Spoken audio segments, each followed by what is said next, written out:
honk. Hey, it's day 2 of Arvathon 2025, and the honk is still working. What's going on, everyone?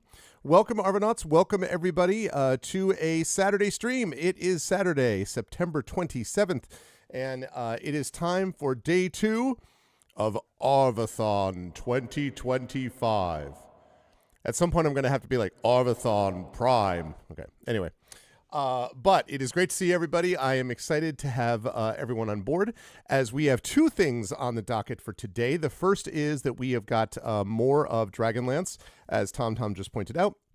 With Champions of Krynn, we've made great progress in it, and we're definitely in the latter portions of the game. I don't know how latter, but we've done a lot of early stuff, and I'm feeling very good about all the side quests that we did because it actually got us some legit equipment, so that was nice.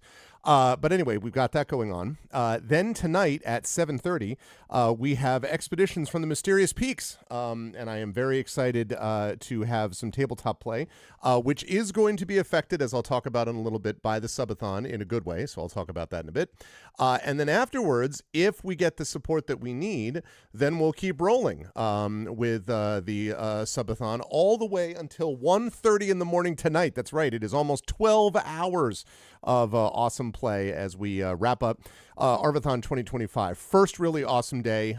Yesterday went really well, and I'm very excited for today, so we will get moving with it in just a second. Before I do that, though, a couple of quick reminders. If you haven't done so, please follow the channel. Please check out our YouTube with !ArvTube. Discord is !ArvCord. Twitter is, I keep saying Twitter. I'm not on Twitter. Blue Sky is !ArvSky. Website, arvaneleron.com. And of course, don't forget the Gen GM show with Zach Clay that I do, the DM and GM tip show, and the website for this, arvaneleron.com. On the financial side, !Arv Shop, that's the merchandise area. Cool swag for you and cool stuff for the channel. And of course, the Patreon and the subs. That is obviously the focus of what we're doing here today. So again, both for subbing, you get those custom sub badges and emotes to use here, there, and everywhere across Twitch. And the Patreon also gets you stuff that you can't get just by subbing, including critiques of your writing and a whole bunch of other those things. So you can definitely get that too. And the Patreon is one of the goals that we've got today, our subathon goal, which I'll talk about in a little bit. So please support both of those. On the publishing front, !Icarus, that's my graphic novel from Athos Arts. !Library is my Tales and Tomes, The Forbidden Library. That's my 5e adventure and sourcebook from Alligator Alley Entertainment. And !Greyshade, that is my Greyshade IP. And that is the Grey Assassin Trilogy, Greyshade, Renegade, and Heretic from Athos Arts. You can get that there. You can also get the audiobook of Greyshade from our very own Trent Sparks there. Renegade and Heretic will be coming out as audiobooks later this year. And you can also pre-order the tabletop role-playing game of Greyshade coming out from Alligator Alley Entertainment with the incomparable Brandon O'Brien as your lead, as your designer. That's going to be coming out in about 5 or 6 weeks or so. So very excited for that too. And as always, !BLM, Black Lives Matter, important to affirm and assert the significance and importance of Black lives. !Help Now, the World Health Organization page on suicide prevention. Important to reach out to others when you need help and reach out to others when they need help as well. And !Ukraine, UKRAINE, to help the people of Ukraine as they fight back against an illegal and illegitimate war with bravery and courage. And we send the message, we'll do so for others in that situation in the future. I'm going to get rid of this and I'm going to turn on that. Hey, what's going on, everyone? Good to see you all. So yes, I am here and I am ready to go. I just got done about, I guess, a little over an hour ago with my Flights of Foundry panel, which was on didactic writing in the age of media illiteracy. Really meaty title. It was great. I actually really enjoyed that panel. Very thoughtful discussions, really good fellow panelists. Rachel Rosen was the moderator and did a great job. So, and a really good audience. We had 50 or 60 people in the room that were commenting and chat and everything. So that was awesome. Really enjoyed that. So thank you to the folks at Dream Foundry, and Flights of Foundry was great. I've got a reading actually tomorrow at noon Eastern that is coming up, and I'll probably be reading something from my current work in progress, I would guess, which is a novel called Shade and Shadow, so I probably will be reading something from that. But that's coming up tomorrow at noon Eastern, so that was great. And if you haven't had a chance to check out anything on Flights of Foundry, I do recommend it. It is an online conference which brings people all together all around the world. In fact, one of the panelists was from Sri Lanka. One of them is from Sri Lanka but is currently in New York doing a residency. Me in Connecticut, and then we've got, and I don't remember I don't actually recall where Samantha Mills, who was one of the panelists, and where Rachel Rosen, the moderator, were from. I don't remember where they were, but it basically, brought us together from everywhere. I saw Brandon Crilly, who should be known to some people in this chat, hanging out there in stream and everything. So it was cool. And highly recommend. It's not expensive. I think it's pretty much pay what you want. /can to attend it. And it was good stuff. So I was glad that I had a chance to be a part of it. And now we're getting into this. So for those of you who missed yesterday, let me tell you a little bit about how the subathon works and tell you how we're going to work things for the rest of today. As I say, at 7:30, we have got Expedition for the Mysterious Peaks, but at the moment, we need to make sure that we actually get enough time to get there because great first day yesterday, legitimately. We got 50 subs yesterday. So we are up to now 80 subs, and our goal was 100 subs and $100 for the Patreon. We're sitting at $70 a month for the Patreon, and we're sitting at 80 out of 100 subs. So this is the way that this works. As of right now, I'm going to put on my handy-dandy, extremely high-tech scroll. So right now, the stream is currently ending at, scheduled to end at Saturday, 8:30 p.m. So today, 8:30 p.m. Eastern. And so the way this works is we are basically guaranteed to have all of Dragonlance up until Expeditions. Now, technically, Expeditions from the Mysterious Peaks may not have enough time to run all of it, depending on what happens with the subathon. So the way it works is pretty simple. Every tier 1 sub or $5 Patreon support, either one of those, adds 10 minutes to the timer. Every tier 2 sub adds 15 minutes.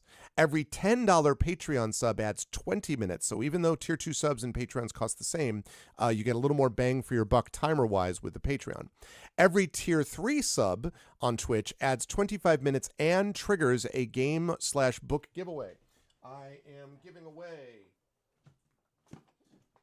one of these deals, and I am giving away one of these deals, these board games.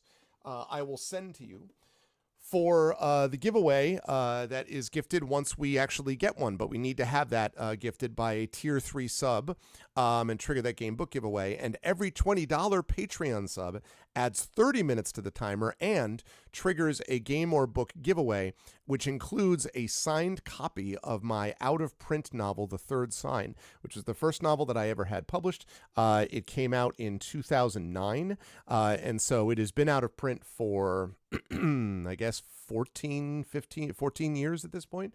But I happened to find a box of a few extra that are signed and pretty much brand new. So you'll be able to get a new signed copy of this, which I will send to you. And again, that is coming to you if we get that giveaway, which is, I should say when we get that giveaway, when we get a $20 Patreon sub. So that's the deal with that. We will also get some benefits specifically for when we're playing Expedition, but I'm going to wait on that because that's not happening for another 5 hours, basically. And so let me wait a little bit before we actually get to that stage. So that's what we're looking at. I'm very excited about it, and I am so excited about it that I'm going to switch over and play some Dragonlance. Also on the Dragonlance front, by the way, we had a really awesome time with Dragonlance. Made some serious progress yesterday. Finally got, we did a couple of side quests that we really needed to do, as it turned out. We did a tomb side quest that basically tricked out our one of our lead characters, Liswana Kit, with who is a Solamnic Knight. She got to wear this Solamnic plate, so her AC is currently -6. For those of you not familiar with D&D 2nd Edition, that is a very, very good armor class. She also got a longsword +2 now, so she actually took down a couple of fights just on her own. We also managed to get enough things moved around and shifted with armor that everyone now has much -6. Yeah, -6 AC. And we managed to get some of the other people mixed up, so I think sort of mixed and matched. So I think the highest AC that we have now, meaning the worst in the 2nd edition, the highest AC, the higher the AC, the worse it is in the old editions. So the highest one I think we have is like AC 1 or something like that. So very, very cool. The only problem is that Solamnic armor can only be worn by a knight. So I only have one knight in my party, so... they gave us 6 sets, and most of it I'm like, yeah. So I sold a bunch because it's too much encumbrance. They don't really sell for anything, but I just did it to basically get rid of them. But I kept, I think, 1 or 2 extra just in case something changes. I don't know why that it would, but... So we got that. And we were able to get also a periaptive proof against poison. We were able to get a couple of potions. We also got some more, excuse me, we were able to buy a lot more +1 arrows and stuff. So still not a ton of magic for a bunch of level 6 and 7 characters, but we're in much better status, sort of like we're in a much better state now than we were at the beginning of the session yesterday. Solamnic armor, that's pretty much is by itself. I mean, she had, I'd need to look and see what it is, what the actual AC is without her shield. But I want to say that I think it's like -5 armor. So it's like top level plate armor, plus it's infused with magic that works if you're a knight of that order. So it was great. But it was one of those things I'm like, it's too bad that other people can't wear it. But it was still well worth it. I mean, I was very pleased about that. Let's see.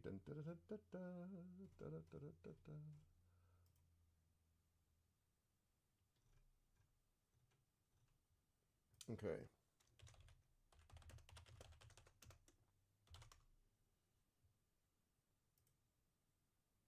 Okay, good. Lovely. Just making sure. Right. So we are ready to go. So I'm gonna fire this up with the power of starting the game. Get ready for there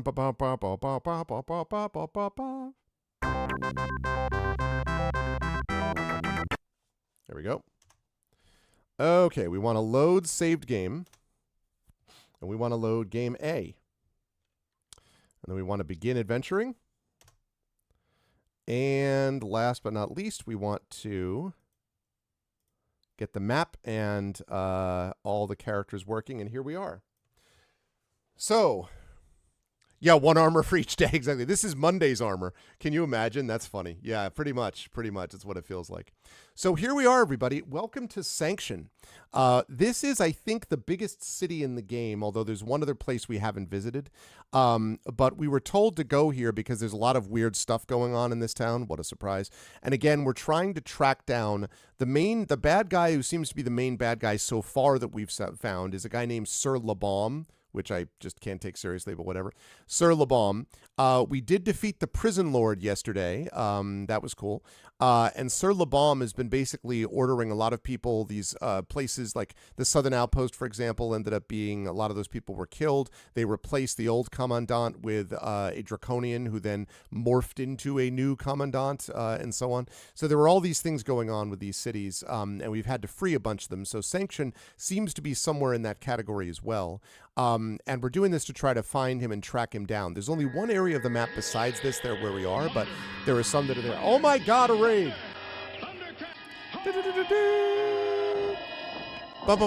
Thank you, Echo.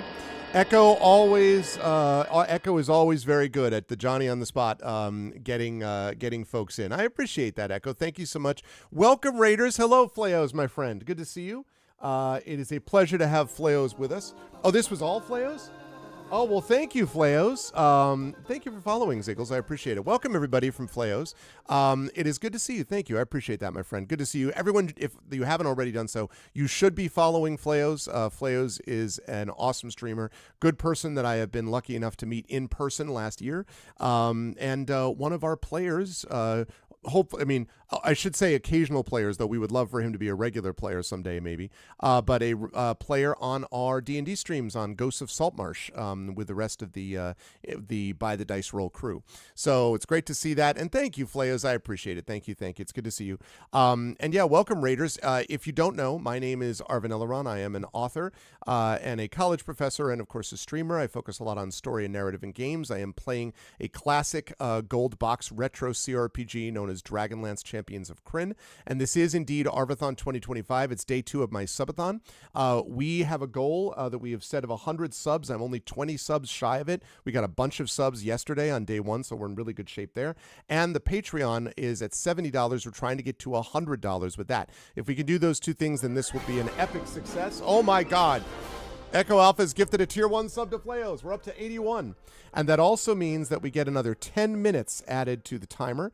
So now we are ending at, I believe it is 8:40 p.m. Eastern instead of 8:30. And I'm willing to go all the way up to 1:30 in the morning tonight, Eastern Standard Time, if we get the support for it. So, plus we're playing a little bit of Expedition for the Mysterious Peaks tabletop at 7:30 as well. Thank you so much, Echo. I appreciate that. And Fleos, thank you for the raid. And thank you to everyone here. And I hope you will consider subbing. There's a lot of cool gifts that you can give and a whole bunch of things, which are pretty cool. So I am excited for all of that. Also, I want to make one little adjustment to this, if I can.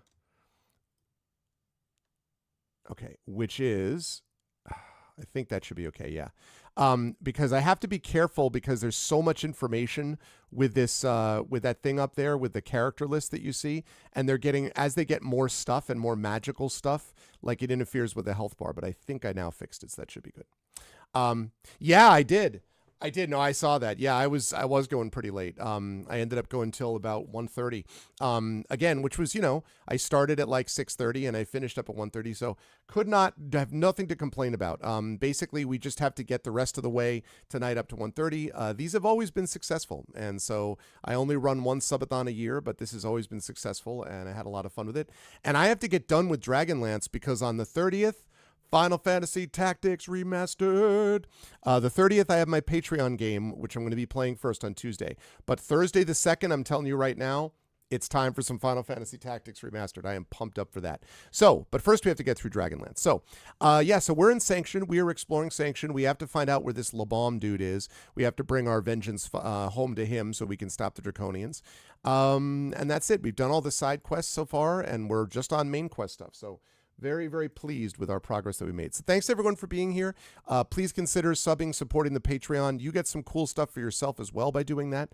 And remember, giveaways. If you want a copy of my first ever novel, which is now out of print, called The Third Sign, if you want a copy of it, a signed new copy, I have a couple of copies that came into my possession, and I will send it to you if you win the giveaway, which we get by somebody giving or getting a tier 3 sub, or by supporting the Patreon at the, the Patreon at the $20 level. $20 Patreon sub is 30 minutes to the timer and a game and book giveaway, including a signed copy of The Third Sign. So please consider all that. Otherwise, though, let's get going. What were you playing today, Fleos, by the way? What game did you have up and were running? The mage is extremely annoyed. Get out of here, he demands. What do you do? Oh, that's right. This guy is the recruiter.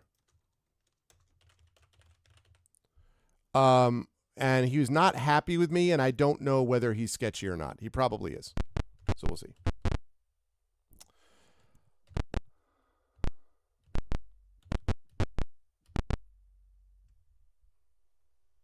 Okay, right. So one other thing about this, by the way. Yeah, but let me know, Fleos, what you were playing. I'm curious. But what I was going to say was the west of this town seems to be overrun with minotaurs. I don't know why. And so we've got to go up and deal with the minotaurs too, and they have something to do with what's happening in this city. There's also, one other thing is that there's also a temple. Let's see if I can highlight that. That right there. That is the entrance to some temple, and I don't know what the hell the temple is or what it's doing. I hope and assume that we'll know more about that later on. Oh, and how do I handle shipping to Europe? Let's see, Tom. So the way you get it is, unfortunately, I can't just give it to someone who just gives me a sub because that wouldn't be fair to everybody. But what we can do is a giveaway.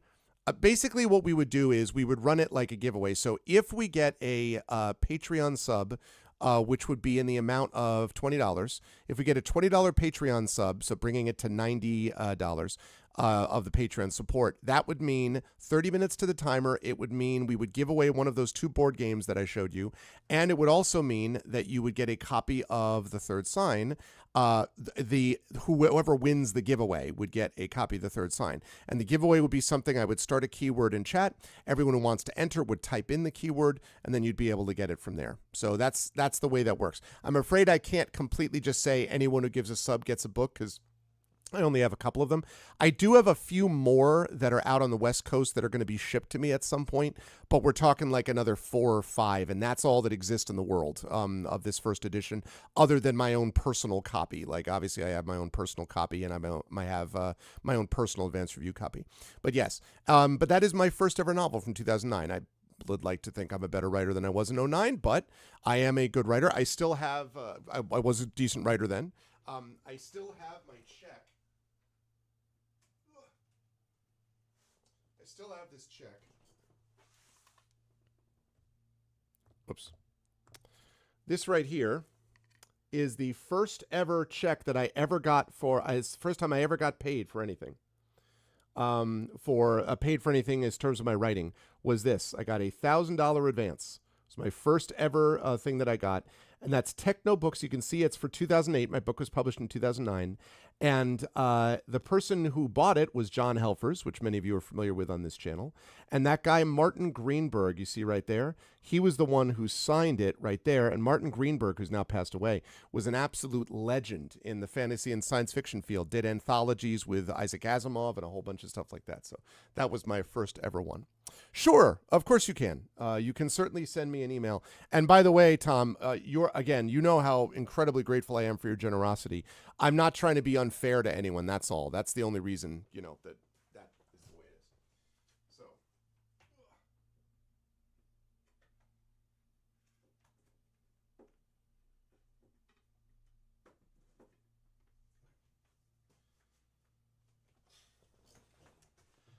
Hey, what's up, Mar? Ooh, a GOG copy of Tower of Time, huh?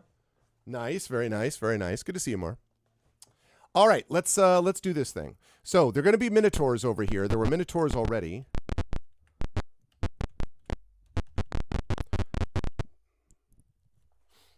You are stopped by a Minotaur patrol. What's up? What are you doing here? They shove you back and stalk off in search for more lively prey. At this point, I mean, I'm not... a lot of my guys are maxed out level-wise anyway. I will get, obviously Lizwana Kit, the Arvanauts, Witcher 3. When they get up to experience, that'll be great. But I'm not looking for extra fights because I've got plenty of them already. Yeah, I am doing well. Having a good time with the subathon that we're doing right now. So, right. Okay, now I can encamp no. Exit maneuver. Okay, here we go. This is where I stopped. I think I went in here, and then I stopped because there were too many Minotaurs. See? Minotaurs attack. Now, what I love about these is, I know that according to Dragonlance lore, Shadow Mage was talking about this last night, that they're like 7 feet tall, but I was still like, they look the size of like giants, and I don't, like, in real life, I always imagine, so, okay, they're all fantasy, you know what I mean. But like in mythology, I always imagined Minotaurs as being like 6'5" or something. Basically football players with horns, right? Like it's kind of how I imagine them, American football players.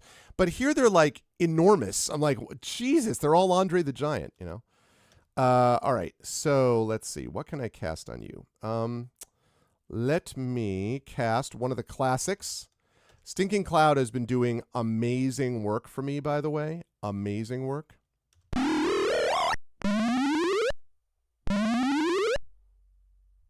For a level 2 spell, this thing, unlike Sleep, has worked super well. Oh, the only problem is I can't get over to him. Well, I'm going to have to wait.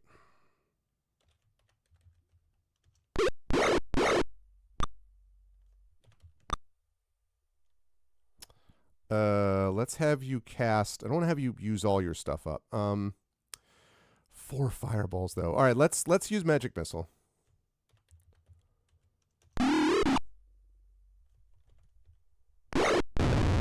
Outstanding.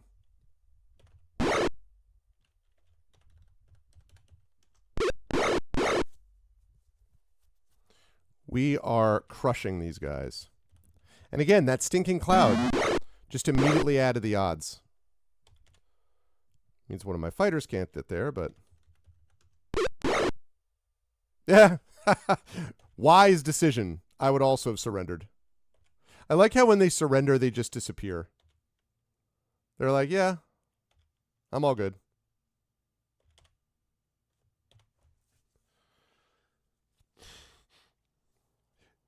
Oh, did they really, Karth? I didn't know that. Yeah, because I couldn't believe it. I'm like, wait, what? I don't remember playing. I'm trying to think because I didn't play this game back in the day. I played Pool of Radiance. I played Curse the Azure Bonds. I've obviously now played all the Forgotten Realms adventures, but I haven't met a Minotaur. So when I saw this, I'm like, good gravy! Like, what the heck? It was pretty funny. Okay. Anyway, you just had an object lesson in why I couldn't just keep going last night with like exploring this place because too many goddamn Minotaurs. Shoot. Okay. Was this trip really necessary?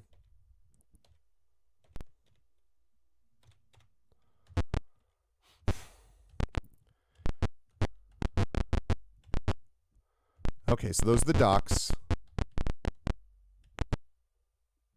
You were stopped by a Minotaur patrol. What's up? What are you doing here? They shove you back and stalk off in search of more lively prey. Pretty consistent. Oh, hi. Parlay.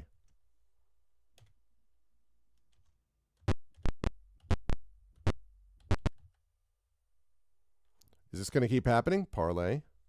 Nice. Okay. I wonder if it's the same patrol. It's the same patrol every time. And they're just kind of like, hey, I thought I just saw you. Oh, no, sir. As you know, we non-Minotaurs all look the same. They'd be like, oh, yes. Get out of here.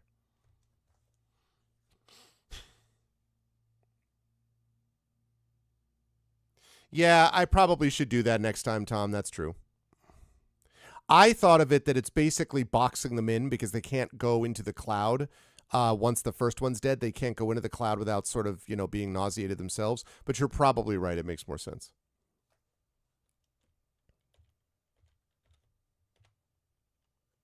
Okay, right. Move. Another Minotaur patrol, Parlay. Nice. Okay.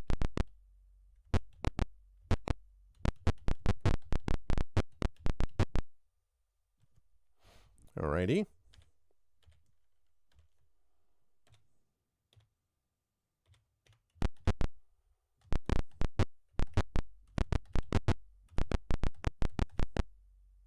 Oh. How exciting.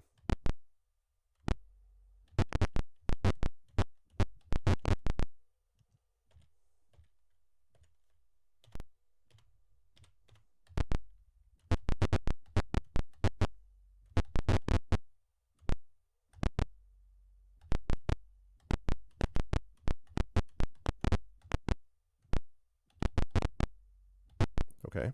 I mean, I'm still looking for Le Bomb, so. Sound effects were legit back then. They definitely were. What's up, Josiah? Yeah, exactly.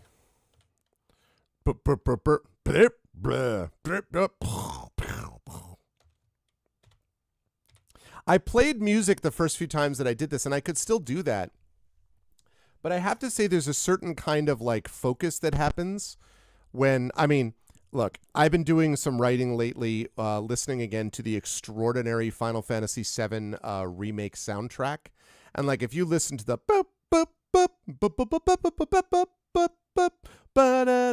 like if you listen to that, it is amazing. Don't get me wrong. The music is a huge part of what makes those games. When you hear Tactics Remastered next week, music's incredible. But I will say that sometimes it's cool to have a game that's just sort of minimalist, so. The tomb was actually great, Tom. So I passed all the tests. There was a test of like basically temptation, like this treasure room, and all you had to do was just not take any of the amazing treasure that was there. Then there was a test of honor where you had to they gave you some moral questions to answer. Then they had a test of knowledge, which because I had a Salamnic Knight, Lizwana Kit, passed that with flying colors. And then there was a test of fear. And at the end of those tests, I went and found the crypt for Sir Dalgard, and the Draconians who'd been following me attacked. That was a little bit of kind of a tough fight, not too bad though. And then went in there, and then he gave me finally someone came through, so he basically gave my knight all this stuff, and that's where we got the Salamnic plate. That's where we got the longsword +2. That's where I think we also got a girdle of giant strength. So Lizwana Kit now has an 1800. That was a lot of fun. I think that's been my favorite side quest so far. has been the tomb. It was good.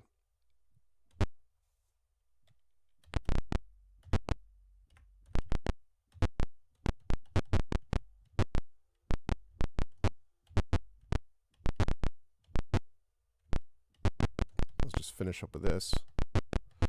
Okay, well, we've opened up all of those areas. Save. Ah, yes, the joy of copy protection. I could do without this feature, though. Charm or not.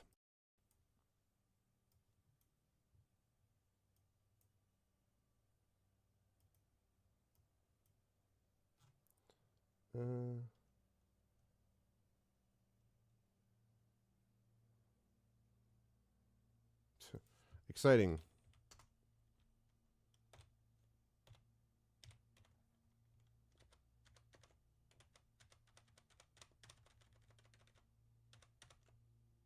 Okay. Yep. It was no joke. It was all of a sudden like I think it was I don't remember if it was who said that like all of a sudden the gear escalated quickly, but it was no joke. Yeah, the gold box games made you use a code wheel. Some background music would be nice. Yeah, I thought about it. I don't know. I'd have to think about what kind though. Oh, okay. Well, that's all of Sanction. All right, well, there's the training hall. That's the entrance. That's the Dragon's Curse Tavern, Sanction Weaponsmith, Southern Sanction Inn. All right, so this recruiter has been doing this weird stuff, and so I may need to go challenge this dude. I may need to go challenge this recruiter. Because the only other place where I can go is up here. I don't really have any information otherwise, is this temple entrance. And I could go there, but...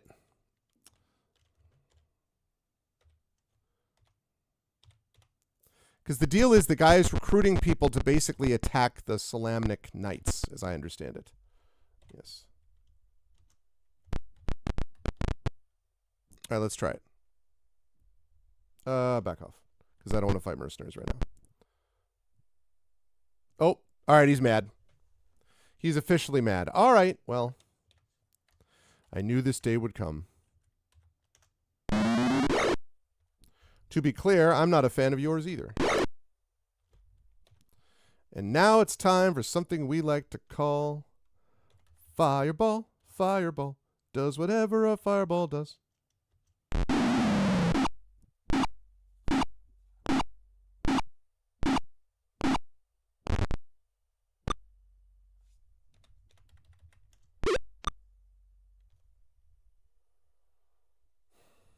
I'm going to get one attack. Ow.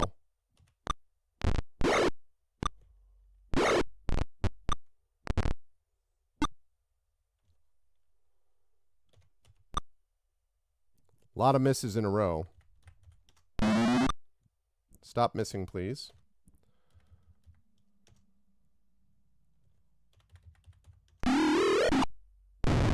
Bye-bye.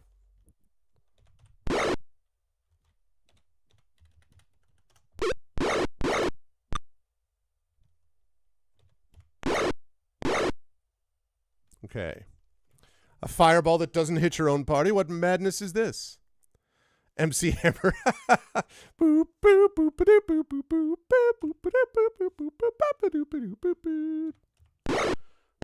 I like to think of all them doing that, like whistling it.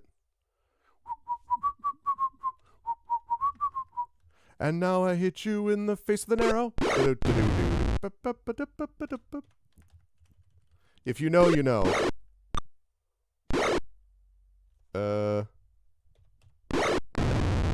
19 points of damage. That's pretty good.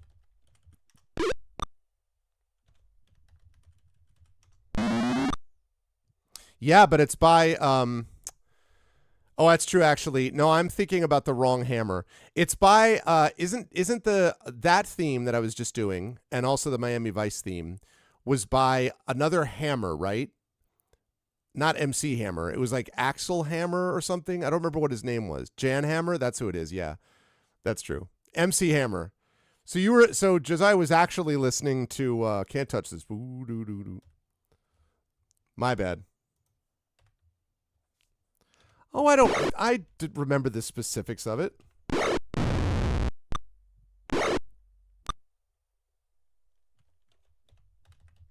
What's nice about this is I'm fighting them in the inn, so as soon as I'm done dealing with this guy, I can immediately go rest. Super convenient. Yep.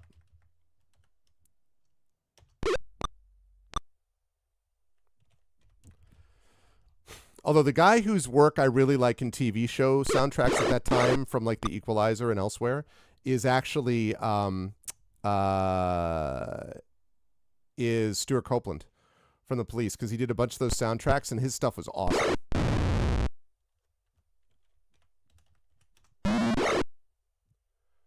Feeling a little isolated, are we?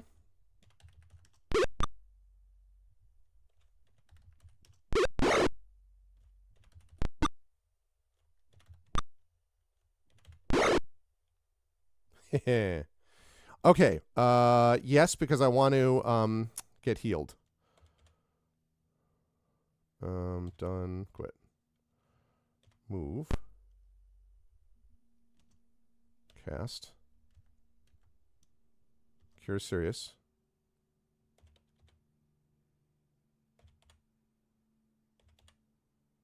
On oneself. Then I have to do that again on the Arvathon.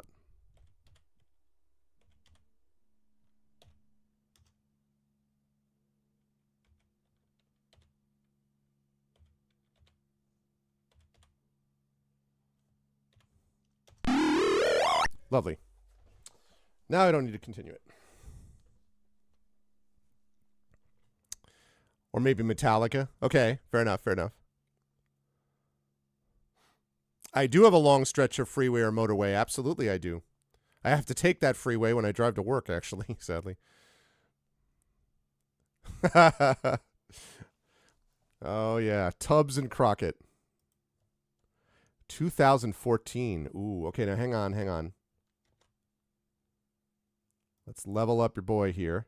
He gets more level 2 spell. Oh, let's go. All right. So he's leveled up. And this means that amount of experience means... Yeah, I bet that halberd is magical. But we're going to find out. So... Detect. Yep. Called it. Exit. Right. And then money. Woo. All right.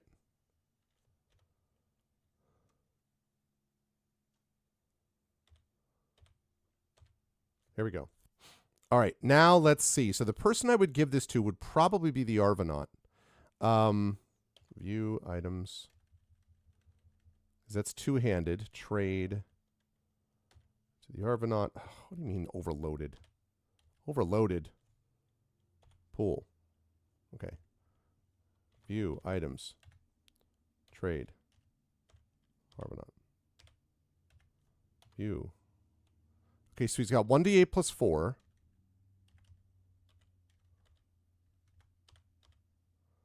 One d10 plus 5. Oh, man.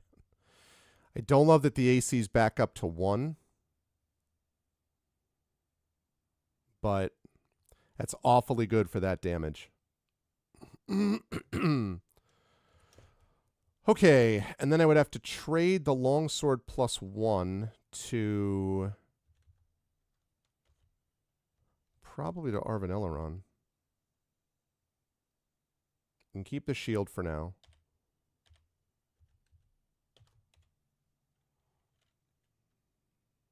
He has a flail plus 1 already. All right, so let me just check something. Ready? Okay, so longsword plus 1 is 1d8 plus 5. 1d6 plus 6. So minimum of 7, maximum of 12, or minimum of 7, maximum of 12, or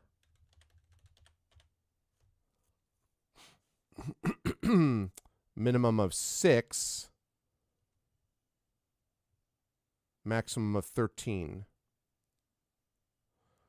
So a higher floor and a lower ceiling slightly. All right, I'm going to give him the sword then. Although that flail can be useful against the undead. It's okay. I'll keep it this way for now. What if it's cursed? It's not cursed. I can let go of this at any time. Look. See? I can let it go whenever I want to.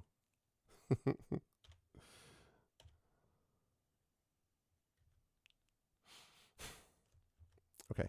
And let me just have... okay. Congratulations, the party gains experience. You find a dispatch recorded as journal entry 16. Also, this one a kit goes up here. Level 7. Outstanding. Okay. So, journals. Journal entry 16.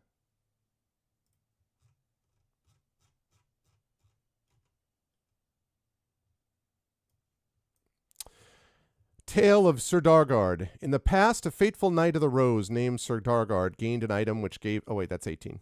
I was like, wait, why am I seeing this? Journal entry 16. The plan has to be carried out in stages. Stage 1, which is already complete, was to threaten various small areas to the north and get the good armies to begin a consolidation of their forces. We were fortunate to find a rather hapless party that we were able to use to pass the false information to their leaders. It was pure chance that they were sent after Caramon when he was captured and throttled. We couldn't have planned better for our purposes. We left clues behind to lead the group to Gargath, Jellic, and Naraka. This gave us time to complete our plans to the ambush at Sanction. They're talking about us! People have been screwing with us. This will not stand. All right? Will not stand. Oh, wow, Tom. That's interesting. Yeah, I bet they were. I bet they were reused. It's amazing how much television is reused. In Star Trek, they reuse sets all the time, for example.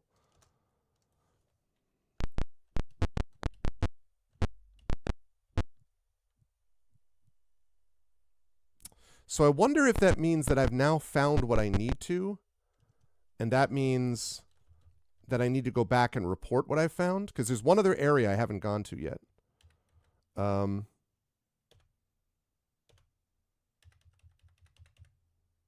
Cure Light Wounds.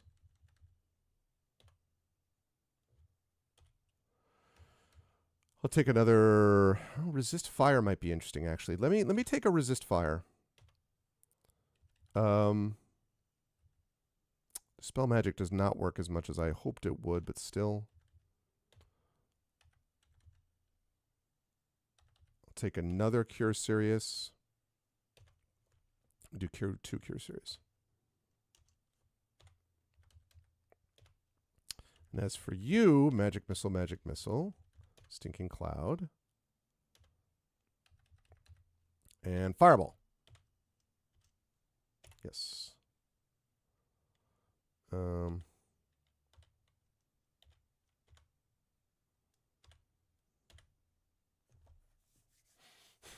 Lovely. There's one creaking, or like the the door opening sound, or like the Wilhelm scream, right? You know, how many times have we heard the Wilhelm scream in one capacity or another? Shakunis will massacre the enemy stealthily. Can you massacre and also be stealthy? I feel like massacre kind of implies it's a little open, Echo, you know what I'm saying? Yeah, Tom, yeah. Well, or you all know that one of the, in Star Wars and Empire Strikes Back, in Cloud City, when they're all running away because they have to evacuate because the Empire or whatever, one of the people is carrying along what is essentially an ice cream maker, and that got used in another place too. I think it was used... Oh, it was also used in The Mandalorian Season 1 when he's showing him the Beskar steel, like the bars of Beskar steel. And it was this same item, this weird ice cream thing that they used back in Cloud City, and they reused it, but that was on purpose because they wanted to get the feel of what Star Wars was like. I'll be preparing Resist Fire today. Yeah, exactly. And the mage is like, what? Well, and then the mage is like, go whine to the cleric, all right? I got a job to do. Okay. So now that I've done that, you hear a woman's scream coming from the northwest. What?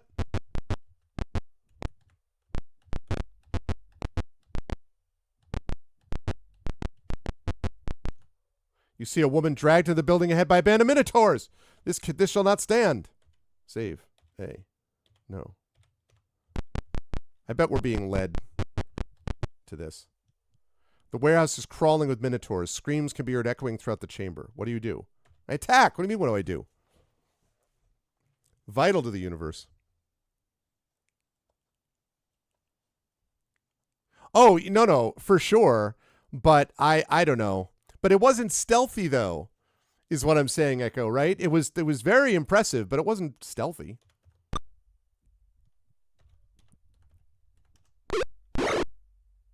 Okay.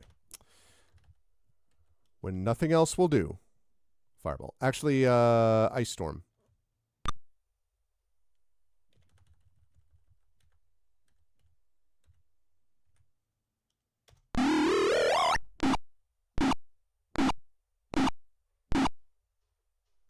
That's the way we do it. Play your guitar on your MTV. I bet you wish you were a little bit smaller. I wish I was a little bit smaller. I wish I was a baller. I wish I had a girl who looked good, I would call. Wish I had a rabbit in a hat with a bat and a 6-foot impala. I wish I was like 2'9", so I wouldn't be stuck behind these people, because, yo, they don't know me, but, yo, they're really fine. You know, I see them every time, everywhere I go, and even in my dreams, I can see no way to make them mine. Yeah, my wife and I have an ongoing joke thing with that song. Little Arv has got an animation to it, which is really funny. Very, very funny. Okay, and we're going to do a thing we like to call Fireball.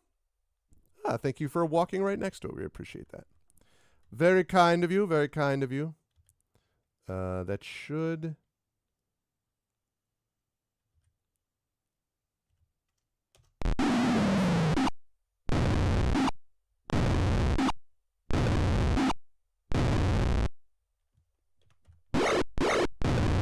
Dead. 43 damage on one turn, everybody. That's how you do it. That's a lot of beef. It's a lot of dead beef.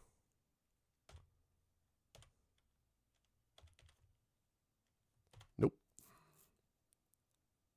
Ooh, and look at the Arvathon leveling up. Okay, so that means, so now we have Nimblefinger's maximum level.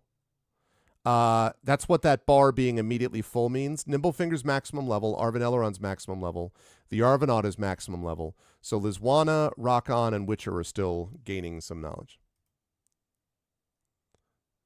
Bigger and stronger, Mr. T. I pity the fool who does not think I can do what is necessary. No, I do not. Okay, we're going to save that under B. No, exit, move. You hear a muffled scream from the southern corridor. Oh no! You spot a young woman in the cell to the south. Minotaurs emerge from the cell and attack. All right. It's time to attack. Hang on 1 second. Okay, good.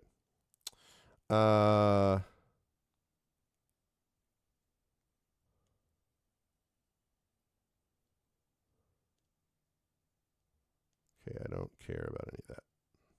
None of that is relevant to me at this time. Okay. Right. Aim. Manual.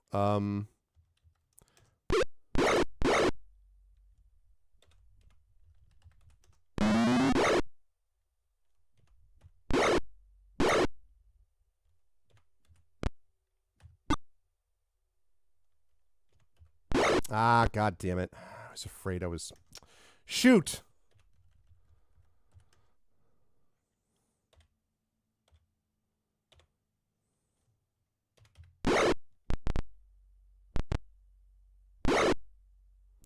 Y'all just stay where you are.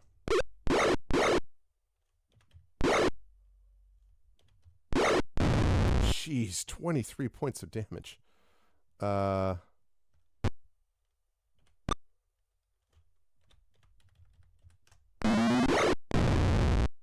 Outstanding. All right. Now I can do what I was going to do when I was so rudely interrupted.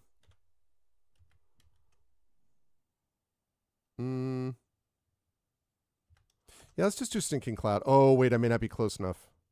God damn it.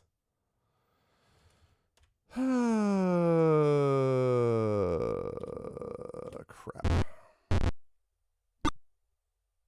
That's annoying.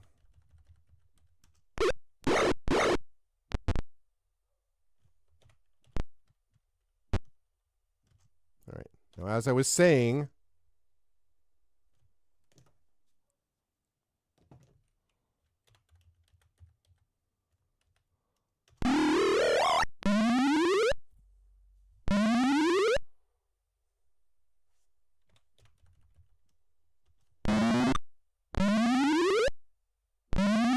She's like, cough, cough, cough.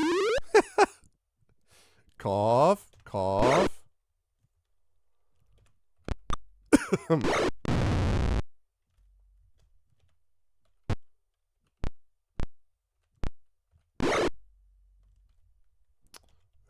Okay. I think you've got enough there.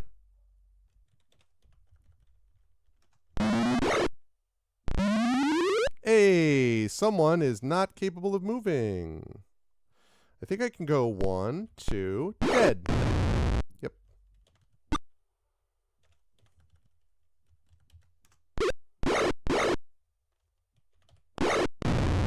Dead. Man, Liswana is packing a punch these days. Absolutely packing a punch. Okay. Guard. Yes, because I want to get someone healed. Move. Like that. Done. Quit. Done. Guard. Cast. Cure Light Wounds. Oh my god. 1 hit point. Can we try that again, please? Except this time actually not suck at it.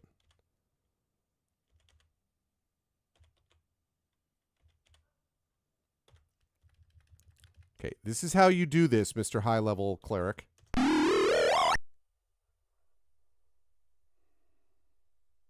I think that was maybe 3 hit points, but fine. And I think the rest of them I'll hold on to. Okay. Right. It's all the same stuff, so no. You see the woman you're trying to rescue in the alcove to the south. Great. I'll go rescue her just as soon as I save it. The woman gasps her thanks, reaches into her bodice, slips on a ring, and disappears. It's Sauron! You hear her say, "Meet me at the end of the south pier. I must hurry." You're left in silence. All right.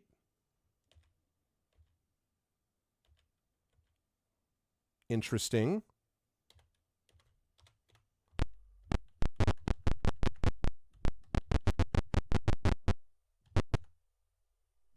You're stopped by a Minotaur patrol. Parlay. Be nice. Okay, good. You see the woman who you rescued appear before you. She explains that Lorana sent her to investigate the rise of evil and sanction. You record her remarks as Journal Entry 88.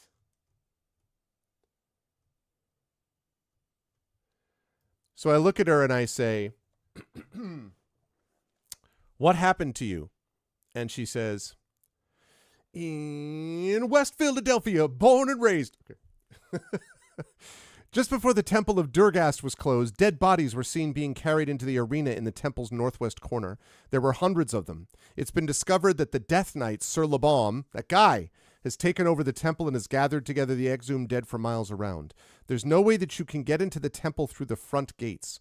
You must get the Shadow People's support. Okay? They have tunnels that cross from the temple of, hi, imaginary, the temple of Huzid to the temple of Durgast. Okay, so we have to go to Herzid. She pulls out an amulet. This amulet will let you through a secret door. The Shadow People will find you once you enter Herzid. All right, so we need to go to Herzid. That's what Herzid.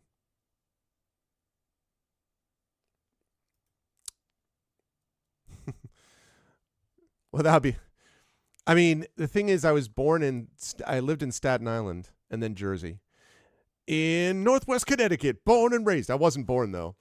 In New York City, born and Connecticut raised.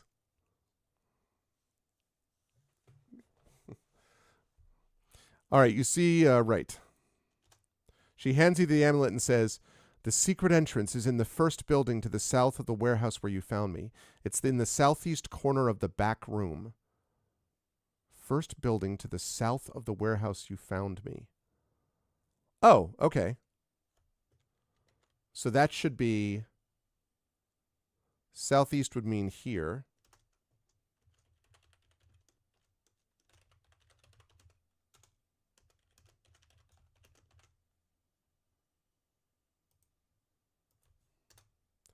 I found this. It may be significant for you. She hands you a paper that you record as journal entry 19. The Dragonlance was a stroke of genius. With one small theft, we distracted them from the main theft and forced their attention on the recovery of the weapon. This became stage 2 since it fits so neatly with our plans. It allowed us to delay the original kidnapping of Sir Carl just long enough to gather many more bodies for Sir Labalm to work with. Oh, so he's creating an army of dead. I see. It kind of feels that way, imaginary, sometimes. I think the rest of New York State feels like people in the city act like they're their own state. Hi, Undersquirrel. I love these kinds of games. Yes, I am a fan of the retro stuff as well, although I play other different games too, but I definitely enjoy the gold box stuff. Welcome. She disappears again. All right, well, before we do anything, we're going to rest. Yes. I love the fact that he was fine with the fact that I just tore up his one room, you know? Okay, right. Yeah, fan of the name. Oh, you lurk a lot. Maybe Undersquirrel, I don't know, maybe I've not seen that name, or I'm not remembering the name, but welcome. Always happy to have lurkers around. I just don't remember having seen you in my list of names before, but welcome. Good to see you. I do love the Undersquirrel name. What's up, Hillness? That is, so your BP is 103/60, which is better than it was, yes, if I recall correctly. But correct me if I'm wrong, but I think that's better. Much better. That's what I thought. Yeah, I mean, listen, lifestyle changes, man. Like, then the key thing that you've been doing is the consistency of the lifestyle change. That's the big thing. It's not just lifestyle. It's the fact that you've really devoted yourself to it. So congratulations, man. I'm really glad to hear that. I know that not everything is all fixed and whatever, but...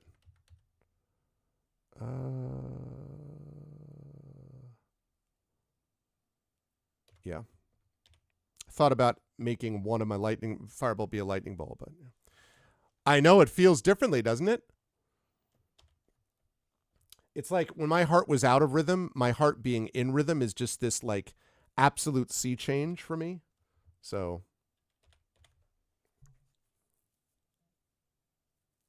okay. Exciting. Right. Save. A. No. All right, we're going to go. It's time for us to go and find out.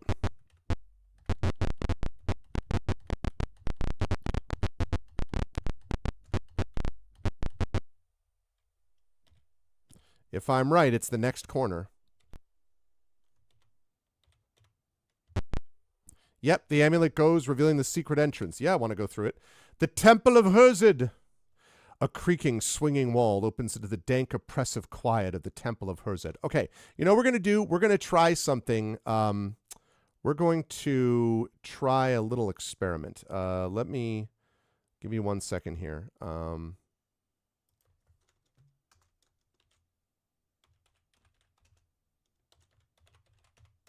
Okay, let me try an experiment so that I can... okay.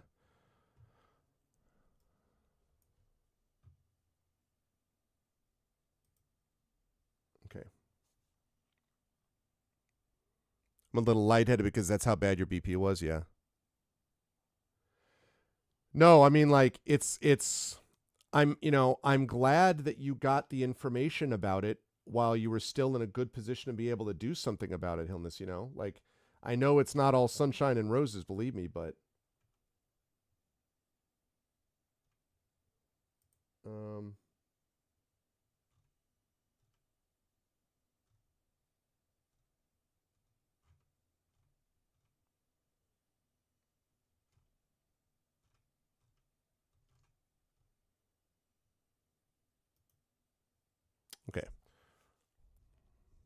Yes. Yes, thank you for clarifying. All right.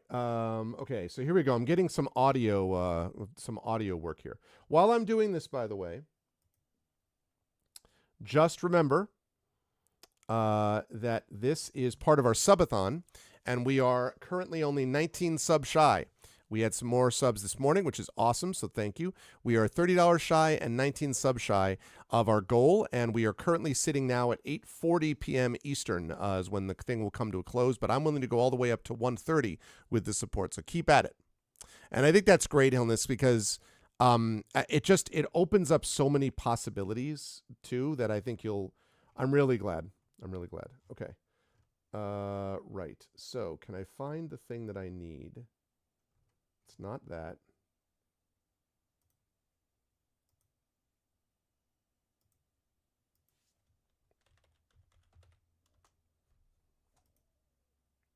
This is it, I think.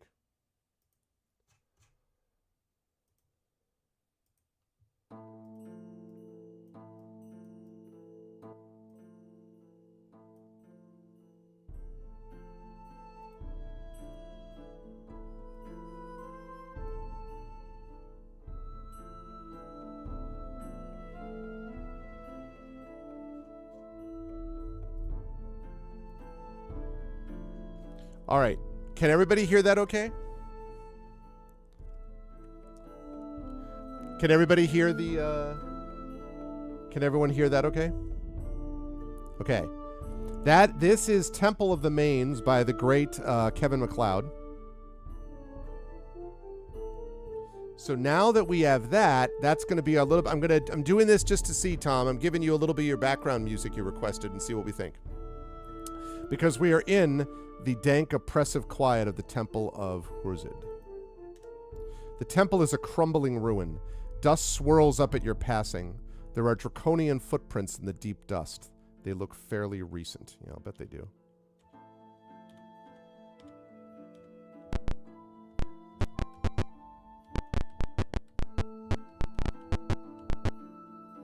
Off this hallway are many cells that used to be occupied by the monks and priests of Hurzid. They have long since been abandoned.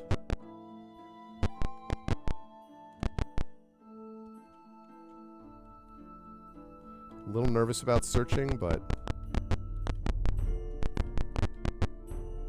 Encounter patrol. Oh. Hi. Oh, I thought I could just talk to them and be like, hey, what's up? Oh, for a minute I thought they were all unconscious. I'm like, yay! No, no such luck.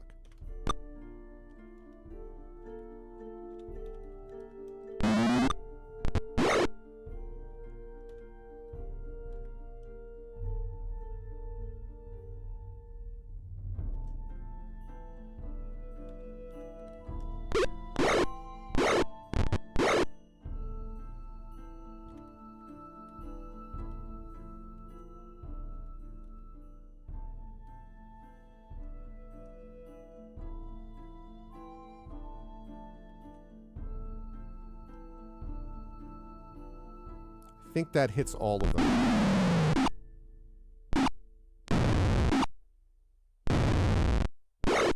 Oh, I was kind of hoping for a few more than that, but...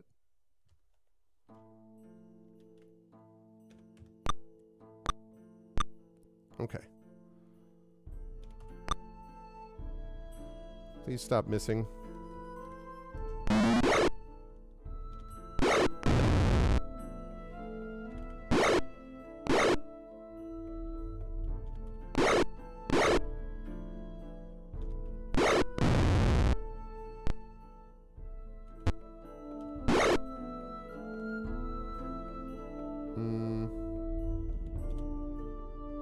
Necklace of missiles, but I don't totally know that I want to use that. I am worried about these guys, though.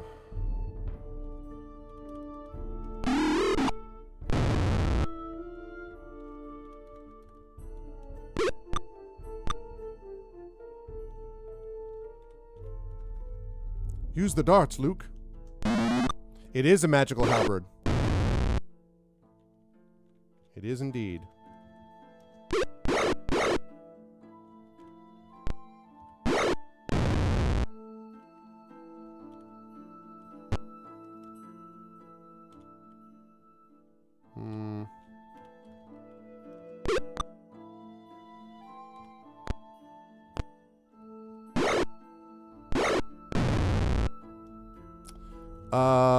Yes, because I want to heal him. Done guard. Done quit. Done quit. Done guard. Done guard. Cast. Let's do a cure light wounds on the self. That's pretty good.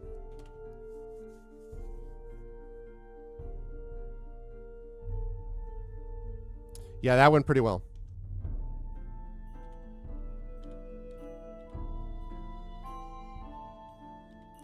I'm going to take off search. I am still a little... Oh, my God. Still a little uncomfortable with those guys.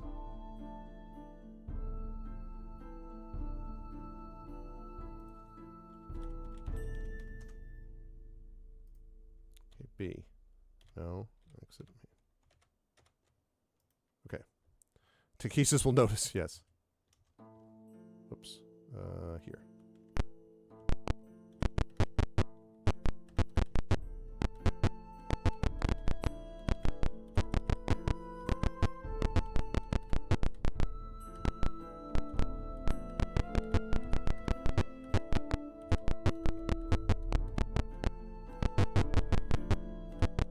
Okay. All right, those were the cells.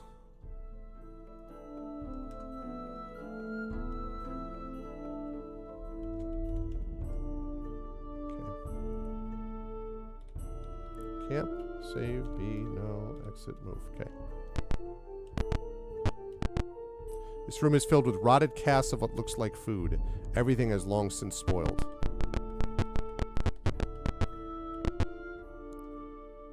Wait, I encounter a patrol of bats? They're a patrol of bats? They just hang out with these guys?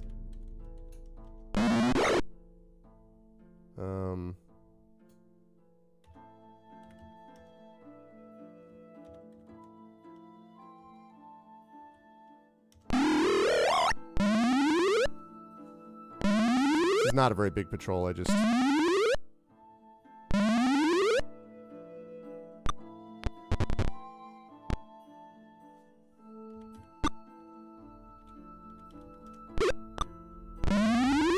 Hey.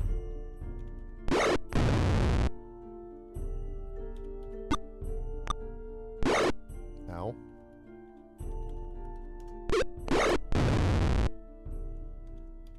Could have used that as a dart, actually, now that I think of it, but...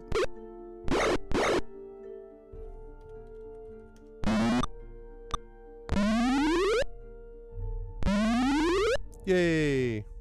Bat patrol, bat patrol. Yeah, I love that, Josiah. Mo bats, mo problems.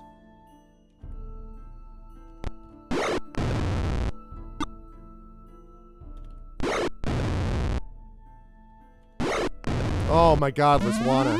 Lizwana is just freaking wrecking it.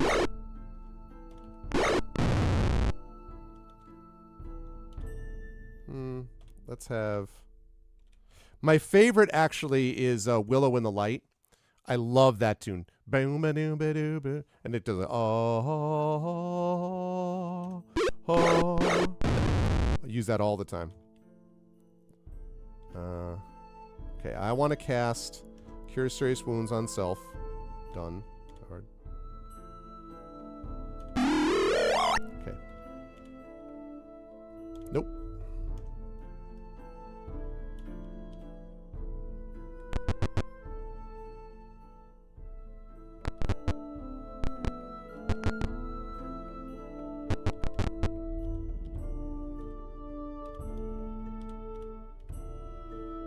Oh.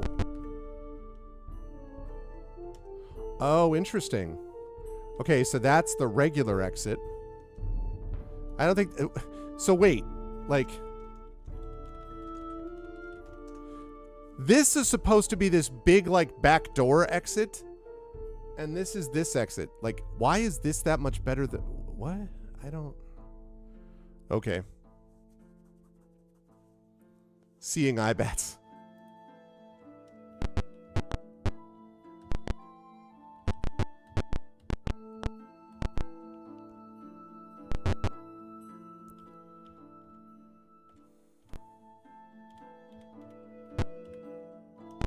Bash.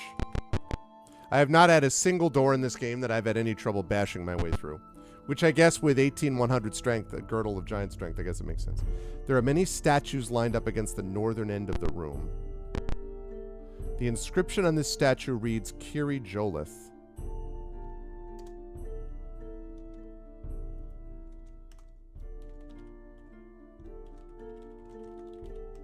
Okay.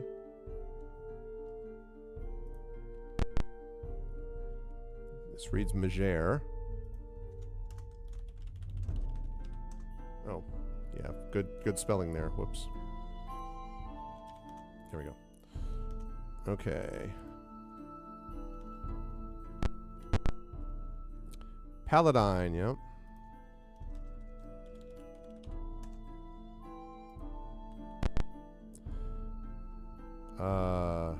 Mishakal.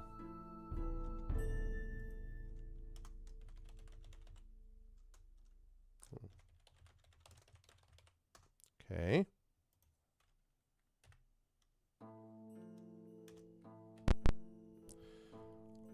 Habakkuk. Blue Habakkuk, Habakai, Habakkuk, Habakai, Habakkuk. I don't know that this is going to have any value, my doing all this, but I guess we'll find out. Brakala. Brakala. Brakala. Make sure you eat your brakala.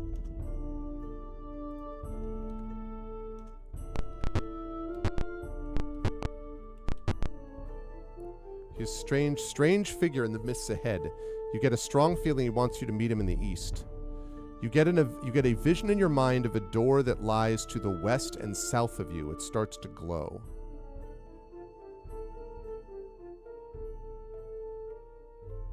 He wants to meet me, but he's standing to my east, but he wants to meet me to the west and south.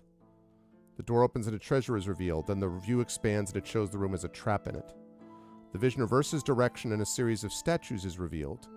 The vision centers on the image of Paladine, then fades slowly. A strange figure disappears from view. God damn it. So, I need to remember Paladine, I guess?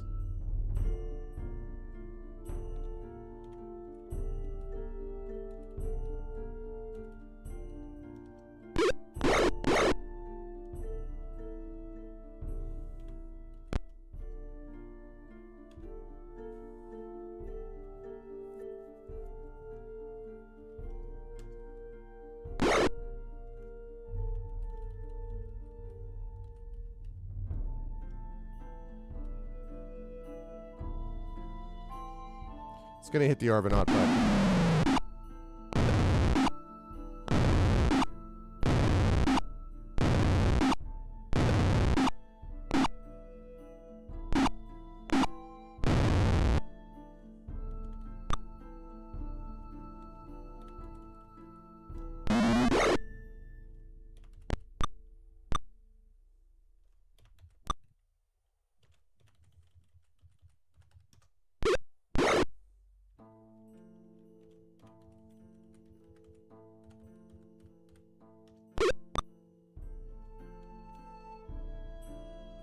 Yep.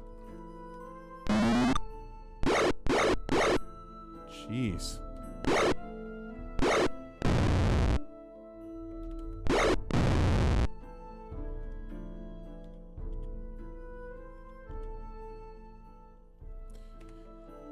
Yes, because I have to heal him again. He does have a potion of healing, but I want to save that until I absolutely need it.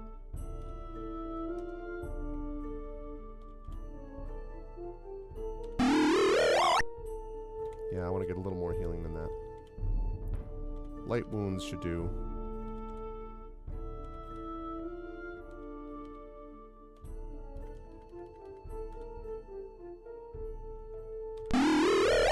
Nice. Good. 639 experience points. All right, so the Paladine statue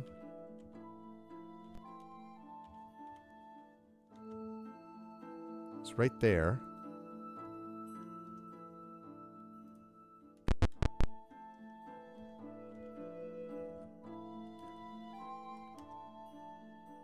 As you search the statue, you accidentally find something. Aha!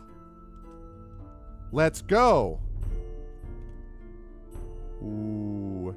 That's gotta be a, that's obviously a magical longsword. I don't want to even have to detect it because it obviously is. Take.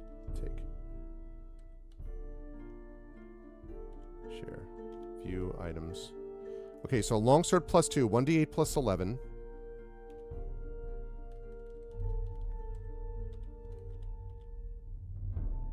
So that's just that's a +1 longsword. Okay. Nothing wrong with the +1 longsword.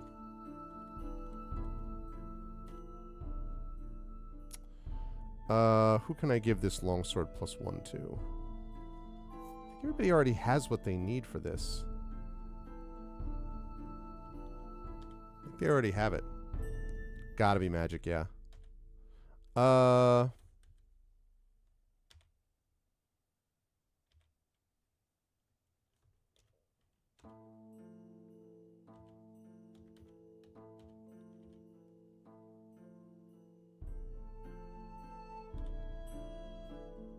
Okay. Save. B. No. Exit. Maneuver. Okay. The nice thing is, I can get, once I get out into Sanction, I can rest. So that gives me plenty of stuff to work with. So that's good. You see the glint of something shiny in the far reaches of the room. Remove the trap. You have successfully removed the trap. More experience!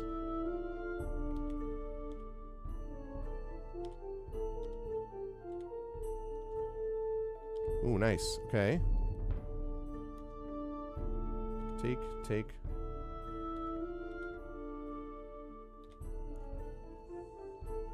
Disarm trap XP.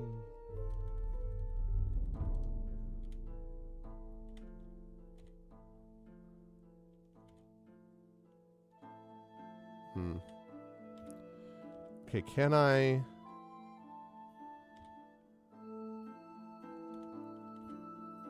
No, it's the same stuff. I need to get that stuff ID'd.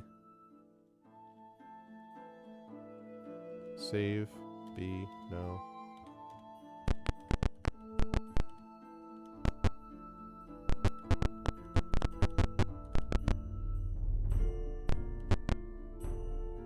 Okay. All right, I'm going to go up and out because I want to get that stuff ID'd. Save it and then come back in. So far, so good. First, I have to deal with Mobats.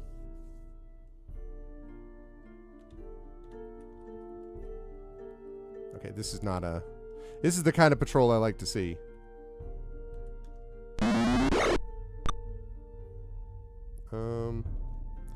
Since I'm doing that, though, I might as well use my spells.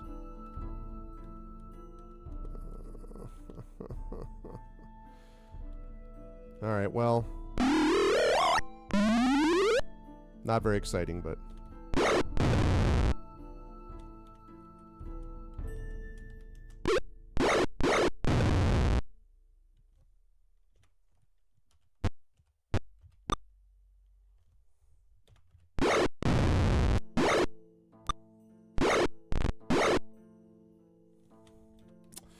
Yeah, that's that high AC.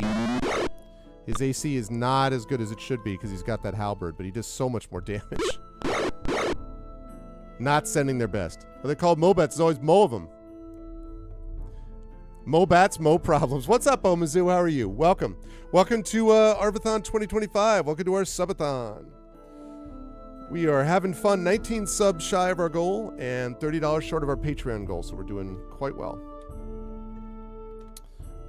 How have you been, Omizu?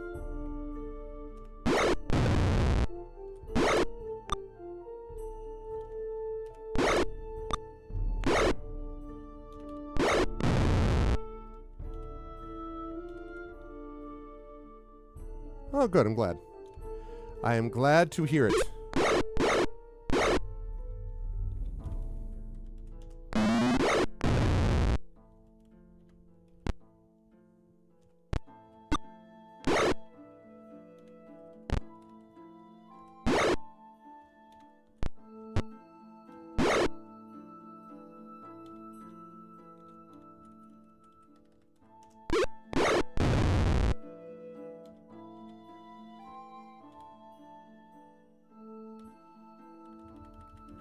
just going to cast one of these. 44.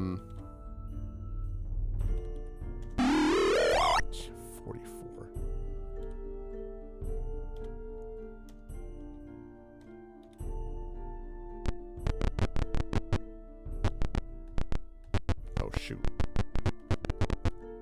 Ah, god damn it.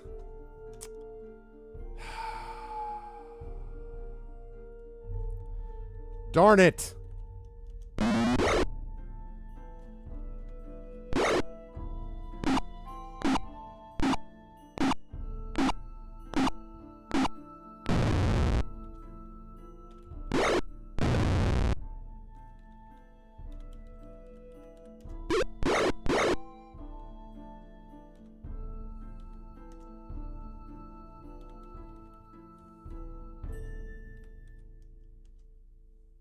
What? Why can't I? Can I target it there?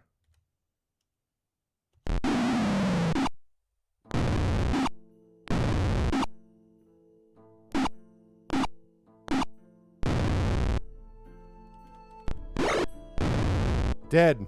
No.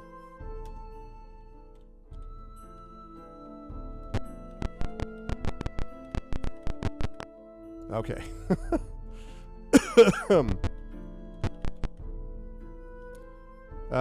Parlay. Nice.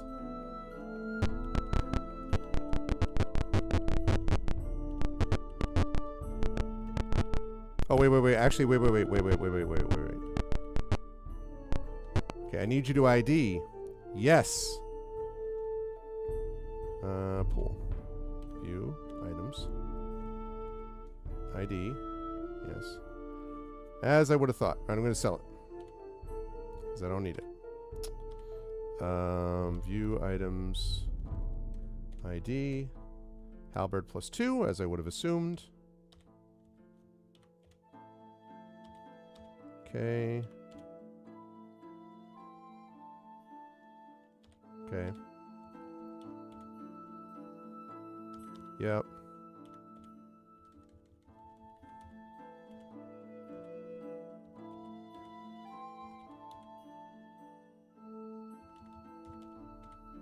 Okay.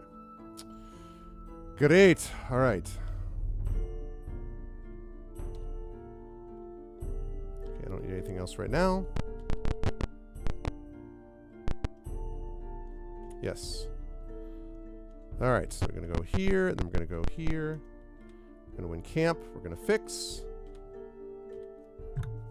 Okay. And now we have to... Can I scribe anything else? Yes, I can. Scribe that. Scribe that. I have another stinking cloud. That's good to know. Yes.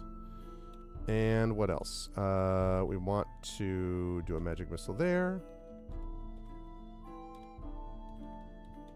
And that. Yes, okay. And then for you...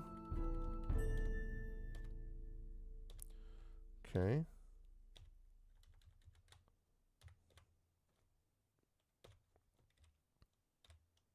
Yes. All right, let's go. We've reached the stage of the game where you thought you were clicking on a VOD, you were surprised it was the live stream. Well, I'm not on this early normally, except for a couple of times in the year during Arvathon I usually am, and during Arvathon, my subathon I am. So we're doing this for to boost subs and the like, and also finish up Dragonlance, possibly Champions of Krynn. So that's what I'm doing, and that's why I'm on today. And I will be going, depending on how much support we get, all the way to 1:30. All the way to 1:30 a.m. tonight, if I get that support. We have Expedition for the Mysterious Peaks coming as well later on, which will be cool. So, okay, good. All right, that takes care of that. So now,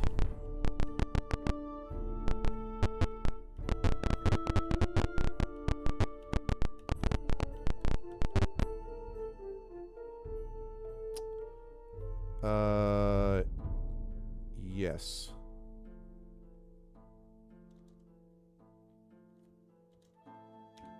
Camp, save, B, no, exit, maneuver. Okay.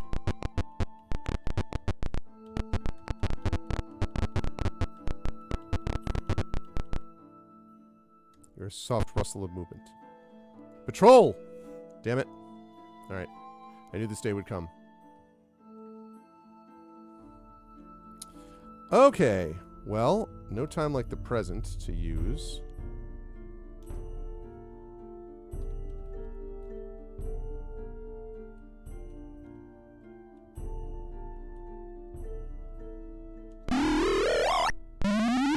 Level 2 spell, still doing work.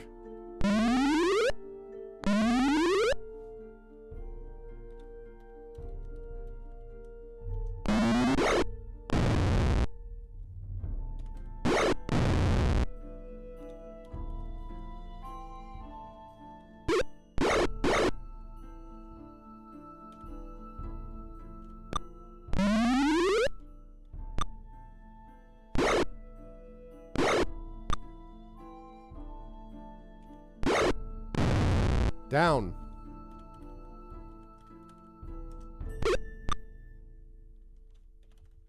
Want that spellcaster out.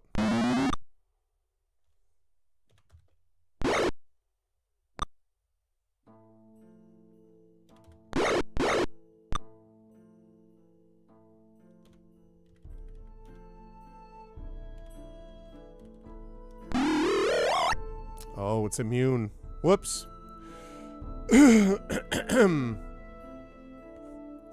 Yep, I do remember. It does make a big difference. Yeah, Mace of Disruption. Very powerful against the undead. Excuse me. Which I'm sure we're going to get a chance to test ourselves soon. Damn it. That's why I wanted to take that guy out. I kept aiming all my stuff at him, and it was like, nope, miss, miss, miss, miss, miss.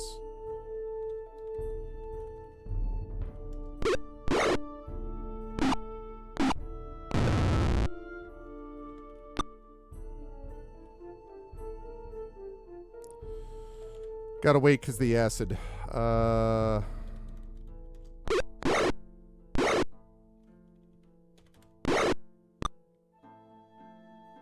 Okay, good.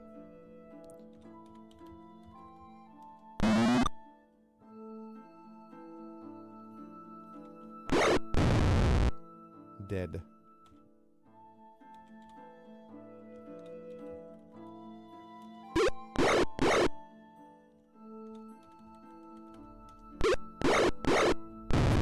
Dead. Man, he's been getting it on the chin.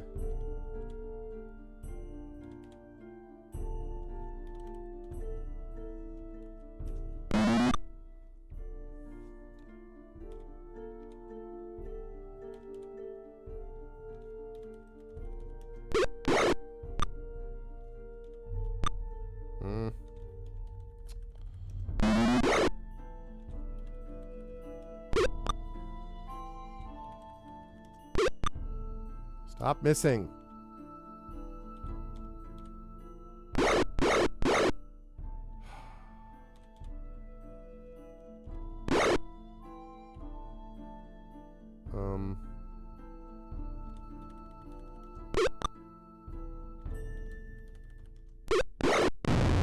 There we go.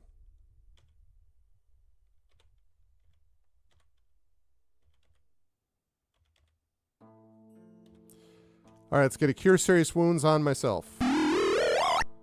Yes, because I want to do that again.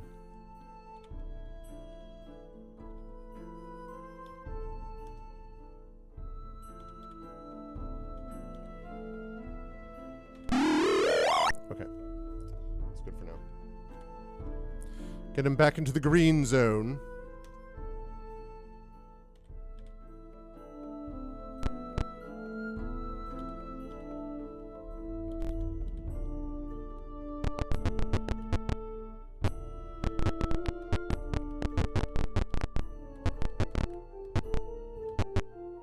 This room is filled with the dusty remains of several large volumes, and suddenly it just shoots past what I'm looking for. Ah, I see, I see. Have you take that and that, even though you can't use that one.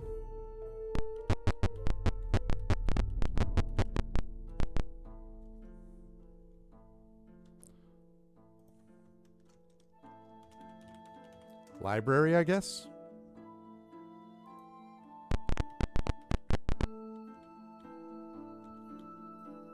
Ugh. Character status, rulebook page 4.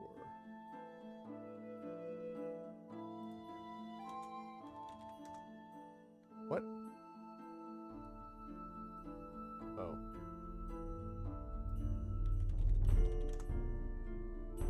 B? No. I can do it fast. It's just annoying to have to go through all of those extra, like, key presses to do it. Ugh, come on. A patrol.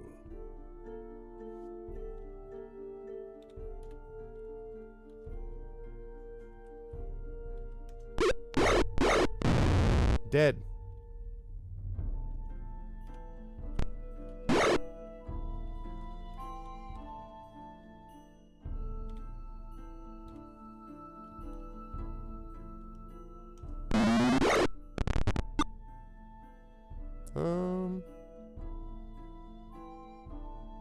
Let's have you wait. Dead.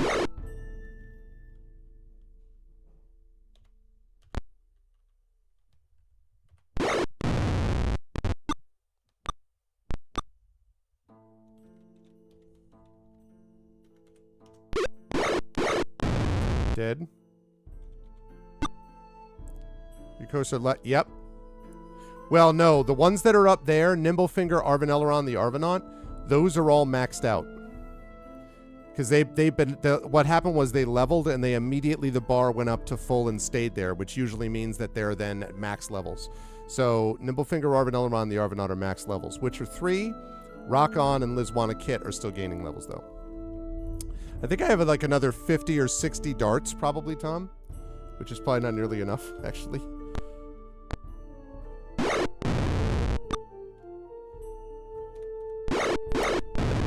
Nice. That's sweet, sweet damage. I like that it flees in panic. It's so funny. I think we're okay on this score. Nope.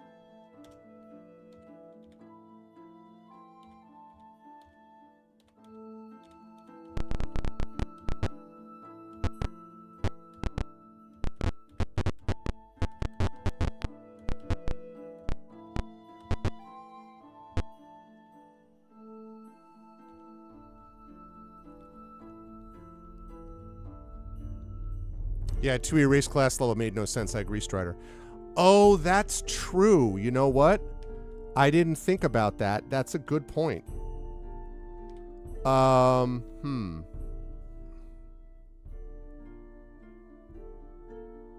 guess, is that under, like, race hack? I'm kind of a little nervous about doing it.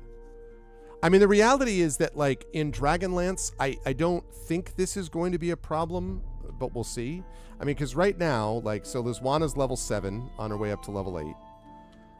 The Arvanaut is level 8 and I think is maxed out there. Rock-On is level 7 on their way to level 8. Arvin is level 7 and apparently is maxed out, a half-elf. I think I remember that. Nimblefinger is maxed out at level 9. And Witcher 3 is level 7 on her way to level 8. So I feel like it's probably fine, but we'll see. But I did forget that it had that feature in certain games. I don't know if it works in this or not, to be honest.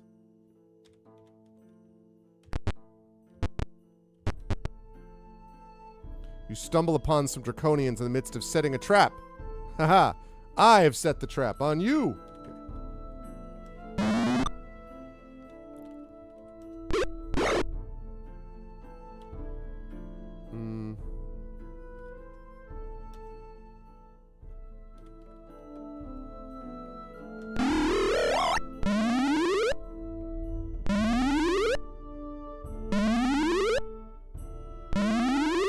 None of them with nausea, though. Oh, there we go. Thanks, Bozak.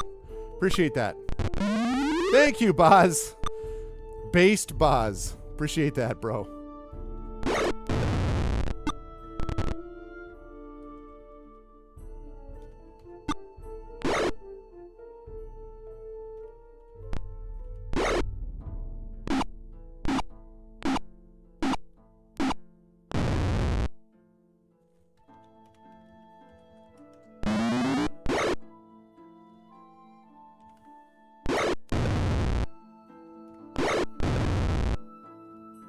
Lizwana kicking ass, taking names.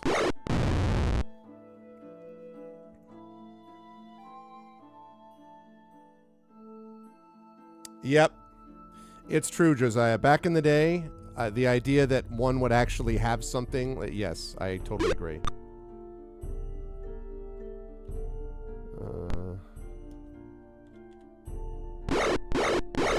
Jeez, take it easy, bro.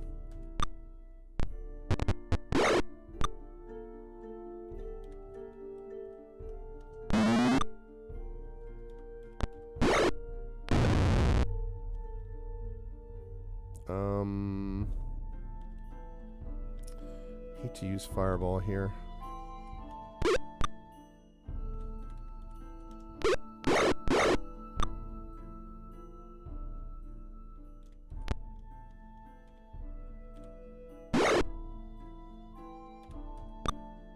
Ugh.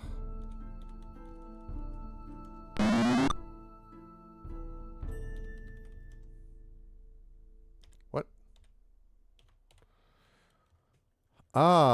So 48 darts plus 1.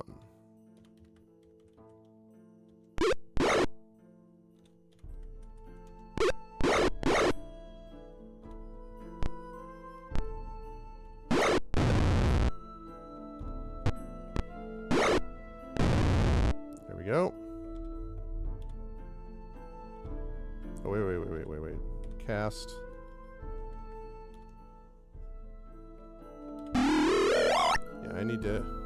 I need you to get yourself healed, bro. Pretty much, Rockon took the entire bulk of that situation the whole time. Yeah. There are definitely aspects of the limitations that made the programming, the way I've heard people describe it, is more agile. Like, in some ways, having all the extra room that they have later on, 26, has not necessarily made everything better. But having said that, there are a lot of good, that the amount, like what they're able to do now and how much they're able to get closer to the vision that even someone like this, you know, folks here would have had, right? Has been really pretty awesome to watch.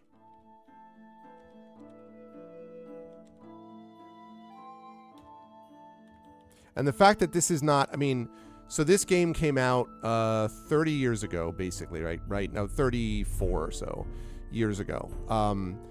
And so we're talking about, like, you know, we start to see games really emerge on the horizon, like Mind Television, like 1982 or 83, right? So you're basically thinking of it from 82 over the next 40 years, we've come to what the new breed of game is, and that's pretty wild. Oh my God, what a bunch of awful heals. Jeez. Evidently, the Draconians have only recently begun to infest the Temple of Herzed. Yeah, evidently. Save. B. No. Exit.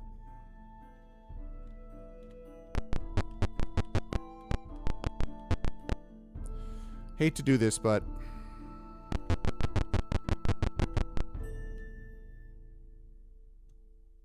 Okay.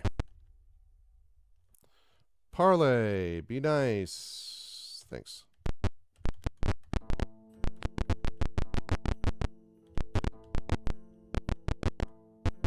Oh, wait. I do need to go in there. Yes. Pool. View. Items. ID. Sell. Yes. Share. Exit.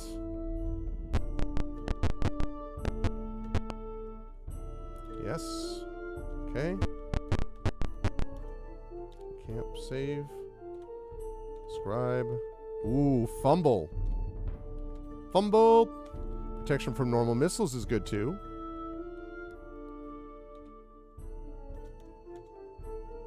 Yes. Memorize.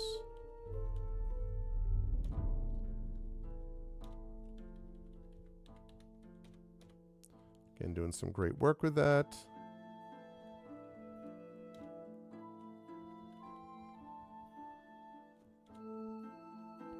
Oh, fumble is level 5? Oh, I guess I forgot about that. For some reason, I thought fumble was less than that. Using consumables. Elminster would become more powerful than any elven mage. True. I should ask Ed about that. But I think that's probably right. Like, based on what they originally imagined it to be. Memorize.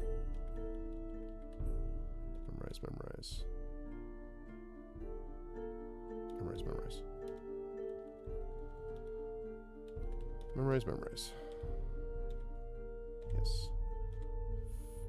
Exit fix.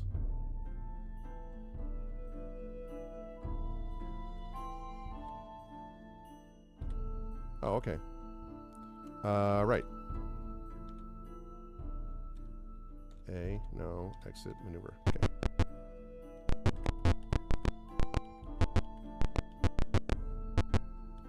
Okay.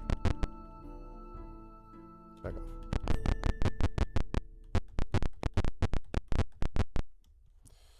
Yes.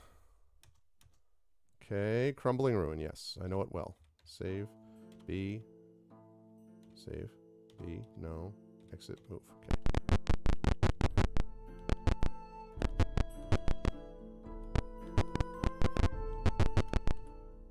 Oh, man. Okay. Yeah, exactly. You blow them all in the final battle, or at least the medium battles. Okay. You know what? Let's try to save our hit point resources. Think of them that way.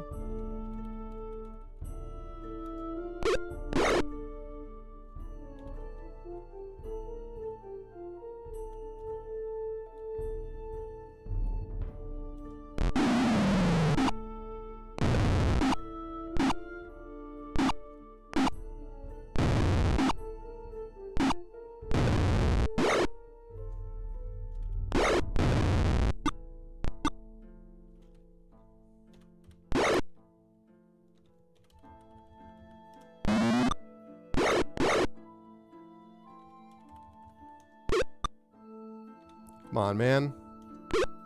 2 hit points. Let's go. Dead.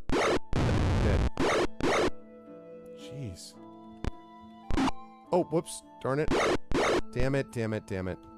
Extra move I wasn't supposed to take. I didn't see that acid.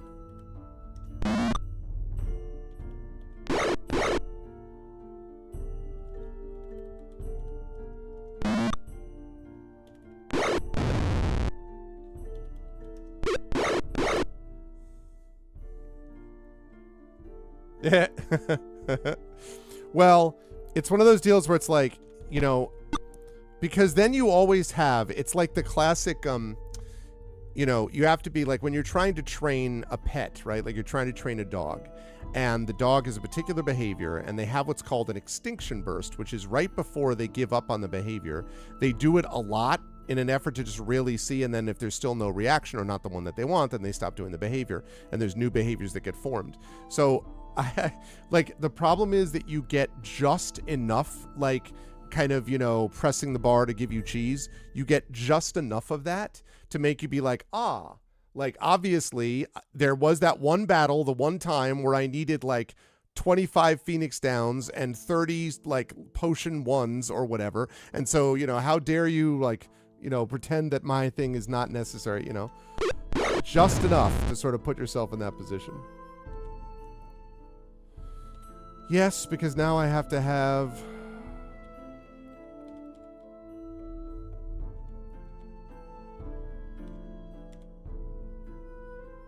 also, I think that their flails have been used. Let's do one of those.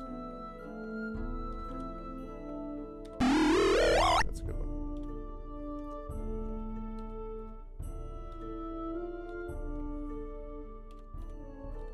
Yep. That's the thing about those. I have to remember to... always have to remember to go back and check this out. because when you kill one of the low-level guys, you lose your weapon sometimes in there, which is not what you want. Yeah, just these arrows +1 will not join up with each other, which I find weird and a little irritating. Okay, that's fine.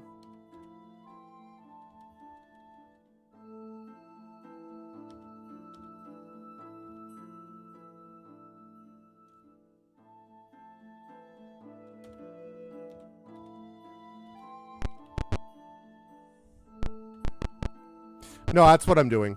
But, like, you know, it's just one of those things that when you have, like, a game that's not exactly optimal in inventory management. Save, B, no. Exit maneuver. Soft rustle of movement.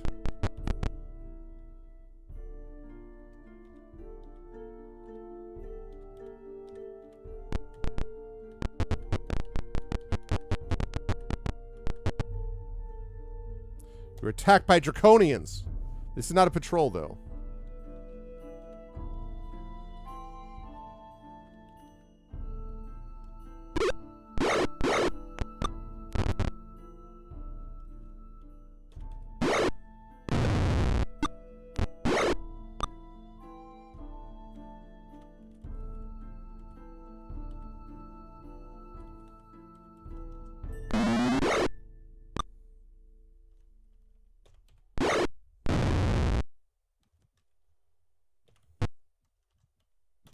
Cast. Ice Storm.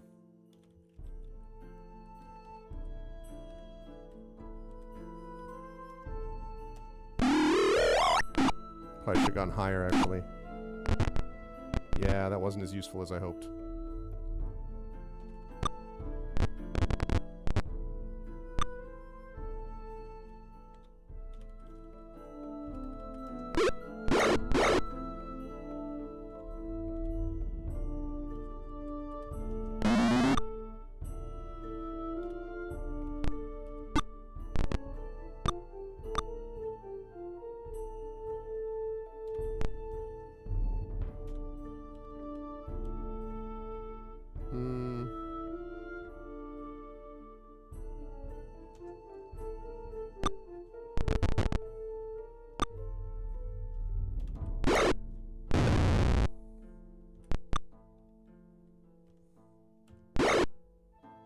That's without a weapon that she just did that.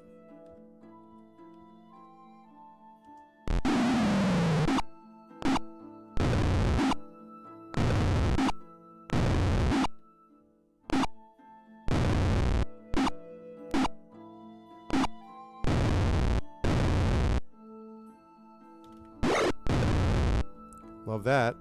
Love that for us.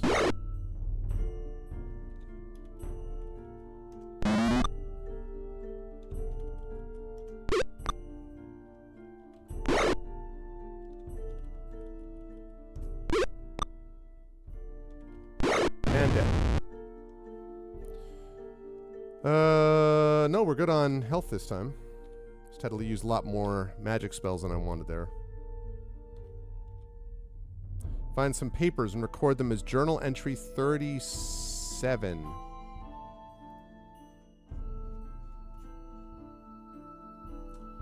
Stage 3 is about to begin. The good armies are marching unsanctioned, and our friendly adventurers are still trying to figure out how to get the Dragonlance. Sir Labalm has been working in the arena of Duragast. He'll begin to raise his army of undead as soon as the good armies are in position. We anticipate this will take another day or two. I have blue dragons stationed at Duragast to guard the eggs, and red dragons are waiting to give me word when he's finished his preparations. When I hear from him, the final stage will begin. Okay, so this is bad. We need to get the Dragonlance. We need to stop Sir Labalm. And we need to warn the good armies. That's, you know, I'm sure we can do that with ease. From out of the depths of the room, a strange figure appears. Is this one of the shadow people? The amulet glows a soft brown. Without any apparent sound, you hear the strange figure reveal itself as a shadow person. Hey. Oh, okay. Thanks, Tom.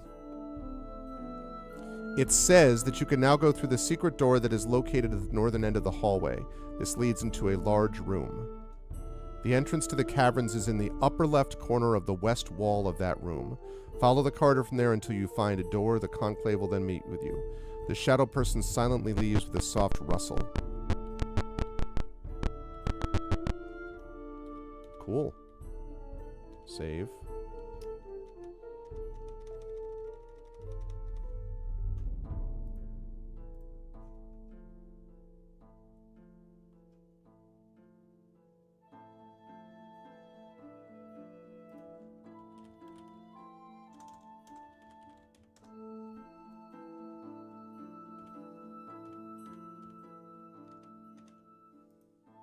Okay. Right. So.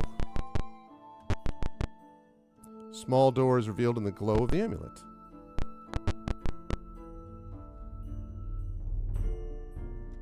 I think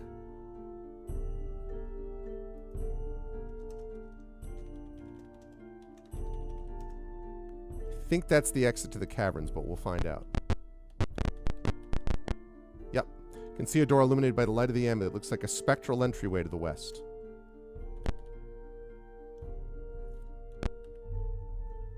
Woo! Whoa.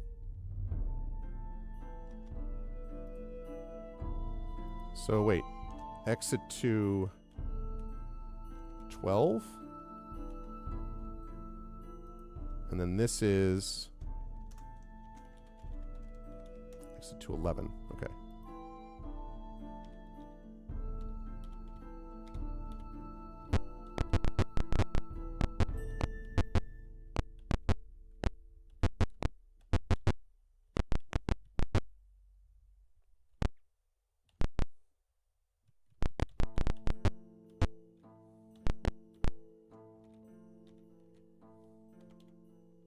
Interesting.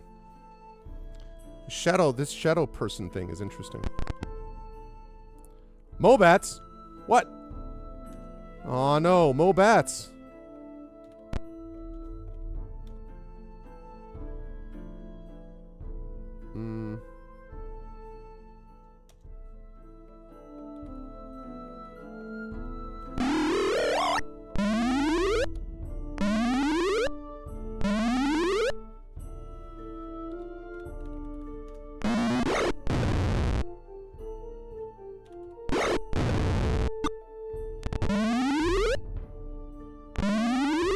Haha.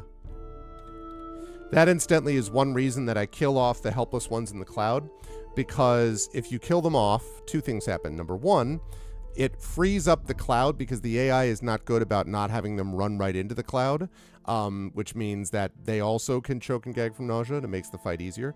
Secondly, if you get a bunch of them killed pretty quickly, these guys can fail their morale check and flee in panic, which is what we like to see.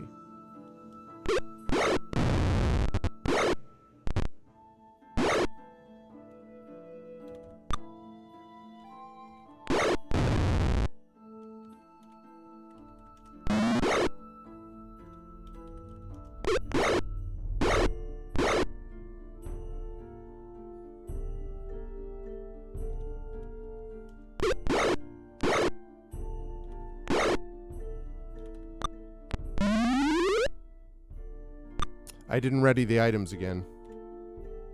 Okay, he's got his ready.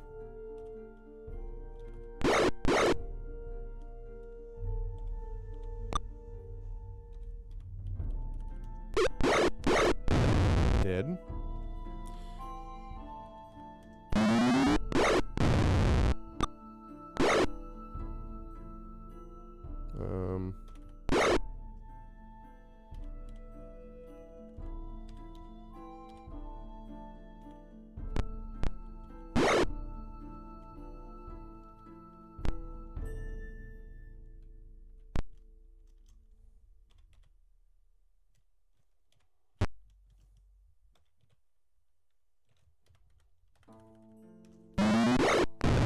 There we go.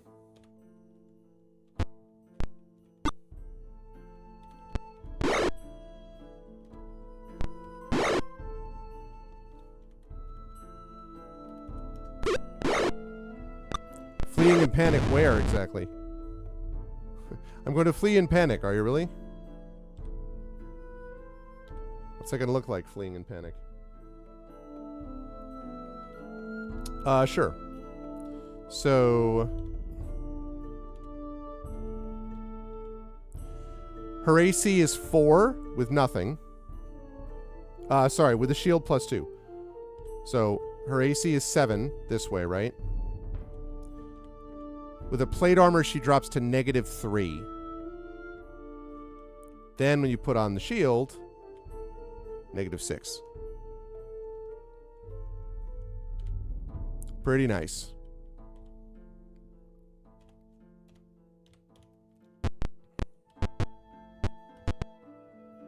You've come across a conclave of shadow people.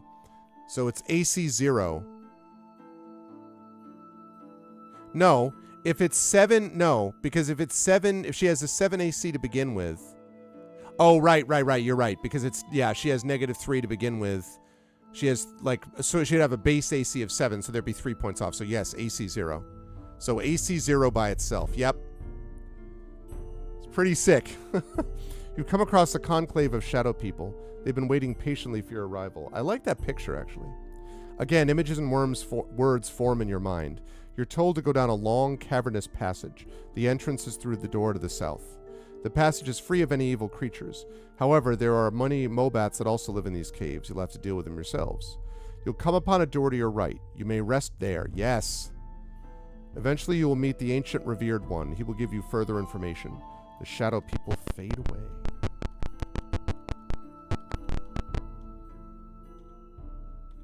I heard rest in there.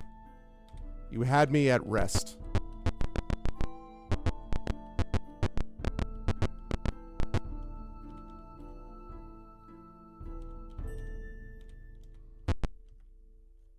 All right, that's not bad. We got pretty far before the Mobat attack.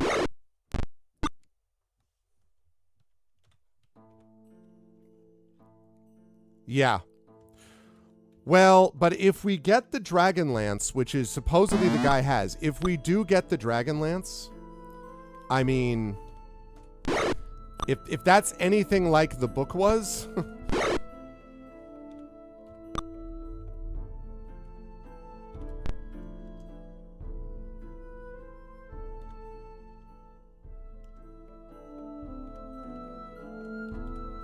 God. Ah!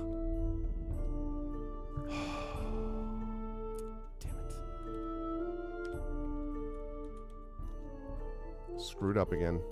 Need to get one closer. What? Oh. I have finally run out of those other arrows. Now I'm back to just the normal arrows. Huzzah!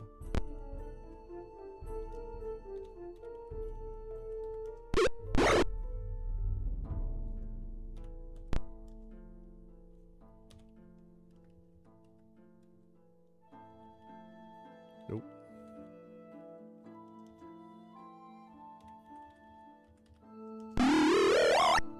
What I did before.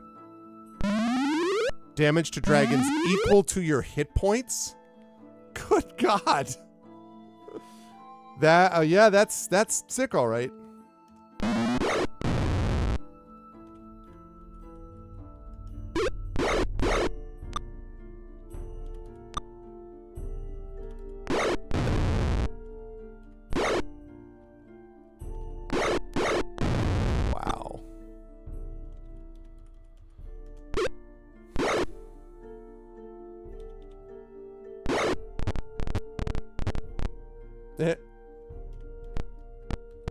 Coming to get you. Coming to get you.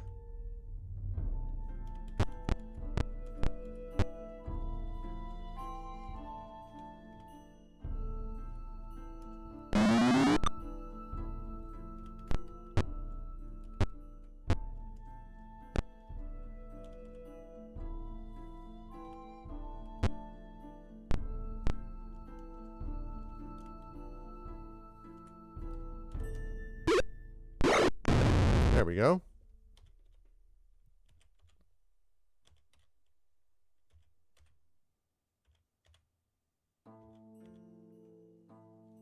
Nope.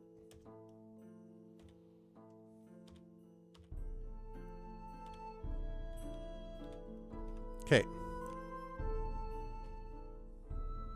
Hey, what's up, Butthurt Gamer? Welcome, welcome. Welcome, everybody. +5 weapon. Oh, that's pretty wild, though. Current hit points, like, especially with Kit using that. Ooh, okay. All right, so that's...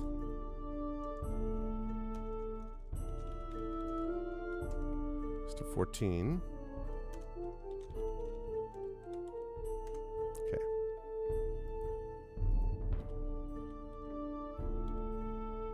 Okay. No.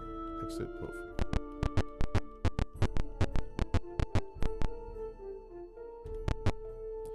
Okay, so that's... exit to 16. Okay. And that's exit to 15. Okay.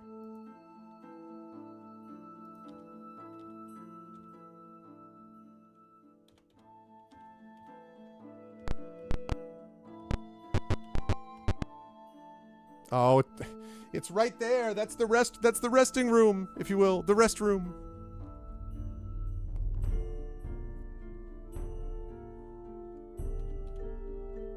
Just making sure that I am equipped.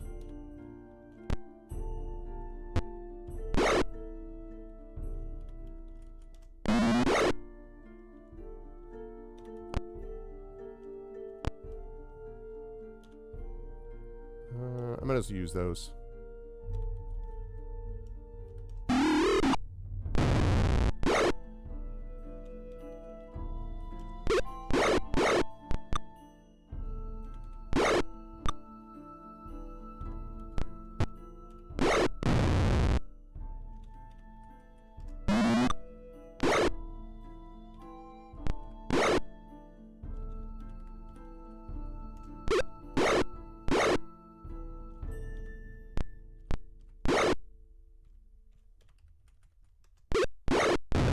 Nice.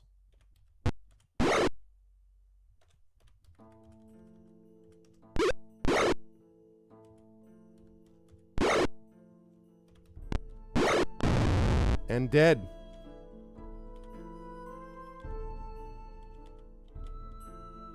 Nope. Lovely.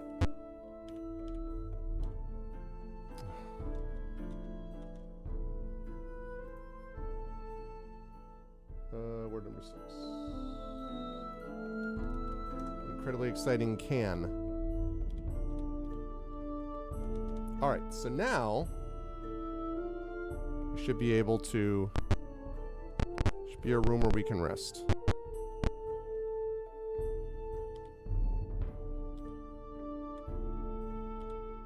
Right, this was the safe place that I was told.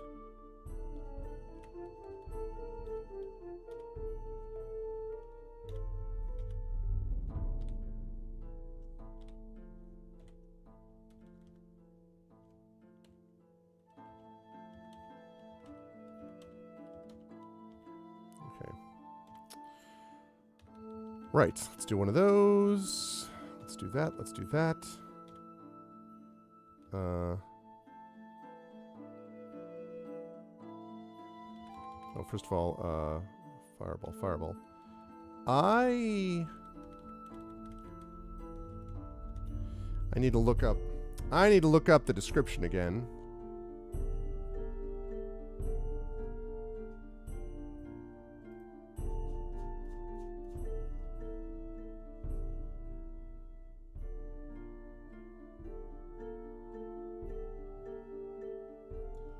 Calls the target to be unable to move or attack. So basically another like hold person, but I assume at a higher level. Yeah, let's do that. I'm probably going to be more interested in that than Ice Storm, which has been okay, but not amazing.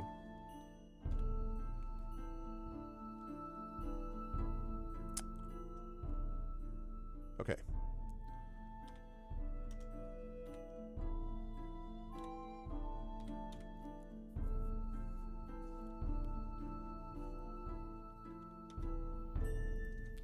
This safe resting area. I love that. I love that you have to go to the very edge. Like you have to like go all the way to the end of this cavern. I'm like, Couldn't you bring this cavern, this like revered one with you? Like, there's kind of a lot at stake at the moment, you know. Okay, so this is 18 to 19.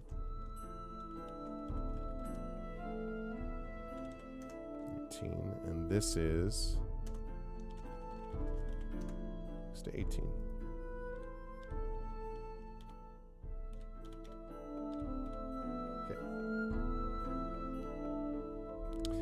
Yeah, that is true.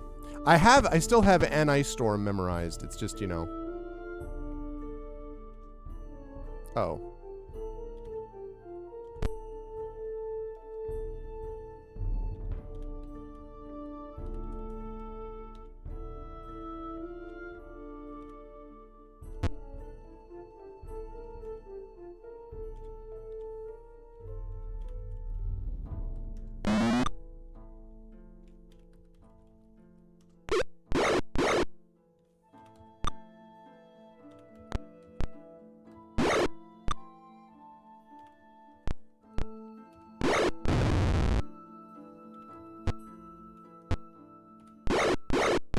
Wow, 34 points of damage. Let's go.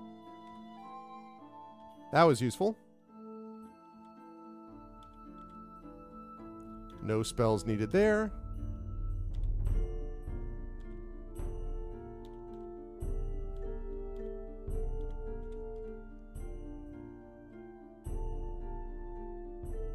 Yeah. They did that a lot with the Forgotten Adventures. A very strong presence fills the room. There's nothing else in here that you can see. Your mind becomes filled with images again. The way to the Dragonlance is imprinted on your mind.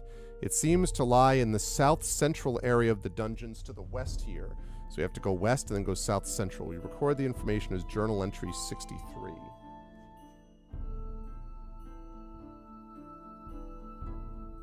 Ooh, okay. We got us a map. Is what we have.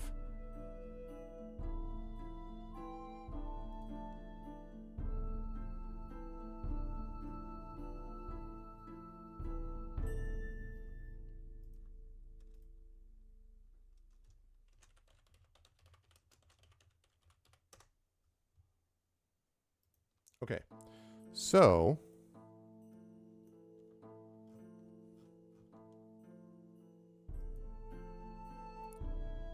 I don't know if I still need that. Don't think I do, actually. So let's remove that.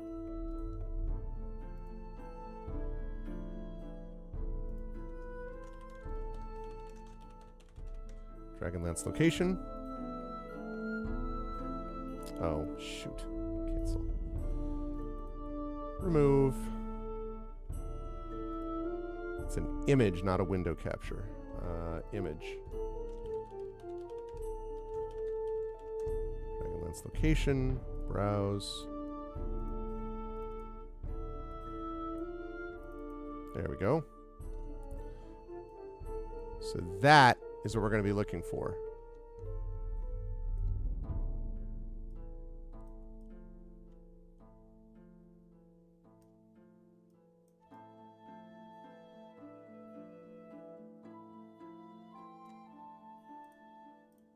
Not right now, but soon. Great. Okay. How are we doing? 4 o'clock. All right. Good chance to reset. So, we have been at this for a couple of hours. I have been streaming for about 2 hours and 20 minutes, having a great time. But we are here for our subathon, Arvathon 2025. We are currently sitting at 81 out of 100 subs. We are 19 subs short of our goal. We also right now are streaming only until 8:40 p.m. Eastern. If you are excited for more Expedition for the Mysterious Peaks tonight, and then after that, more of this game as we head towards its conclusion, you want to see all that happen at once, there's a way you can do it, chat, and that is by supporting with subs. A Tier 1 sub or a $5 Patreon sub will get another 10 minutes added to the timer. A Tier 2 sub will get another 15 minutes added. A $10 Patreon sub will be 20 minutes. And then if you do a Tier 3 sub, that's 25 minutes and a book/game giveaway. And a Patreon sub of $20 is a 30-minute timer boost, plus you'll get a giveaway, which will be for my first published novel, The Third Sign, which is now out of print, came out back in 2009. But I have a couple of brand new, essentially, and been sitting in a box for years, that I just discovered, signed copies that I can send you. So we can do that if we can get the sub support. So please do consider doing it. It's September, which means it's cheaper to get subs if you have never subbed before, or if you are resubbing after having let your sub lapse. It is 20% off, and if you upgrade from, I think it's tier 2 to tier 3, it is 30% off. Same thing if you gift subs, by the way. If you do gift subs, you get a 5-pack of gift subs, gets a bonus gift sub courtesy of Valorant, which is doing that this weekend. We had it happen a bunch of times yesterday. So please consider doing that and supporting us so we can get our timer all the way to 130, and so we can get the Patreon number up to triple digits. 100 would be perfectly what I was hoping for, and then the 19 subs would get us up to 100. So please consider doing that. Spread the word, and let's keep on rolling. Oh, thank you, Imaginary Exponent. Butthurt Gamer has got a tier 1 sub. Speak of the devil. Thank you, Imaginary Exponent. I appreciate that very much. So that gives us 82 subs, and it adds another 10 minutes. So we're now up to 8:50 p.m. Eastern. 8:50 p.m. Eastern. We're doing it. We're doing it live. We're doing it live. I'm digging it. So thank you very much. I appreciate that, Imaginary. Oh, my God. Thanks, Imaginary. You're like, how about a second one? I'm like, all right. Now we're up to an even 9 p.m. Eastern, and we're only 17 subs short of our sub goal. Thanks. I appreciate that. And welcome, Butthurt and Strider, to the channel. I hope you enjoy the emotes and all that kind of good stuff. Thank you. I appreciate that, Imaginary. Thank you very much. Everyone has been super generous this weekend, and it's been really an enjoyable set of streams, too. I really haven't been having fun with this. I really have. It's been great. Right. Okay. Once I'm out of this temple, I think I'm going to switch music to another Kevin MacLeod famous favorite song of mine, I should say. The presence becomes extremely agitated and angry. A new, more ominous image forms in your mind. Oh, is that the guy? A Death Knight is directing his minions and placing hundreds of bodies in the arena of Durgast. The images fade to nothingness as the Death Knight seems to turn towards you. The chamber presence slowly dims. Just before it does, you hear objects clatter to the floor. Happy birthday to the ground. Okay, ooh, a shield? Okay.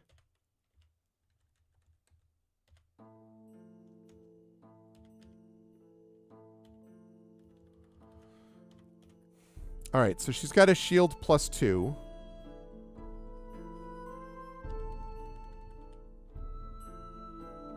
So that's a shield +1. Oops.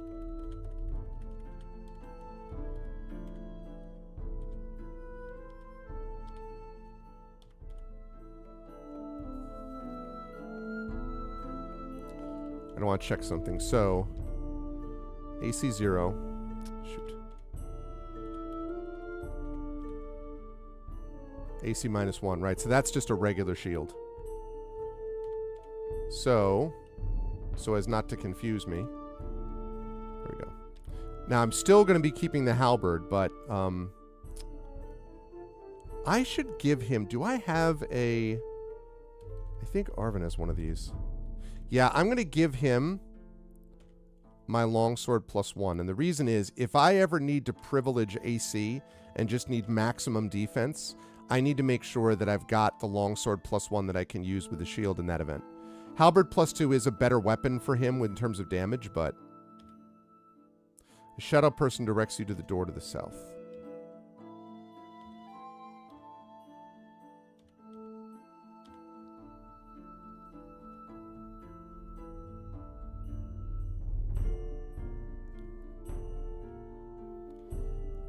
Okay.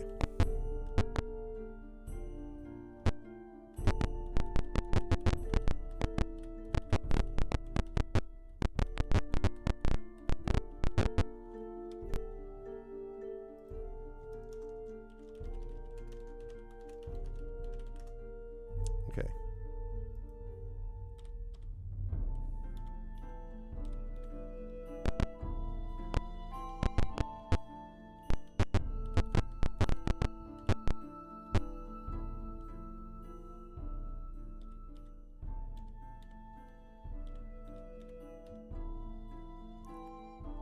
You've entered the dungeons of Dorghast. The walls are covered with mold and insects.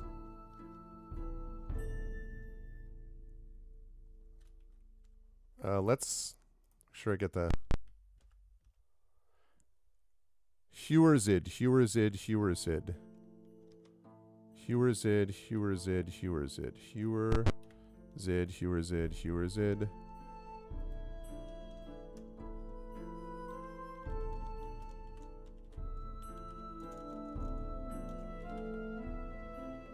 Okay, there we go.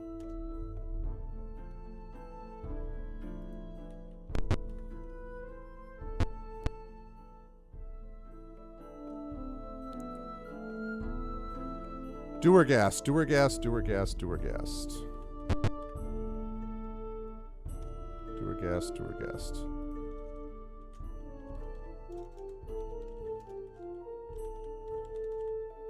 There we go. Now I got my map all nice.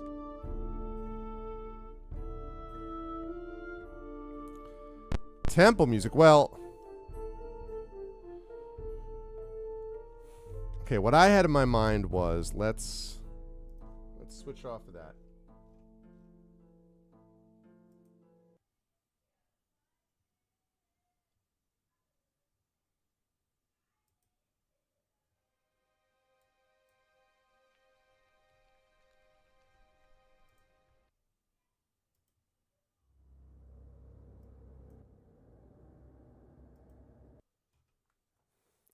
All right. Are you sure though that you don't actually want? Look, I found a little bit of an obscure one, okay? And you all can tell me what you think. I found one that maybe it's a little obscure, but I thought that might be worth it.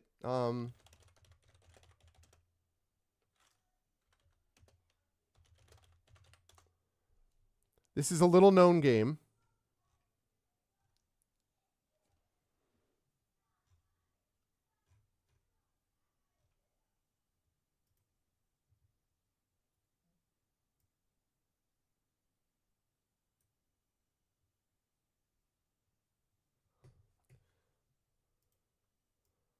I don't know. See whether you think this one works. Kind of a little bit of an unknown.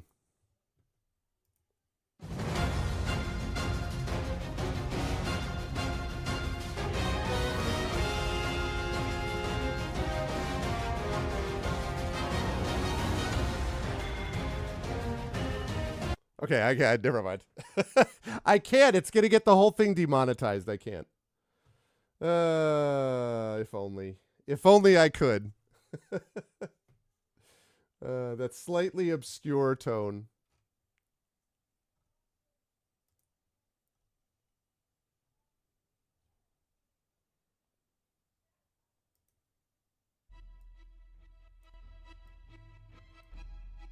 Can't do that, but I can do this. Yeah, I don't think a game with that OST will ever be popular. I don't think it's ever going to work.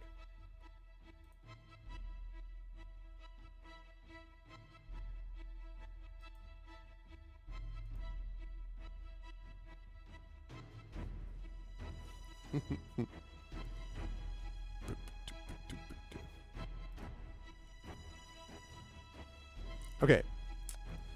Right. On we go. So we have to find this Death Knight.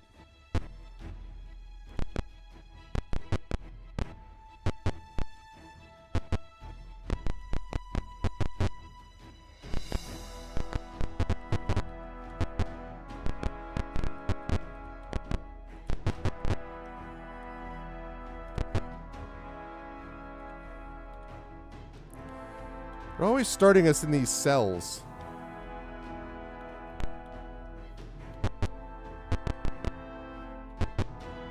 A shapeless pile of clothing shudders at your approach. An incredibly dirty man huddles within. He stares at the door. Horror etches his features. As he fades into senselessness, you hear him whisper, "La bomb. Someone set us up. La bomb." Oh, slightly more loud, sure.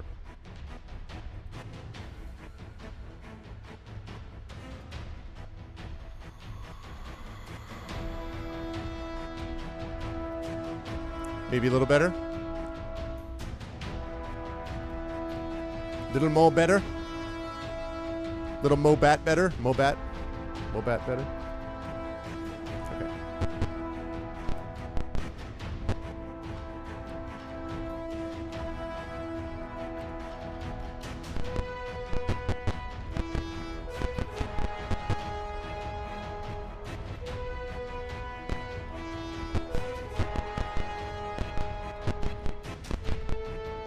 Monsters attack, what? Unprecedented. Whoa. Whoa, we got ourselves a whole bunch of people. Okay.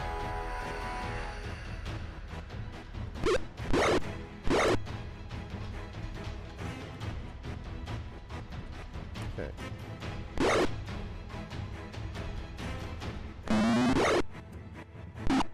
It explodes, and it goes down like that. Oh. And my, and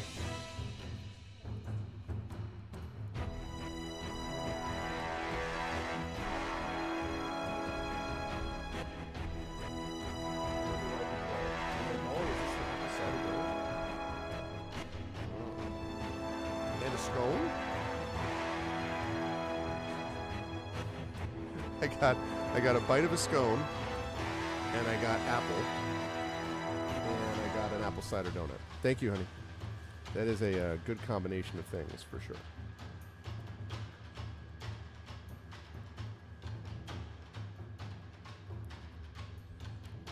For all your dry lip needs, try La Balm Lip Balm. I just keep thinking of Frank L. Baum from like, right, who wrote Wizard of Oz, and I'm just kind of like, is that what he actually was? He's just like, yes, I'm a Death Knight, but sometimes in my spare time I like to write children's books.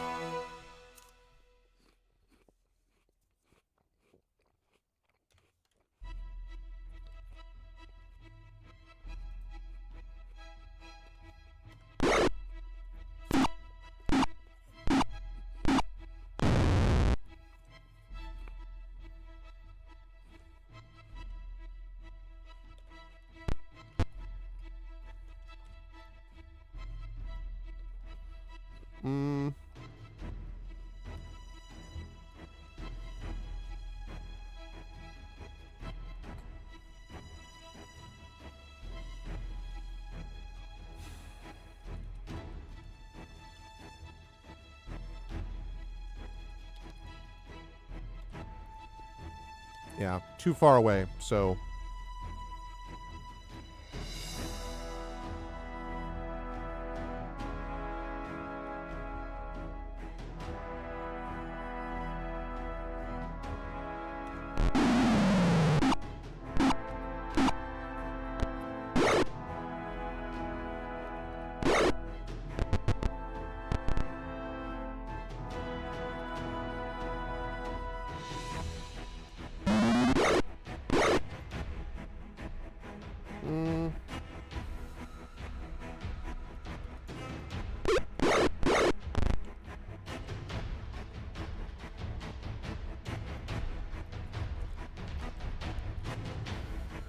Yeah, a Death Knight has to have a hobby. Also, we've been blessed by a cat. Hello, Ganesh. Ganesh has joined us.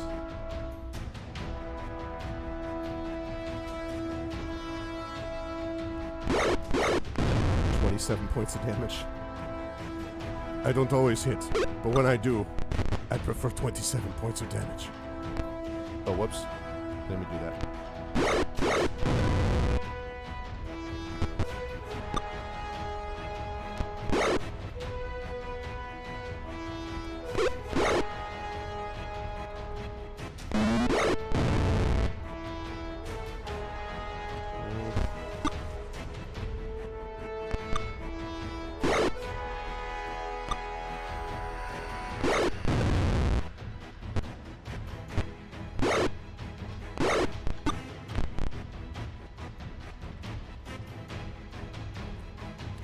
Might not want to flee in panic against that room. I like that he turns when he gets there. He's like, hey.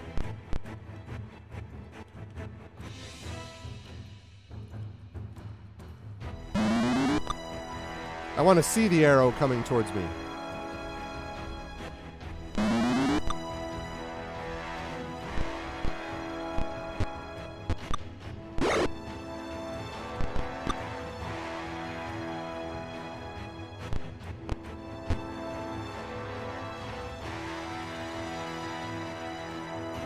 Hat has been achieved.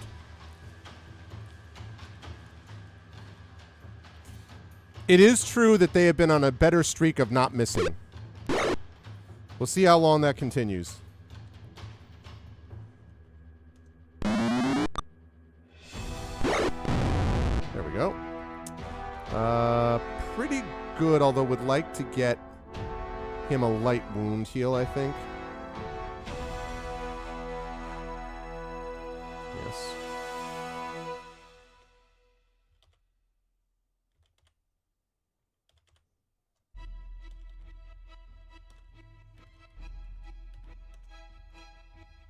Okay, make this a good one, please. Yeah. I don't want to waste it, but...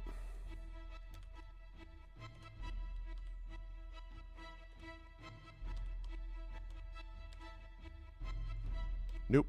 No, I do not. This room used to belong to the jailer. As you enter, you see a figure slip through the door to the south. Oh, yeah?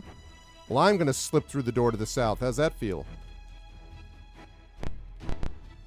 This room is filled with instruments of torture. Draconians and humans are making small cuts in a poor wretch laid out on a rack. We rescue him. What are you talking about?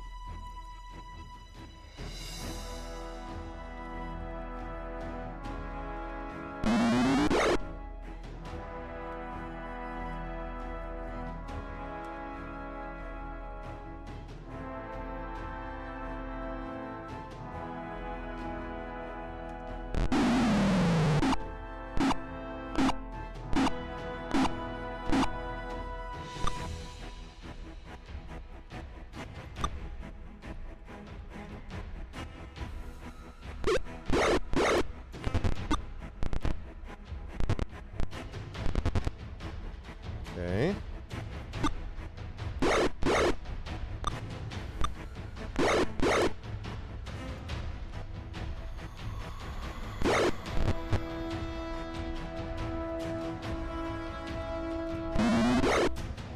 Okay. What have I got by the way of...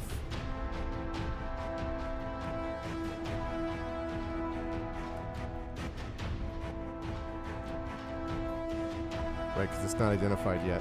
Let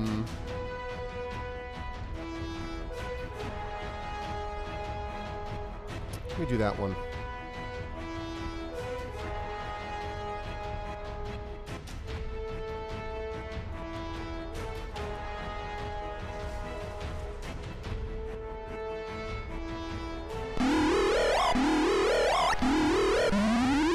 Okay. All right, well, the two priests.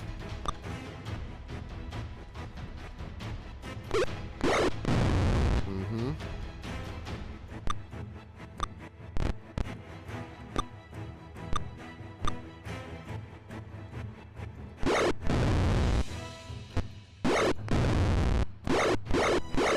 Jeez, stop hitting him so much.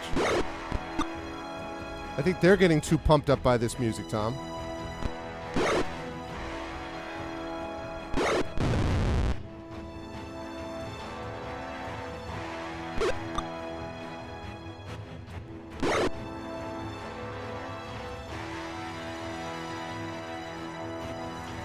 That's the problem when I must be like holding onto a boombox, you know? Ow.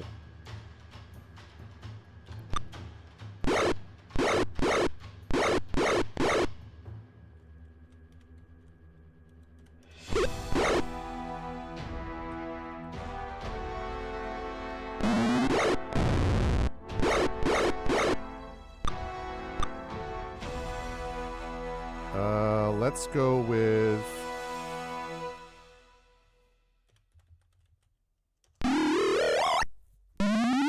Okay. There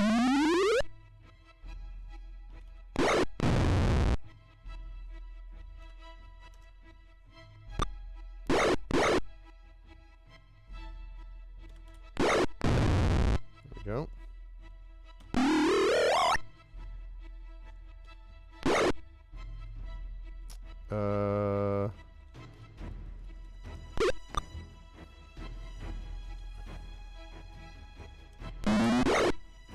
This time I'm taking the guy outside of the cloud because I don't want him coming up towards my cleric. 2-1 concert. Number 2, aim. Exactly. Okay. I do have healing potions for each of them, but oh my god. These guys hit like trucks.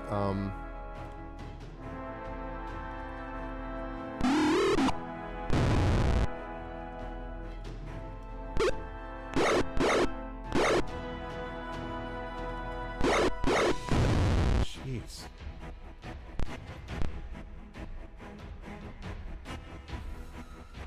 Light wounds. I gotta do that again. Yes. Done guard. Done guard. Done guard. Done quit. Cast. Light wounds.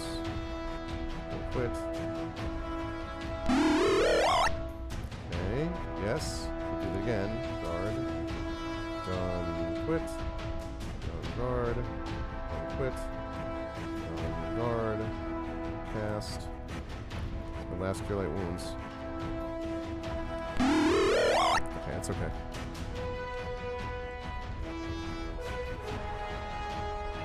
Ah, Hercules. That's some good experience.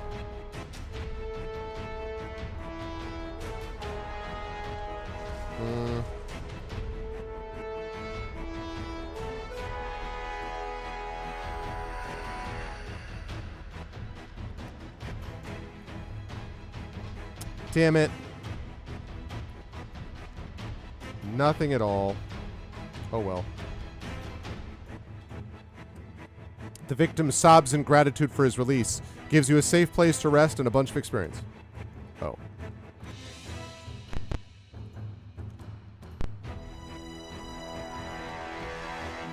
So this is the... I'm actually wondering if I want to take a chance or whether I want to go...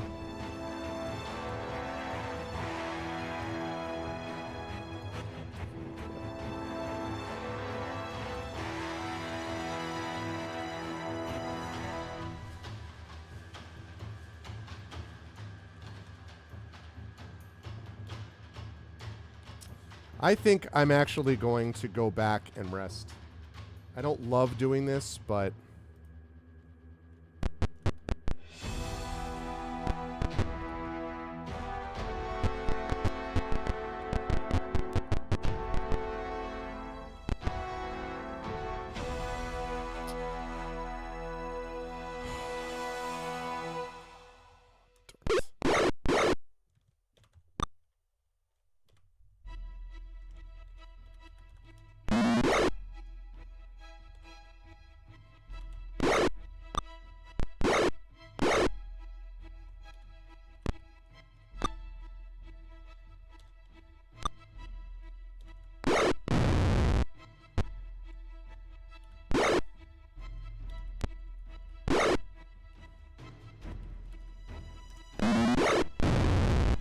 Good.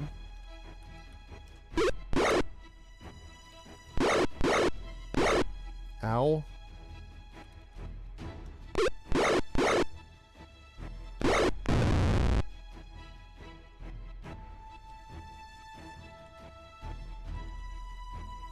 No. Enter.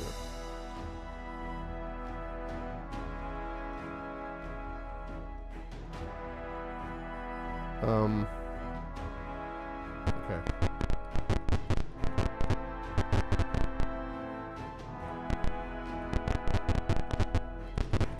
Okay, made it. Whew, okay. Worth it. All right, memorize. Memorize, memorize, memorize, memorize. Next. Memorize, memorize. Exit, exit, yes. Scribe. Scribe. Let's see. Memorize. Memorize, memorize. Memorize. And memorize, memorize. Okay. I know, right? Okay, so in camp, save. I'm going to save this under C. No. Exit. Move.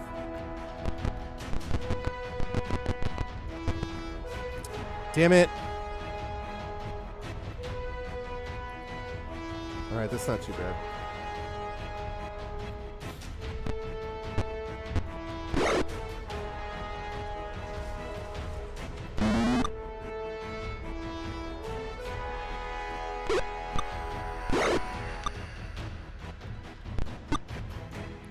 Really appreciate it if we could stop missing.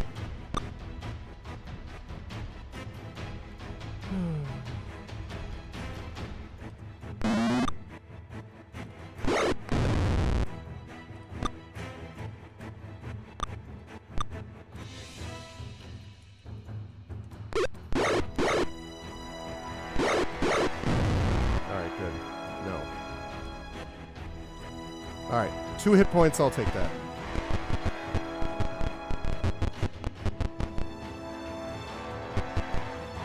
Alright, good. Save. B. No. Exit. No. Okay, that worked out. 2 hit points. Bring a hammer and a chisel to your adventure. Bash. Monsters attack. What?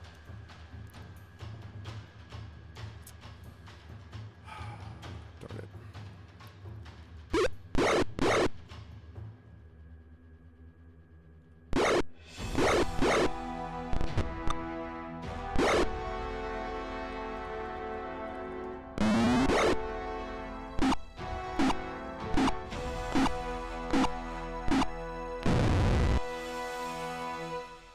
Right.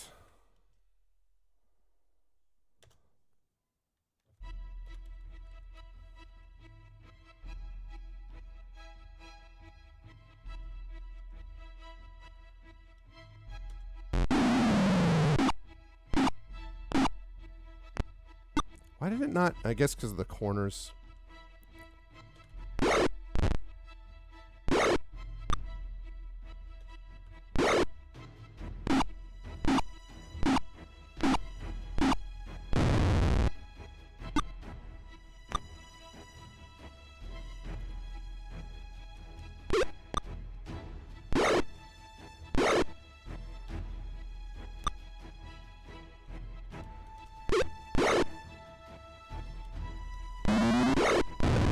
Nice.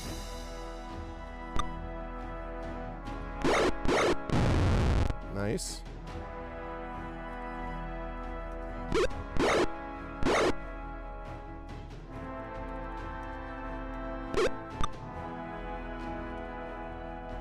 Okay.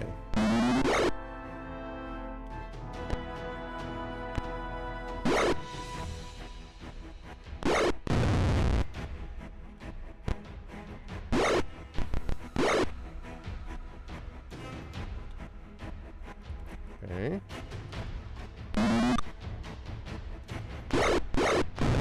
Outstanding.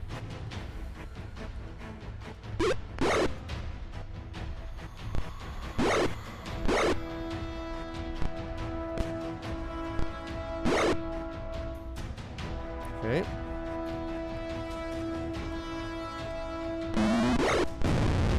Outstanding. All right, and then I want to cast Cure Serious on Avoid the Arvathon. Okay.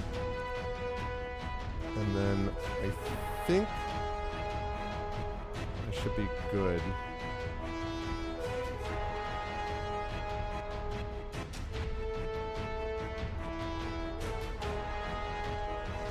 Okay. Okay, and then I want to cast on himself. Good.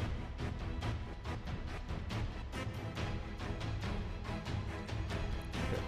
And as much as I like the all this thing, I think I'm getting a little tired of it. So let's go with something a little more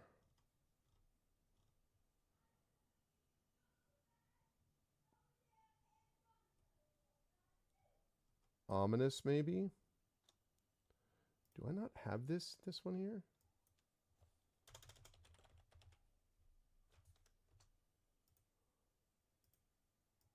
Wow, I guess not.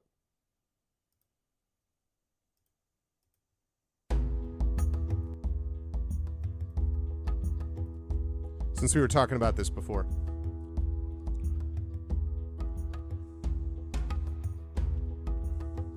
Well, in a one-on-one fight, perhaps.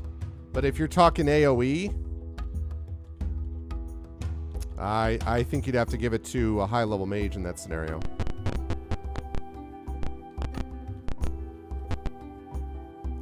A band of fighters approaches. One of them is saying, "Why did Skyla send us down here? Ain't nothing down here but that old prisoner, and he's almost dead." They see you and stop.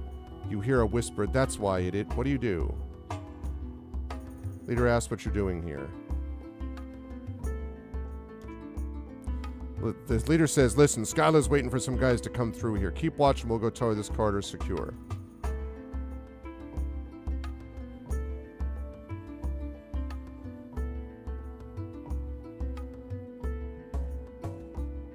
I don't buy it.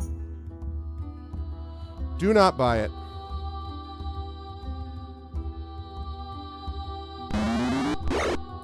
Because what they're going to do is warn them instead.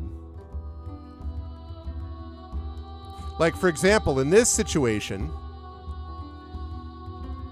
just a fighter be taking out one of them as opposed to these honey bunches of oats.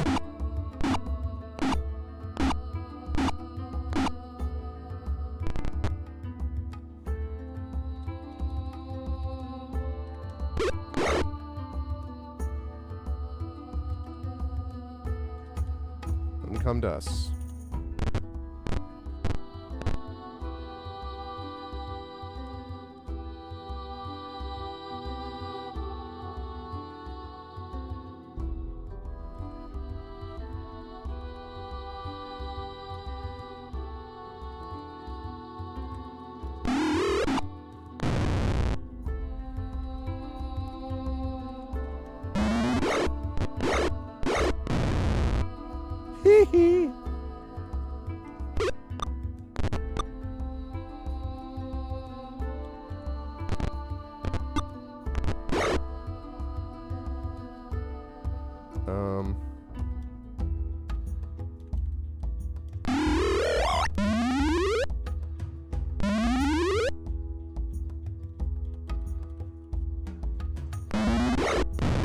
Okay.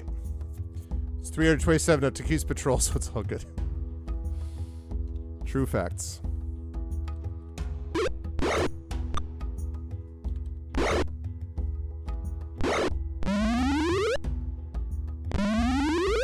Oh, what a shame.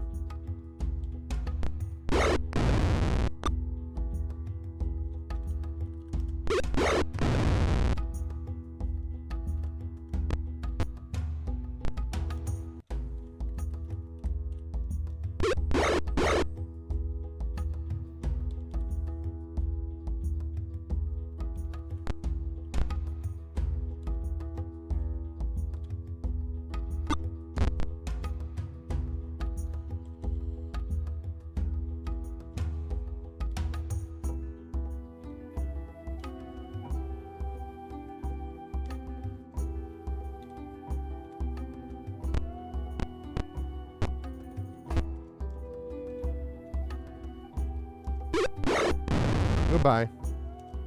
Oops. Okay.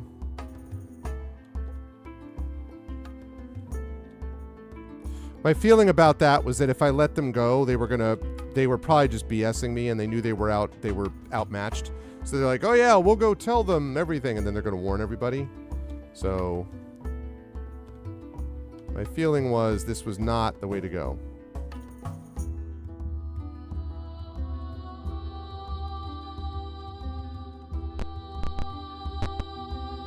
A shadow person stands in the corner. He seems extremely frightened. Frenetic, disjointed images bombard your mind.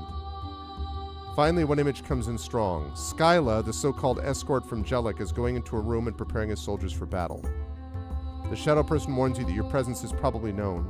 He tells you that the room beyond the one that Skyla's in contains magical weapons and armor. Hey. Thanks, Shadow Person. Based Shadow Person.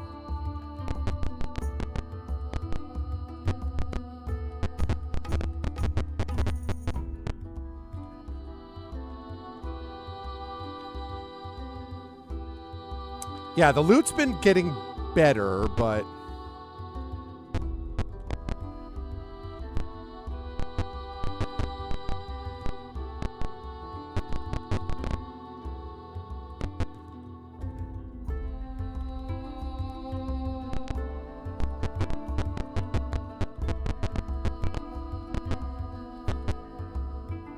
Whoa! Skeletons! Oh, most of these are not skeletons, though. Skeletal Knight. Turn.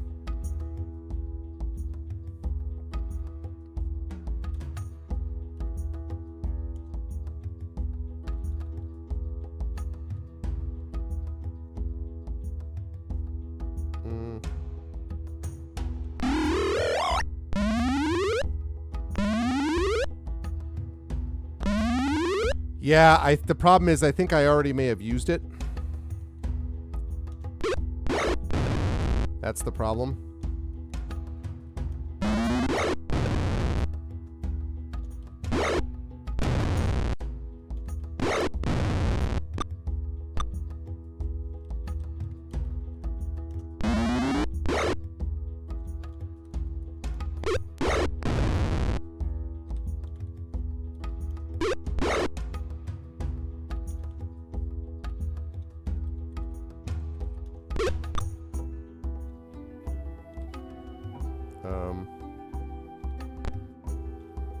On guard.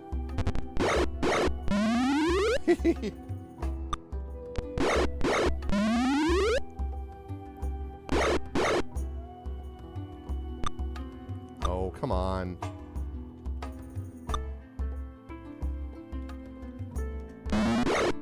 Man.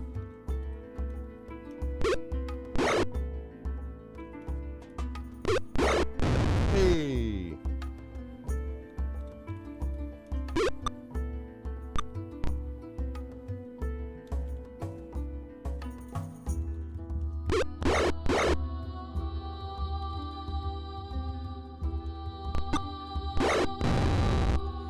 Bye-bye.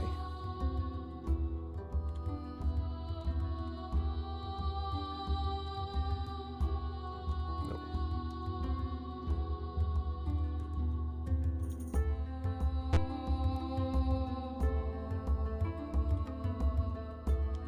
All right, so save, B, no, exit, no.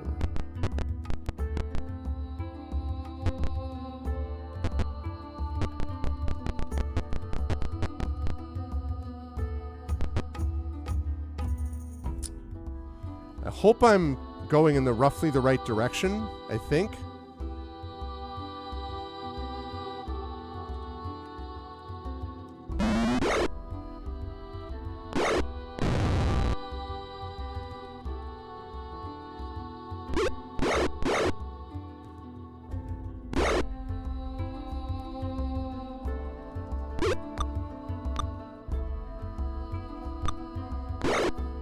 Oh, shoot. I just realized one of them... Yep.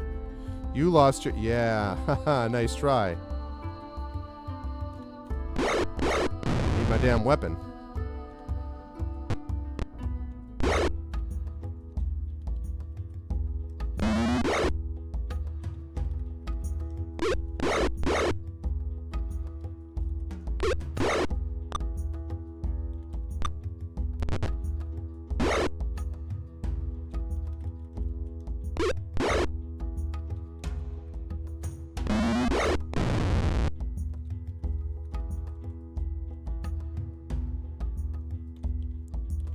Am I out of darts? Oh no! I'm out of darts! Well...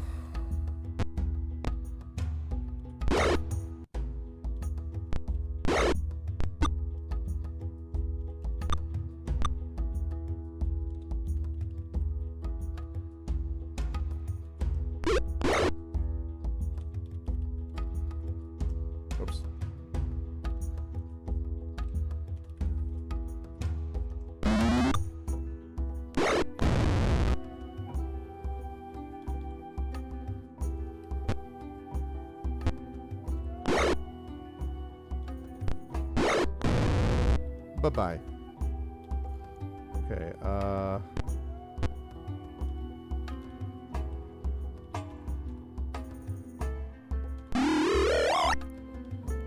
These one... Oh, I thought... Okay, never mind.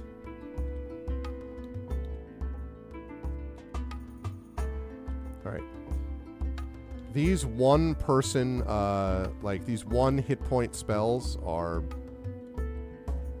not great, Bob.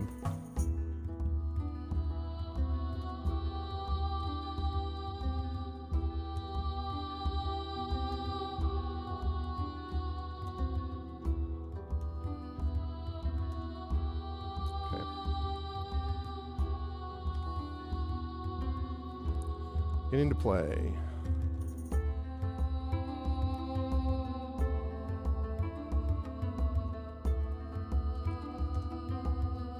Okay. Right. All right. Here we go. Not in this economy.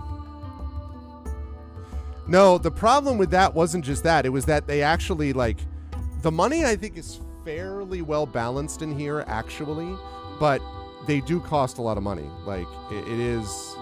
Like, you run out of them a lot faster than you think, because you're only taking 4 at a time. So...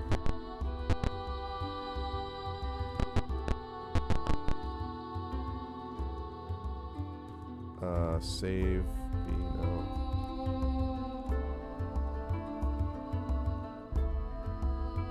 You've made it into the Temple of Dorgast. Unfortunately, this entrance is not unknown to the present inhabitants.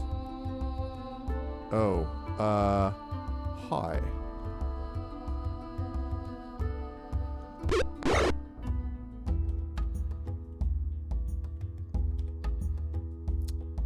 I think I have...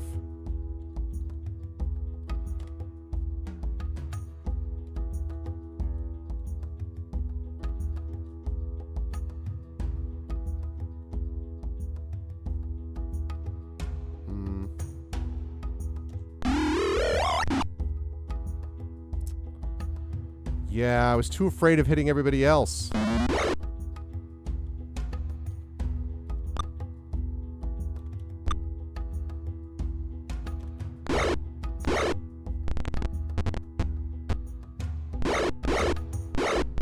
Ow.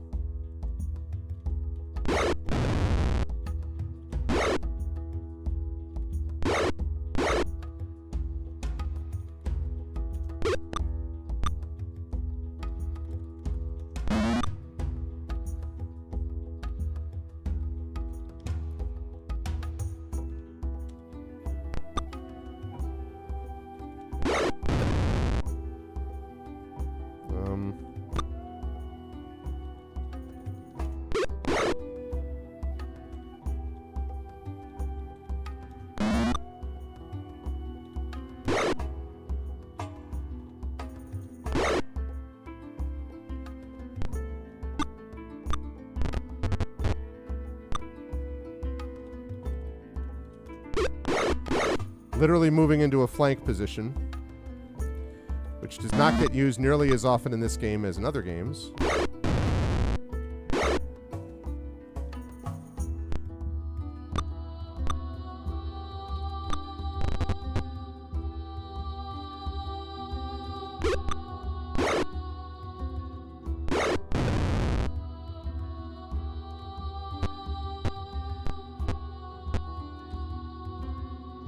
Okay.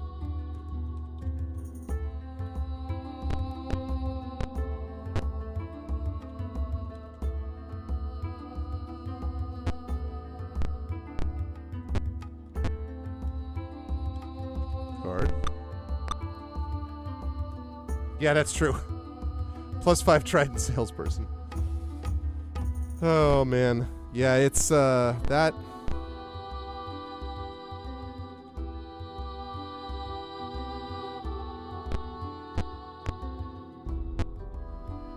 Oh, shoot. I didn't see where he was. Whoopsie.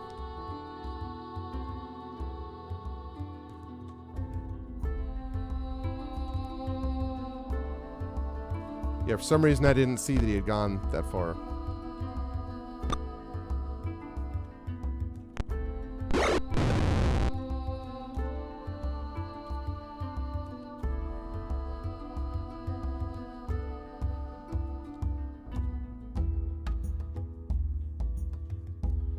Okay, so that was... So that's to 3. So this is...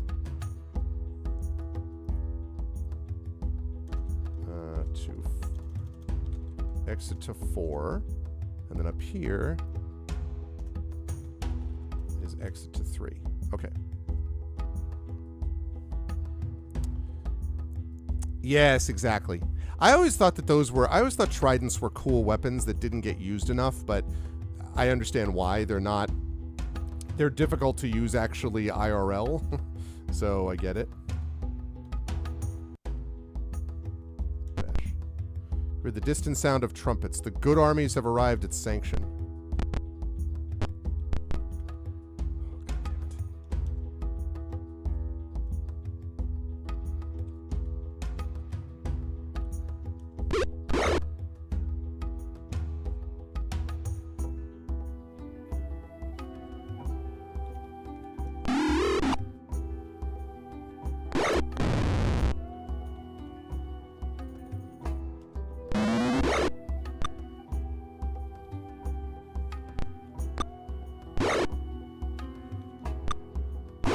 Stop missing.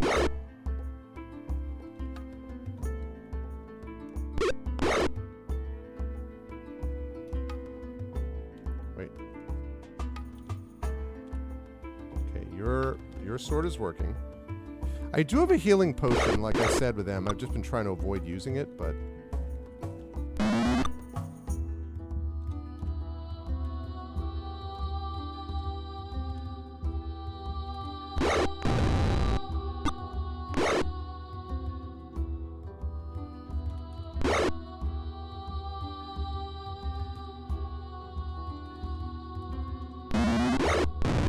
Nice.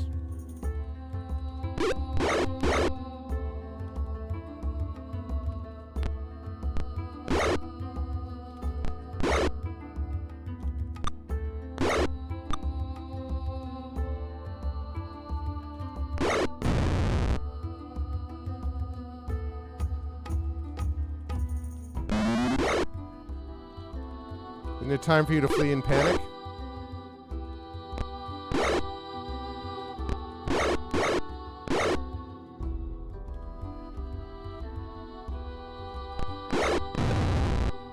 Go.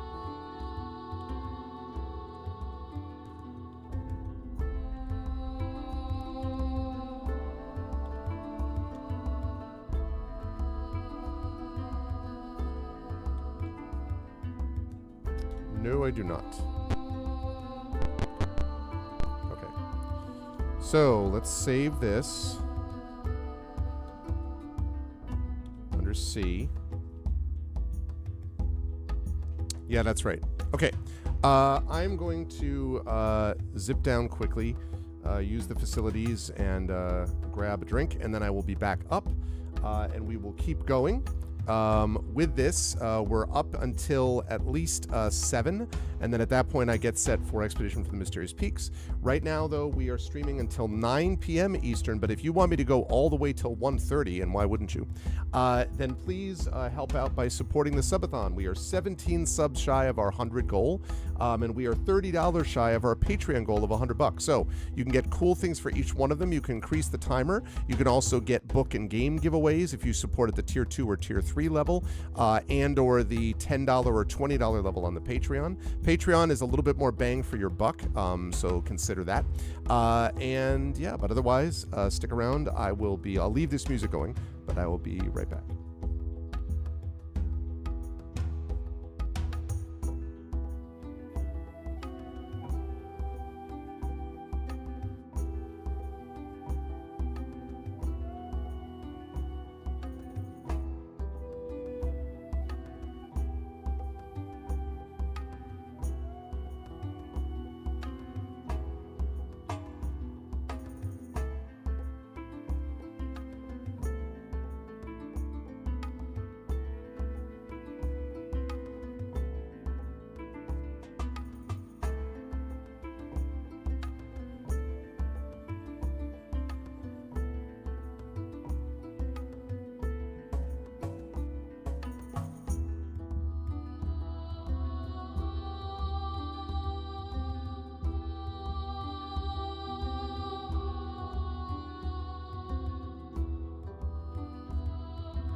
I am back. Thanks for your patience, and also thank you for Imaginary for giving another sub. Thank you, Imaginary. Appreciate that. Very generous today. Thank you. So that's another sub, which means that we are now ending at 9:10 p.m. as we move up bit by bit towards the goal. Thank you very much. I appreciate that, Imaginary. All right, here we are. Let's get kicking it, shall we? As we get back into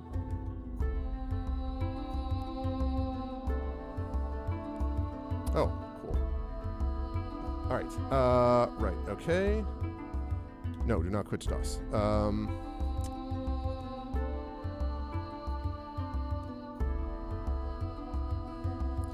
Really do not like. I don't like my healing situation at all.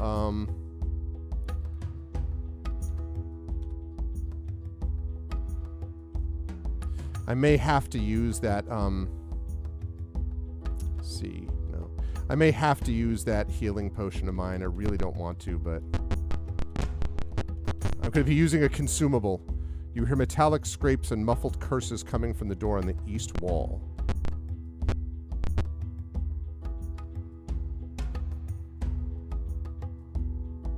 Man.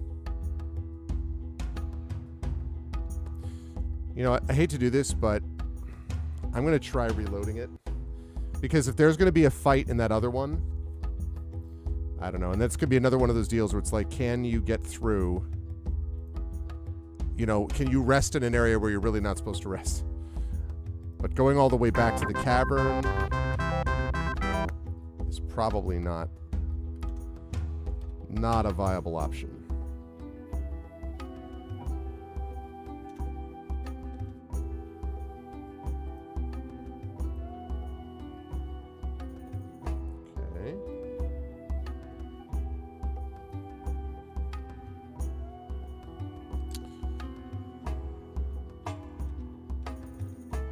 Okay.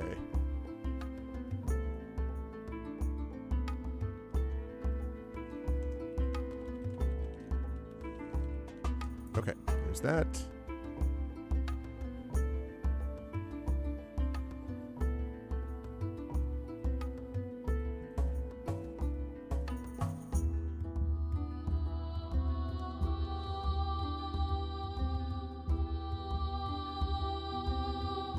Sorry, just making some adjustments to something on my to-do list. Bear with me, please. Okay. There we go, and that way I can tell a friend of mine is making sure that I do something.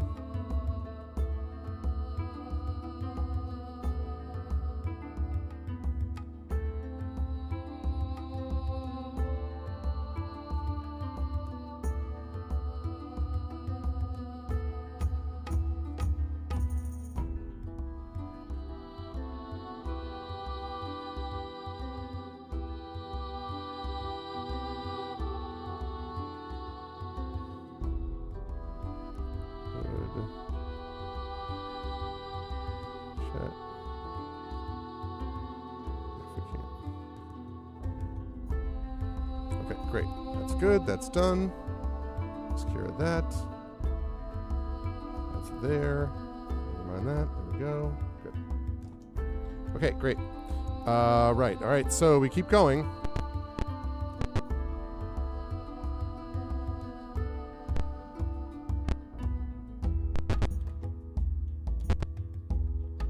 Familiar face looms up before you. You're surrounded by men pulling on armor and getting ready for battle. Well, if it isn't Skylar. Skylar grins with delight. So, he sneers, we meet again. So, punk. Thank you for delivering the information that would lead your armies into our trap. Oh, you didn't know that? Oh, I did know that from multiple entries. Too bad. Even now, Sir Labaum is creating the undead army that will fall upon your forces. They're just going to fall on them. They're just going to full bore. They're going to take them. They're going to body slam them. They're going to, it's cannonball all the day. And now I'm afraid that your usefulness is at an end. Goodbye, Skylar's forced attack.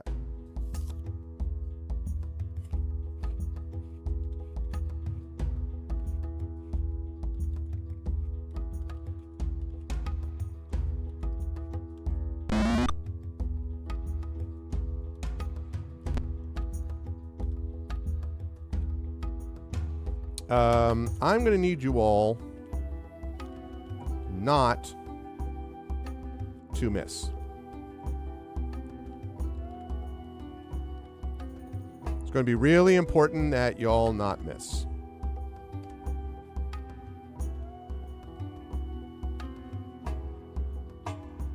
It's all comforting. It's like, oh, oh.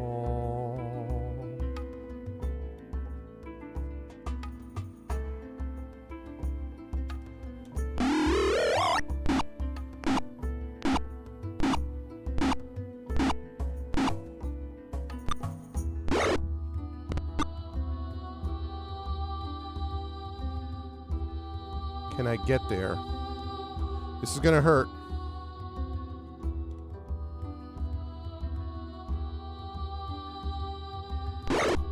Ow. Ow.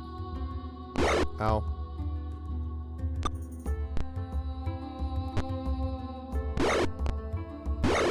Ha-ha! Suck it, Skyla.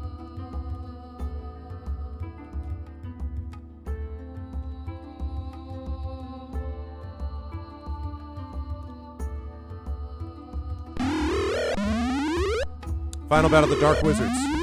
I will do that.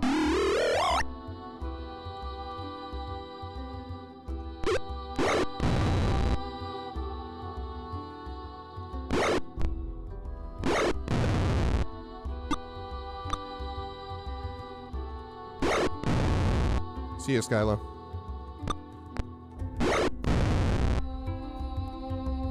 All right.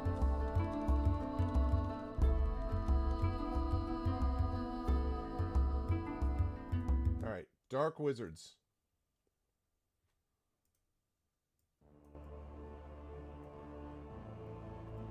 I'm not sure this is the final battle, but you know.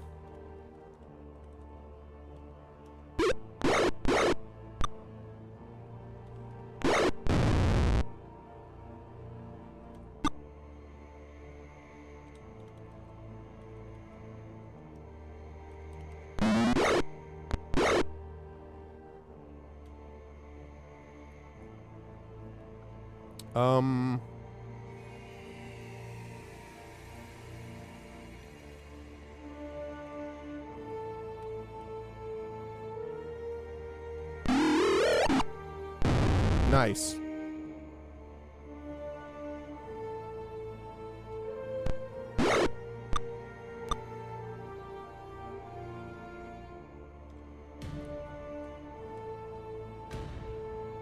It's final like Final Fantasy. It's the continuing battle of the Dark Wizards.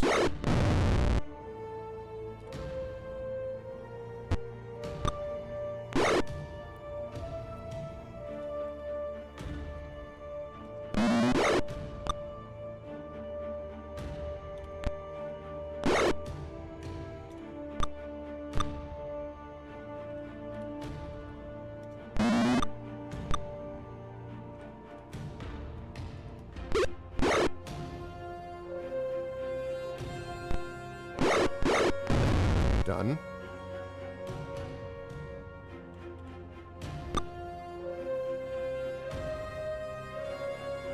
I knew it. Oh, no.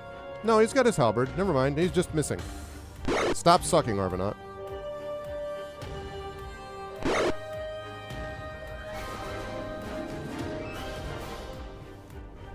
Thank you, Josiah. Another sub. I love to see it. That brings us up to just 15 subs shy. And that means that we are now ending at 9:20 p.m. Eastern. Oh, man. We're closing in on a little over 3 hours left that we could play for if we get that support. Thank you, Josiah. I really appreciate that. Thank you. Thank you to everyone today who has been so awesome. I mean, you folks are always awesome, but you know what I'm saying.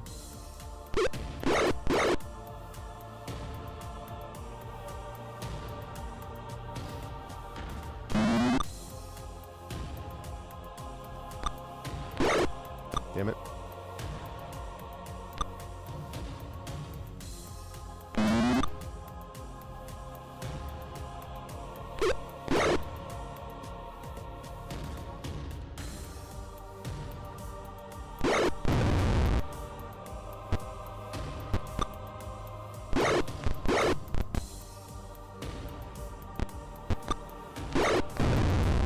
See ya.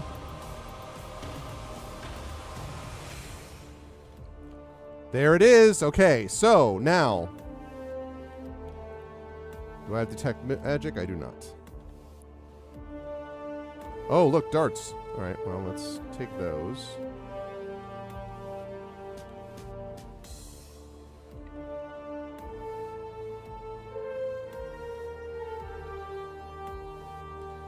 I'm going to take the plate mail just in case that last... Sometimes the last one on the list can be the magical one sometimes. All right. Thank you, Josiah. All right, you find Scholar's orders, record them as journal entry 61.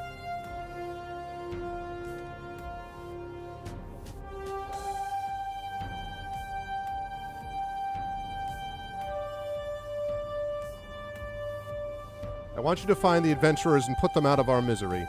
They've served their purpose. Now I'm afraid they may find some way to get word to the good armies. Eliminate that threat.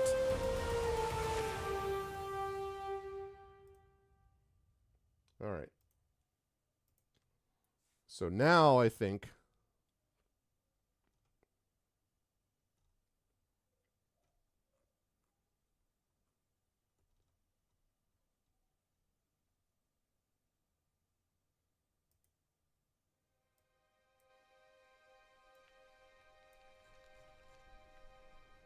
Okay.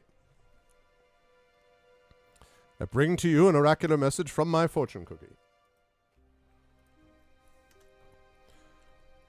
Congratulations, we gain experience. I hope so. And also, as I recall, that's not what I meant to do. Save. We're going to save that under J. No. Exit move.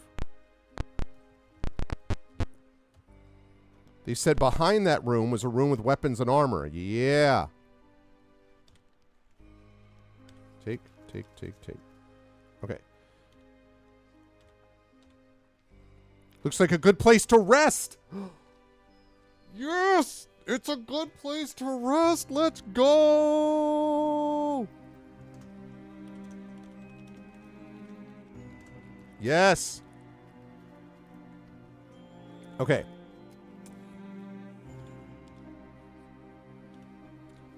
All right, so it's a -6 right now, right? AC of 4. AC -3. Oh, shoot.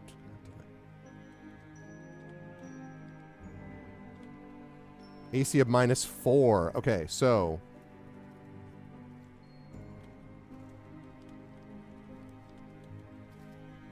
So we're going to trade that to the Arvathon. Oh.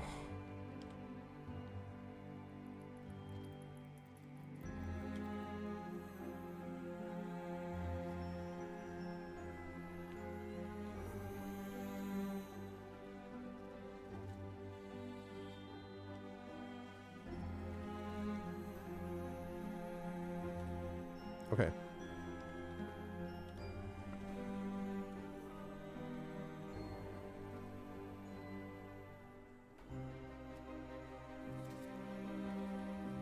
Now, of course, I don't remember.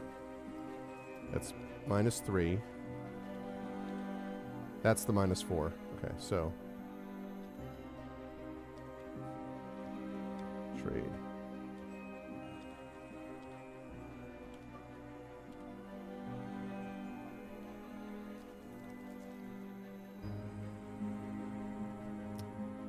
AC still is only 1.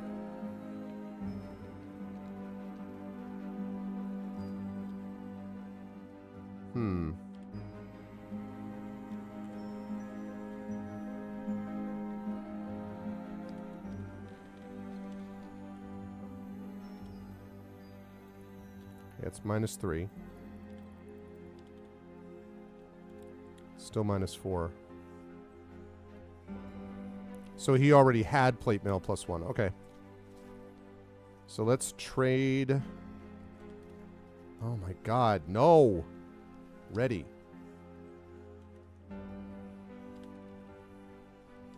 Alright. Jeez. Alright. Trade this to rock on.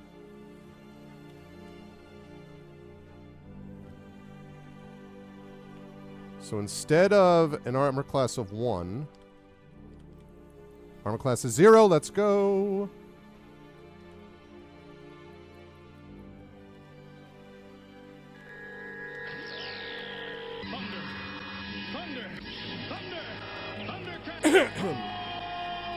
Hey, what's up, K-Money? Thanks for the raid, K-Money. Good to see you again. What's up, what's up? Welcome back. K-Money was with us yesterday, was hanging out with us yesterday, and previously worked at Harebrained Schemes, doing some work on Shadowrun and Battletech and all that kind of good stuff. So stopped by yesterday. So that's the deal. Good to see you, K-Money. Thanks for stopping by. I appreciate the raid. Welcome back to the Subathon. Subathon. Okay. Right. So we have that.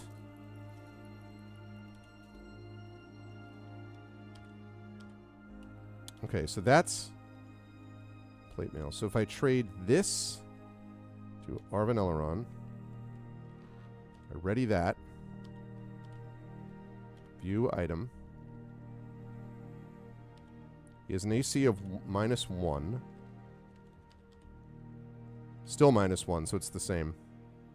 Okay, so I'm going to drop that because I need the room. Hades 2 is very good. Well, yeah, and also Hades 2 was in early access for 3 decades, so that's also... No, just kidding. Never has a game been longer in early access. No, I'm joking. But oh, howdy, do they...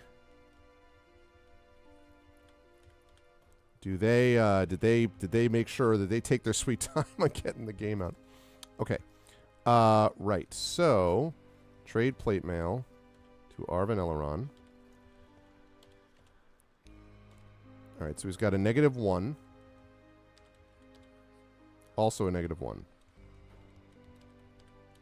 Okay, so I'm going to drop that. Yes.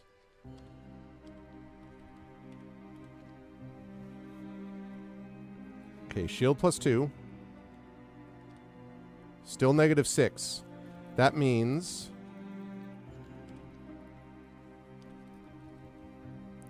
trade Rock on Rocky Fell. Star Citizen would like to have a word with you. Well, yeah, I mean, but that's the thing, though. I mean, well, I guess they would call that still early action constantly, or early access rather. 0 AC. Hey, -2 AC. Now we're cooking with gas.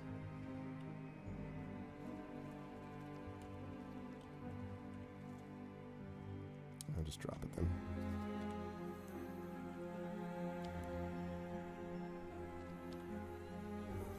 Bunch of -2s now. And if he switches off of his halberd to his shield, then he's also at -1. So they can pretty much all get into negatives.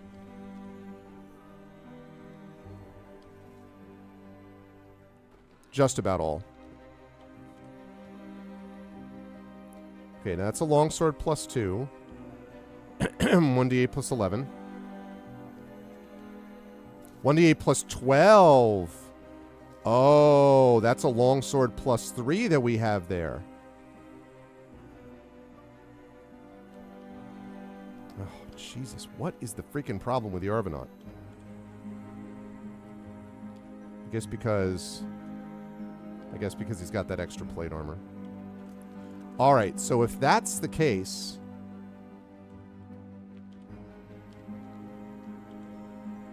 so 1d10 +5 because of the halberd. 1d8 +5. So it's less damage. You know what? I'm tempted to do that. It's giving up basically a potential... The maximum... So the maximum the one he has is 6. The maximum on this... Or sorry, the minimum is 6. The minimum on this is 6. Maximum on this is 13. The maximum on the other one is 15. But in benefit of that, I can use my shield, and I get to put on the shield as well, which drops him to a -1. And he's been getting a little bit torn up at the front of combat, so I think I'm going to do that. I think I'm going to give him the shield. There's a long sword. I'm going to trade this to Arvathon, right?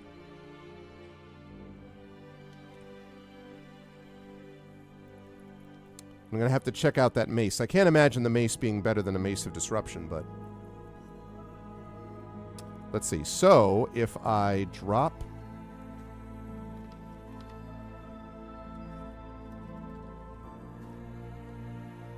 Okay, 1d6 plus 6, or 1d8 plus 5. So 7 minimum, 12 maximum, 6 minimum, 13 maximum. I think I'm going to keep him with the sword.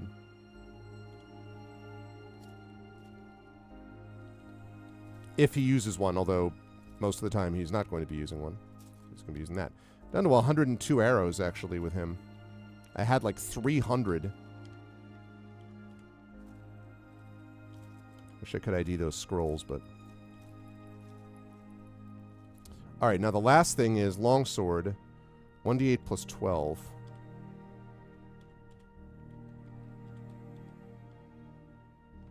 (1d6 plus 12). It's a good mace.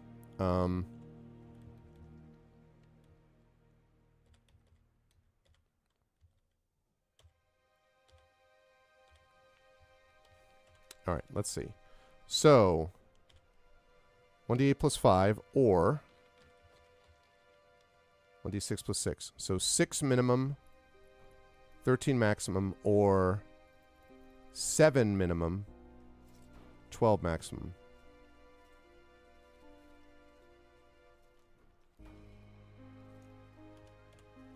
That's so close, I don't even know that it, like, is, like, critically important to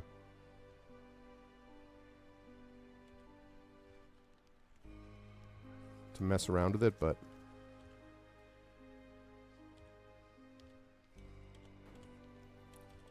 Alright, so he's got a Mace of Disruption.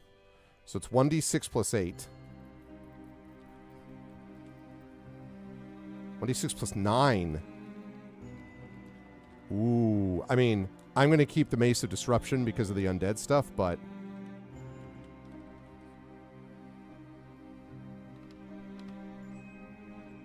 Yeah, that's interesting. Okay.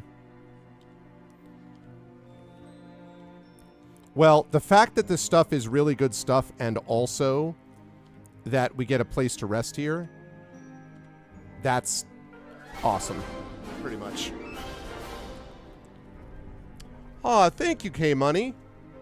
Paying forward the gift, a tier 1 sub.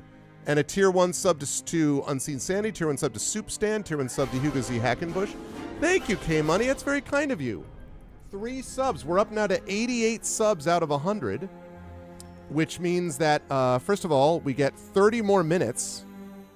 So that's pretty badass. So now we are ending at 9:50 p.m. Eastern. Super awesome. Thank you. And we are only 12 subs away from our sub goal. We're still $30 away from our Patreon goal. Thank you, K-Money. That's very kind of you. I appreciate that. You have my full permission to promo any game that you're working on at all times.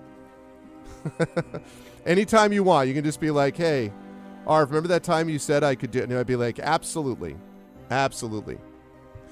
K-Money, by the way, are you familiar? This is just off the top of my head because I was thinking about interviews and stuff. So I don't know if everyone saw this, but Zojoy Games that made Beyond Shadowgate, and you'll remember that I interviewed Chris, who's the lead dev for them. Christian, they just revealed that they're doing an uninvited, it's either like Uninvited 2 or it's Beyond Invited 2 or it's something like that. A follow on Twitch, you got it. I think I already followed you. Maybe? He said doubtfully. Anyway, Zojoy Games just announced the release of that, which, you know, Beyond Shadowgate was an amazing game, so...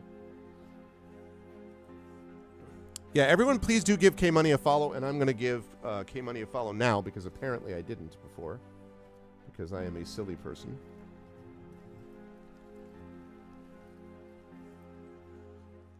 Followed. There we go. Thanks, K-Money. I appreciate that, man.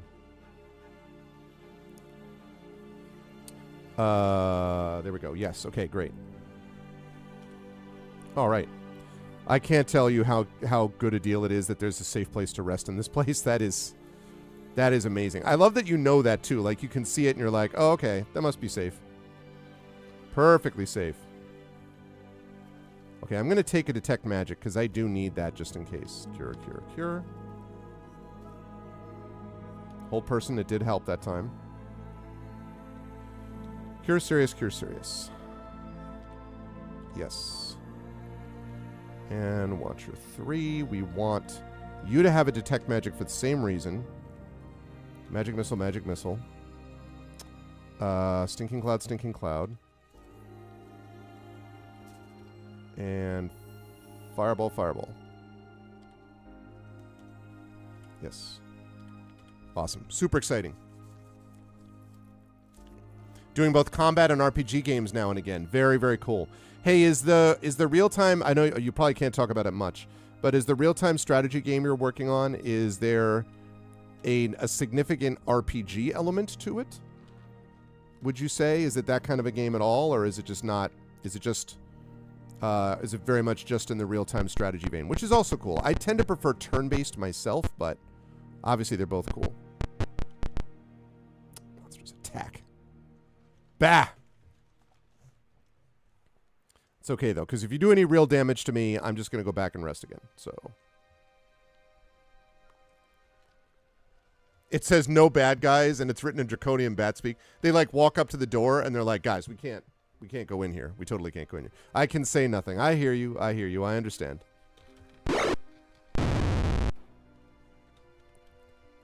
You've said enough through your silence. No, I'm just kidding. Just joking.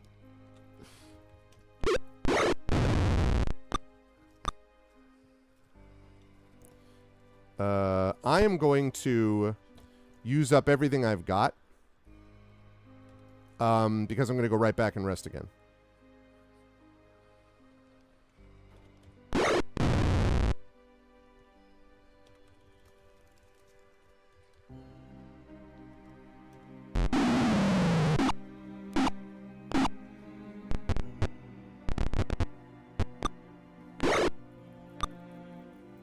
Turn. What? Nobody was turned? But nobody was turned. Very nice, very nice. I am excited about that. I am excited about that. Yeah, that's really cool, though. And also, I have to say as well, I know you know this, but given the current difficulties of the market, like just people being let go, like you know the drill. One of the things I always admired about Mitch is that he did such a good job in trying to keep people, you know, employed and connected to each other to the extent that they could. But given that circumstance, I'm even more glad that you've been able to land on your feet, you know.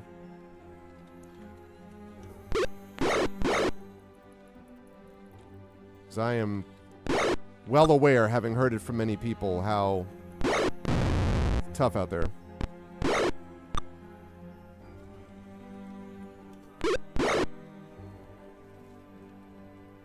Yeah.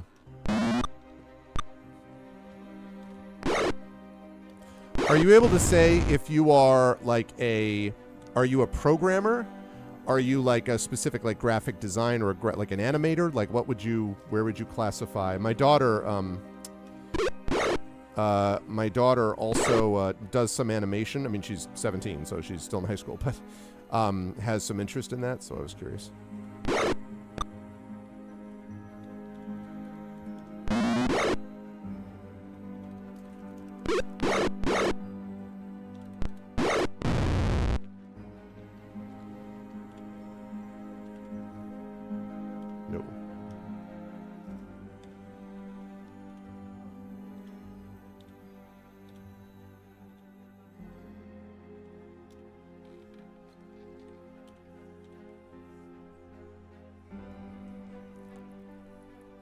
Yeah, for sure. Combat designer. One of the darkest design arts. My time doing lots of AI at HBS led into that. Ah, interesting.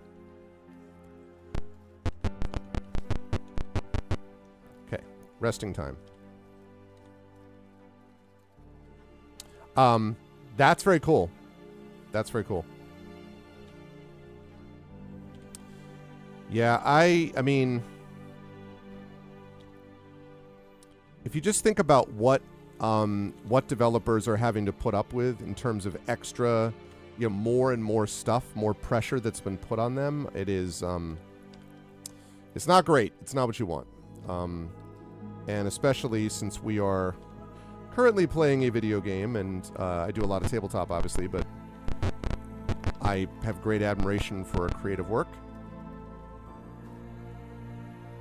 I'm gonna reload that. I don't wanna get right into a fight again.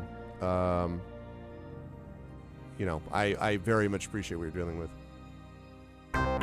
Exactly.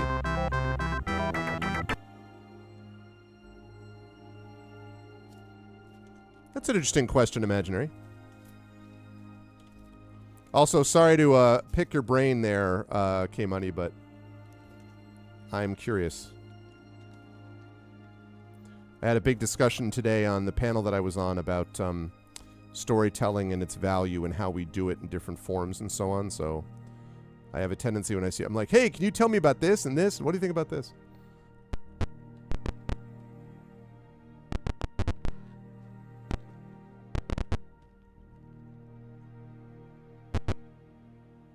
All right. I'll take that.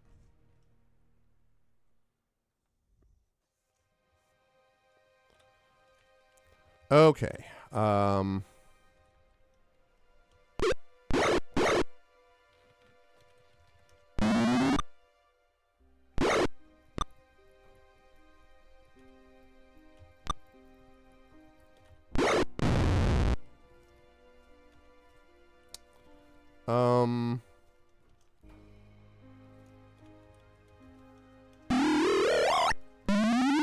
Nice. Yep. Good. Good.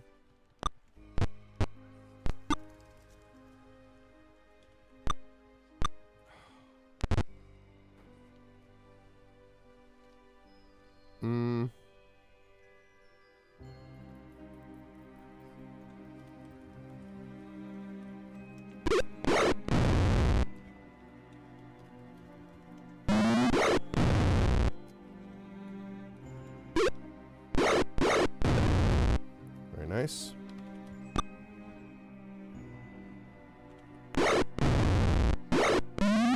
Oh, F you.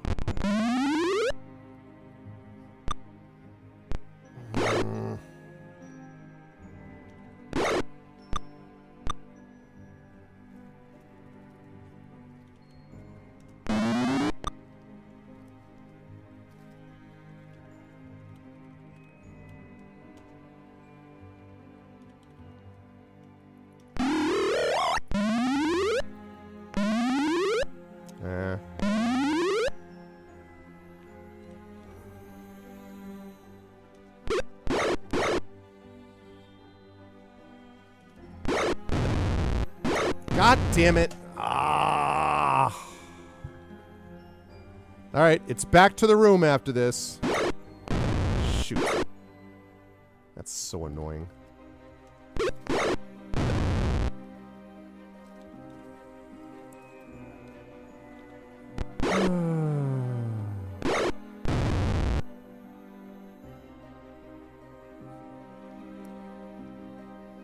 You know what? I don't honestly even care.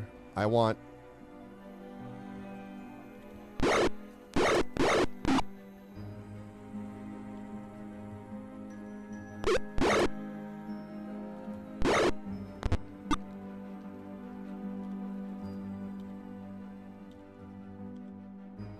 Oh, which means since I'm going to do this anyway, I might as well just use the spells. Typically involves a lot of technical implementation work, good understanding of player psychology, and creative flair. And I mean, and the kinds, I mean, I'm just thinking about that with these different options. Like, the kinds of combat that you're having to think about all the time have to vary so widely, you know?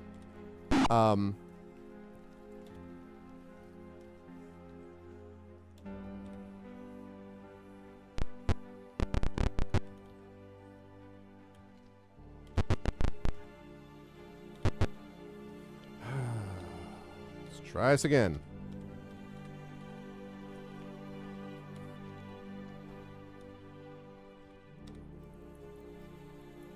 Okay.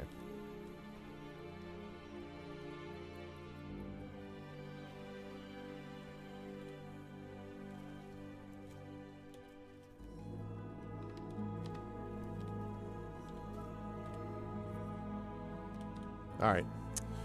Frustrating, but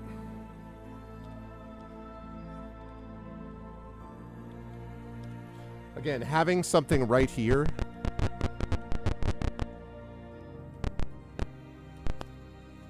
You surprise a fighter in the act of destroying some documents. He chokes in surprise and dashes through the door to the south. No, south.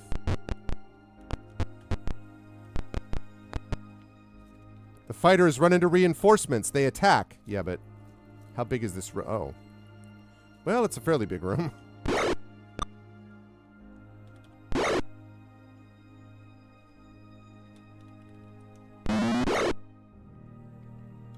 All right.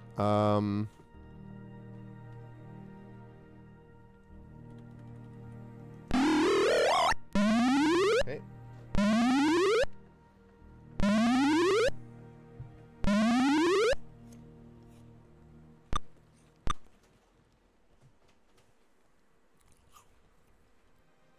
The Room of Infinite Rest.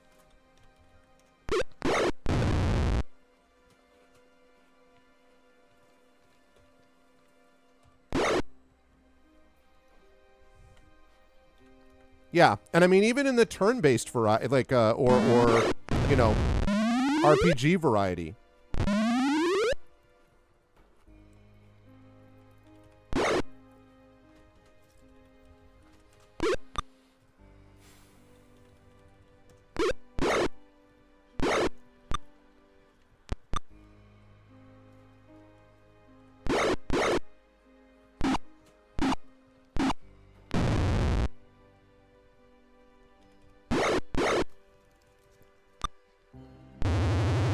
Ow.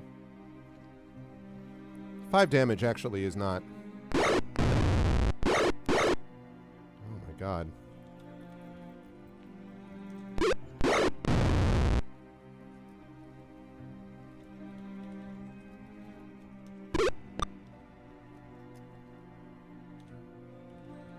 One of these.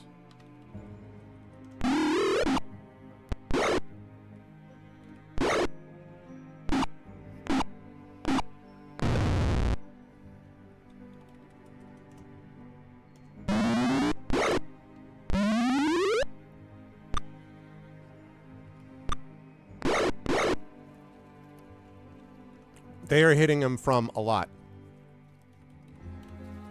Yeah, and I liked, I really liked the Shadowrun system. You know, it's funny. I got very frustrated. There are 2 combat systems that, in terms of like that sort of RPG combat, that frustrated me a lot. One of them was the original Fallout, so much so that I stopped playing it because I had been getting frustrated with it anyway. This is a number of years ago before I started streaming. And I had made myself into a pistol specialist, and I walked up to a guy on the ground, like 2 feet away from him, literally next to him, and miss the like 98% or whatever it was. And I'm like, I literally was like, nope, uninstalled it. I'm like, don't believe you. Don't believe that I'm going to be an expert and I'm going to pull this out and he's right there. I'm going to be like, whoops, you know, I'm just sorry, not buying it. So there was that, and then the other one, of course, is XCOM, famously, and there's a reason that there is the whole "you've been XCOM'd" thing, right? But I noticed that Shadowrun was not nearly as frustrating in that way. Oh God, just I could not stand it. It was so much. But I have to say the original one, the original the Shadowrun games did not frustrate me in the same way, even though there were a lot of sort of similarities with what you would see from XCOM or maybe theoretically even Fallout. So I don't know. Different strokes, I guess, but ooh. Do you have like a favorite combat system, relatively speaking, like one that is the most elegant in your view?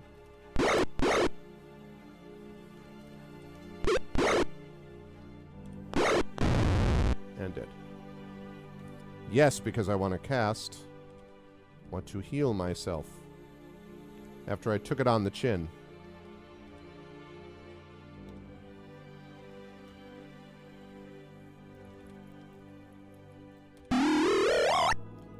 It's a pretty lousy Cure Serious Wounds.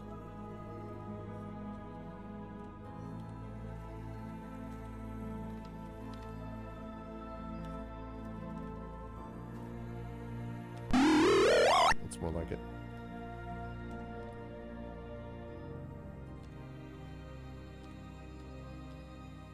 You take the manuscript and record it as journal entry 29.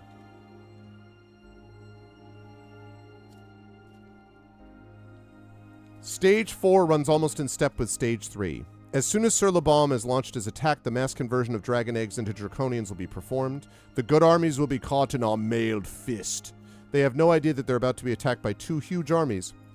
The first of the good armies will be filled with their leaders and the elite of those accursed knights.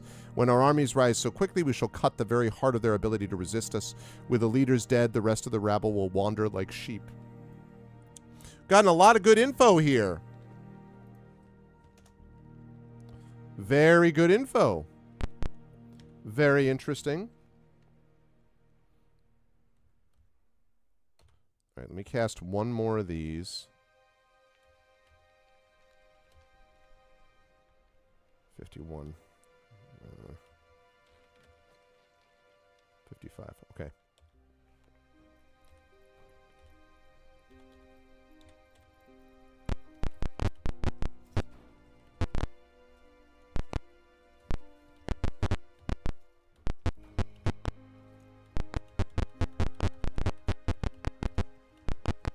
Okay. Do I go back and save? I don't think I need to.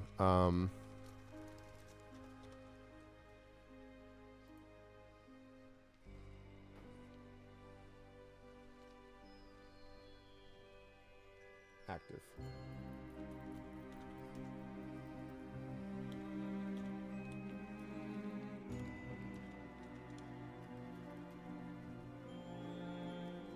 I like things that encourage you. The most fun things, even if they're dangerous. So it's Bayonetta and Doom 2016 are tied for my top 2. Oh, very cool.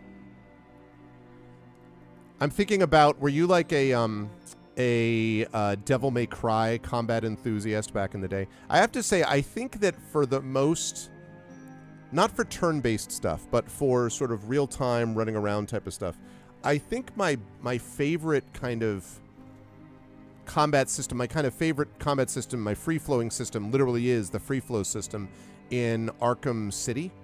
Arkham Asylum and Arkham City feels really natural. And that always felt, in a way that when I tried to play Spider-Man, I found the Spider-Man combat very annoying. It did not click with my head at all. But the combat in Batman was very much that way.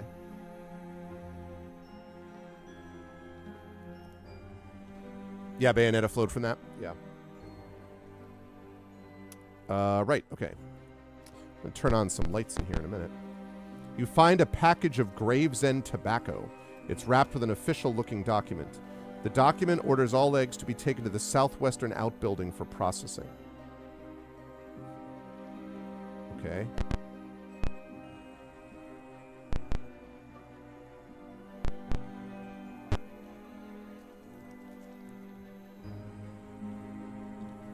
Southwestern, huh?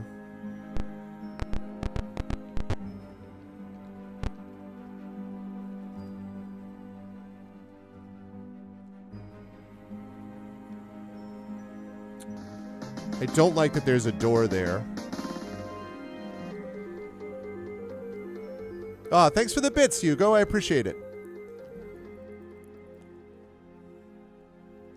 Yes, yes. I played Shadow of Mordor. I really liked. Shadow of Mordor was excellent. I did like that a lot. I did not play Shadow of War, and that's because I am... J.R.R. Tolkien's my favorite author, and I literally teach Lord of the Rings, and it's hugely important to me. So, like, I got very... I'm willing to take some departures from lore. There's a certain point where I was like, come on, bro. Like, so Shadow of War was a little bit too much like that. But Shadow of Mordor still, I thought, had a good balance. And combat-wise, it was very cool. Yeah, I agree. Very, very satisfying.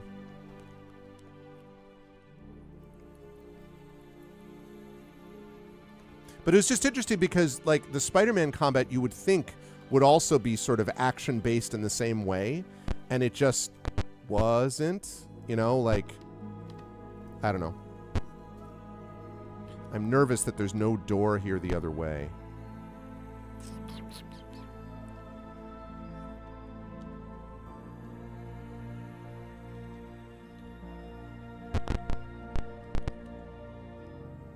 You see a cache of silver dragon eggs through the arch to the west.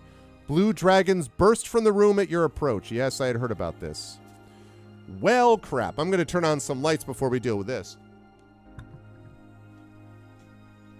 Yeah, I mean, you know, the problem is, too, that Spider-Man is so combat-driven that if it's not fully enjoyable, you know, like, obviously there's other things, there's exploration and so on, but just something does not click with my head. And maybe part of it is that I was too influenced by the Batman stuff, and obviously Batman is not going to fight exactly the same way as Spider-Man would, or vice versa. So, I don't know, there's something about that I was like, man, it was so disappointing, that combat system.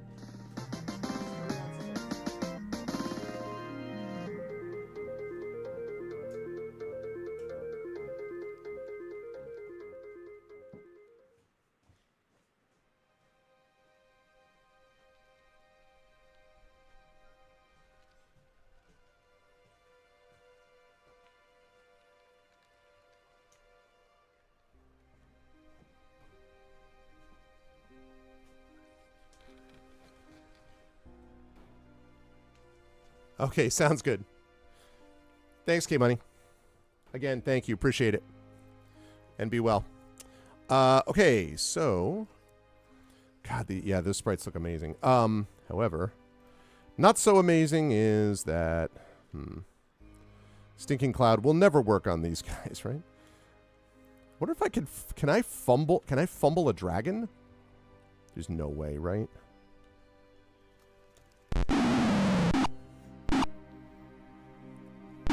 Oh. 50 points of damage, huh?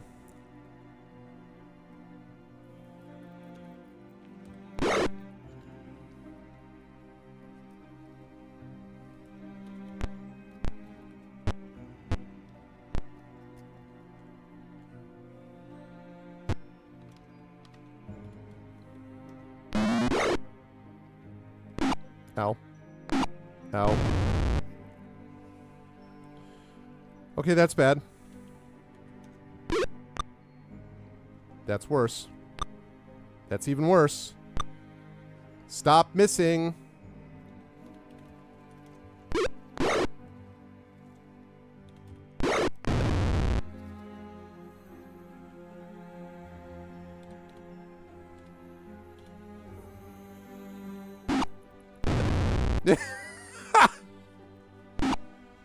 What? The blue dragon. Wait, wait. What just happened? The blue dragon got killed by his own lightning? What the hell is that? That's not what?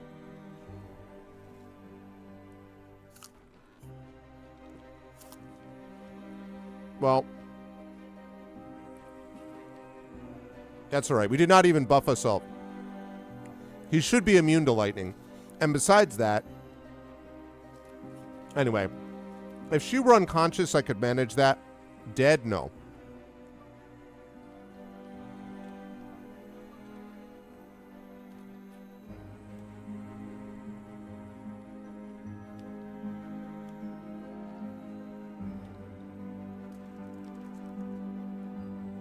Yeah, I'll bet it does. All right, so let's try that again.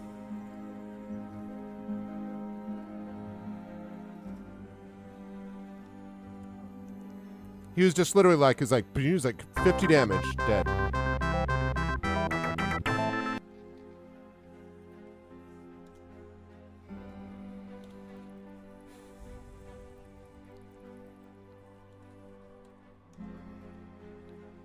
Okay.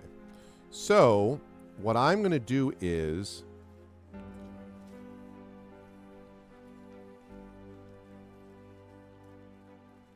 Because what I can do here is if I go move 1, 1. Okay. Now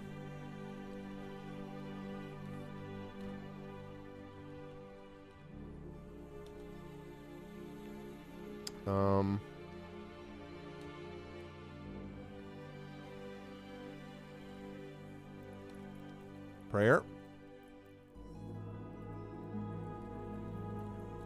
Bless.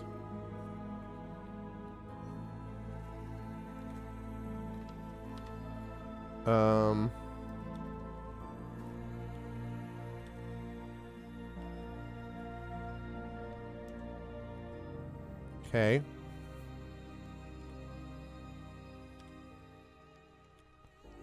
I think that's all I've got at the moment. So we're going to save that under J for just kidding. All right. Here we go.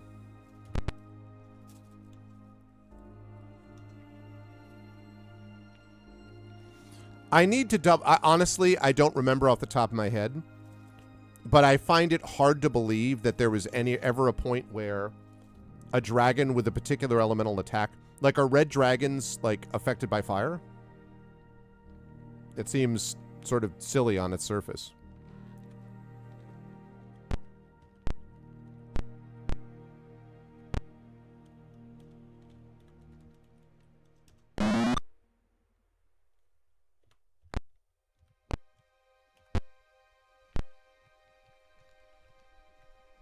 Oh, wait, that's a mistake. God damn it, that was a mistake. Okay, because I don't want to be affected by the fireball.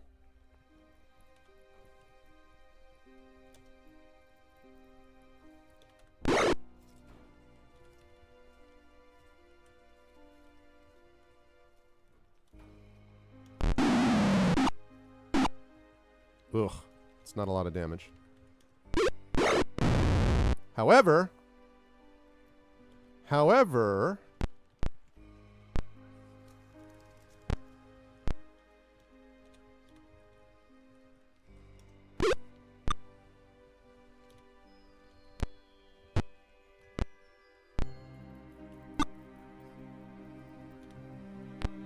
surround the dragon so it does not hit everybody at the same time.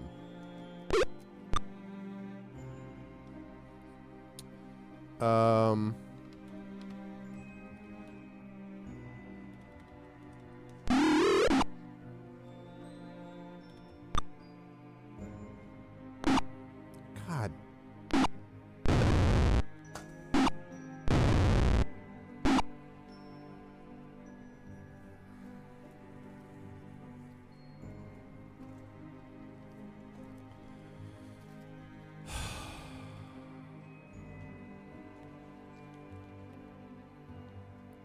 I love that the dragon, the allegedly intelligent dragon, is staring at a group of people. Yeah, that's what I thought. I love that they're staring at a group of people. And the one that they're like, you know what's the real threat? Is the Kender with a freaking glorified polo stick. Or no, rather lacrosse stick behind me. That's the real threat. That's the one that I have to breathe and also kill myself.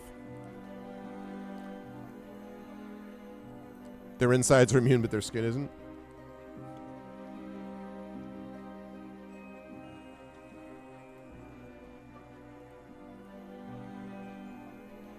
Okay. This is very close. We can do this. That was also a terrible fireball, so...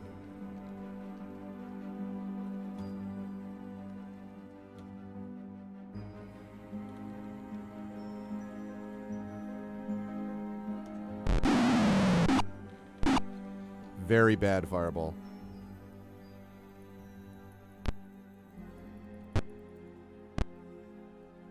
All right, because she would have survived it actually if it hadn't bounced back, so I think I'm just gonna... If they are gonna go after me...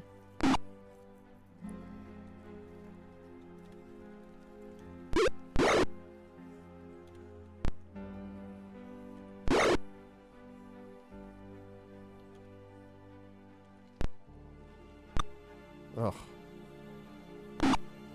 There it is. They tried to go after me, all right. Stop missing!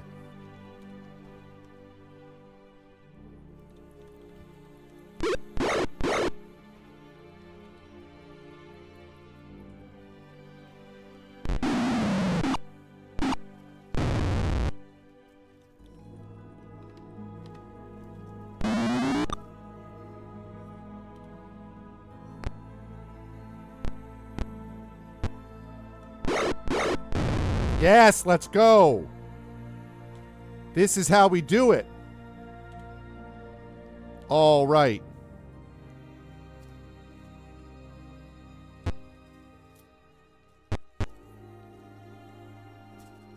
Do I have any spells? Oh, I don't have spells anyway. There we go. All right.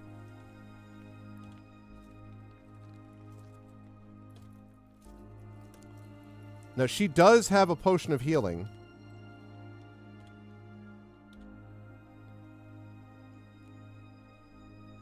Which are 3, moving awfully close to leveling up here, too. Question is, after I do this, can I run back to the save point?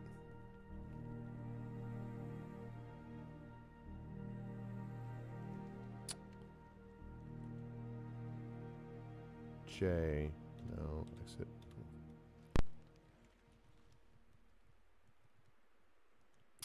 I mean, I need to get those dragon eggs, but...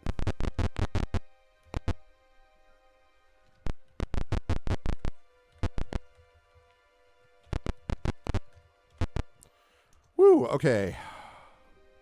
Worth. Worth. Okay. Less. Cure light. Okay.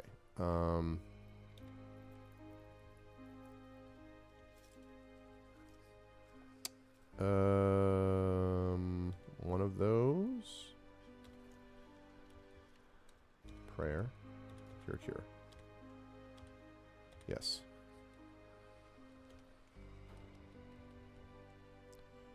Magic missile. Stinking cloud. Fireball. Yes. Okay. And -6, -1, -2, -1, 0, and 1. Not bad. And the 1 is the mage. Okay, we're going to save that under I. No. Exit. Move.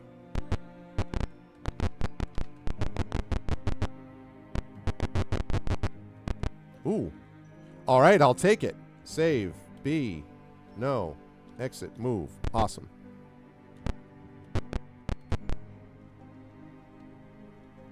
Wait, what?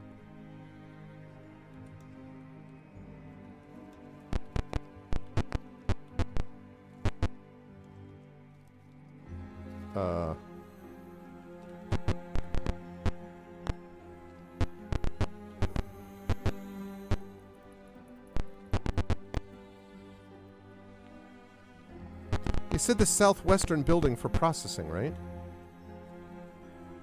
No.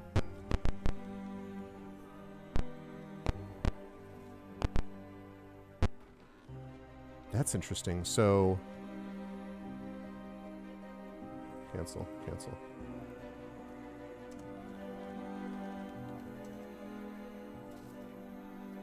I thought that it said the southwestern building. So I don't fully know what just happened there. Because didn't I... Maybe there's more up here that I have to deal with? I mean, like, I'm sure there is, but... I thought that in here were the dragon eggs. And I don't know why I didn't find any just now.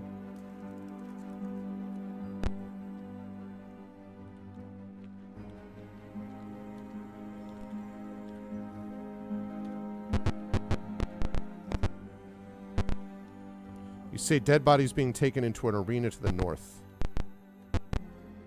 You hear horrifying groans coming from the doors to the north. I'll bet I do. All right. I have a feeling this is going to be another one of those deals. So we're going to go... No. And then...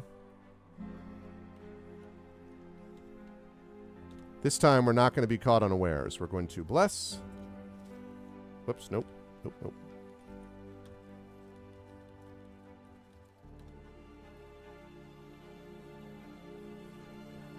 Cast prayer.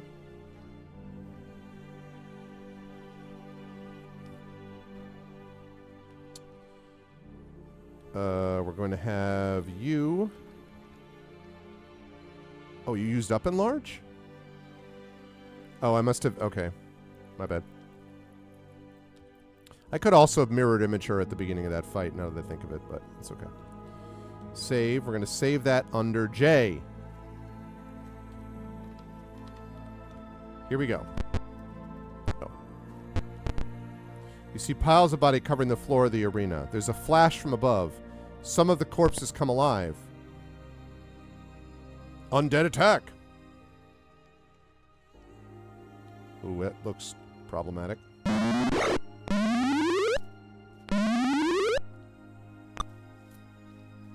Turn.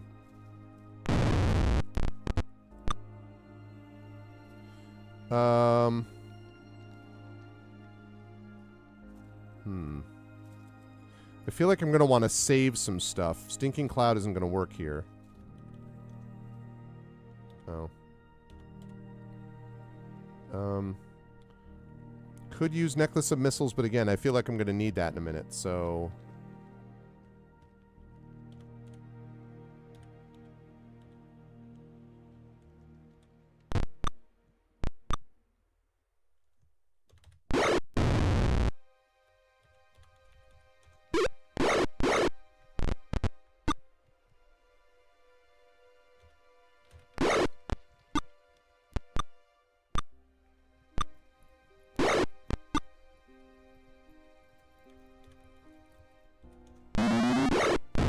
Nice.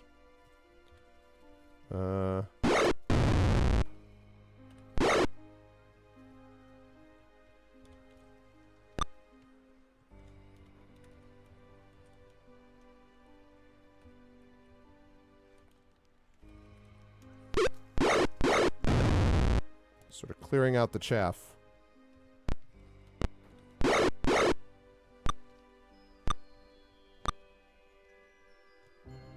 Turn.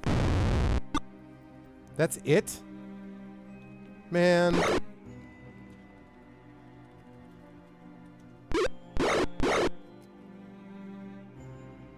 Stun guard. Yeah, weird is right. Dead.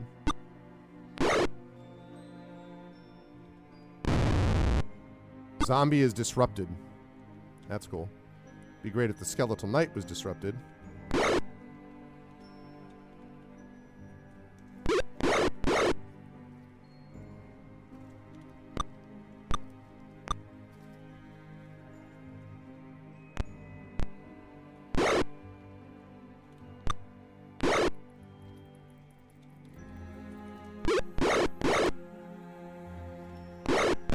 Dead.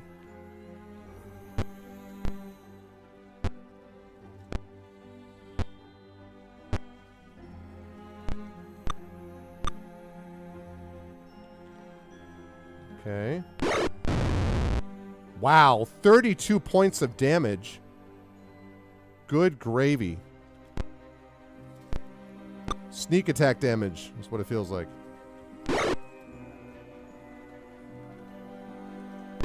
Okay.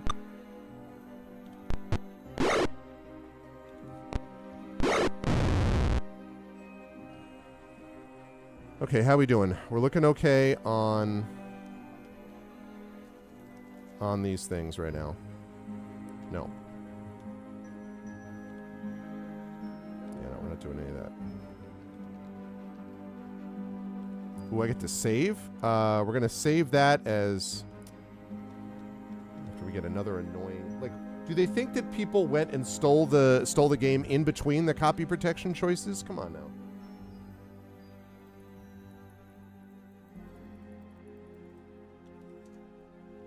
All right, we're going to save that under H.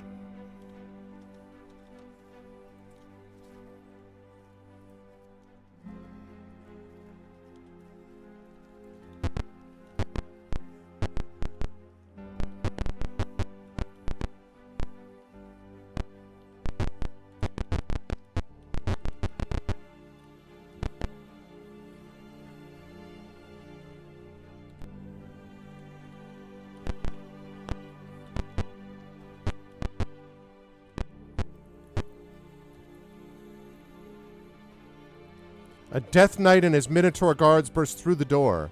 The Death Knight murmurs, "Skyla will pay." He orders draconian messengers to Krynn to warn Murtani of your survival. He turns to deal with your threat. Ah, it's the Death Knight. The Death Knight has arrived, and I am not a fan of this layout at all. Ooh, look at that. What a cool sprite. What do you mean they're terrified?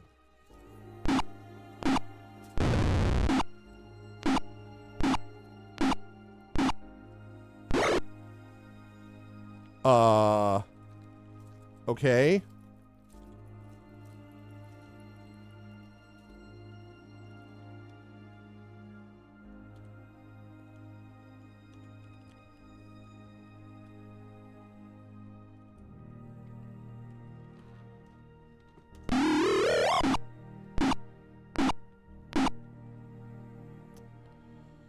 That didn't work the way I wanted it to. All right, well, let's get rid of that.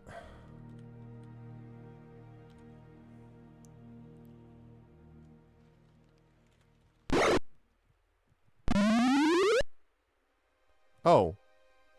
Because the Arvathon was terrified? I mean, actually, I am not going to complain about that, honestly. Okay. Yeah, the Mace of Disruption doing some work.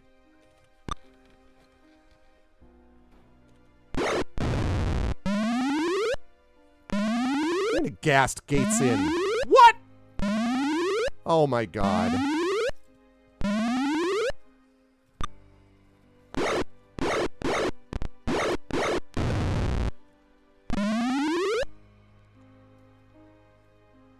This was kind of insane. Okay.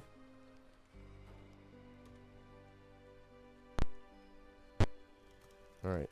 Cast. What do I have?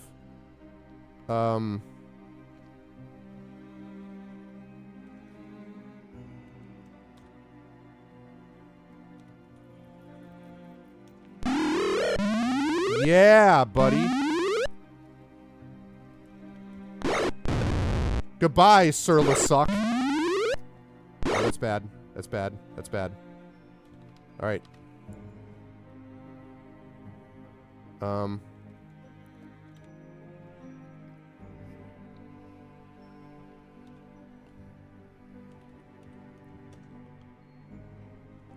Yeah, the Minotaur was like, I'm out. But these ghasts, though, are still a problem.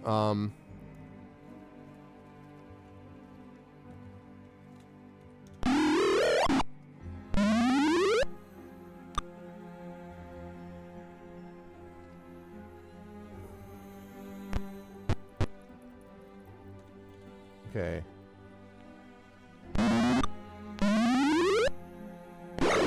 God damn it. Alright, because this has gone fairly well, and I do not want to lose this now, so that's why this is a problem.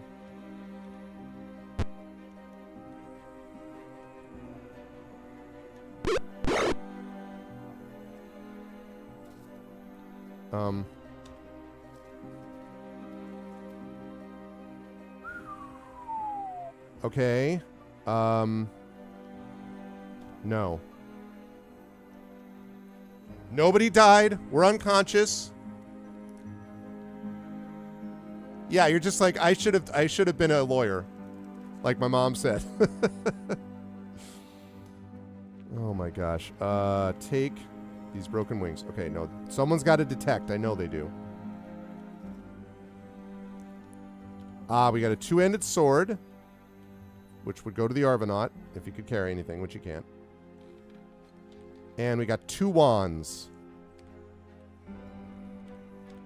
Okay. No. Damn right we gain experience. The messengers he dispatched are tearing down the stairs.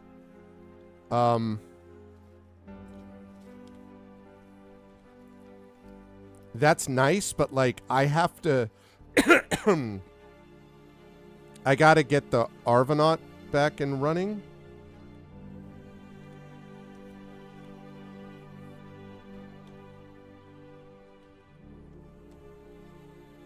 Okay.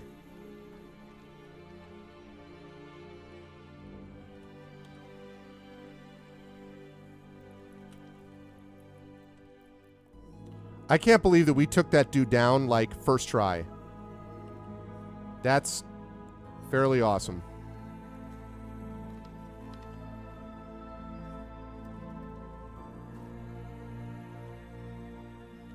Okay, we're going to save that under J.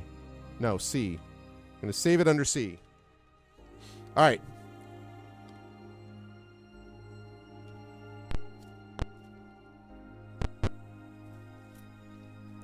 So this is exit to 8. And this is exit to 7. All right. Tearing down the stairs, huh?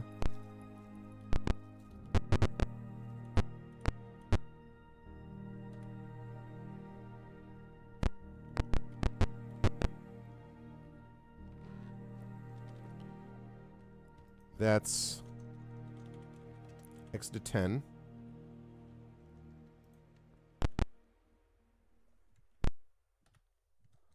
And that's exit to 9. Okay.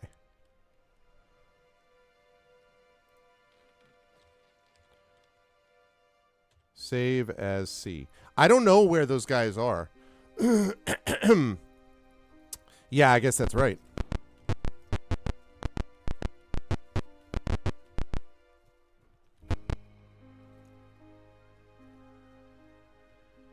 What?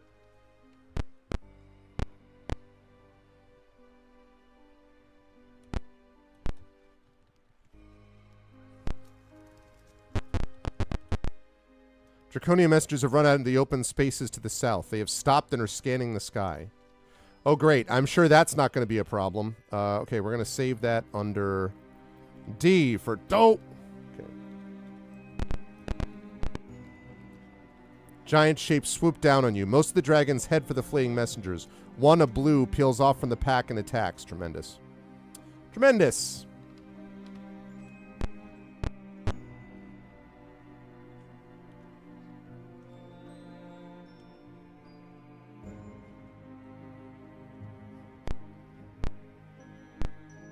Oh, God. Too close to the wall. Well, I'm a dead man if they fly. If he shoots this way.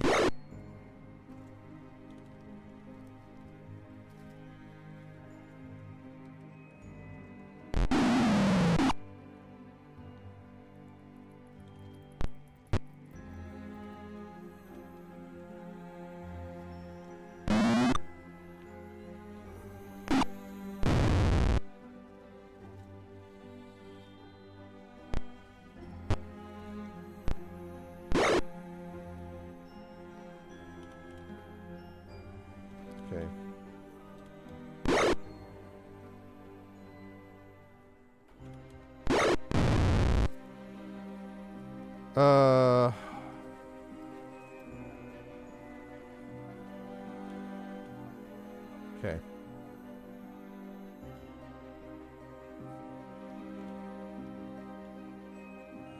I don't know if we can afford to lose her. I don't have any spells left either for that.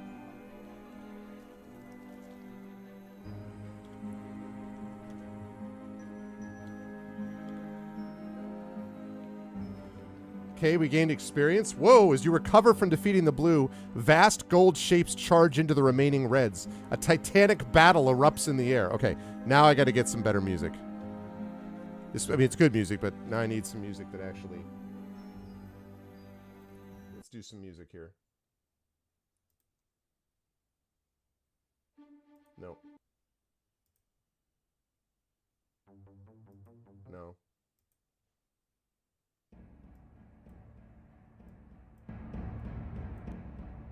There we go. All right, the dragons. The battle of the dragons, chat. Come on, golds. Some of the messengers are climbing on the backs of grounded red dragons as the airborne reds stave off the attack by the golds. Draconians attack to protect the messengers from your threat. Wait, what? No, I was just watching. Come on now.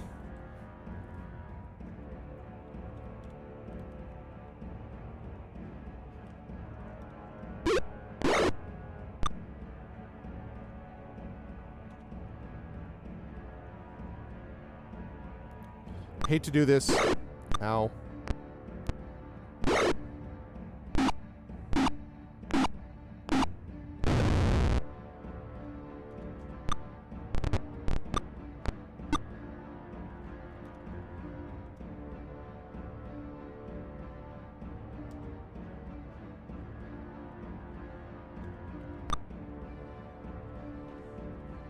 Okay, here we go.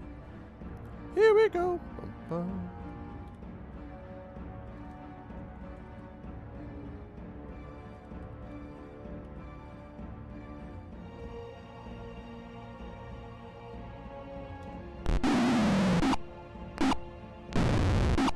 Ow. Too close. We have to reload that.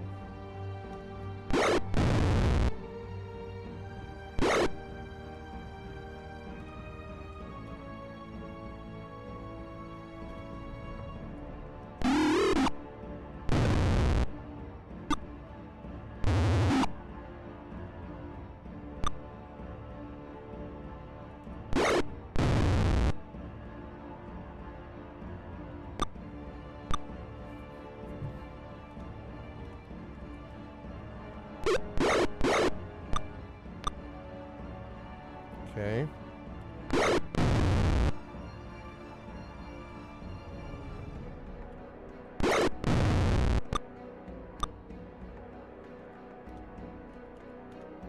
Mirror image. Magic missile again.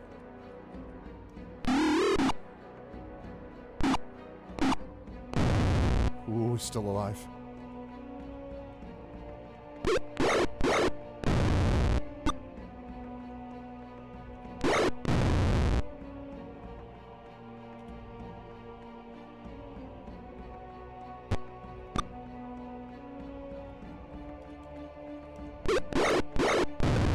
Nice. Woo! That was close.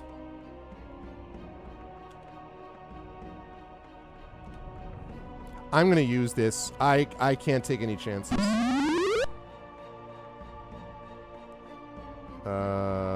Done. Guard. No.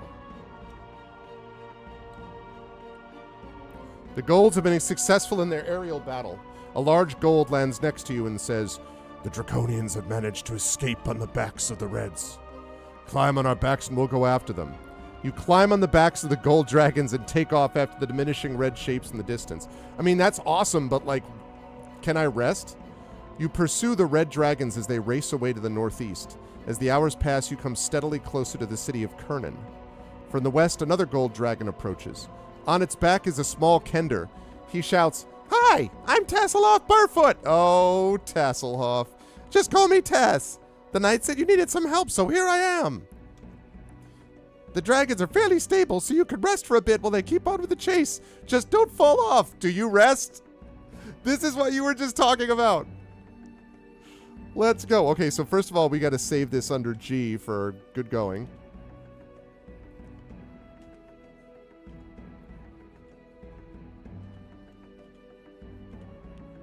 This is pretty awesome that we actually get to do this. All right. So bless, yeah. Cure light, cure light. Cure light. Detect magic. Next. Prayer. Cure serious, cure serious. Yes. Wonder if these dragons can identify things. What's up, Meshtai? Hey, dragons, can you identify these magical items? Because that'd be great if you could. Okay. Memorize. Can I scribe anything? I think I already... I love the idea. Can you imagine, like, scribing on the back of a dragon? You're like... Oh, man. Okay. Enlarge. We want magic missile, magic missile. And then we want... Fireball, fireball. Fumble did work that time, so I'm going to keep it. Yes.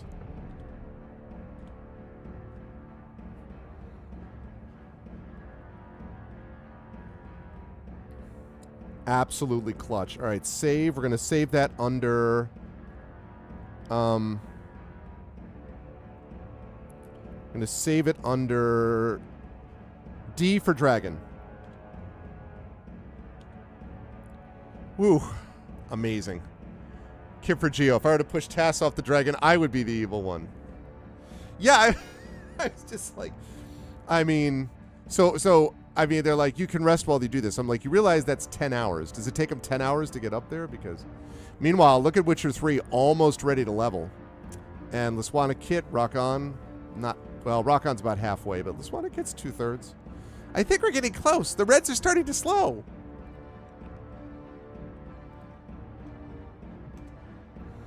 The red dragons head towards specks floating in the sky. The specks slowly grow until you recognize them as flying citadels, castles ripped from the earth by arcane magics. Surrounding them are evil hordes of dragons and draconians. Tasselhoff yells, "Our only chance is to use the red as a screen, and then board one of the citadels. We're easy targets in the sky. Inside, they can't all reach us. Also, it'll protect that scouting unit down below." You look beneath the citadels and see a group of riders galloping madly. You draw close and the dragons drop you in the main courtyard amidst a hail of missile fire. The dragons leave to draw off some enemy. Tasselhoff says, "The main tower's just north of us. Let's go." The enemy fires at you and the departing dragons. Ow! Alright, we're going to save under, what did I say? Not D for dragon. I want to do something different. Save it under,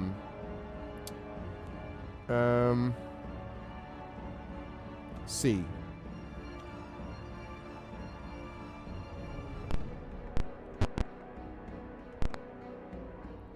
You burst into the main tower and come face to face with the Draconians. Tass yells, "I've been in a place like this before. There should be a stairway to the right." Okay, but at the moment, we're a little busy. Also, it just struck me, whatever happened to the Dragonlance?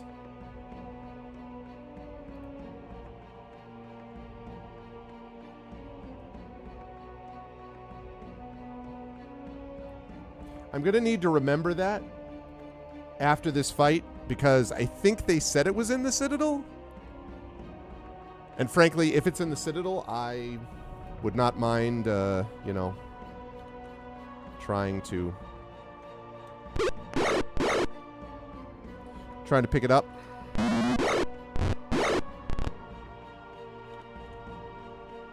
Okay.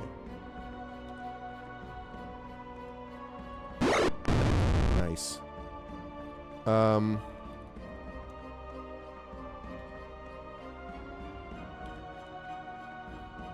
Oh, that's right, a wand. I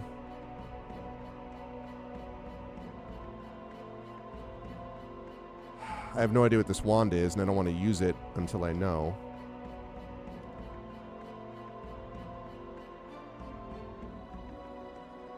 Could Stinking Cloud. I think I just need to hang here with just these guys. Oh, no. Oh, that's right, the two-handed sword. Okay. I need to remember after this fight to give him the two-handed sword.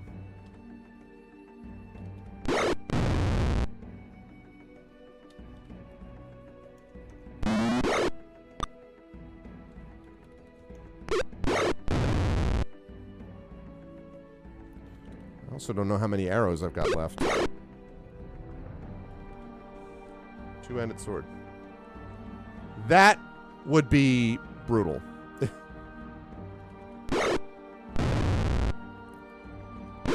Absolutely brutal.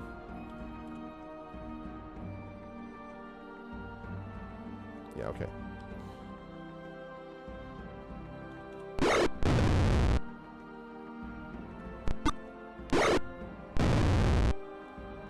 If it says Liswana loses his weapon. His? No. Okay. Camp. View items. All right, now. You re-ready that.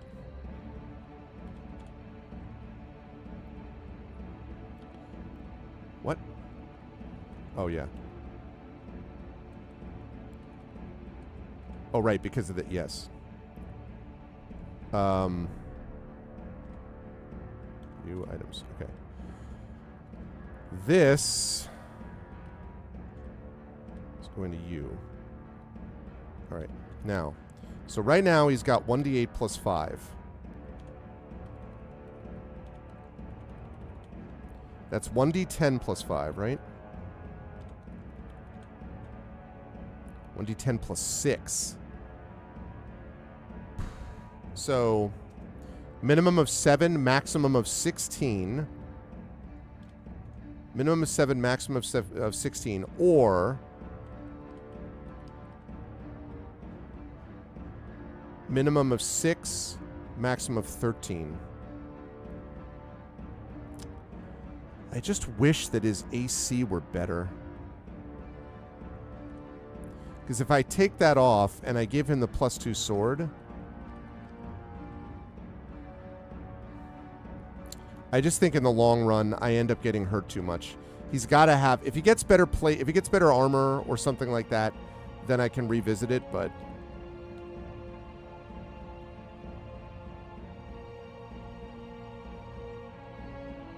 oh, well, that's true, actually. I didn't think about that. Thaco is 10.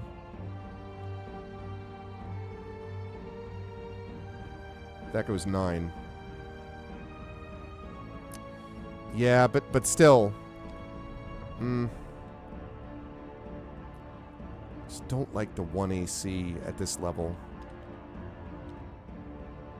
I'll have to think about that. I'm going to leave him like this for now, but I'm going to have to think about that.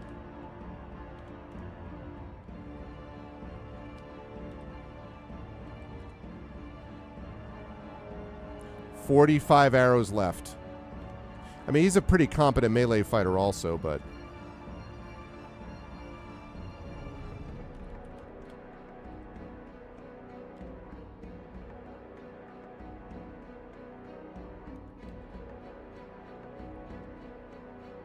let's see. So he said to the right. Oh, wait.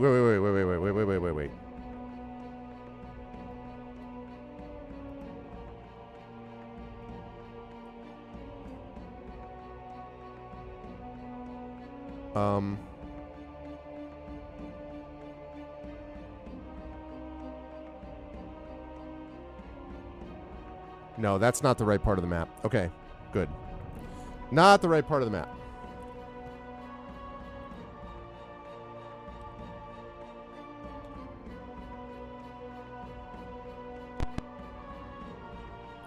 More Draconians arrive to block your way. Well, it must be going the right way.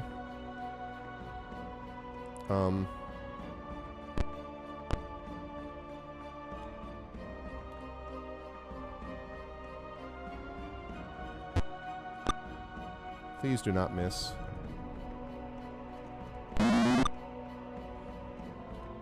Please stop missing. That's what happens when you miss.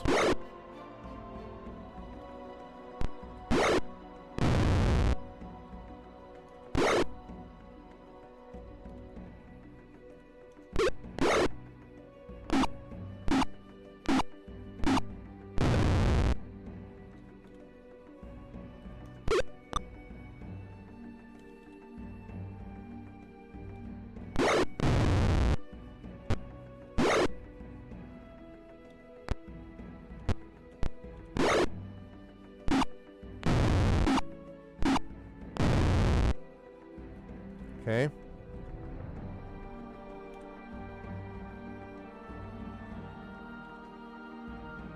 No.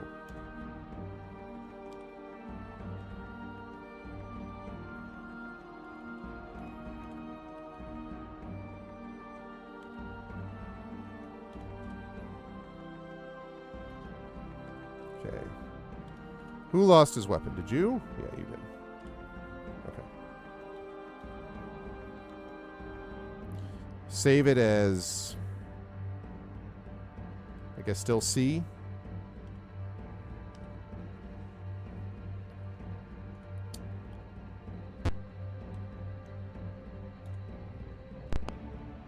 Yeah, what a surprise.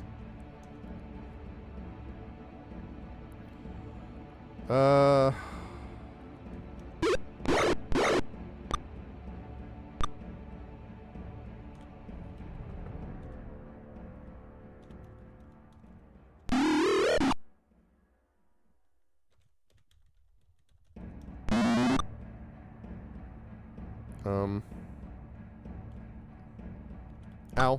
Okay, good.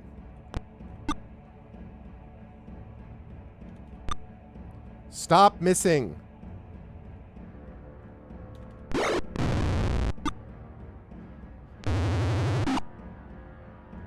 happens when you freaking miss?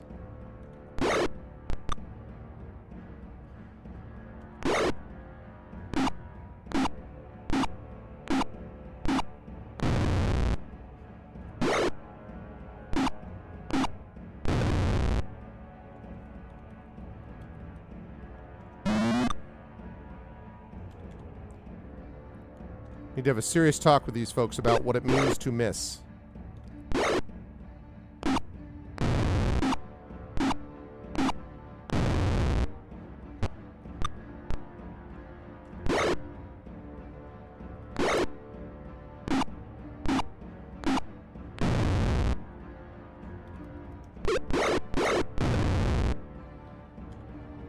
All right.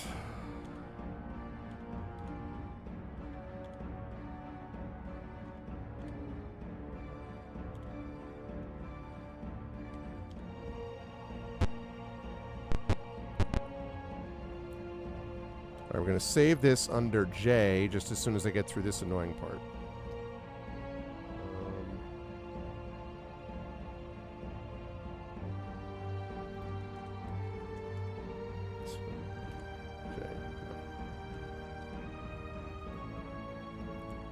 Again in... All right.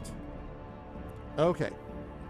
Also a reminder, folks, so we've got about 25 minutes, and then I'm going to be taking a short break to set up for Expedition from the Mysterious Peaks, which will start at 7:30. Now, as of right now, we're only running until 9:50.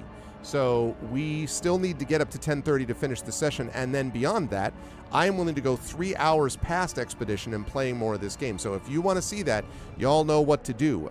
It is the sub time. We are only 12 subs short of our 100 sub goal. We are $30 short of the Patreon sub goal, and I still haven't given anything away. So if I get a tier 3 sub, we'll do a giveaway. If I get a Patreon $20 donation, $20 support on the Patreon, we will have more time added, 25 minutes for the tier 3 sub, 30 minutes for the tier 3, or for the Patreon $20, plus the giveaway of my third sign novel, which is out of print, but is available now, thanks to having found a box of a couple of them.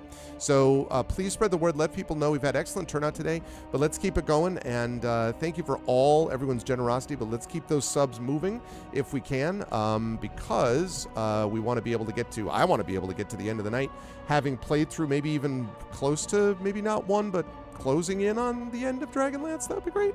So yeah, so thank you for everyone's support so far. Don't remember Jay, I think is what it was.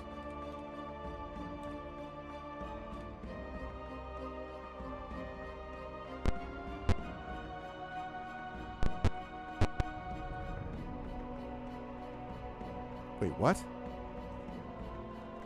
No. What was that?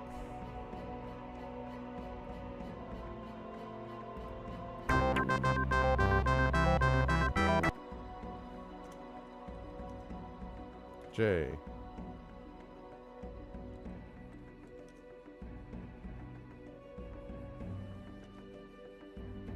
J, search.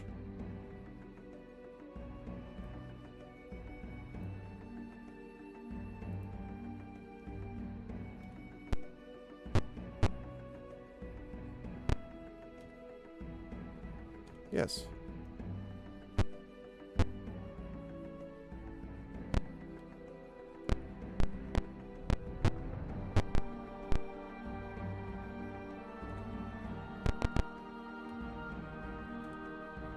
What?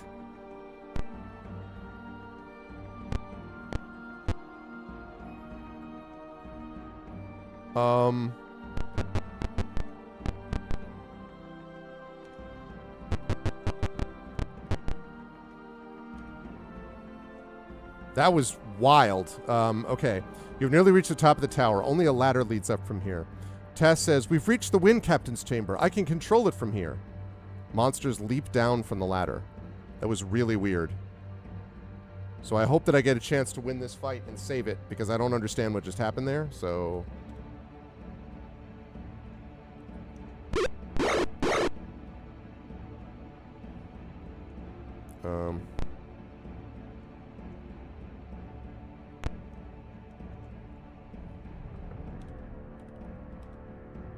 Okay.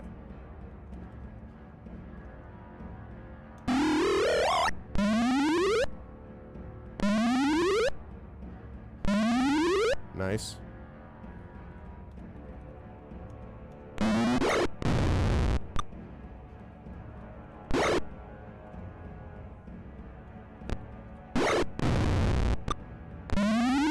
Chanter is down.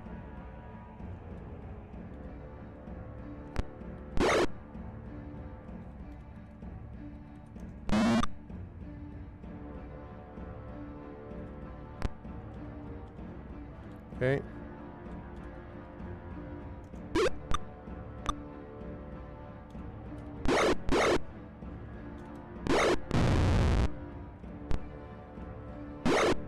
I love it.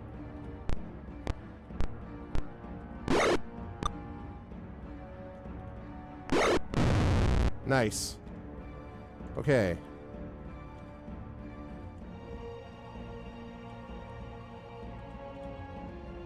No, do not. Oh, okay. I'll certainly take those darts without a problem. Take these broken wings. Task leads you up the ladder and shows you the controls. He pulls out a curled bit of parchment. He hands it to Witcher 3. If you read this, I can move this flying rock after the red dragons. The parchment contains a single spell. When it's read, Tasselhoff grows as tall as a man. He strides over and stands in the wood captain's chamber. You should get some rest before the enemy regroups. Do you? Hell yes, we do. Kidding me? All day and twice on Sundays, although I didn't actually use a lot of spells there.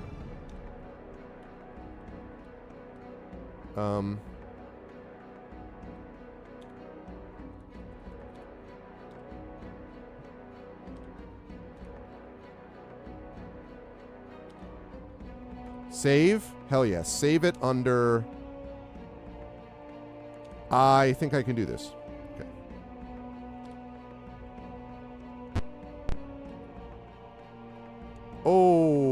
Okay. Some time passes as Task maneuvers the citadel. Sounds from below indicate another imminent attack.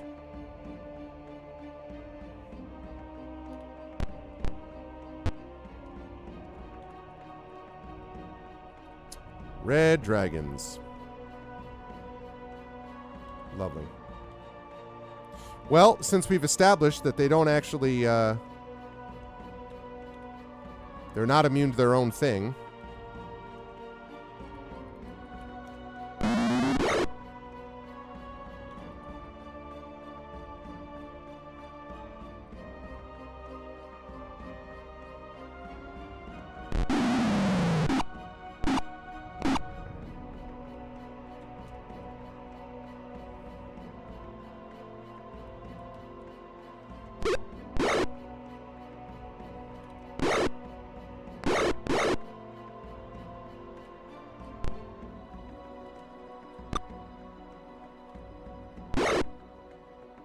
Nice.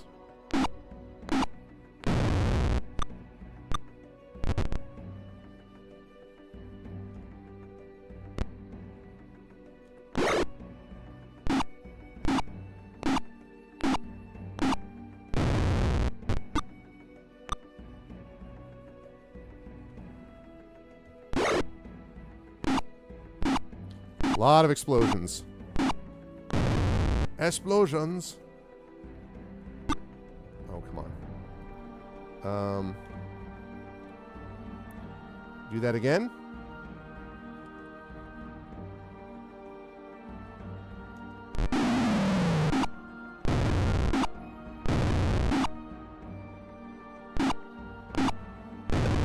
There we go. Now, this time we are going to do... The only one who really got hurt that much was the Arvathon. This other folks got, like, a little bit, but need to get whittled down a bit, so... Oh, right, I can't... Yes, because I want him to cast. Rest is important. It does. If you don't get your rest, where are you?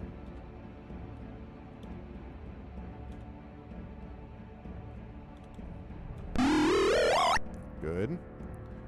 Yes, I want to do that again.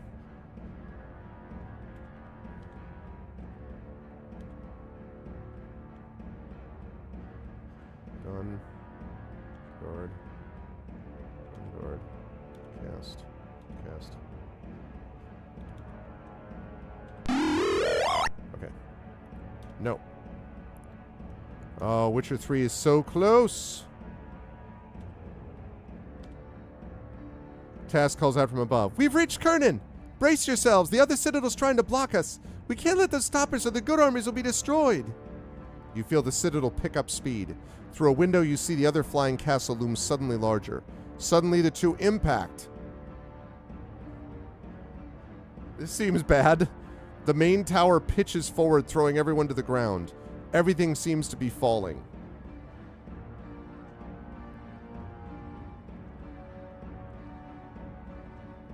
As the dust settles, you find yourself in the main courtyard of the opposing citadel, the remains of the tower strewn around you. Both citadels seem to be crumbling and heading downwards. That was a bit of a tumble. Let's find a way off before the whole place crashes. There might be some way out through the caves below. We're going to save that under E for Eek.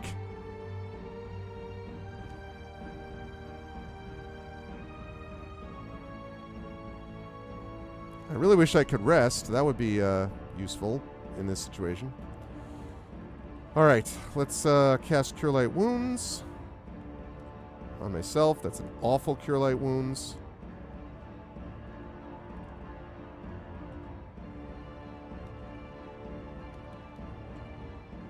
Two awful Cure Light Wounds.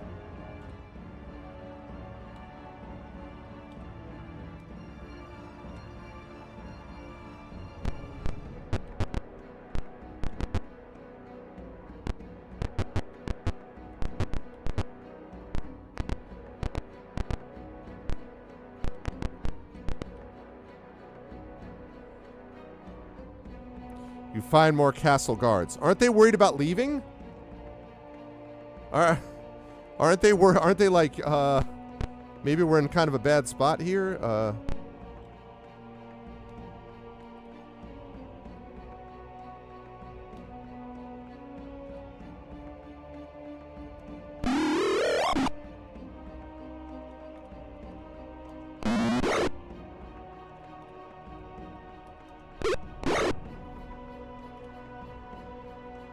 I can't because he'll hit me from behind.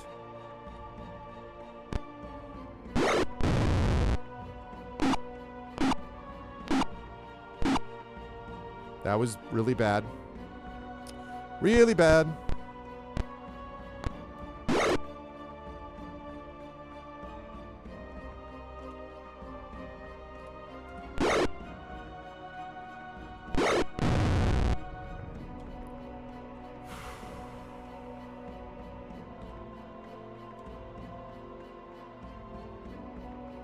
I am out of healing potions.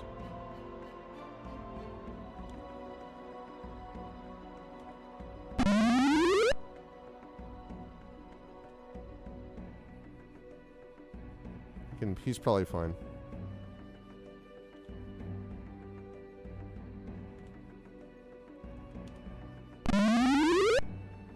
That was not great. Yeah. Do you have a healing potion? Yes, you do. Okay.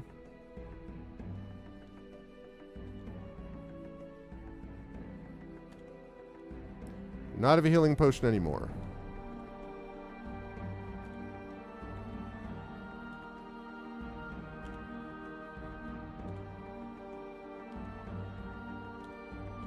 He used all those when he was not in control of himself, and he was like, no, use. He doesn't need to use that, actually. No. Whew. Come on, Witcher 3.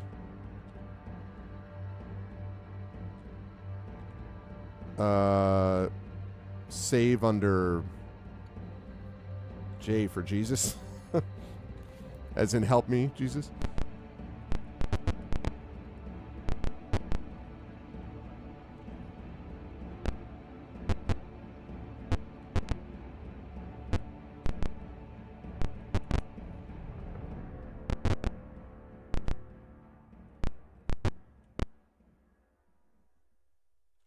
Wait a minute.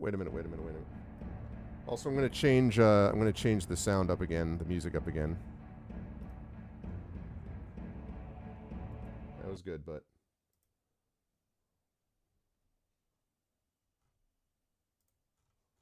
let's get something.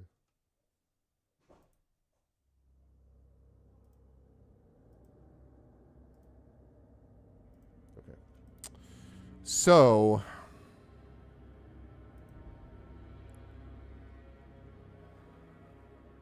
just want to make sure I'm not missing anything, but it doesn't look like I am.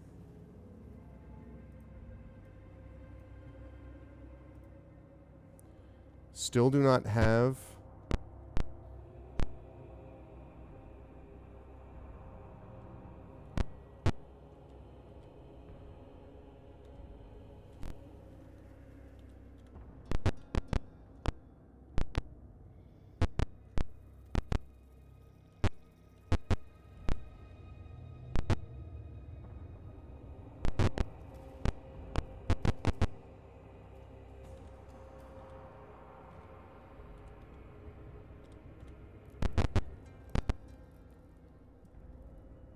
Some dispirited guards are standing under an overhang here. You might be able to surprise them. Do you attack? Since I just save it, I'm going to take a chance. I don't know about how much I'm going to surprise them, but...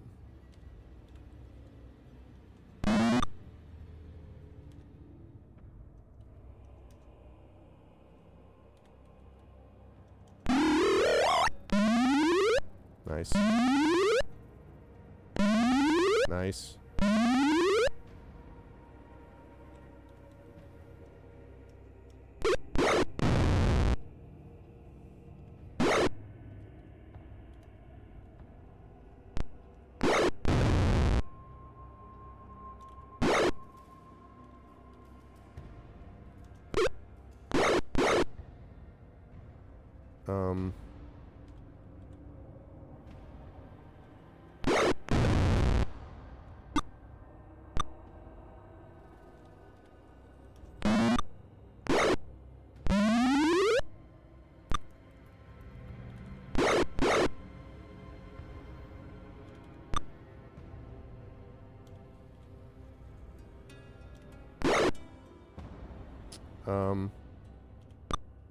Come on, man. There we go.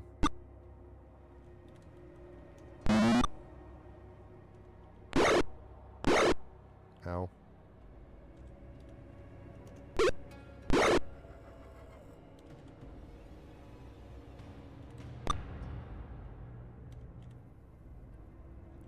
Interesting that they surrendered.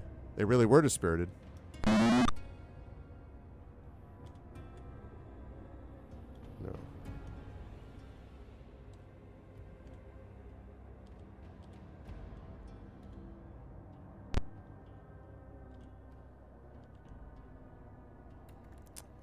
Save under still J.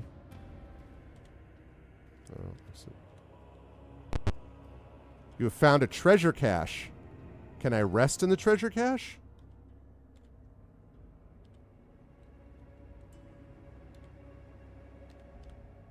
Overloaded. I'm overloaded. I can't take any scrolls? Really? Gotta remember I have those wands too. I don't know what they do yet. Can't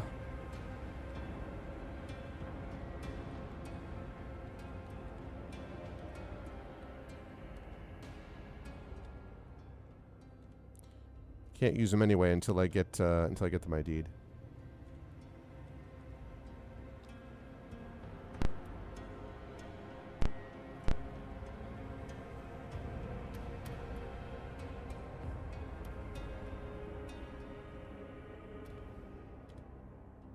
Yeah.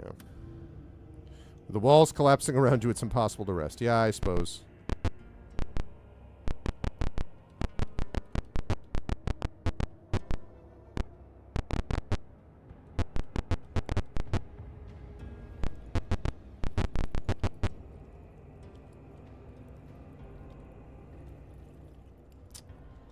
Characters.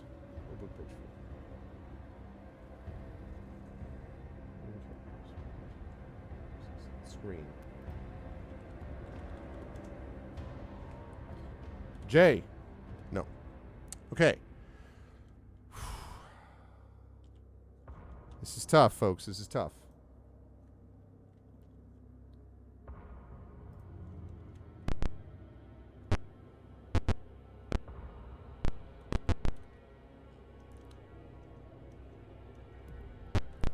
I get it.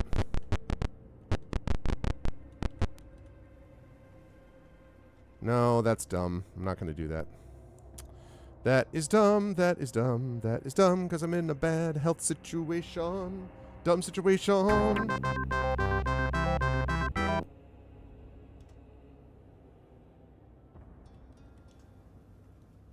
Which game? J.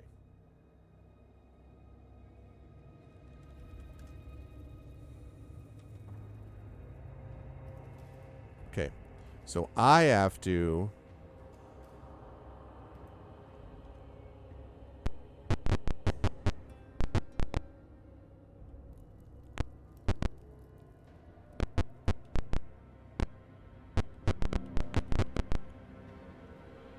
Ow.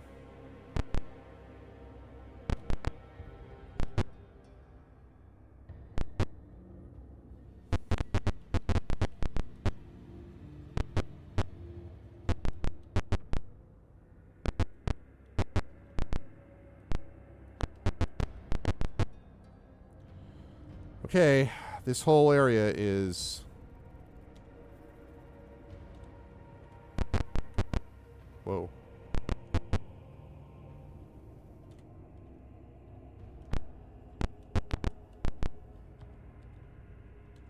Save that under I, because I don't know whether it's going to work.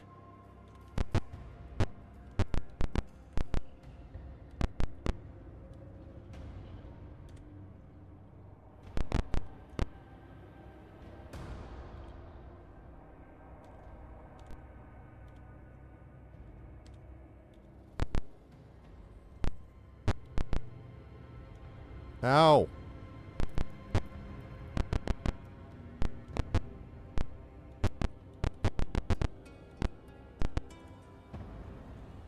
Party of uniformed humans are arguing at the corner. Each wants to be the first to be flown to safety. Do you attack? No.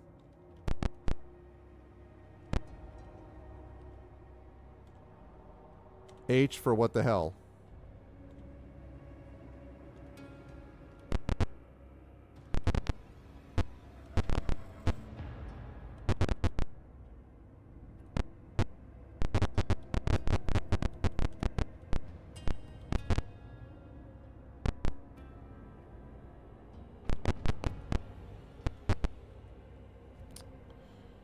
Nope. Nope. Playing a very dangerous game here. All right, we'll have a chance to do one more try. Just rocks fall, take some damage. Hey, what's up, Geister? Welcome. The High Claris Tower module. Reminded of the tower, the Ghost Tower of Inverness, which I still thought was one of the coolest, like standalone modules I'd seen in a long time at the time. Still have it. Okay.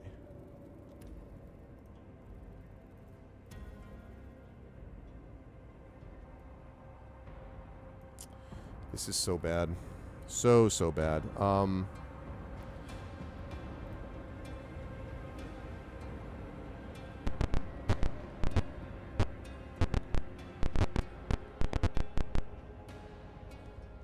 Citadels are over the middle of Krynn, sinking slowly. Bits of rock are falling steadily, wreaking havoc. Several dragons arrive and men dismount. Your only hope is to capture them and force them to take you to Krynn. The men were not expecting opposition and are quickly cowed. You mount up and head toward Krynn. Your hostages escape. My hostages escape and then there's a battle?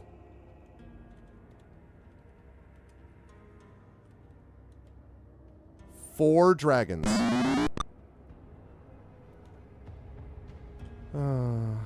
Well.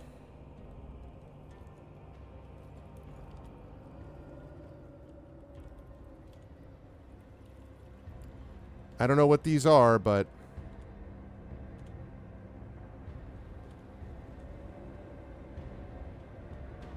we're about to find out. Oh, it's a wand of lightning. Okay.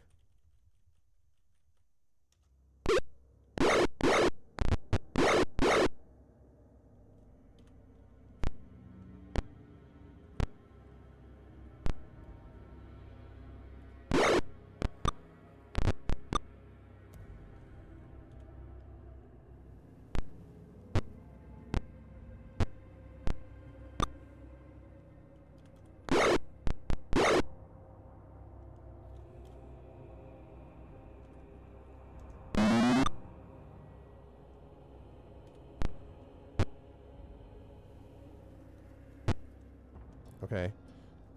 Use...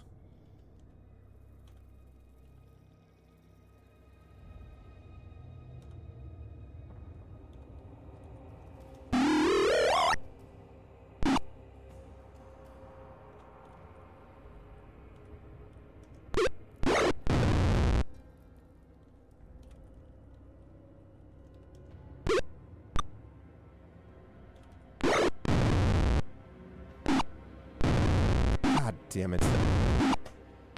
Well. Well. Yeah, okay. That's... all right. I'm just going to start this, get to a spot where I can save it, and then I have to, as I said, get ready for Expedition for the Mysterious Peaks. We are at 9:50 p.m., though, folks. We're not all the way through. We are only 12 subs shy of our sub goal. So if we want to get all the way to 1:30 a.m., gift subs are appreciated if you can do those. Again, every Tier 1 sub is 10 minutes. Tier 2 subs are 15 minutes. Tier 3 subs are 25 minutes. Patreon, though, at the equivalent levels give you a little bit more each time. And we're obviously also trying to boost the Patreon. So any support that you give to the Patreon is also going to do that, plus giveaways and books when we get those high-level things. So please consider doing that for... Oh, my God! And suddenly is Terma. Thank you, is Terma. Holy cow. I wasn't expecting... No one expects the Spanish Isterma Inquisition. And also a bonus sub for Valorant. Thank you so much, Isterma. Wow, so that means that we got a total of 5 plus 1 is 6. So we got 6 subs, which means we had a whole hour, which means we are now up to 1050, which brings us past Expedition for the Mysterious Peaks and brings us 20 minutes into Dragonlance beyond that. And what we're looking for is to get up to 1:30 a.m. is what it's capped at. Plus, we have only 5 subs left to go to get to our goal. Thanks, Sisterma. That's very kind of you. I appreciate that. There's some of that. No, in fairness, with everyone has been doing super well with this. Like this has been a very successful, I'm in no way minimizing it. It's been a very successful subathon so far. But thanks, Sisterma, though. I appreciate that, man. All right. Play. Load save game. I think it was H. Just so I can get close enough.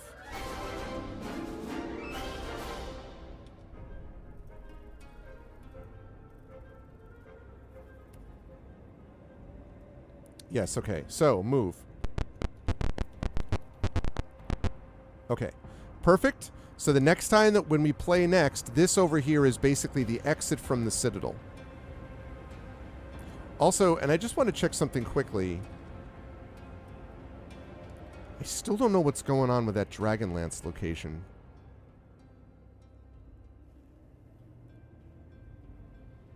No, it does not look like it's here. It doesn't look like it's here, which is good, as long as I know I'm not leaving it behind.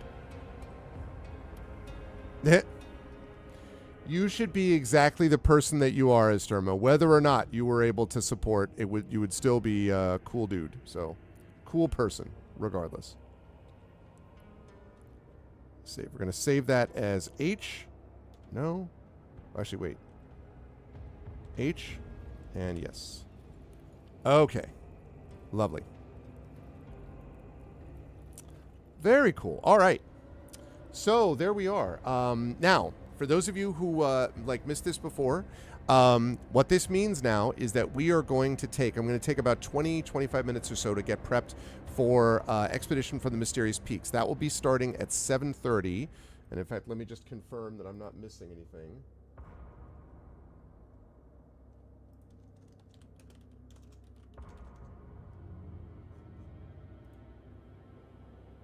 Okay. Yes, so at 7:30 Eastern. So I'm going to go get myself ready for that, and then we're going to be playing Expedition for the Mysterious Peaks. There's going to be a special couple of things for the Patreon and for subbing that will have effects on the tabletop game you're about to watch. So be ready for that, because that's definitely going to be pretty cool, and I am excited for it. So let me get out of that game. So that's the deal with that. And then at 10:30, we will wrap up with them, and then I will get started again with the final leg of the subathon of Arvathon 2025, which will be playing. Now, right now, I'm only going to be playing until 10 minutes to 11 and 11 Eastern, but I am willing to go all the way to 1:30 a.m. So I will do that if, he said, I will do that if we're able to get the sub support to do it. So please consider doing as Izterma and so many other people have done today. Again, I should say, no pressure, honestly. I don't like bringing this stuff up this much anyway, but it is a subathon, and I only do one of them a year. So that's why the only other thing I do like this is when I'm doing ArvCon, but that's obviously to benefit a charity. This is to benefit my channel and my writing, so I recognize that. But it is September and a little bit cheaper for you otherwise, the case would be. So yes, I am happy to drop some road while I am AFK. I will do a little bit of that, but I will be back in about 20-25 minutes. I'm not going to cut the stream. I'm just going to switch some things, so I'll be working in the background. In the meantime, enjoy the music and all that, and I will be back to you lovely folks in a little bit. Thank you so much for all the support so far. Stick around for the tabletop game, and then, as I say, after the tabletop game finishes at about 10:30 Eastern, then we will move on to the rest of the final leg. Comment line, please give it only if you can afford it. I mean, I should do something like that, although I've made that repeatedly clear, so I could do something like that, but even the please give makes me feel a little weird. A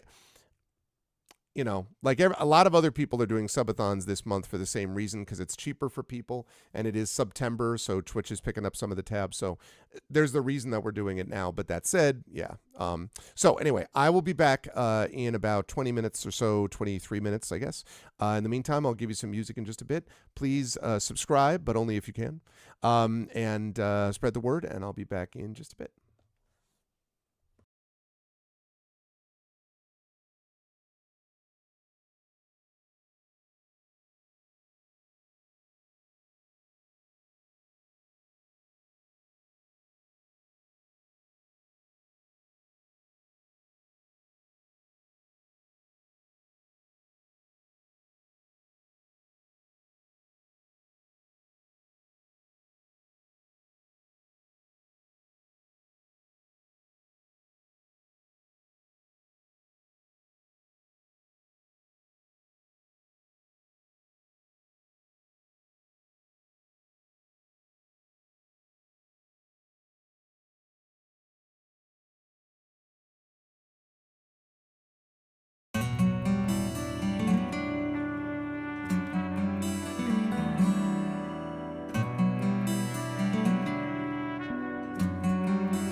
fought for a change in this unfortunate lot, but I was changed by fear.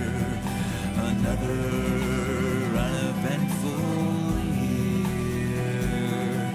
No solace in a never-ending routine. Never finding that irrepressible.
walking on the roadway, watching clouds go by, taking my last byway. Why should I even try? Finding all my problems lying at my feet, and tossing them aside for the next one down to meet. Yeah.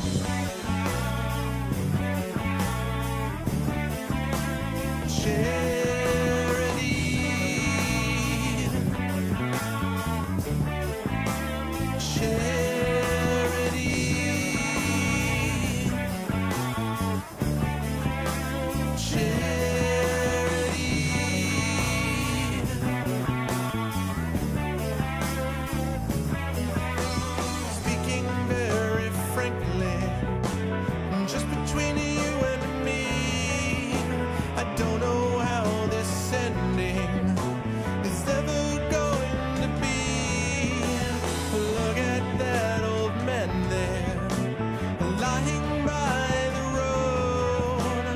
Why don't we go help him and follow our own code? Yeah.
What if this don't go well? Helping him right now, stopping to be friendly. What if he allows his own private demons to strike us in his rage? Why do you still trust them? Why can't you turn the page?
snatches of whatever songs I can.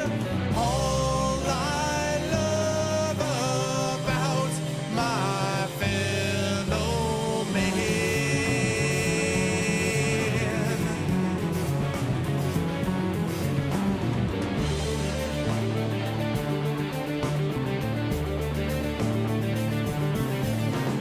Navigating through the place I thought I knew so well, searching for the guidance that can get me through this hell. Breaking out of context, breaking out of rules, learning that the ones I thought I loved were all mere fools. Flowing with a purpose, with an easy grace, finding I can take this in at my own pace, trying not to lose within this race.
Twirling out of rhythm, twirling out of rhyme, finding my own conscience, reaching it in time. But define my own center, define what gets a hold, pay off all my balance before it all gets sold. Speaking in a language I don't fully understand, breaking into snatches of whatever songs I can. All I love about my fellow man.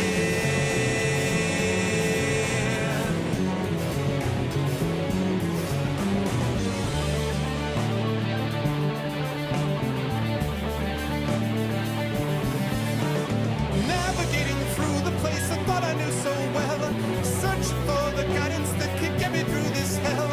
Breaking out of context, breaking out of rules, learning that the ones I thought I love are all mere fools. Wondering how long before the bottom can be reached, struggling with the knowledge that my soul has now been breached. Frightened of what thoughts I have unleashed.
It has been too long since we have heard that music. Welcome, everybody. Welcome back to Arvathon 2025, Day 2, and welcome to Day 39 of Expedition from the Mysterious Peaks, as I am joined again by my wonderful, amazing players.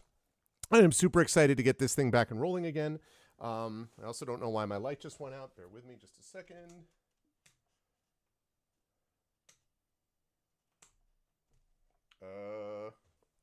Seem to be having light issues. Bear with me. Hold on. Oh, there we go. That was strange, but now it works. So welcome everybody to Day 39 of Expedition from the Mysterious Peaks, and welcome to Day 2 of Arvathon 2025. And I don't need to introduce everything this time because I'm going to be talking about stuff right now. Oh, and that reminds me too that I should probably. I guess I should probably do this thing where I'm going to stop. Yeah, okay. No, that's fine. I got it. I was just making sure I understood my own YouTube videos. Never mind. Everything's fine. We're all fine here. How are you? All right. So we're back and ready to play with Arvathon 2025. I've already done all my introduction stuff before, but I do have some subathon specific stuff for this, and I will do that in a minute. But I'm going to unmute myself now so the folks know we're ready to go, and then I'm going to unmute them. And last but certainly not least, I'm going to head over to reveal to you what you see in front of you is, do not adjust your TV sets. We're actually back. It's been a little while, but we are here. The entire crew is ready to once again explore, and after they've introduced themselves, I will explain how this is going to work with the subathon and see if we can get these folks a little bit of a an extra benefit, from today. So we'll see how that all works. But it's a pleasure to see them all here, and I will start with the person at the top left, who I did have a chance last month to see in Seattle and meet in person for the first time, so that was nice. And that is Rhiannon Held. Rhiannon, it's good to see you. It was fun being on a panel with you and all that, and all that kind of good stuff. How are you? How have you been since I saw you over the last 6 weeks, 8 weeks or something? And who are you playing tonight? Well, now I have a garden. I'm like, well, it's rained 2 or 3 times since I saw you. Well, Seattle famously has no rain. I mean, that's right. No. I'm living down in Oregon. Oh, that's right. I forgot. Yeah, we're supposed to have rain too. I think it's finally coming this week. But so I've been watering my garden a lot. Shake fist. So I'm playing Sataria Verben, half elf, acting as our healer, even though she is a sorcerer. But that's just how she rolls. Yep, that's with not a very good bedside manner. Yes, but a very important, yeah, that's true, actually. You have one who's dealing with severe PTSD, quite literally, in Raven, and then you have someone who's like, this is fine, it's okay, with the non-bedside manner. It's an interesting crew, but it works. Anyway, always a pleasure to have Rhiannon with us. Thank you for being here again. Also a pleasure to have Toya Kristen Finley with us. Toya and I were chatting a little bit in the green room about our respective football teams and sports and stuff like that, and I got to explain to Zach, with Toya's help, because Toya reminded me I should let them know the concept of an audible. So it's been an exciting time of new beginnings and new knowledge. But in any case, Toya, of course, knew about that already. And this is why you always need a dumb jock in your life. I mean, listen, that's clearly the way. It's good to see you, Toya. How's everything on your end? How's life with you? And who are you playing today? It's still kind of slow. The games industry is still lighting itself on fire Yep. and deciding that is perfectly fine and normal and leaving lots of bodies in its wake. Yeah. So, um, I'm down here in Nashville. The weather is not awful, so that's also on the plus side. Tonight I will be playing Nals Darkly, also known as Nalik, who is a human bard who has a penchant for dreams and walking around in people's heads and their imaginations and such. That's right. And also tends to occasionally speak to Gamork at the same time. So there's that too. Good old murder puppy. Good old murder puppy. Always a pleasure to have Toy with us. Also on my YouTube, thank you. Good to see you, Tom. Tom, what's up over there? So we have a couple of people watching on YouTube as well. And on Twitch too, so that's great. Always a pleasure to have Toy with us. Also a pleasure to have LaShawn back with us. LaShawn Mwanek, who was not with us a couple months ago, but is back now. LaShawn, it's good to see you, and I hope you're hanging in there okay. It is a pleasure to have you back in the group and in the crew. How's everything with you now over the last couple of weeks or so? And who are you playing tonight? Oh, I think you're muted, LaShawn. Okay, there we go. Yeah. All right. So yeah, I'm doing better. Things were kind of rough the past few months. But things are still slowly settling back into a normal again. But I'm here and I'm doing good. I'm doing real good. Yeah, I could say that. This tonight I'll be playing Raven Galinar, who is a Lorendi, who has found herself in another world, dealing with stuff. And yep, part of me really now understands my poor Lorendi, because yeah, she's been through some stuff. I've been through some stuff. Yeah. We'll be okay. Yeah. Well, right now, she was very anxious to make sure. LaShawn was like, "What is Raven? Is Raven alive?" And they were like, "Yes." And it's like, okay. And they were like, maybe staring at a wall, though. So just so you know, it's just some descriptions we'll have to get to. Which is very apt. I mean, yeah. I understand her. Yes.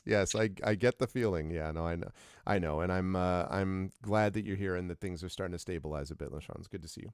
And last but certainly not least, of course, the amazing Zach Clay is back with us. And for those of you who watched our stream last week with Gloomhaven, you'll notice that Zach's hair is slightly less evident now, as Zach has again done the haircut to. It was funny because you he was talking about this in the green room about how you have these two phases, and I just had this image of like moon phases, so you got like the new haircut moon and then the full this haircut is the moon. new moon, and then there's the new moon. But anyway, good to see you, Zach. How you doing, my friend? How's everything with you, and whom are you playing today?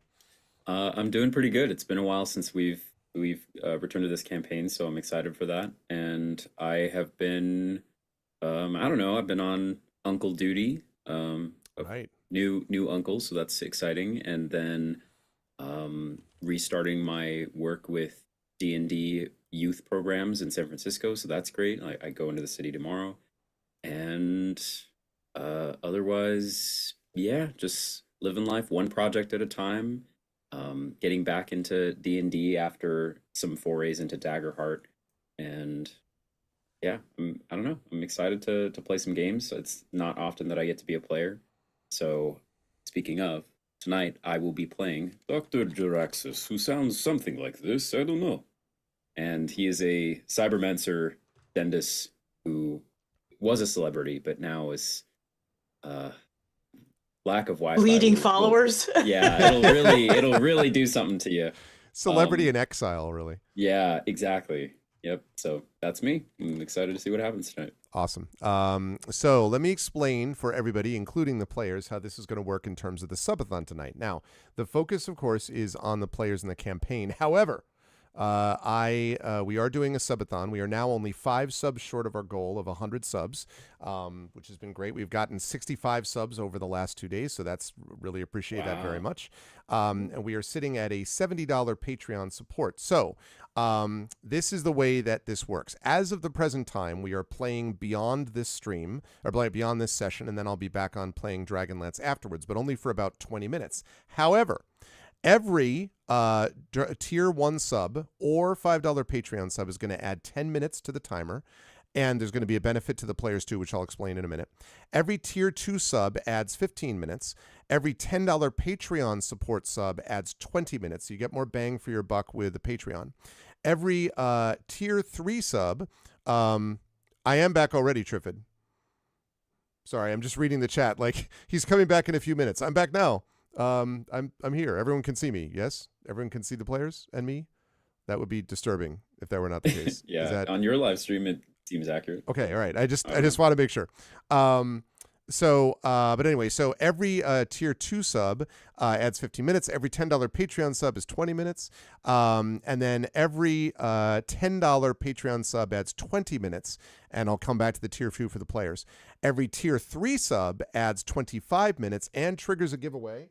I have got a couple things to give away. Specifically, I have a board game known as Vikings, which I will mail to the winner of the giveaway once we reach that level, and Super Camelot, which I've played, which is also that one was fun. Which is also a giveaway game that I'll be able to do. So that's going to happen also. And that happens at the $20 Patreon sub. And then finally, the $20 Patreon sub adds 30 minutes, triggers that giveaway, and one of the books that's being given away is a signed copy of my first ever novel, The Third Sign, which I have come into possession of a couple of copies of. It's been out of print for a while because it came out back in 2009, but I found a couple of signed copies sitting in a box in my father-in-law's house. And so I have inherited those, and so I am giving them away. So you'll be able to get a signed copy of this out-of-print novel once we get that giveaway for the 30 minutes. However, during Expedition, there's something additional to that. Each of the first 4 tier 2 subs, okay, or $10 Patreon subs will inspire one of the characters automatically. If you do that, the characters get an inspiration. And if we go into triple digits on the Patreon, which means that we need someone or a couple people to add us up to $100 a month. We're at 70 right now. If we go into triple digits on the Patreon during this session, the characters will get a significant and unexpected benefit. Now, I have laid out to the players only that it is significant. It does not mean that the players now get to fly the Centurion and it becomes their ship, and all of a sudden it's like the Maya in Farscape and it talks to them. Like, no, it's not going to be like that. But it is going to be a significant benefit. So if you want the players, if you're curious about what this benefit would actually be and you want to know about it, you know what to do. So please support the channel and support what we're doing here. That is very much appreciated. So again, subs, increase the timer, get giveaways, and tier 2 inspires the players, and triple digits on the Patreon gives the characters an unexpected benefit. So please do support all those things. That's going to be awesome if you can do that. We would appreciate it. And with no further ado, I'm going to fire up the music and we'll explain a little bit what happened in our last session as I pop us over to the map. Let's see. Yes, we're going to do this. Now you may be asking yourself, why is there combat music on, Arv? Well, I'm glad you asked. Because we've got some situations to deal with combat, specifically with a certain individual who may be getting squeezed. We'll talk about that in just a moment. In our last session, the party has been traveling around the deck of the Centurion, this crashed ship from which a enormous amount of historical change emanated when it impacted the planet of Thalos a long time ago. That's right, and 5 gifted subs triggers a bonus sub from Twitch via Valorant. That's right. We've seen that happen too. Yes, thanks for the reminders, Termin. That's true. So when the ship hit the surface, it affected historically a lot of the planet, actually everyone on the planet, and so the ship has been there ever since. And it is the none other than Doomig Rieger, who I have a picture of right there, who was one of the people that originally was there and had a chance to explore the ship and actually use some of the technological benefits that it provided before this terrible cataclysmic event that fundamentally altered the shape of the planet afterwards, which has driven some people away from the use of Magitech and stuff like that. And so the party has come to this for several reasons. Number one, they have begun to realize that there is some threat that is growing from a series of incredibly psychologically capable, simply telepathic creatures known as Kharadin. These telepathic creatures may be the ones that have been influencing the leaders on the planet's surface, even up in Cambria, to cause them to basically lose their mind and become cruel, vindictive, and extraordinarily dangerous, and send people after the good people of Thalos. And so Nals and Sataria, for different reasons. Sataria was kind of brought here sort of mysteriously, but now also recognizes the threat and also, I imagine, wants to learn something about what's going on. Whereas Nals also has seen the threat directly because people came after Nals and a lot of her companions and so on. And so Nals and Sataria have come here for that reason. Raven and Dr. Jaraxxus, Raven, who was also like Sataria, brought here from the deck of a ship and suddenly appeared here. Raven also wants to know what's going on and perhaps might be interested in getting home, or at least figuring out what's going on before getting home. While Dr. Jaraxxus came here because there is some signal that was originally brought the ship that he arrived on to this planet before it was brought down onto the planet's surface.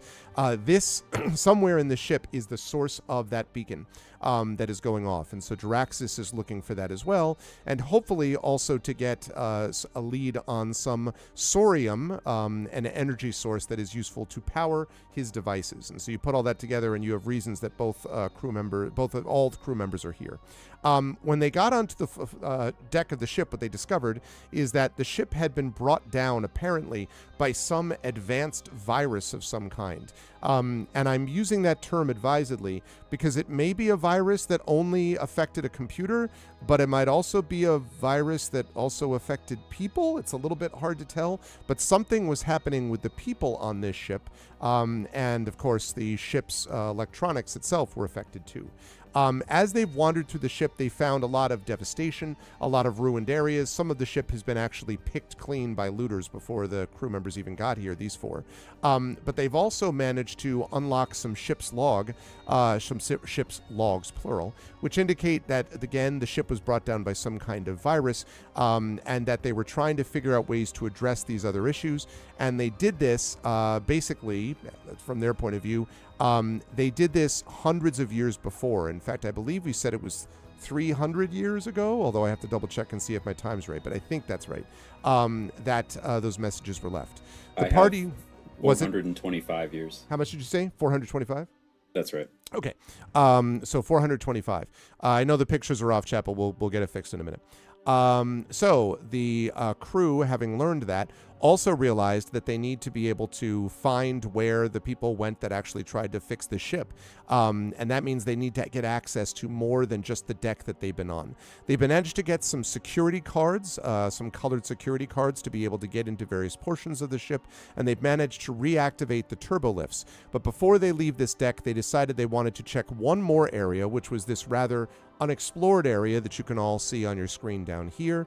That all seemed fine until Dr. Jaraxxus went into here, had found a very green, verdant area, very beautiful, and then all of a sudden a vine twisted around his leg and up his body and began to squeeze. And so as our session begins, Dr. Jaraxxus is in a little bit of trouble. And so we're going to have to see what the party can do to save him. The last thing I should mention, though, is that we had Raven off to the side a little bit because of what Raven has been experiencing, has been dealing with something that means that Raven is barely able to kind of hold it together. And so Raven has been more or less kind of standing, kind of staring at a wall. I'm going to leave it to Raven what Raven wants to do, but I imagine at some point, practically speaking, it might be helpful for Raven to re-enter the fray. So I will leave that up to Raven to decide. But let me just move everyone back to where they're supposed to be so no one gets confused. There we go. There's Nulls. There's Sataria. There is Raven, and there is Draxus. Great. Okay. One really quick question. Sure. Because I know that we found an extra key card. It was the same color as one we already had, but I don't remember who has it. I know that Nulls has a green key card. There should be like two more reds or another green. I think It I have was- that in green. Yeah. What I have is that we got a second green key card from the Servomat type thing. So I don't know who has it though, but since we have two, I'm not sure it matters too much. Let me check real quick. I definitely have one of them. Yeah. The green ones. I don't think I have any. Okay. Just didn't and note I it think down. Jiraxis has it because I think that second green key card we got during the session you weren't here, LaShawn. Oh, okay. All right. Okay. And who has the red one?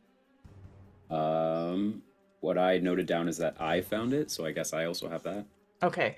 Although we were Okay. passing it around too, because we Yeah. finally got the red one, so we were just like checking out all the rooms. Well, the one we definitely don't have blue yet. So, Yeah, I don't think so. yeah. Yep, blue is the one missing piece, as it were. Okay, so and let me just put out. I should just put out on the board.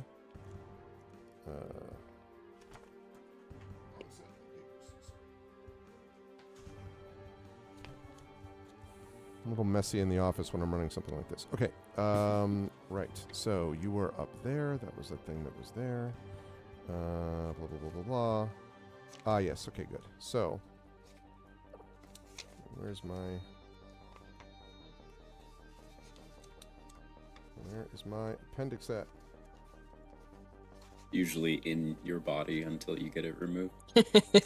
You know what? Listen. Okay. There we go. Got it. That's what I needed there. So I can make sure that I post the right thing. PDF. Just to be clear, Adobe, I never want an AI summary of anything. You could just stop asking me that all the time. I'd love to see what it came even up with. Google's actually. doing it now. Yeah.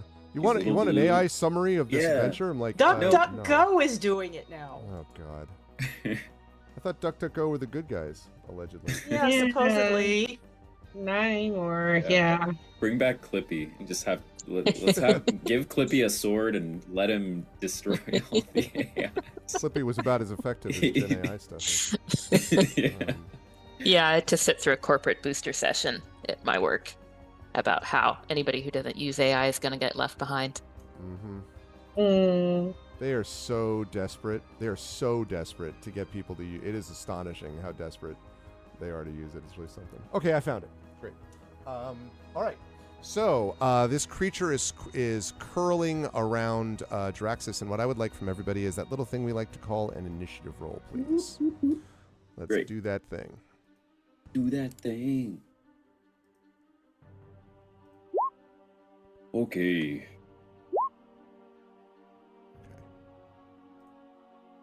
Ah, yes. Here I am typing D20 plus, and I'm playing a character that subtracts. Never mind. Yep, that's a 2. Well, it's also appropriate, right? Insofar as you are currently, Yeah, you know. this is true. This is the second time this has happened Yes, in this story. that's true. Okay, so Oh. let's see. Nulls. And I some- got a natural 1. Yeah. Yep, appropriate. I feel that's You appropriate. might still go before me because You probably have some bonus though, yeah. LaShawn, do you have a plus to your dexterity or is it 0?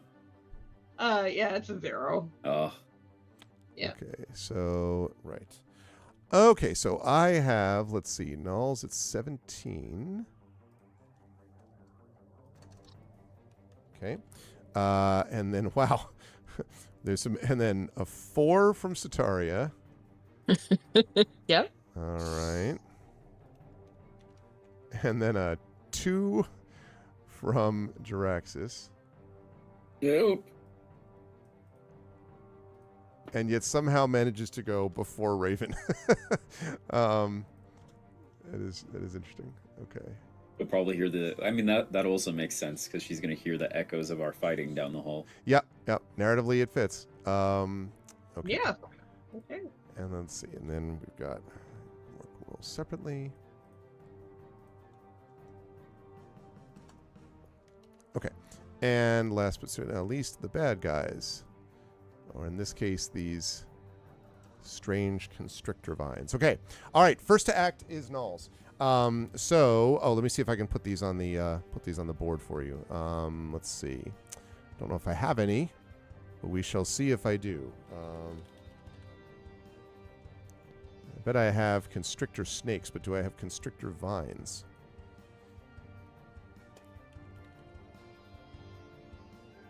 Stunningly, I don't have any premium assets known as constrictor vines. That's fine.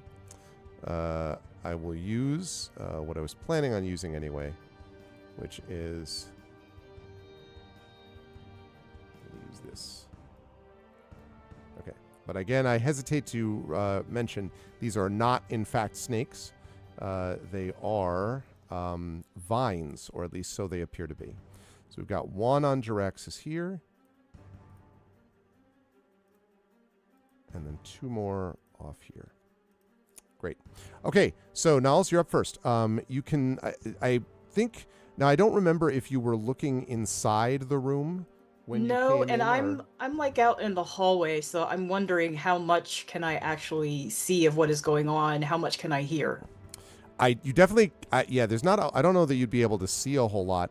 You can definitely hear it though, because Jiraxis is not completely silenced. He's just kind of like, like he hasn't yet been strangled or anything. So I would imagine that unless Jiraxis is being quiet and being like, "No, this is embarrassing," unless. I guess this is how I go out. Better not let them hear me. I finally let the squeeze get to me. So this door also opens automatically. You don't need a key card, right? That's correct. Yes, this one was not locked from this side. Yeah. So can I cast Blade Ward on myself and then go stand in front of that door? Sure. That will open the door, right? Yes. Okay. So, yeah, I'm going to cast Blade Ward on myself, and then I'm going to move to the door. Okay. And now the door's open. Zoom. So now you can see Jiraxis doing whatever Jiraxis is doing. I mean, I don't know, like like I imagine more or less what I thought. That's kind of what I thought. That's right. And I believe that this was like preceded by like a 4 perception check or something, so it was definitely Jiraxis was not. Right. Yeah. So yes, that's what you see. You think you can also see these sort of slithering, swirling vines behind Jiraxis as well. There's more than just one there. They look pretty thick and pretty tough.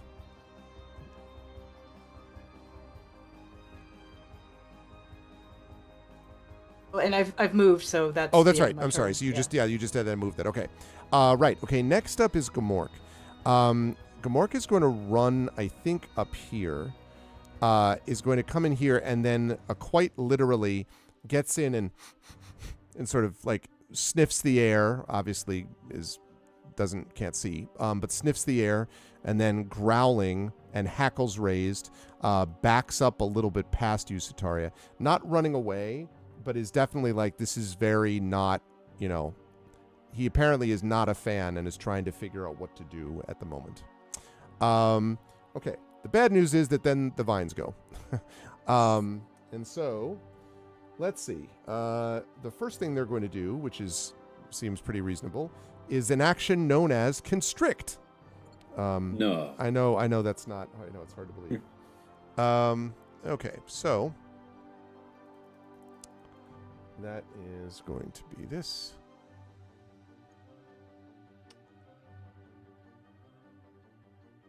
Interesting. Okay.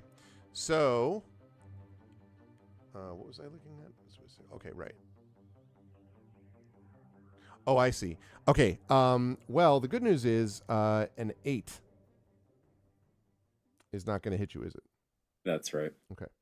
All right. So, but you can feel You can feel the stuff. You can feel it squeezing around you, Draxus, and also you can feel these little, what feel like sort of pokey bits at first, but then you can see that they are thorns, and as you look down at them, the thorns seem to have little, like they seem to be damp, as if something is dripping off the ends of these thorns.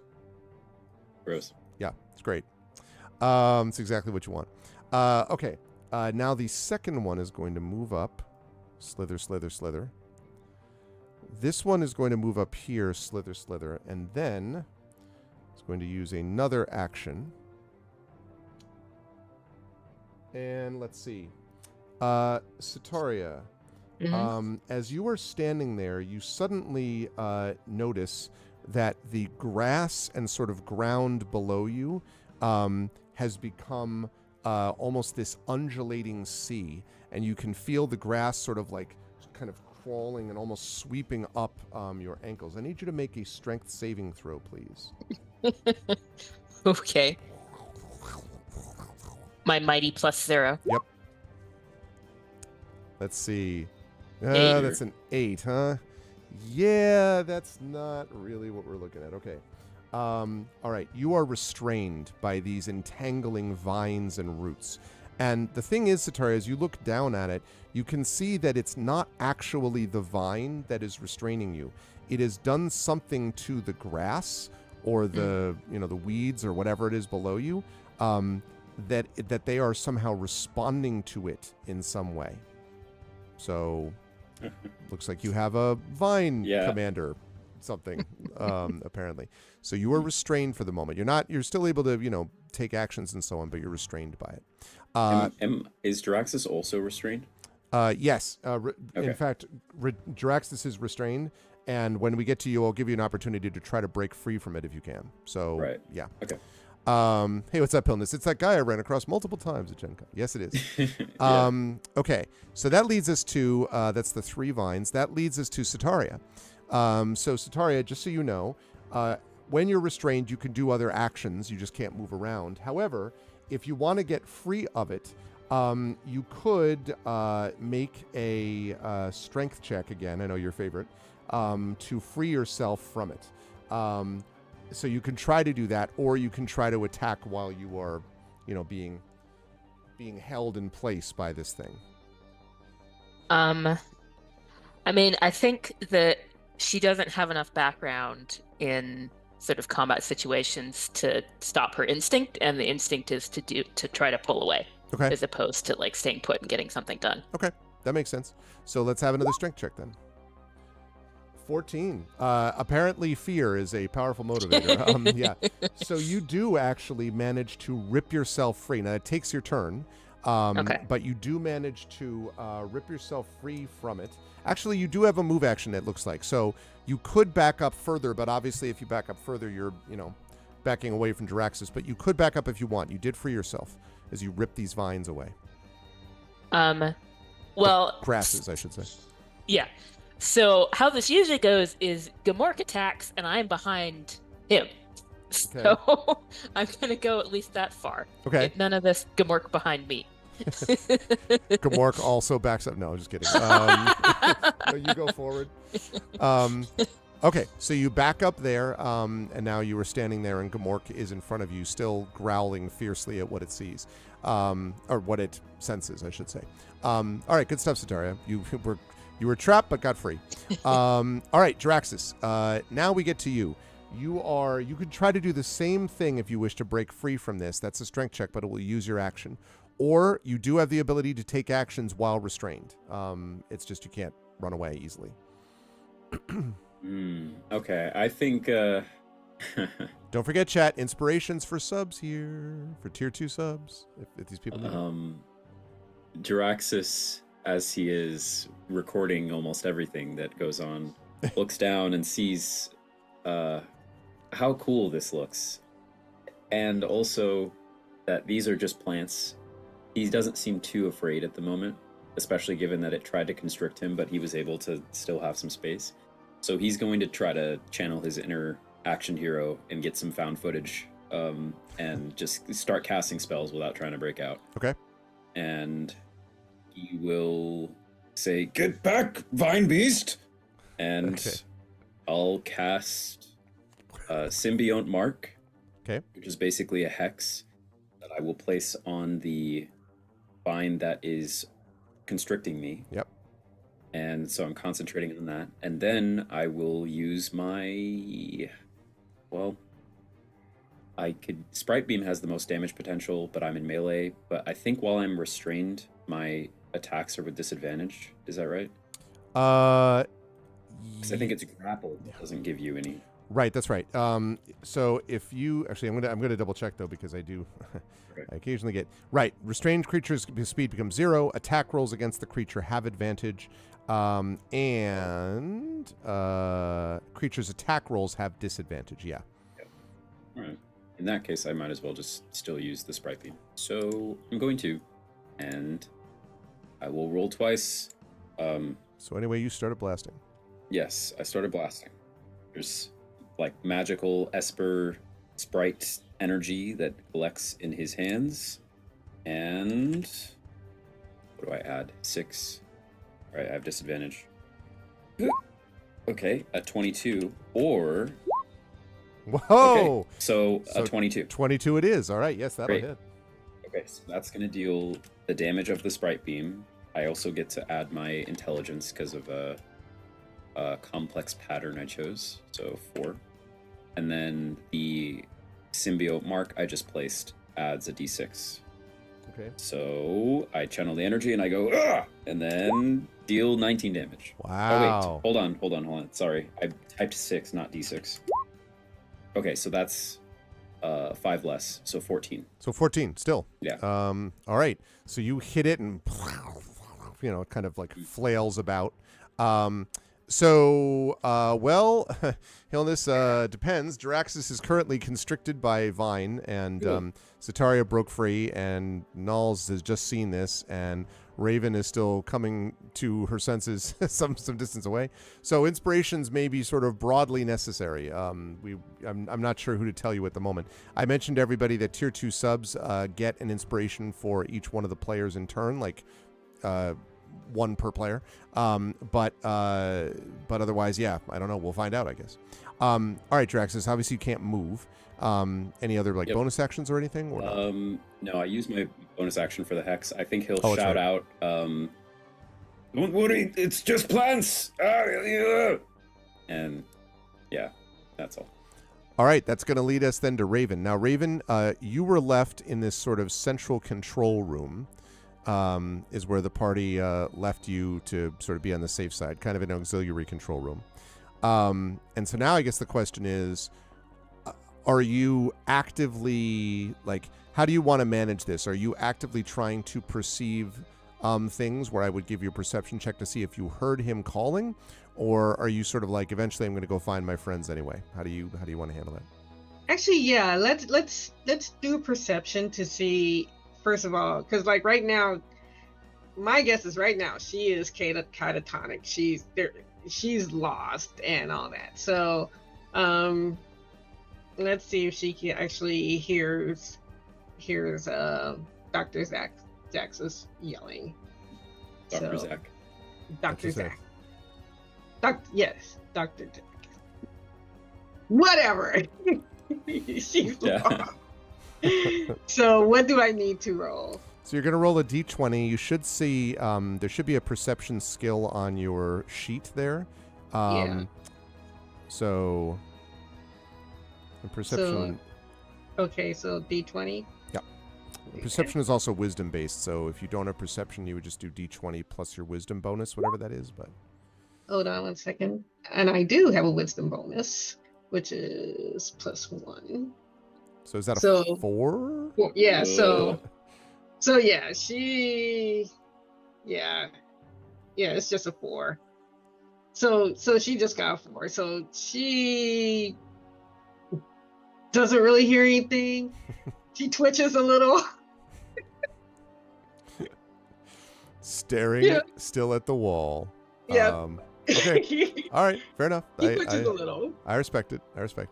So, Okay. Zach So may need to yell a little louder. yeah. Okay. Well, then I'm going to bring us up to the top of the round again. Nulls, you're standing in front of a now open door, and you've seen what has been described. You saw Soteria break free also. Okay, what is the state of these vines here? What is Null seeing as far as their state? Can you tell me what you mean by state? They're in pretty good condition, if that's what you mean. Although the one that Yeah. Jaraxxus is holding, Jaraxxus has been seared by Jaraxxus's sprite beam. The other ones look perfectly normal, kind of Okay. brownish, greenish. All right. So, if everyone remembers, Nulls has a tail stored because she did not take the full rest. Right. And the tail she has stored is number 5. And if you could tell me how to open up this chart without me actually casting Yeah. along the tail, I'll Um, read you what 5 is. So if you just click where it says Tales from Beyond, I Yep. think. that Well, should see, I see open- Tales from Beyond bestow tail, and I think that'll Yep, cast it. No, it won't. Okay. You can just give it a click. Should All right. work. Number 5, Tail of the Avenger. For 1 minute, any creature that hits the target with a melee attack takes force damage equal to a roll of your Bardic Inspiration die. So, I am wondering, if I use it, I'm going to have to hit it, right? I'm going to have to strike it myself. No, I think what that's saying is It would have to hit you, or in this case, Oh. Jaraxxus, if you cast it on Jaraxxus. exactly Okay. Certainly seems likely it's going to be hitting him for a bit. Yes. in so, melee, no less. Yeah. That's not an extra move though. So would that end my turn if I cast it, or can I also do something else? Yeah, it says you can use an action to choose a creature you can see within 30 feet to be the target of the tail. Yeah, You would still have a move, but you would Okay. use up your action.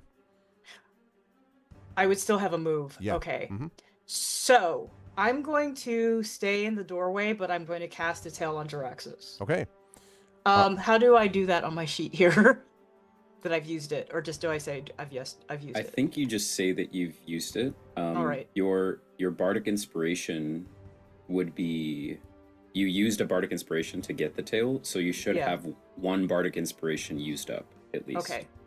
Just make sure So- that's checked, but otherwise Yes. you're good. I've got that checked, and my Bardic Inspiration is 1d8, I believe.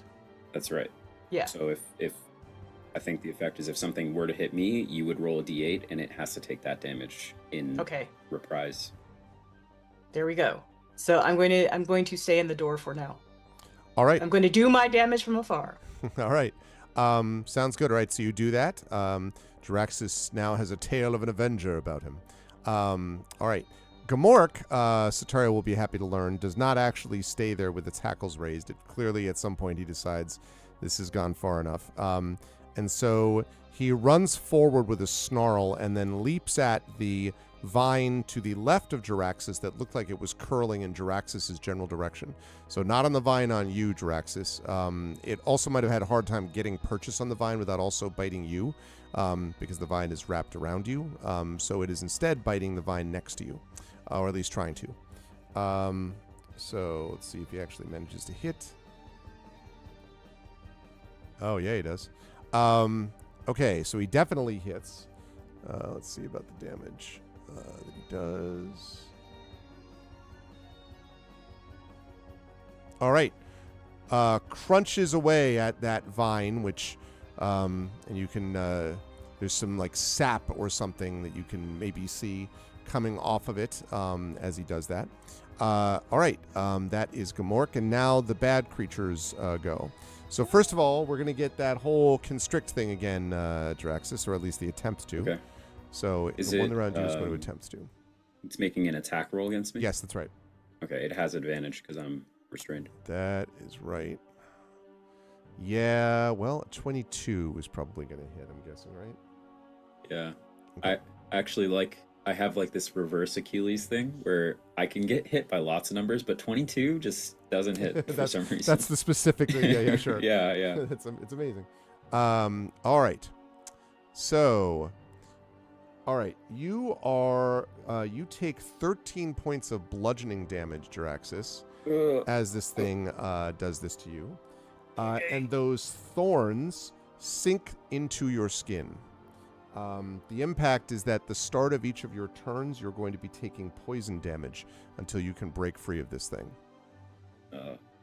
So, do I know if it's so? And you'll be able to do that Avenger's Tale in just a minute, by the way, because it did hit you. Do I get the feeling that mechanically it's going to constrict again, or on future turns is it only going to be the poison, or both? Hard to tell. It might just keep you and have the poison affect you, but you're not 100% sure. If another vine decides to get in on the action and also squeeze you, then you got problems. And I mean, you already have problems, but bigger problems. I was going to say. More problems. Also, can I double check with you what health you had me at? I had you at the beginning at 28 out of 28. Okay. That seems right. Because now you're at 15 out of 28. Yeah, I've been using 2 different copies of my character sheet, but this one's the more accurate one now. Okay. So that happens with that. The second one is going to try to attack Gamork, which is attacking it. But it is not going to successfully constrict. Gamork basically rolls out of the way and is like, flailing his head around and all that. So the vine is unsuccessful in doing that. This last one comes through and seems to be slithering towards you, Sataria, though it does not get close enough to attack you or entangle you yet. But speaking of Sataria, it is now Sataria's turn. We forgot. Oh, yeah, the Avenger roll. The Avenger roll. Yeah. Yeah, which is 1d8 that I think Nulls rolls, if I'm not mistaken. I think so. Yeah.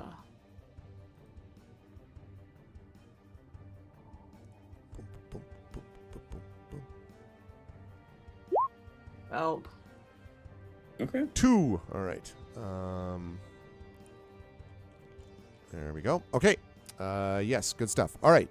So Sataria, now, you see the vine slithering towards you. You see Jaraxxus struggling. You see Gamork fighting the other one. What do you want to do? Spiritual weapon. All right. Yeah. The classic. All right. Is that a 25? To hit. Apparently. Wow. All right, hang on. I'm going to put that out there. I forget what Sataria's spiritual weapon looks like. It was kind of scalpel like. So let's see. I mean, the icon was something random. Oh yeah, okay. Did we ever? We have swirly blades. Out... That's what we put on the screen. A scalpel. Do we know why that's Sataria's? That's funny. Do we know why that's Sataria's thing? Because that's like a surgery kind of scalpel, right? Yeah. Interesting. Yeah, because of her medical background. I see. All right, the spiritual weapon is in front of you. And then made the attack. Yes, I should say on the one that was coming towards you, right? Did you say? Correct. Okay, yes. Right. Yeah, so that will definitely hit. And it's going to do 12 damage. It says. Looks like yeah. All right. Good stuff. All right, it cuts into it again. You can see some drips of this dark sap kind of dribbling out onto the side as the spiritual weapon cuts into it. Where do you want to move anywhere, Sataria? Yeah, I'm backing up more. Okay. I'm sure something's going to come up from beneath here, but for now. Yeah. Okay. You're able to do that. That leads us to Jaraxxus. Raven will be on deck. Jaraxxus, you have to take, I'm afraid, poison damage at the beginning of your turn. Okay. And let me see how much it's going to be. Owie. Yep. Right. Okay. Yeah. You are going to take 10 points of poison damage from this thing. Oh my god. Okay. I can start throwing around healing next turn. Might have to. All right. Your turn is your own, Jaraxxus. You, yeah. Yeah. I think the Jaraxxus that we saw 6 seconds ago versus the one we see right now is two very different aliens. Did I say it was a plant? I mean, it is a plant, but... Okay. Let me check. I'm thinking about using the spell Command, but I have a feeling that only works on humans. Humanoids, I see. Let me check really quick. LMNM. Command. a creature. Okay, it doesn't say humanoid, so I think You're going to command I it? think I think his command is enough, and he wants it to let go. Okay. I think that's what I would do. You speak a one-word command. It must make a wisdom saving throw or follow the command on its next turn. There are different options. One of the prescribed ones is drop, which says the target drops whatever it's holding and then ends its turn. So let's do that, if possible, All right. on the vine that's doing me. 14 wisdom. Okay. It feels like it is slackening its grip, and the flailing slows down. So you may have worked. You'll have to see next turn whether it does, but it seems like it might have. Yeah. What I didn't consider is that it's not gonna let me go during my own turn, so I'm still stuck here. Unless you break. Well, you can't break free because you did the command. Yeah, just a command. So, and my only other bonus is the symbiote mark. Yeah. So, is drinking a potion a bonus action? Should be a bonus action. Yes. Okay. If you could get your hand to your bag. No, I'm kidding. Yeah, you can do that if you want. Okay. Because, I hate to. Yeah, I'm gonna save it. I don't feel that desperate right now. He says at 5 out of 28. Okay. Yeah. We also have kind of a medical miracle bay where we can stash you in that if we need Oh, to. right. We did find that last time. Okay. Sure. In the room that was also sabotaged with lethal gas. So Yes, we'll have to but be it careful. has since dissipated. Yes, hopefully the tanks are empty. Like we said, That's my turn. LaShawn, it's been an interesting couple sessions. Yeah. Okay. On this ship. Draxus will also, the last thing he'll do is he'll shout again and he'll say, well, I mean, I guess the only reason he'd be shouting is to get Raven's attention. It's and reasonable so- that he might. I mean, Yeah, which he'd say, Raven! That's all he'll say. Okay. Is just shout it to try to get it to echo down the hall. Raven, I'm going to let you make a perception check. This one I'll give you an advantage since the doors Okay. are open right now. Okay, so let's see. 8. Okay, And we can do better than that. 10. 10. And your wisdom bonus is 0? Is it 1. 1, so 11. Yes, 11. I would say that with an 11, you can probably hear that something or someone is yelling, and you think you might have heard your name. I don't think you can discern who it is, but even Raven, in your current state, I think you can sense that someone is calling for you. Okay. At that point, yeah, she's slowly becoming more alert and like,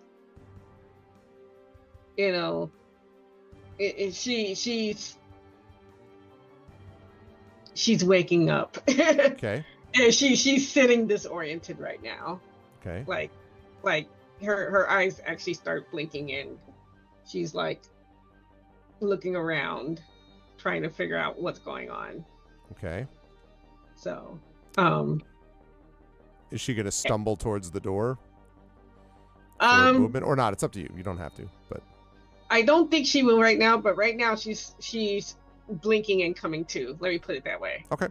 Yeah, so she's going to stay put, but she's awake and she is going to be like suddenly blinking and looking around. It's like, what's going on? What? Huh? So she is very disoriented. Love it. Okay. Sounds good. That'll bring us up to the top of the round then. Nulls, you are there again. You can see what has occurred so far in front of you. Okay, so one of these vines is making its way towards Sataria, right? That is correct, and that has been hit for, that's the one that's probably in the worst shape, although it's still, like, it doesn't look close to, I don't know, death or non-vineness yet, but it definitely has been hit the most. That's this one here, and the one on Yep. Jaraxxus has been hit a little bit. This other one here is fresh down here. Didn't Gamork bite into it? Oh, I'm The one that sorry. you said is fresh? Yes, quite right. That's right, actually. I forgot about that. 4 years. Yeah, so I put that on the wrong one. Okay. Yeah, thanks. That's quite right. I shall address that. So they've all been hit by something. Okay, I'm trying to figure out which one is withering away the most. Probably the one with the spiritual weapon on it still. Yeah, and also there's one that might be loosening, maybe not, loosening its grip on Jaraxxus, but it hasn't. We don't know if it's let go or not. Right. And Jaraxxus can sense that because it's being crushed. I'm not sure you could see that yet. Okay. The DM will need an inspiration. No, you know the drill, Nonstop. We're looking for inspirations to help the players. I thought about the possibility of having something that would, but I didn't want to harm, that felt like I'd be messing things up too much if I did that. I suppose if someone was like, here you go, Patreon $200 level, maybe I'd have to consider it and apologize to the players later. But no, but those tier 2 or tier 3 subs, especially Patreons, if we get to triple digits on the Patreon, the players will get a big benefit and they'll get inspirations even for tier 2 subs. So think about that.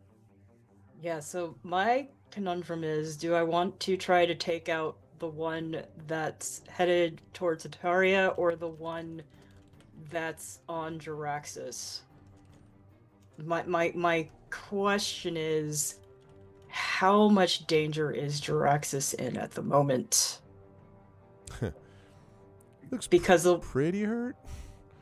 Oh boy. What I want to use is Vicious Mockery on one of, not the one on Gmork, but one of the other two.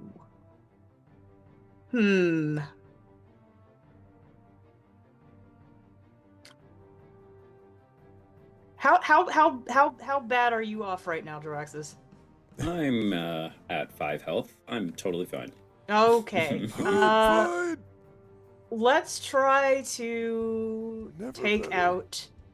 And of course, I heard Jaraxxus tell that vine enough. Mm-hmm. I heard that. So, let's cast Vicious Mockery on the vine that's on Jaraxxus. And tell it, it's been around here for how long, and your roots don't seem that deep. You can't even hold on to some slippery humanoid you've never seen before after all this time, and you want to get in the action. You look pretty weak to me. What's the most vicious mockery I've ever heard. The vine is like, my father wanted me to be a pine cone.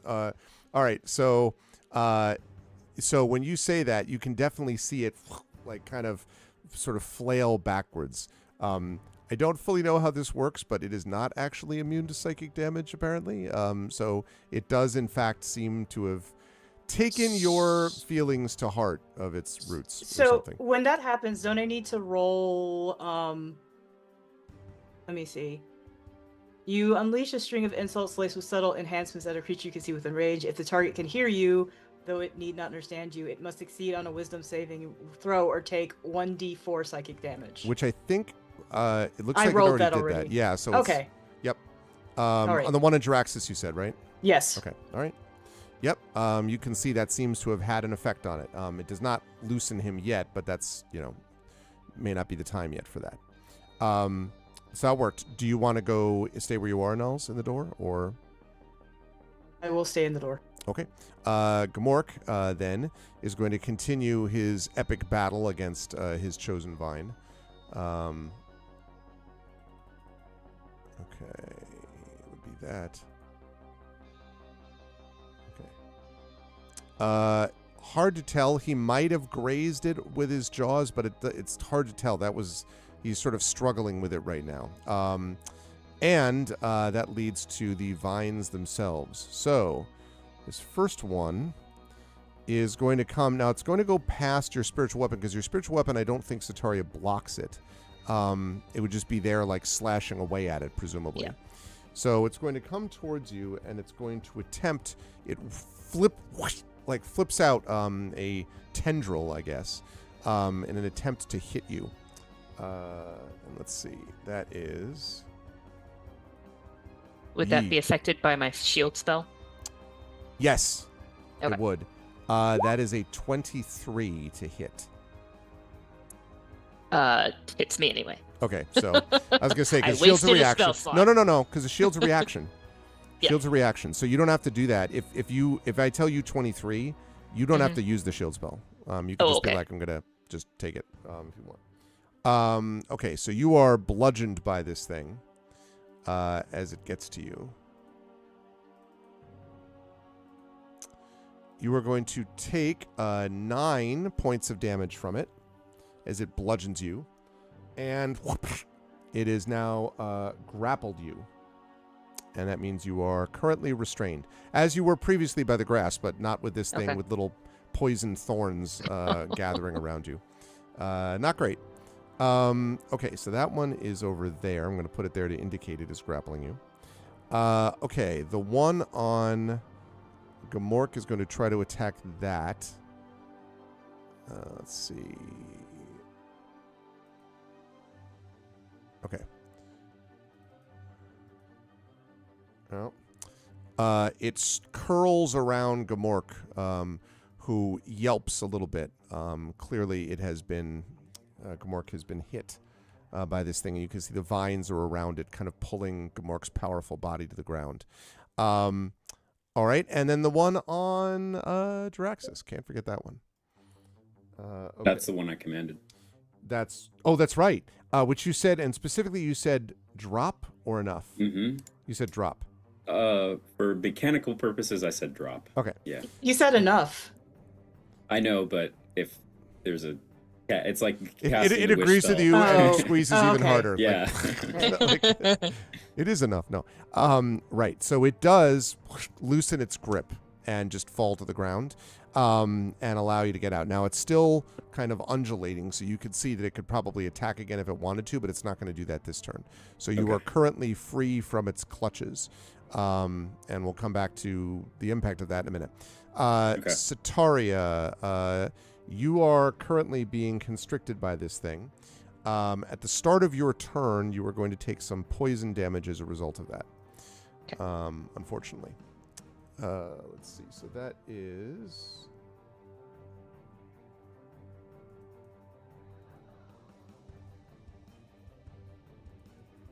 Okay. All right. You are going to take another 5 points of poison damage as these Okay. poisoned thorns kind of cut into your skin. And it is still constricting you.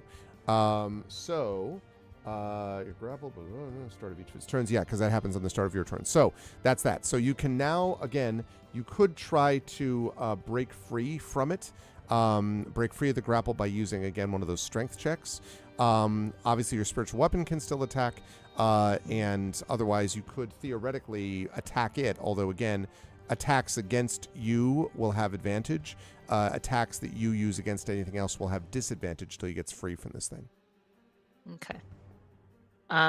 Well, so first off, spiritual weapon is Yep. going to hit it. Okay. Yep.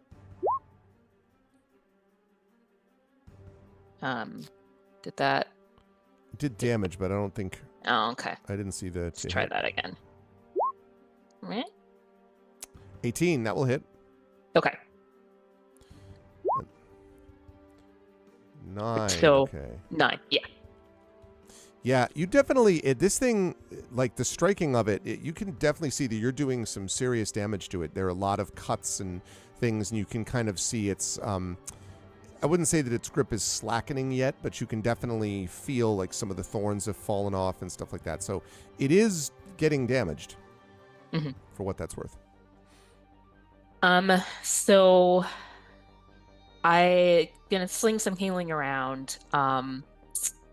And I have the use a sorcery point to do a touch spell at a little bit of a distance. Okay. So I'm gonna do that on a healing spell. Okay.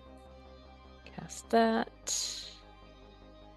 So 10 healing to Dr. Jaraxxus. Wow. Oh, Okay. thank you. Now, if I go down, I expect you to Yeah. pour a potion down my throat or something. All right. Nulls also has healing, so. All right. Good job, Sataria. There we go. I won't ask you if you want to move, if you can move, because you can't until you break free of it. Okay, that's going to bring us to Jiraxis. You do not take poison this turn because you've been released by the thing.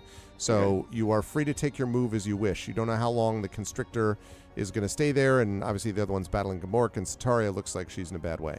So. Okay. There's this spell. I'm afraid of getting an opportunity attack as I move away. There's a spell. Let's see. Is it called Destroy Vine? Ooh, it's not. How you cast YouTube Short? You Destroy Vine. Yeah, Destroy Vine's already been cast. Yeah, Vine's already been destroyed. Yeah. The vine that was constricting me. How can I get a bearing of if it's like bloodied or if it's definitely harmed? You don't think it's? I mean. But I would, not the traditional bloodied, okay. But it has been damaged. The one that's the most damaged is the one on Sataria. Okay. I think, probably the best thing to do would be to throw some damage around.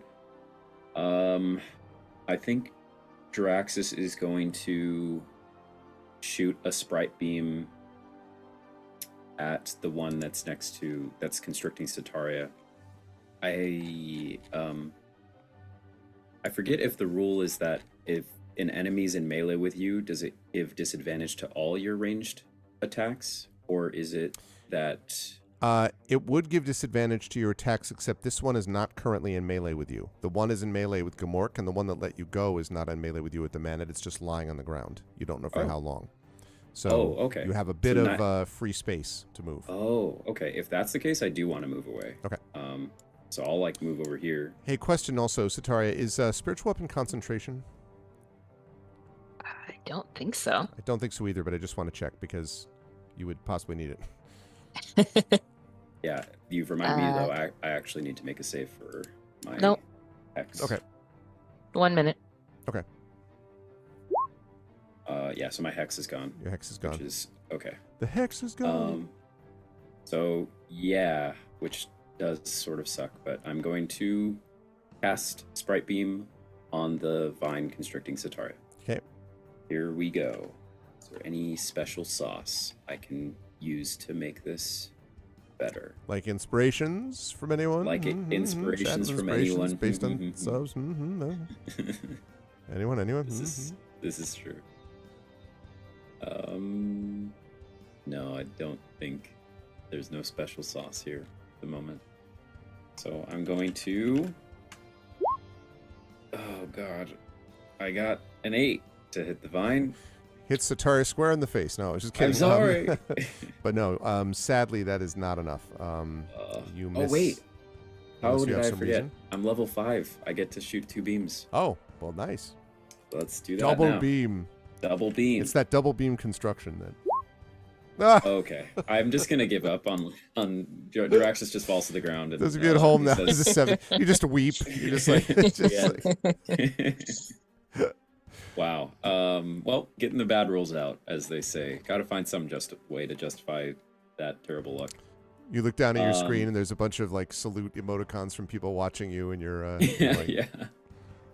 Oh God. Yeah, I look down at my glove where my Sprite Beam manifests, and I just see 404 over and over and over. All right, I'll move over here, and I will end my turn. Okay. That is going to lead us to Raven. Raven, what's your status now that you are alerted around? So Raven heard oh gosh, what's the dog's name? Gamork? Gamork.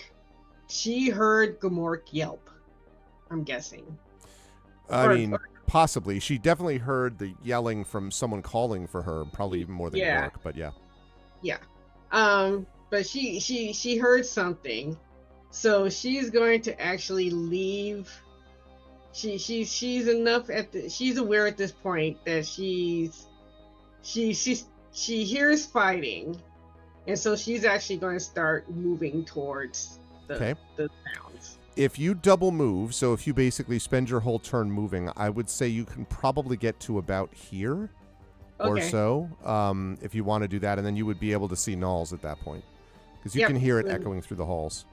Okay, then I'll do that. Then I'll double move. Okay, so go ahead and move right there. So yeah, when you see Nulls sort of staring wide-eyed into an open doorway, and you hear a lot of what sounds like a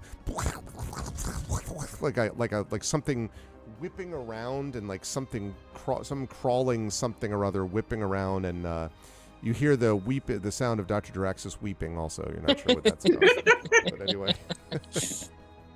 And yeah, I'm Yep. gonna end my turn there because I'm still kind of like I'm still out of it, but at least I'm now up and moving around. Yes. All right, that sounds good. Nulls, that brings us to you. You are staring in at them. Sataria looks to be in trouble. Draxus did not hit. Sataria's is the most damaged. The two other ones are kind of about equal health-wise, you think? Okay, so also the one that was attacking Jaraxxus is kind of immobile at the moment. No, I would say that it dropped to the ground and is sort of just like quivering. Not necessarily immobile, but All right. And the one that's engaged with Gamork, it's not like constricting him or anything. yeah, it is. This It is last constricting last him. turn, it hit him and constricted him. Yeah, Satari and Gamork are Okay. both constricted by these All constrictor right. vines. It's branding. Okay. Well, so one thing I'm thinking about doing is using my crossbow, and I think I can hit the one that's constricting Gamork. Okay. I don't know if I can hit. I mean, I don't want to hit Sataria. It's a thing. There's enough of the but vine you that do want to hit Gamork. Yeah, exactly. Mhm. No, I think there's enough of the vine available to you that you could probably hit it without hitting Sataria. Okay. I guess there's a world in which a critical miss might hit her, but I think it's unlikely. You'd probably be able to either you might just miss it or possibly hit. Just so you know, it's a pretty big vine. The other thing I'm considering is Jaraxxus has also engaged with the one that's on Zataria, so I might try to deal with the one that's on Gamork. Okay. I could try Vicious Mockery again, or I could go with the crossbow. Let's see Up to you. what has more damage to it. 1d8 plus 2 if I hit with the crossbow. And Vicious Mockery is 2d4. Vicious Mockery also has the extra effect that it makes the target's next attack with disadvantage. All right, So- well, let's do that then. Let's these weak-willed vines. It's actually a good point. Did you do that one? Did you do the Vicious Mockery on the one that was on Jaraxxus? Or the Yes, one- and it hit. So so that's why I didn't do anything with it, because it just dropped to the ground anyway. So there was no attack that time. Okay. Right. Okay. So it needs to this Constrictor Vine's famously wise. Yes. I think we can all agree. Religion's built around constrictor Mhm. vines Yeah. and their wisdom. Yeah. It definitely doesn't make it. So once again, you call it, you call it some weak lettuce or something. And let's see. Shallow-rooted, yellow-livered leaf lettuce. Okay, so you do hit it again, and it again flails about, having been mocked. Okay, and we'll talk about the disadvantage that it has on its next attack. Okay, Nulls, do you want to move anywhere? I'm going to tell Raven what's happening. Because that my extra. Okay, yeah, you can do Okay. that. No, I'd say you can do that. You can turn and Yeah. explain it. Yep. So I let Raven know that vines are attacking us, and Sataria, Jaraxxus, and Gamork have all been hit. Okay. What have I been? Well, no. First, we'll take care of what's happening now, and then I'll ask what's going on. Okay. All right, you do that, and that means Gamork's turn. Gamork is angrily going to. Oh yeah. So Gamork does not. I thought about whether Gamork would try to rip free, and I was like, no. Gamork is just going to bitey bite all the time. So does that and takes a big chunk out of the one that it's on. Just rips, like pieces of it basically out. It's still holding on to Gamork, and Gamork definitely took some more damage from something. Probably Sataria probably would guess it would be the poison, since Sataria's dealing with this problem also. But in any case, but is just chewing away at this vine. Okay, that's going to lead us back to the vines. So let's see. This one is starting to move forward, but is still not done its attack, although the command seems to have worn off on it, so it's probably deciding what to do. The second one on Gamork is going to... It's actually already got it constricted, so it's not going to do anything else. It's just going to stay constricting it. I am saying Gamork like the werewolf in the Neverending Story. You are correct, Coven. That is correct. Okay, and now the one on Sataria. Same thing. It's already constricted you, so it's perfectly happy to do that. It's not going to do anything else. Okay, which leads us to that. Now, Sataria, at the beginning of your turn, unfortunately, Yep. you have to pay the piper known as the poison. So, okay, let's see. And yeah, that's going to be 10 points of poison damage. Oh, I'm down. Oh, yep. You're at -2. I have you at. Yep. Sataria drops to the ground with this thing wrapped around and constricting. Okay, so I can't ask you what you want to do, except that that was the beginning of your turn. So you start making death saves next turn. So right now we're just doing that. So Draxus, you just saw Sataria go down. The creature is still constricted around her. You don't know if it will stay constricted or not, but it is right now. What happens to her spiritual weapon?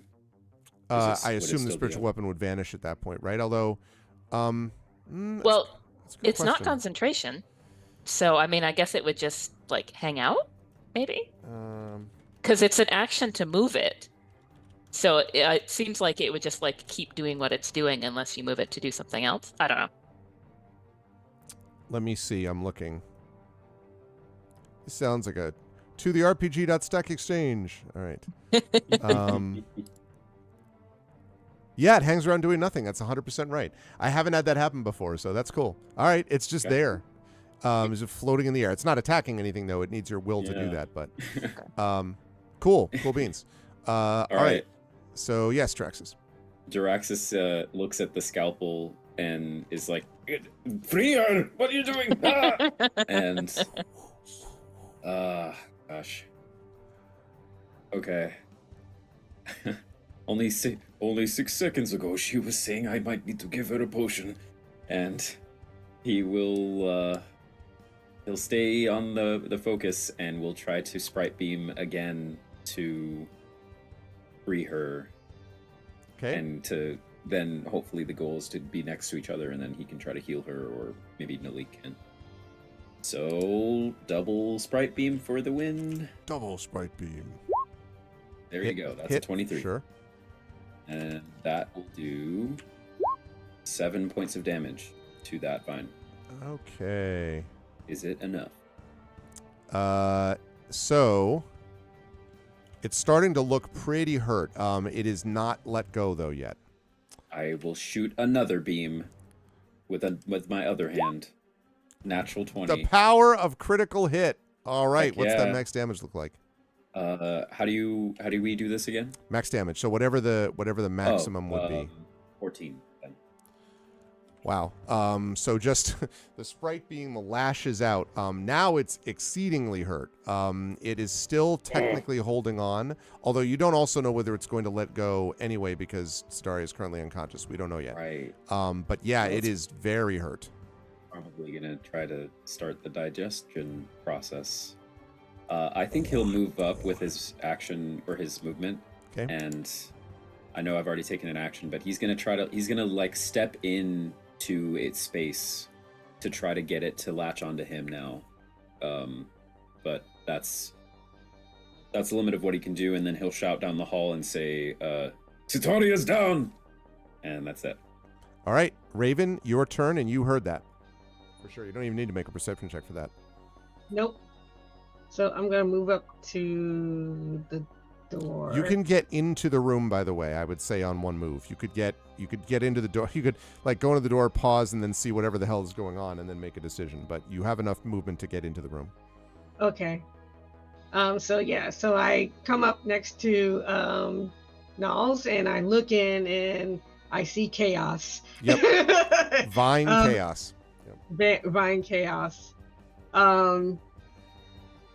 So would my movement take me over next to Dr. Draxus? Yes. Okay, so here's what's going to happen. Raven is going to move next to Dr. Draxus, Okay. she kneels down. Okay. And she's going to cast Mend. Would that save her or Mend on. Oh, I thought you meant mend on the vine for a minute. I'm like, wait, what? No, Mend on Sataria. Mend does not really do that. Mend would be affecting physical objects, like you know. In Espergenesis, it does. Oh wait, I'm sorry. That's right. That's right. Yeah, Mend is the healing power. No, my bad. I'm sorry. I'm thinking Mend in the D&D. Yep. Equivalent to Cure Wounds. Yep, totally right. Yes. Sorry, I was thinking of Mend in the D&D terms. Mending. Yeah, is mending, what you're thinking of. which is Yeah. different. Yes. Yep, my bad. Because this can use both, chat. That uses D&D and Espergenesis. Yes, that's right. So yes, you could do that. So Mend would be. Let's see. So 1d and my forging ability, which is 3. 1d8. Yeah. Mm-hmm. That's pretty good. 1d8 plus 3. 1d8. 4 plus 3, 7. Okay. Great. So that starts, and you start from 0 there, Sataria. So you are, but you're also currently being constricted by a vine. Although you don't know. And actually, this is actually sort of important. When you come to, I'm trying to think how I want to do this. I'm going to ask you to make a Constitution saving throw. There's a reason for this. And you can do this at advantage because I think you would know this medically.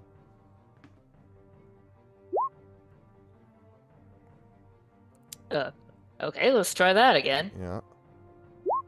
There you go. That's more like it. Okay. Yeah, so you know that I think you would know to stay still.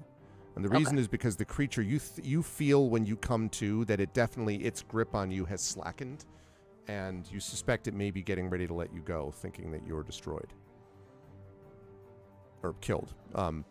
So you're not like, oh, let me go, you know. 'Cause then, so that's I am but a humble opossum. Yeah, just exactly. lying here. I am always dead. I've never been other than dead. Okay.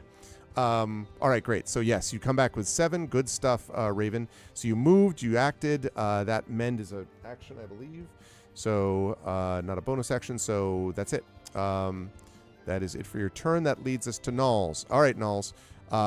A very damaged vine on Sataria, plus a group over there. 2 considerably less damage to the left. One of them that's just sort of kind of semi-moving. You're not sure what's going on with that. And this one that's battling Gamork. Yeah, Knowles is actually concerned about this one that's starting to get on the move again. Mm-hmm. Because who knows which direction it can go. But, you know, it can feast on Gamork or feast on everybody else in the room. So Knowles hasn't hit this one with Vicious Mockery yet, and since these vines seem to love it so much, she's going to hit this one also with Vicious Mockery and let it know it ain't bleep either. And it'll be hopefully at a disadvantage. Okay. Alrighty. Let's see if it makes the save. It's been doing really well on this so far. Super well. Yeah. It's getting worse every time is very funny. This time it's like, how about a 6? I'm like, yeah, that's not. All right, so it's going to take more damage. I'm sorry, and which one was this on? This was on the Gamork one? This is on the one that was starting to move again. Oh, okay. Right. Okay, so you've done that. It remains with disadvantage, and you have hurt it psychically. Awesome. Okay. Yeah, you're able to do that. I can move, can't I? Yes, you can, sure. I don't know what this is down here, but I'm gonna come right here. Okay. Let's take a look, actually, since you're there.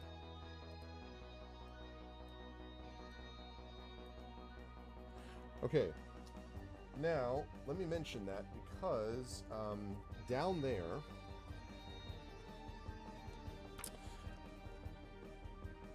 there is something a little strange about this. Let's see. I would like you, please, to make, let's see. Yes, I would like you to make, actually, I need, what is everyone's passive perception? Remind me. Mine is 18. 15. 15. Passive? Yes. Meaning... On your Esper sheet, it should be on the first page on the left under your abilities, under senses. Give me a moment. Yeah. Mine is 12. Okay. So, 18 and 15. All right. No. Oops. Yeah, sorry. Go ahead, Raven. Passive. Oh. Skip me, I'm still trying to find it. I don't even know if I did that one. My skill is 1, but... Okay, so it would be 11. Oh, okay, It's 11. 10 So it'll be 11. plus your skill. Okay. Okay, So then this 11. doesn't affect you. So, Sataria, I would say that you notice as you sort of come to, you notice over here, now that the vines have moved out of the way, you notice what looks like this large, almost 20 feet wide bulb of these like thick twisted roots. And the reason you notice this is that these vines that are crawling in various directions seem to be attached to both it and, this is why I did this on Nulls' turn, there's a smaller bulb like that down here. So there's basically two bulbs, one big one here and one smaller one here that seems to be attached to these vines. And Nulls notices that too. Yeah. Okay. Yeah. Again, smaller one here, the big one, but like basically you like look back over and you can see that it's connected back to this big one too. So all the vines are attached to it.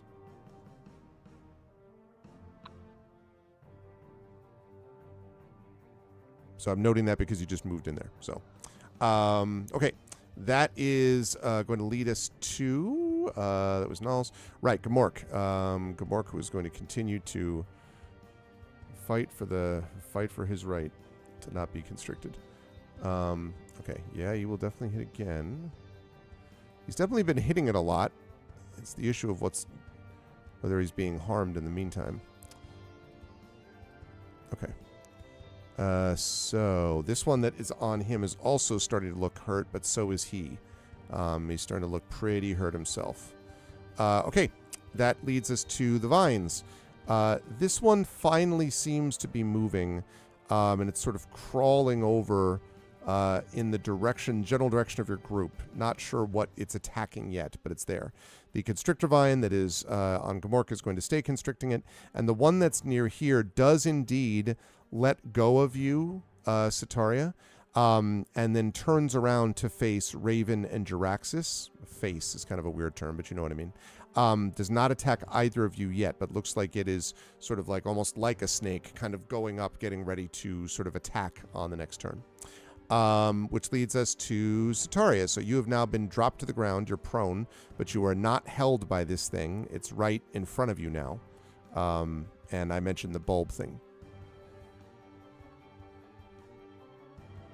So, do I think if I moved my spiritual weapon, that the vine that's let me go would not make that connection. and Highly would still- unlikely. Okay. Yeah, you don't think the vine is going to get that. They seem rather dumb based on the vicious mockery. Yeah. That's what I thought. I just wanted Stop to it. check. So let's use the spiritual weapon on the big bulb. Okay, so moving on. Okay, yeah. So then, and I should have given you control over it.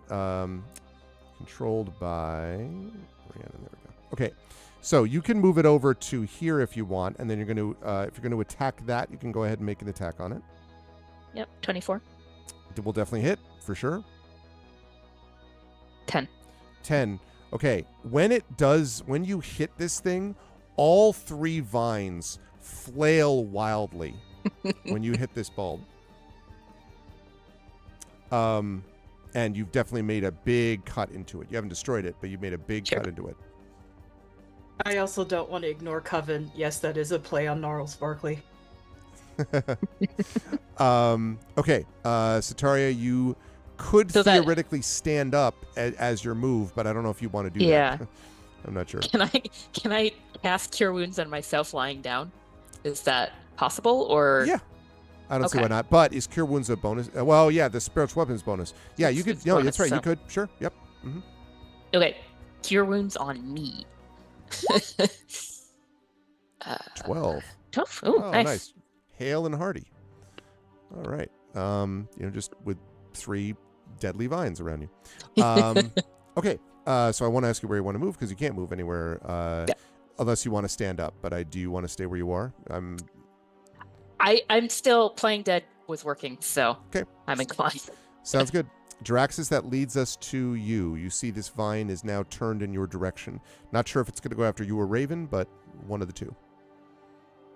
But do I also notice this bulb thing on the west side of the I would say now that the spiritual weapon has gone over towards it, you probably would notice it, yes. Okay.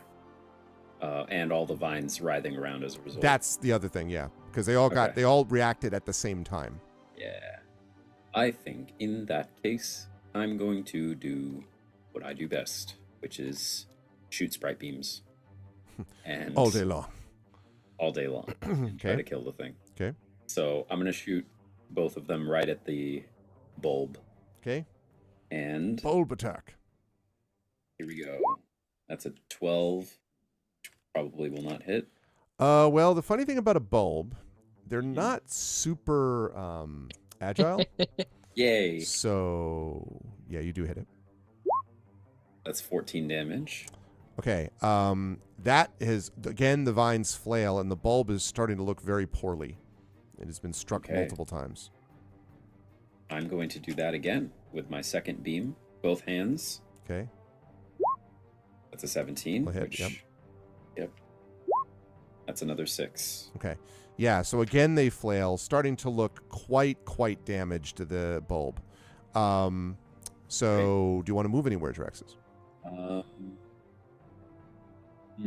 If you ran all the way away, you might provoke an attack of opportunity from it, but you could disengage 5 feet if you want.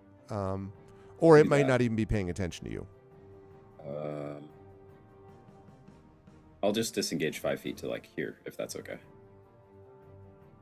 I haven't Right seen you here. move I yet. mean, I started here. Oh, I see. Yeah. Yes, you can do that. I mean, Yep, that's how fine. far can I get, I guess?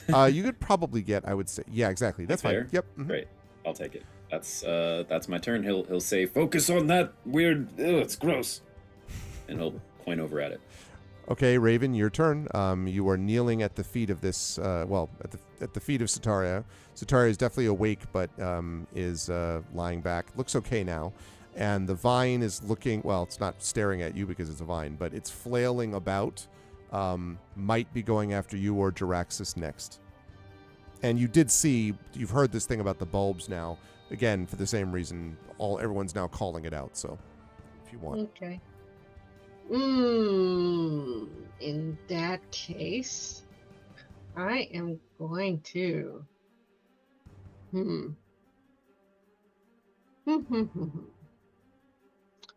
I think I am going to cast.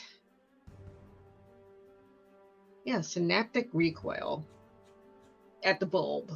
Classic. So All right. So, Synaptic Recoil is an attack which psychic feedback, so the target's going to have to make a wisdom saving throw. Yep. All right, let's see if it does. What's the, do you have your DC, like your level that I have to try to beat? My DC, which is... It's going to be on your last page, your spell page. It's your Esper Power Save DC in the top right of your spells. 14. Yep, sure doesn't make that. So it's going to take 3d6 psychic damage. So you need to roll that 3d6 psychic damage. The part where it says it's going to move away from you, it will not do that because it is a bulb. It's going to stay there. But All right, so 3d6. Mm-hmm. 3d6. 5. 5. That's not much. No, will not destroy it, but it's very, very hurt. So it is not destroyed yet. Very hurt though. Raven, are you moving anywhere? No, I'm staying where I'm staying put. Okay. All right, Nulls, you're up. You've heard what has been said, and the bulb is looking very harmed. Well, Nulls is aware that there's something else in here where she's standing, and she lets everybody know. Yep. There's another little teeny weeny, itty bitty, stupid little bulb right here. And she hits it with the vicious mockery. Okay. Yeah. Viciously mocks. Let's Quite see. vicious. Yeah, it So continues many to be advocates. viciously mocked. All of them seem to be. All right, it does not make that. So Does 4 damage. And the effect of the mockery giving it disadvantage on its attack, would that affect like any of the vines? Unsure. Don't know yet. Okay. This small bulb here, the smaller one, looks quite damaged also. It is not quite destroyed, but you get the impression that it's very close to destruction. Oh, yeah. Are you moving anywhere, Nulls, or are you going to stay in front of it? I shall stay put. Gamork.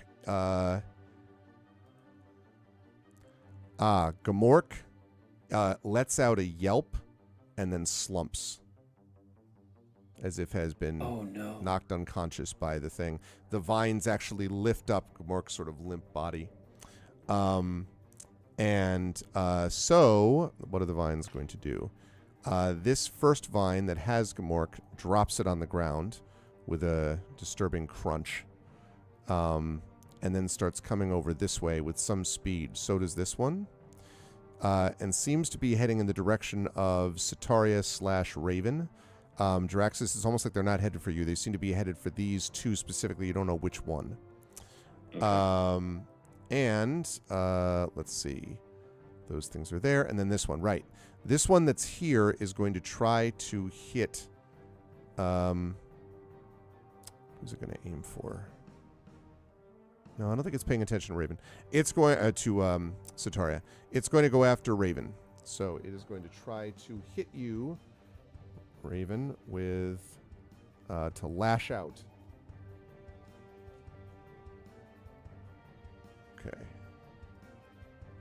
Okay. 11? Okay. Is that enough to hit your AC? My AC? Yes. Oh, yes. Yes. Your AC is only... No, wait. Your AC is only 11? You sure? I'm sure. Hold on. Oh, wait. No. Sorry. I don't think so. It's too low. It's 13. Yeah, okay. 13. That sounds more like it. Yeah, so it misses. So you, Raven, have this disturbing experience of having whoops, like this whip-like tendril vine just shoot over your head and just miss you. But it does not hit you, and I already talked about what the others did. Okay, which is going to bring us to Sataria. Still prone, still looking at the bulb that's being hurt. Wait, spiritual weapon, go. All right. Yeah. Go ahead and make the attack. 13. Yep. Okay, cool. I like it. 8. So the spiritual weapon cuts into the heart of this thing, and as it does so, this cloud of some strange spore comes shooting out into the room. The vines immediately just slump to the ground, is completely lifeless. And the spores settle in the room. I need... Well, actually, it's going to depend on what you all choose to do. Are you going to choose to attempt to hold your breath or not? Because it's in the room, so all of you would theoretically be affected by it if you choose not to hold your breath. Well, Nals would, number one, try to choose to hold her breath and try to run out at the side of the Well, we'll spores. talk about the running out in a minute, but you're going to try to choose to hold your breath, okay? Yes. Raven, Holding my breath.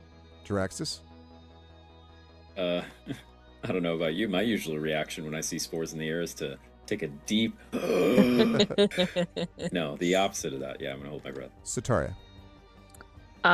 Does the necklace of adaptation do anything with this, or if it's like, since it's not like a gas in the air? That's a good question. Let me think about that. Can breathe normally in any environment.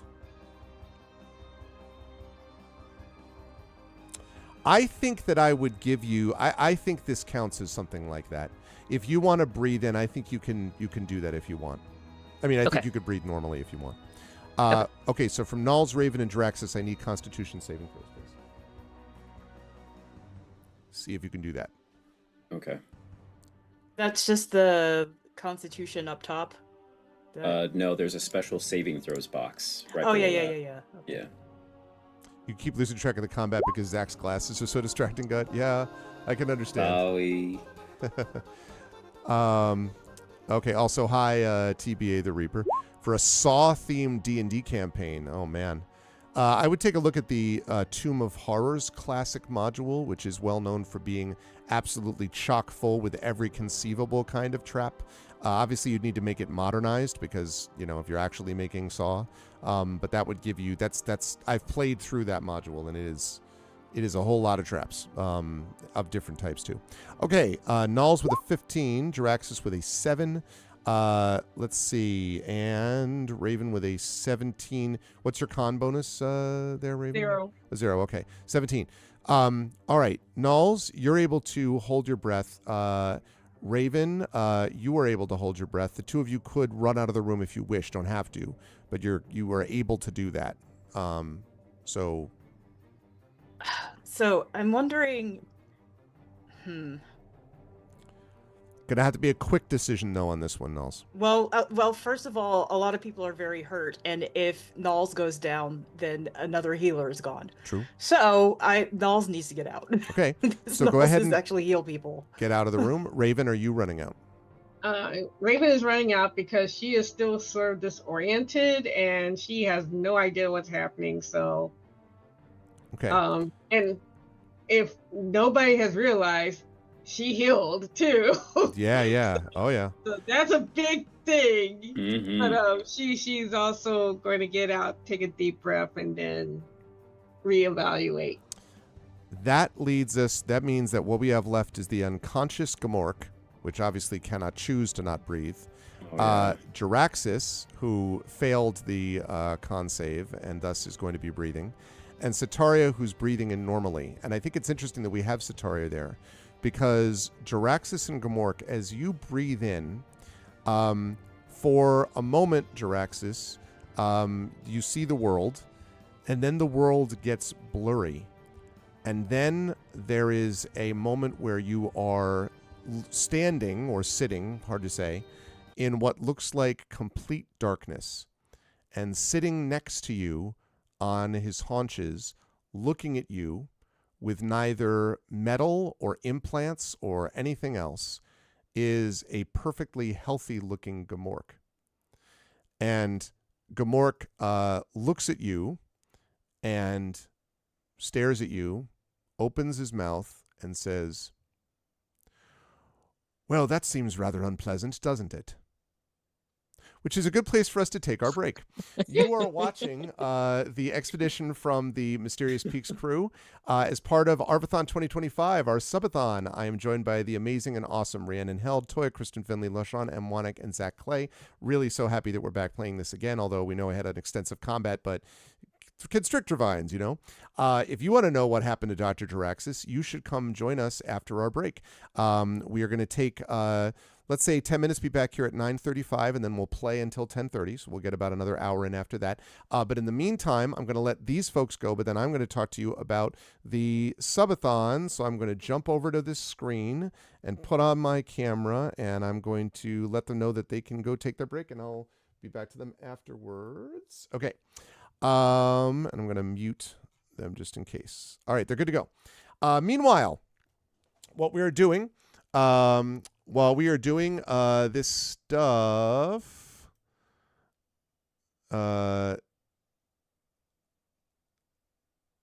yeah, I'm not, sorry. All right. So, here's what we got going on. We are in the midst of our subathon, and the subathon is this. Arvathon 2025, this is our third annual subathon to benefit what we try to do on this channel. And we are only 5 subs short of our goal. Our goal for the channel is to get up to 100 subs and to get to 100 on the Patreon. Now, every time right now, after this stream is over, we are scheduled to go until 10:50 p.m. Eastern, which is about 20 minutes or so beyond the end of this stream, playing more Dragonlance. But if you want to see me play more Dragonlance than that, and if you're like, wait, I want to see even more of this subathon and be part of this, I'm willing to go up to 1:30 a.m. this morning, but to do that, we're going to need more subs of support to make it happen. Every Tier 1 sub that you contribute today is going to be only 5 subs away. Every of those subs, but the 5 subs are only going to get 50 minutes. So every Tier 1 sub that gets given is going to be oh my God. I knew that was going to happen the minute that Hillness asked me that. Thank you, Hillness. We are up to our goal. Actually, because of Valorant, we're actually up to beyond our goal. I forgot about that. Wait, that's interesting because we got a gift. So they gifted an extra sub each time. So 5 subs plus the 3-pack. So that's 8 subs, which is 80 minutes. Wow, thank you. First of all, Hillness gifted a ton of subs already. So thank you, Hillness. That is very, very kind of you and above and beyond and all that. So that means that we're going now. So 80, 70, so that's 11:10. So we're now going until 12:10 p.m. Eastern. So we'll at least have that much for Dragonlance. And we have hit our sub goal. Thank you so much, Illness. We've hit our sub goal. We're at 103 out of 100. I didn't even have a chance to talk about all the other stuff that we can get from this. Hillness, thank you genuinely. Hillness is incredibly generous. Really good guy who I have met in person on multiple occasions, and is a friend. And I'm really appreciative that that Hillness was able to help. So thank you so much, Hillness. Never a requirement, but always appreciated. So what that means is that we're now over the sub goal, which is amazing. So let me mention that now that we've done that, we have Tier 2 subs or $10 Patreon subs will give inspirations to our players, but also if we get into triple digits on the Patreon, during the session, the characters are going to get an unexpected benefit in the campaign. So there's going to be something which boosts them in the campaign. So we still have that to play for, as they say. Plus, we are still only at 12:10, I said. And if we get to... I'm able to go to 1:30, so that's another 20 minutes plus. So that's another 80 minutes. So we are another 8 subs away, basically, if I'm reading that properly. And or a Tier 3 sub would get us 30 minutes of the way there already, just once. So all of that is possible if people are interested in watching more of this get played, more Dragonlance get played, which has been a great fun. I've been really having a good time with it, and we're closing in on the end game, I believe, of Dragonlance right now. So having defeated the Death Knight, Sir Labaume, we're definitely making some good progress. So I'm going to take a break with these folks too. We did get the 100. Yeah, we went over the 100, actually. We're at 103 out of 100, which is amazing. So thank you to Hillness, and thank you everyone. A lot of people have contributed subs this weekend, so thank you. So we're there. And now we just have the Patreon to see if we can get to that 100, that triple digit. But already, clearly, a very successful subathon. So thank you to everyone who's contributed. All right, I'm going to go take my break as well. I'll be back in about 5 minutes. When I am, we will be ready to get started with the last hour of Expedition for the Mysterious Peaks, and then the last couple hours of the subathon as we move back into Dragonlance. So continue to do that sub, spread the word. Thank you again, Hillness, and I'll be right back in about 5 minutes with the rest of the crew. Hold tight.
All right. So, welcome back, everybody. Welcome back to Expedition for the Mysterious Peaks and to something weird's going on. Before we get there, I do want to say that while we were all on break, I want to thank Hilness again for a gift sub that got us over the sub goal. So we're now at 103 out of 100. So we hit the sub goal, which is great.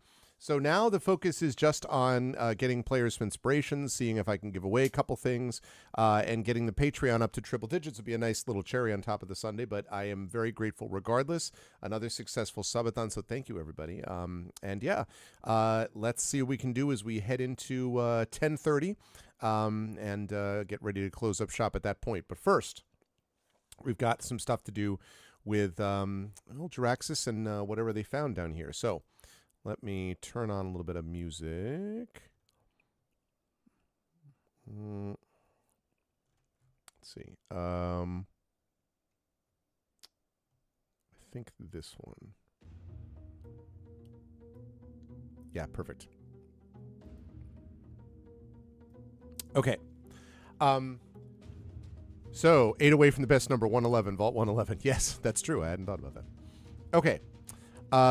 So Jiraxis, you are sitting in this darkness, or standing.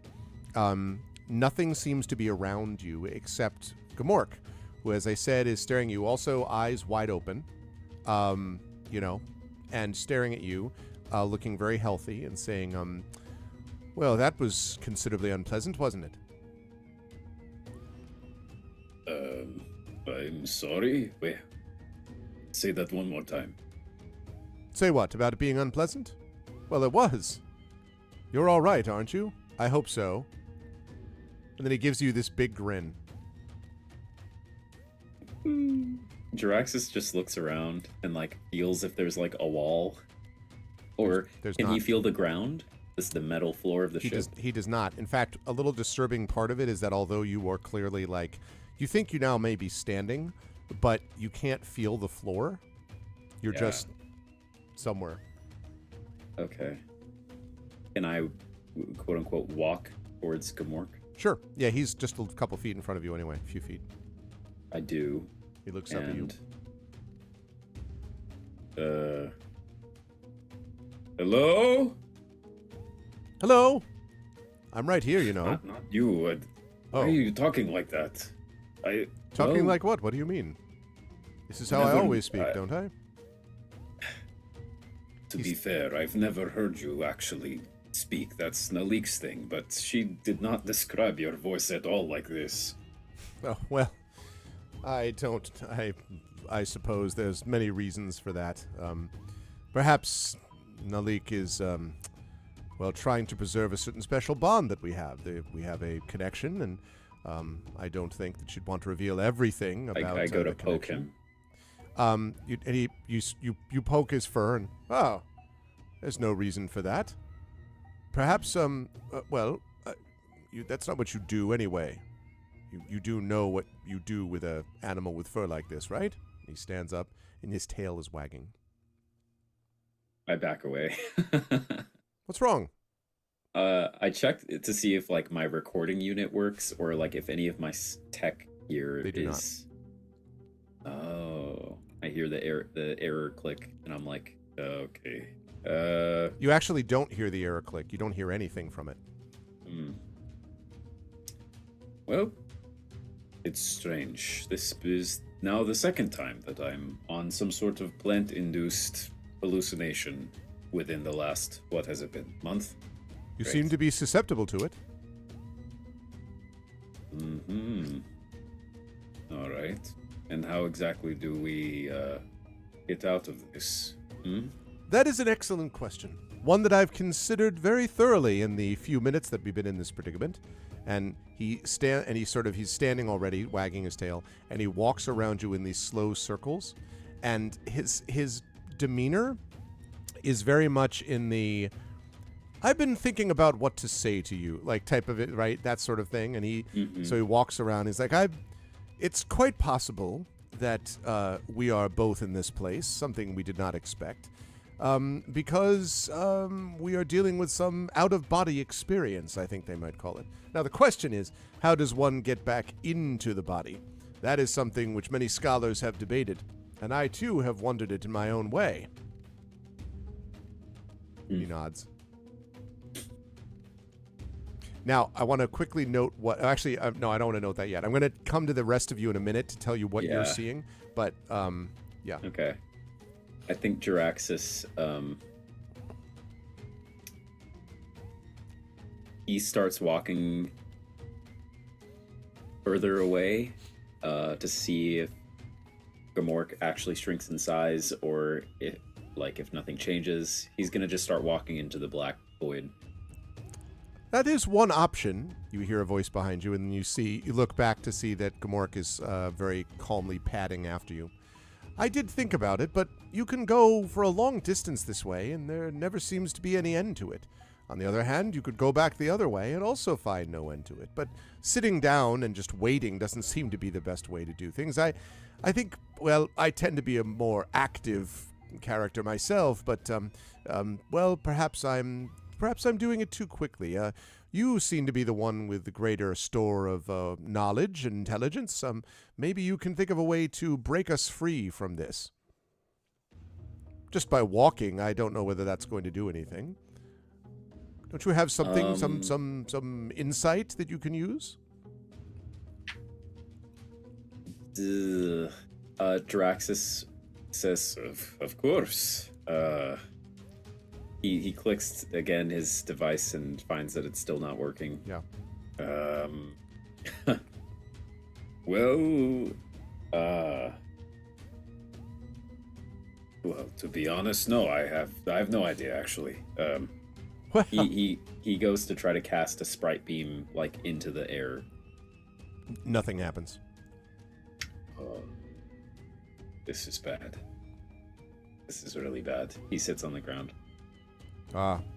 And Gwark comes over, shakes his head. Yes, it does look difficult. And he squats down and right next to you on his haunches. Hey, Prince Justin. And he says, it is difficult. Quite difficult. But, well, I suppose the best way to get out would be to, imagine where you'd like to be if it's not here. If you don't want to be here in this black void speaking to me, where would you rather be instead? The first step to getting where you want to go is to know where that destination is in the first place. And then he... a smile cracks on Jiraxis' face, and he says, well, I can think of one thing. He says, have you ever been to a galactic stadium before? A galactic stadium? Well, I have seen, of course, the running of the wolves. Very well known. Well, I imagine a great space. Hundreds of thousands could be seated in this ship-sized stadium. It's meant for meetings of councils and performances. And once I was invited to give a speech, a lecture, if you will, on xenobiology and astrophysics in this particular one. And he'll gesture outward, expecting the Colosseum to appear around him. And there's a pause, and then the wolf, then Gamork says, fascinating. So this actually happened to you, or this is where you'd like to go, or? It happened to me once, and I was on a panel with other people, and I was sort of like a guest that was maybe added at the end, but I was there once, and I would very much like to be back, yes. You know, I don't take this the wrong way, but my understanding is that you were with a smaller group of people very recently, that you were... Right.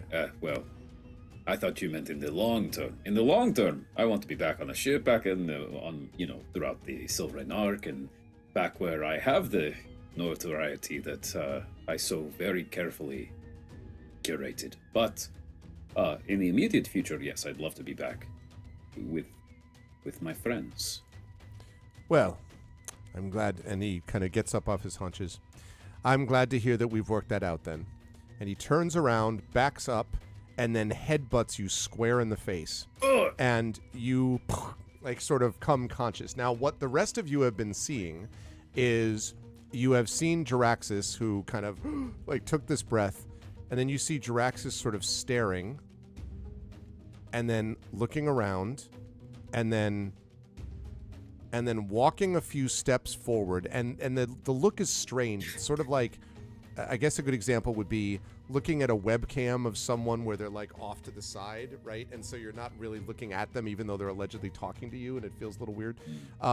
And you see him walking around, and then you see him stop, do this sort of open-armed gesture. Nothing happens.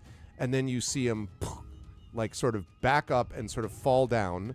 And then he kind of blinks and looks around. By this point, by the way, the spores have settled. And Gamork is lying in the room, still unconscious. And Jaraxxus, you are now conscious, looking at your friends. Jaraxxus begins a fit of coughing and exits the room and says, Gamork is still in there. As is And that's all I Sataria, can by the get way. out. Sataria, by the way, you experienced none of this. As you're breathing in, it just seems like normal air, but you saw what happened with Jaraxxus in the same way. Well, meanwhile, I mean, Jaraxxus can do what he's going to do, but meanwhile, I want to heal Okay. Gamork. Okay. All right, so you can go over to Gamork and do that. Yep. Wow, nice. Okay. So when you get over and heal him, so we're going to start from that. So Gamork's kind of, Gamork is breathing kind of a little fitfully, and when you heal him, and then kind of, and like his eyes obviously do not snap open, but he kind of rolls over almost into you, Sataria, and then comes up on a crouch and is like, and then looks at you and kind of growls again and looks around. The vines are gone. Vines are gone. It's just me. I healed you. And I should keep saying look. Whenever I say look for Gamork, in your general direction. Kind of... And looks behind at the now ruined bulb that's just, and the vines that are just on the ground. And growls and walks out of the room. And Raven and Jaraxxus, if You're welcome. Yeah, literally, yeah. He doesn't pay any and Raven and Jaraxxus, if you don't move, he'll literally walk right through you. Like he's clearly not, not that he's ever pleased, but so he just walks this way. Do either of you give way to him? He's not going to attack you. He's just clearly just walking this way.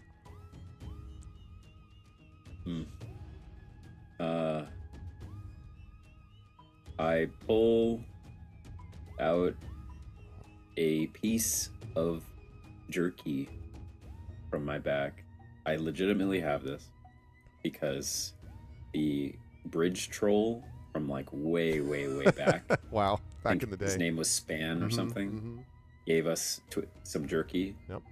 And the only thing I have left, he gave me 2 pieces. I had already eaten one. I still have this other one called Twisted Jerky from Span. Restores 5 HP. And I'm just going to hold it out to... I'm going to move out of the way, but then hold it out to Gamork as he's walking by, as if he wants a treat. Okay.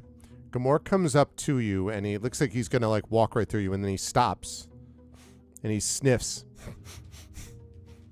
And for a moment, he tilts his head, and Jaraxxus, you have a moment where you're like...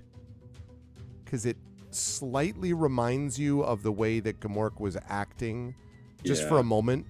But then it just sort of... and grabs the jerky from your hand. And kind of... and goes over and sits down on his haunches and chews away at the jerky. Okay. all of you are able to act now as you would normally. We're out of initiative, obviously. Nalls asks Raven, first of all, are you back to yourself?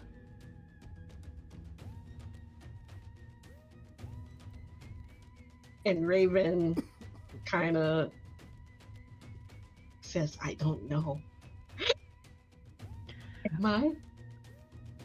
Well, there was enough of you there to make sure we all got out in one piece. And Jaraxxus, what was going on in there? You inhaled some spores, and then you seemed to go on a trip, if you know what I mean. Yes. Gemork was there, and he was talking in the common tongue. I can't speak animal, and his voice did not sound at all like the that you have described. He sounded like he was like, hello, and this is quite the situation that we are in. Something like that. Oh, he is a gentleman, I must say. Gamork is like on the jerky. It was very strange. Everything was dark around me, but then he was trying to help me get back to you guys. Yeah, I think I just went on a trip. I'm sorry. I didn't. Can we do any sort of analysis on those vines? I mean, one of them had sap, and there were spores, and we've got bulbs. And if you remember, we went down into that other room with the key card, and there was like a network of vines. Mm-hmm. Did it interrupt the ship in any way? Maybe many people went on trips. Probably. Is that what happened to me? What's going on? How did we get here?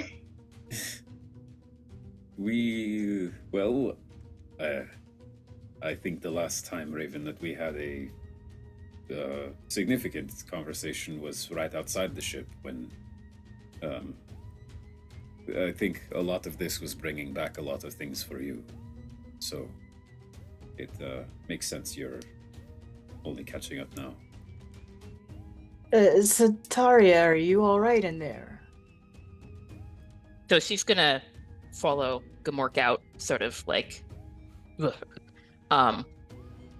and see Raven, and like, not really thinking about how this may be completely unwelcome. She wants to go up and like just put her hand on Raven's arm, and be like, "Wait, you healed me? You were right there when I woke up. Was that you?" And Raven is just going to stare and be like, oh yeah, I did do that, didn't I? And now it's all coming back to me. Okay. And she just says this for she says this, it's like, you have questions. Well, I didn't know you could. I thought, well, I mean, that's my, job in this party is the healing. So thank you. I'm glad I'm not dead. But like, I guess there's two of us now. Ma'am, there are three of us.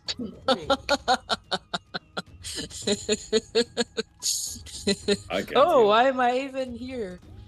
She's joking, but she's not joking. It's okay. It was a me from a former life. And I'll tell you, once we figure out what's going on here and all that. I was very serious. Can any of you actually analyze these plants to see what's going on with them? I don't really have let me see. I'll peek back into the room and make a xenobiology skill check, if that's appropriate. Okay. You're going to check specifically the vines or the bulbs. What are you aiming for? Can I treat them as one organism? May I guide here? And actually, may I do the same? Guide or to hit. You can. So at one at a time. Yes, you can treat them as one organism. Yes, you can guide. And Raven, are you doing like a separate xenobiology check, or are you okay? That's fine. Yes. So let's have Draxus and Raven do them, but in the case of Draxus, Nulls, you'll be guiding Draxus, so that's an extra 1d6, 4, 6, 4. 1d4. Ooh. All right. Nulls, do you want to roll the d4 for me, or should I roll it? Who rolls it? I'm asking you. I think. Or. I don't think it I mean, I guess the d4. Yeah. I think I don't know because we've done it different ways. Go ahead and do. Oh, an 18 too. Go ahead and roll. Nulls, go ahead and roll it for Dr. Draxus.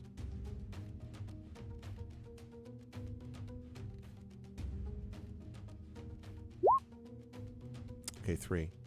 So we have a 22 for Jiraxis and an 18.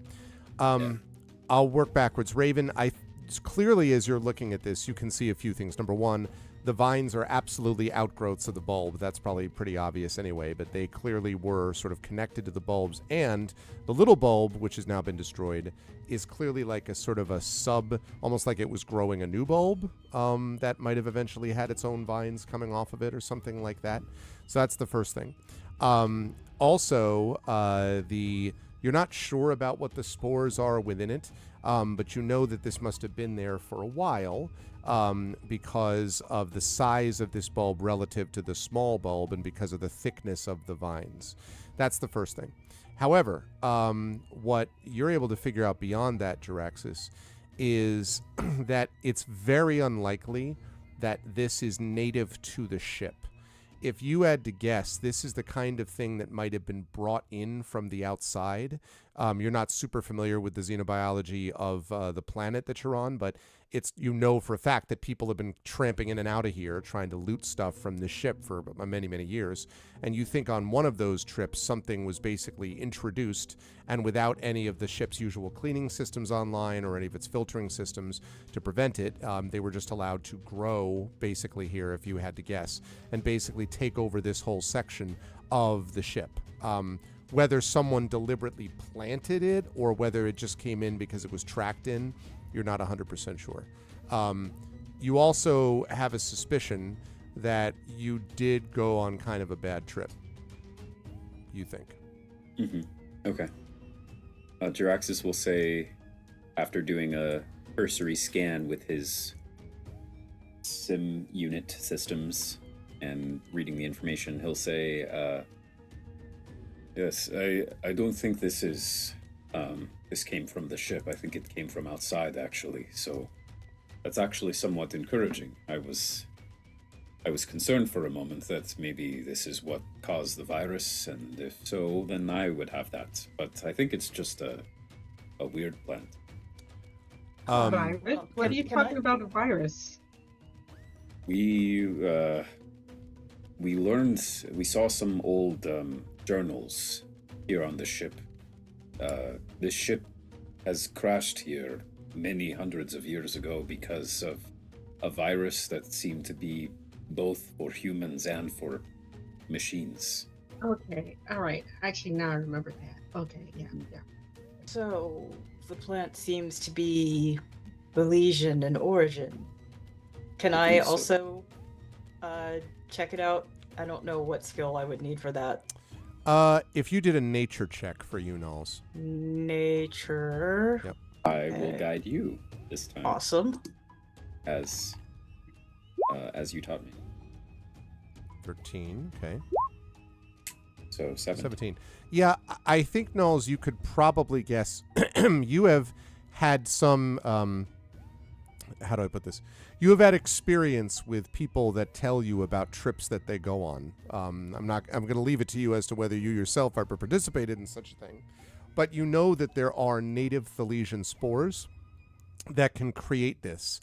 However, it's conceivable that the spores here may have been mutated after the Centurion crash landed. You don't know any details about that, but it's possible that some of the cosmic exposure, right, because it's got cosmic radiation, elements of that from the metal, that may have had some effect. You're not a xenobiologist, but you know that on a sort of a limited level that sometimes spores can have effects on people in certain Thalesian plants, not at the intensity that Jaraxxus reports or that Gamork is acting like, though. And so that makes you wonder if maybe the ship, the exterior of the ship, had something to do with mutating this thing into what it eventually became. But it definitely, you've heard of this on Thalos before. So I report all of that, and then I say, well, here's a question. The spores fell to the ground, but could they still be useful? They seem to be more or less like melted almost into the grass. Like they were out. I mean, you might be able to see if you can try to like fine tooth comb your way through the grass or whatever to pick them back up again. But they were exceedingly small. They were like little puffballs almost. But then once they got to the ground, yeah. Yeah, I was thinking of maybe collecting some and using them on enemies later, maybe. Yeah, you might be able to collect a couple to like bring with you if you wanted to study them. You're pretty confident you don't have enough though to make them like weaponize them. However, Nulls, I do have some good news. Maybe you and Raven and Jaraxxus actually, as you're looking, you come across beneath the brambles or beneath the sort of like thick roots around the bulb, you see something weird. And it's like this strange thing that at first you think is more roots. And then as you sort of dig down, you can see that it's actually a body. Specifically, it's a corpse, an old corpse, an ancient one, that is wearing what looks like a rotted uniform of some kind. Maybe like the ship's uniform. And it has a metal band on its wrist. Okay. Soteria, we've found another body over here. There's a band on the wrist, but I don't want to take it off in case I break something. Do you think you could get it off? I think Soteria is currently not appearing in this picture at the moment. Oh, okay. Rhiannon stepped away from it. Oh, sorry. I don't okay. have my Zoom open. No, it's fine. I was looking at it and I'm like, I don't think the shelves are going to respond. Oh, okay. Well, we'll wait for her to come back. Okay. Okay, I would like to investigate. Can I make like a perception check on it, or? Yeah. Well, on what are you looking Rhiannon's for? walking. She's just walking back. Oh, okay. So, we've got another corpse. And there's a band on the wrist, so Nulls was wondering if Soteria could get the band off without, like, destroying the corpse, basically. Sure, she's happy to try. It's got Sorry like a about that. rotted uniform on it. Yeah, you can do a dexterity check. This is an easy one, though, Soteria, for the most part. Okay. Jaraxxus will guide her. The little drone will give her +1. Yeah, you're able to pull it out without much difficulty, and when you do, it looks to you, Soteria, like it's a metal band that almost like a metal bracelet, fairly wide, that curves around in a U shape that kind of fits around your wrist to the bottom, but on the top of it is what looks like a almost yellowish copper barrel or nozzle, like something on the top of it. And you can see next to it that there are 2 buttons on it that are next to each other, right next to the little copper nozzle. So it's just band, copper nozzle looking thing, and then 2 buttons next to the nozzle. Or the barrel, like a very thin, like opening a tube. Raven, Jaraxxus, does this technology look like anything you've ever encountered before? Does it? I don't know. It Can does. I? Oh, go ahead, Raven. Yeah. Oh, I was gonna ask if I can run a skill check on it. Yeah, make why don't you make a mechanics check? Mechanics. Mhm. Can I do the same? You could do the same. Mm-hmm. Anybody like some guidance? Please. I'll take guidance. I'll have guided myself Okay, let me. for a 9. Okay. So far, is that a 13 for Raven? I think 11, right? Plus the 2. Oh, from...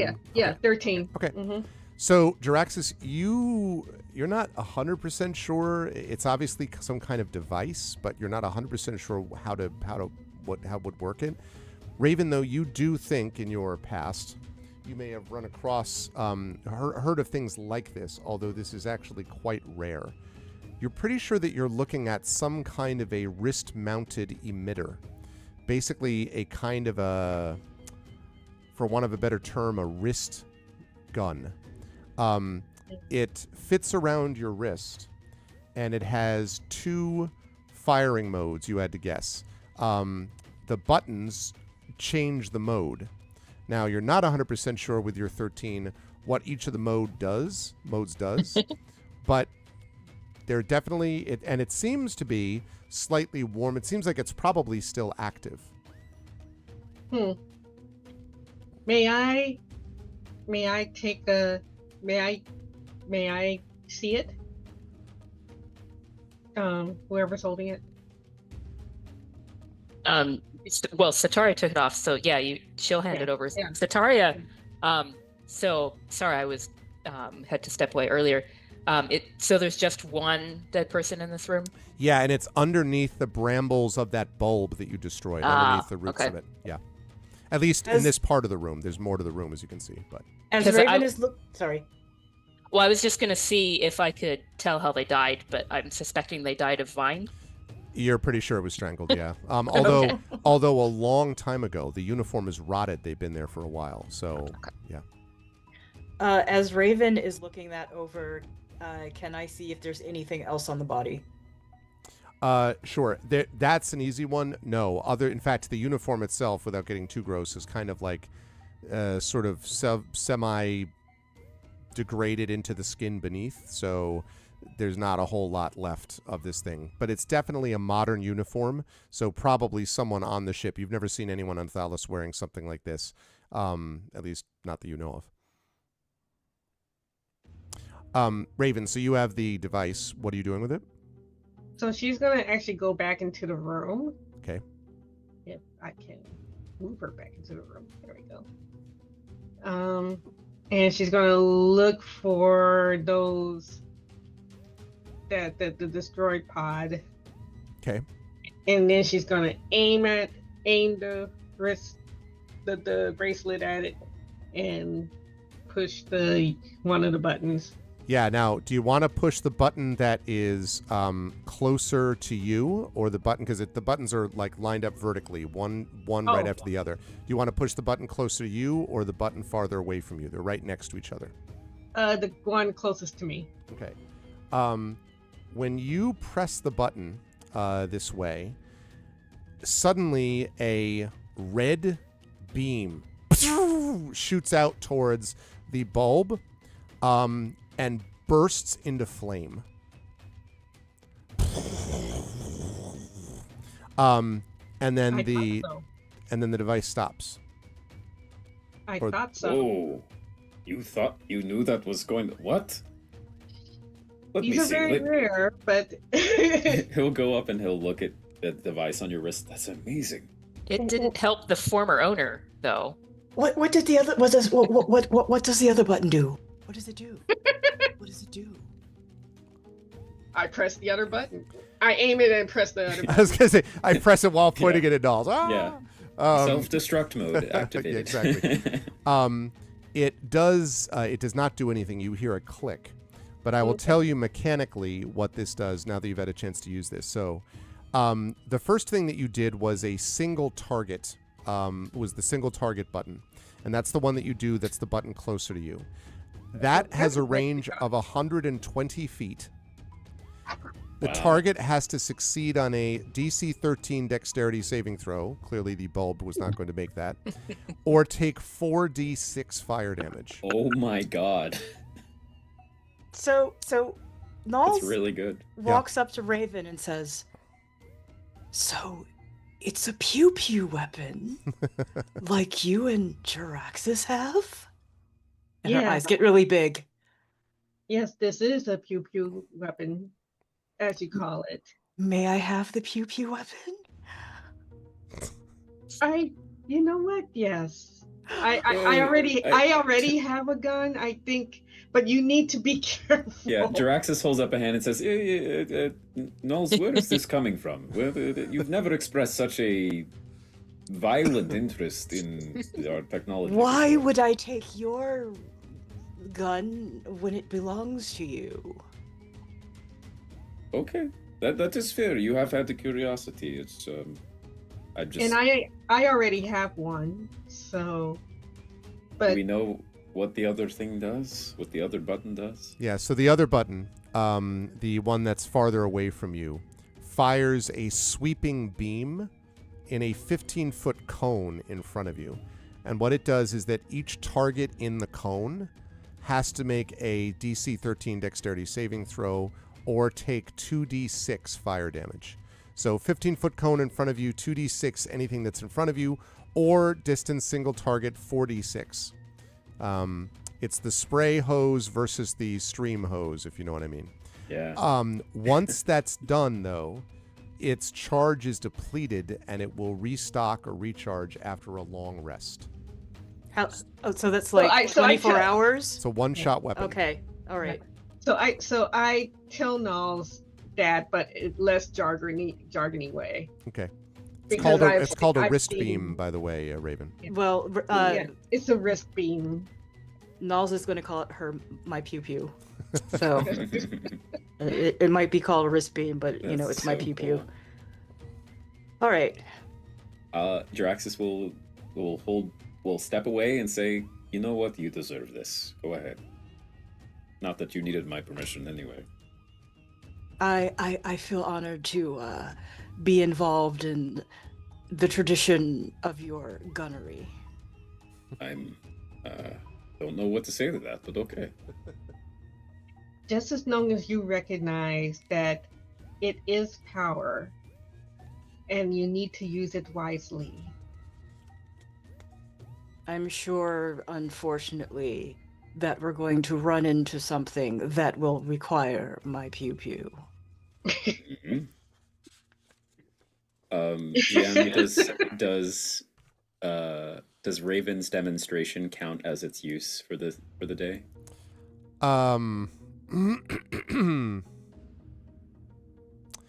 I guess in honor of the subathon, I will say that it will not count it as its use. Yay. Yay, sweet. I can add this as a custom item to your character sheet later, Nelly. Awesome, thanks. Once if Greg gives me the stat block of it or something. Oh, sure. Yeah, just remind me and I will. Cool. Sorry.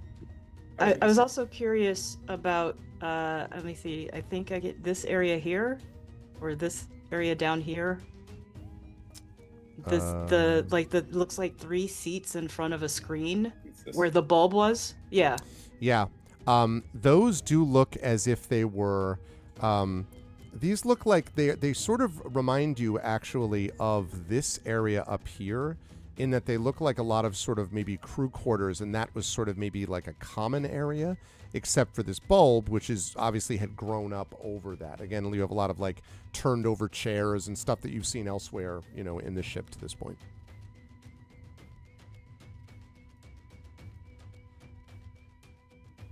Now, we did see a lot of vines before.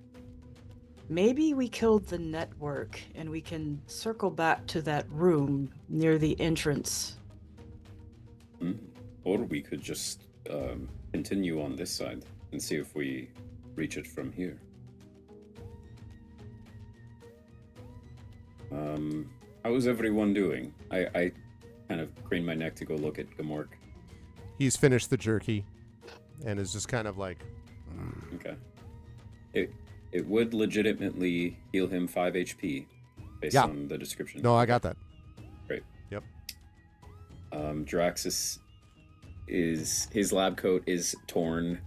It looks as if he immersed himself in a slinky and it like it tore into his lab coat. So there's just a perfect spiral of tears up his clothes. And there's some like perforation and some, a little bit of bleeding from the thorns and stuff. But he says, I wouldn't mind resting for a little bit, but I could also drink a potion or something. We could keep going. Or I could heal you. Or you could heal me. Please let Sataria heal you. Please- This please woman heal really me. wants to heal Please heal something. me. he'll pull back his lab coat and like expose the side of his torso. Just a scratch. Yep. This is where the poison was. Oh, thank you. Okay. So, all right. So I only have 23 out 5 of damage. 28. Yeah, I so have- 23, and then I'll use my free innervate to give myself a little shield of temp right now. How much temp? Docs Docs make the worst patients. Sorry, what? A second. 5. 5. Okay. 5 temp. Okay. And Okay. while all this is happening, Raven is actually going to go back over to the body, Okay. and she's going to look down for a moment and stare at it. And then she's going to clap her hands and bow to it and say, "Thank you." And then turn and walk back to the others. Okay. Nal's saw Raven do that, and she's also going to pay her respects Okay. and say, "We'll make sure you did not die in vain." Jaraxxus will kind of creep up between the two of them, and a little like extension of his visor pokes out and begins a scan. He's gonna scan to try to figure out like what kind of species this was in life. I don't know if I can do that. I guess Maybe, that's like, xenobiology. Yeah. I would think. I Yeah. will guide myself with my robotics. That's an 18. Probably a human. Although, from what area of this, could it have Right. been from the Silrain Arc? That's not certain. Definitely humanoid. Probably human or human-like. Okay. I look at the two and say, it was a human, I think. What was this thing you guys just did? It was a prayer for the dead, a way to celebrate their life and what they have given to us in their death. Oh. I was Um, simply thanking it for letting us use the pew pew. Jaraxxus will smile and look down and say, thank you, person who is now a corpse, for your weapon. Okay, shall we keep going? Yeah, but meanwhile, Sataria is just like, what, Yeah. huh? Just Sorry, onwards. so I found something. All right, which way are you gonna go? Sataria's leading the way, I think. Oh, apparently. Okay. Oh, yeah, you said you're off doing something. Well, I mean, Sataria was really curious about the turboliths. Now those are working. I know we were talking Yeah. about going other places on this same floor, but Yeah. Well, here's my thing. There is a blue key card somewhere, and there's this whole area down here that we have not checked out yet. And we were theorizing that the blue key cards open up like the operations of the ship, maybe, because the red is security and the green is med. So I really want to see if we can find that blue key card down here. It might make our expanse into the turbolifts easier if we can see what's fair. what's coming ahead. Yeah, my inner completionist would love to have all this big Yeah. black blob go away. Well, you guys did a lot while I was away. Yes. Do you want to make up for it? Jaraxxus will gesture in the area we haven't. Yeah. And there is actually, like, right outside this turbolift, there is a door here on the left. Yeah. Oh yeah. Well, Is- go ahead. I'll follow you guys. I'm still getting used to things. Is there anything else in this room we haven't seen? Because there's this area like over here. Is this I don't see the ping. part of the room? You need to hold down left click Okay. in order Like for I us moved. There is Okay. definitely stuff down there. It's Yeah, it's okay. a corridor. Yep. Okay. So And there's also more down here. okay. Okay. So, as you begin to explore this area, you can see that there are several areas where this sort of green has kind of taken over, but you don't see any moving vines or anything like that, since I'm assuming everyone is a little hyper-conscious of them right now.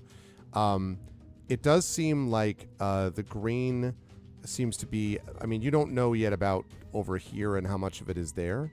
But there's definitely a lot here. You think that there's probably some more over here.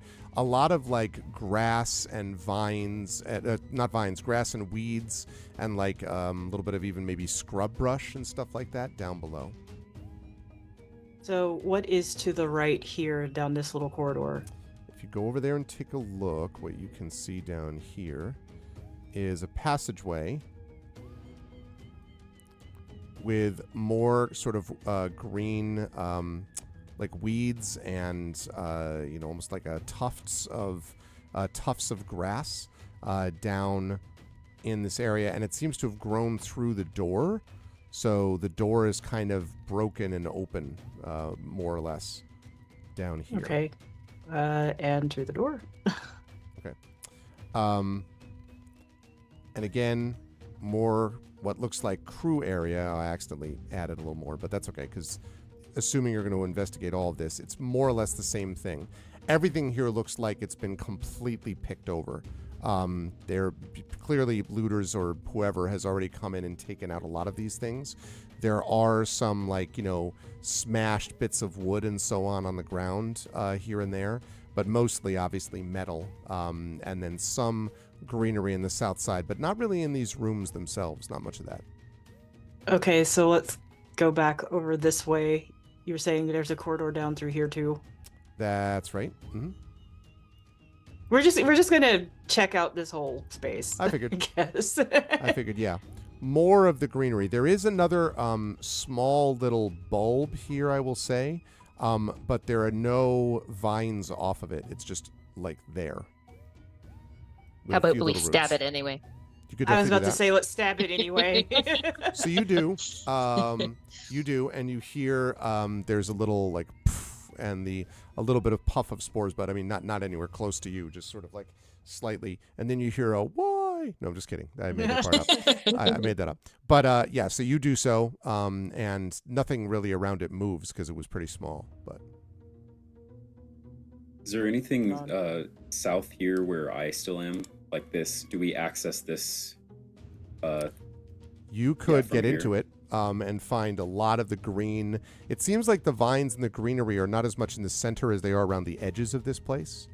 So yeah, that's just again like lots of green grass and tufts of grass and things like that.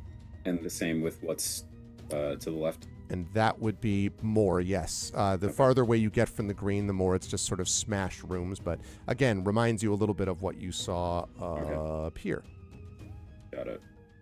No, Okay. yeah, it doesn't seem like there's more stuff in there. As long as that's the case, then Draxus will go and rejoin everyone. All right, Nulls. As you're going around the outside, this all looks familiar too. Again, these sort of radial rooms here around this central hub. All the way to like that. And again, mostly just, there's a little bit of green here and there, some grass here and there, but mostly just sort of broken out metal and bits of things on the ground. Nothing of value that's obvious to you. Okay, so there's this room, I guess, where Raven is then? That's true. Is that a room? That's true. That door is that door seems to be stuck because the grass and dirt and everything has sort of grown up around it. You could try to force the door or burn away the grass or something like that, but it currently is sort of stuck into the door. Okay. Well, do you want to use your pew pew? Well, I'm wondering, don't we have torches or something? I might do. I might have something that will not require the pew pew. Yeah, Jiraxis will pull out 2 torches and the tinderbox to light them. And say, We don't really use these where I'm from. and he'll hand them to Nalik and or Sataria. Okay, and Nalik takes them and lights the fire and puts it around the grass and tries under the door. Okay. All the grass in the room goes up now, but does sort of burn away pretty quickly, actually, surprisingly quickly. And then the door itself can be opened. It's not going to automatically work anymore, but you can pretty much slide it open with some difficulty to reveal a central. You might have remembered this from up here, that this was kind of a bathroom or a house, like a pool almost, like a sauna maybe, there. And it looks like that's very much what this is too.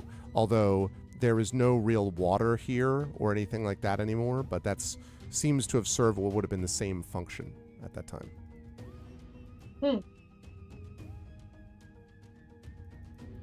Is there anything unusual about this room that we can see? The bath one, you mean? Mm-hmm.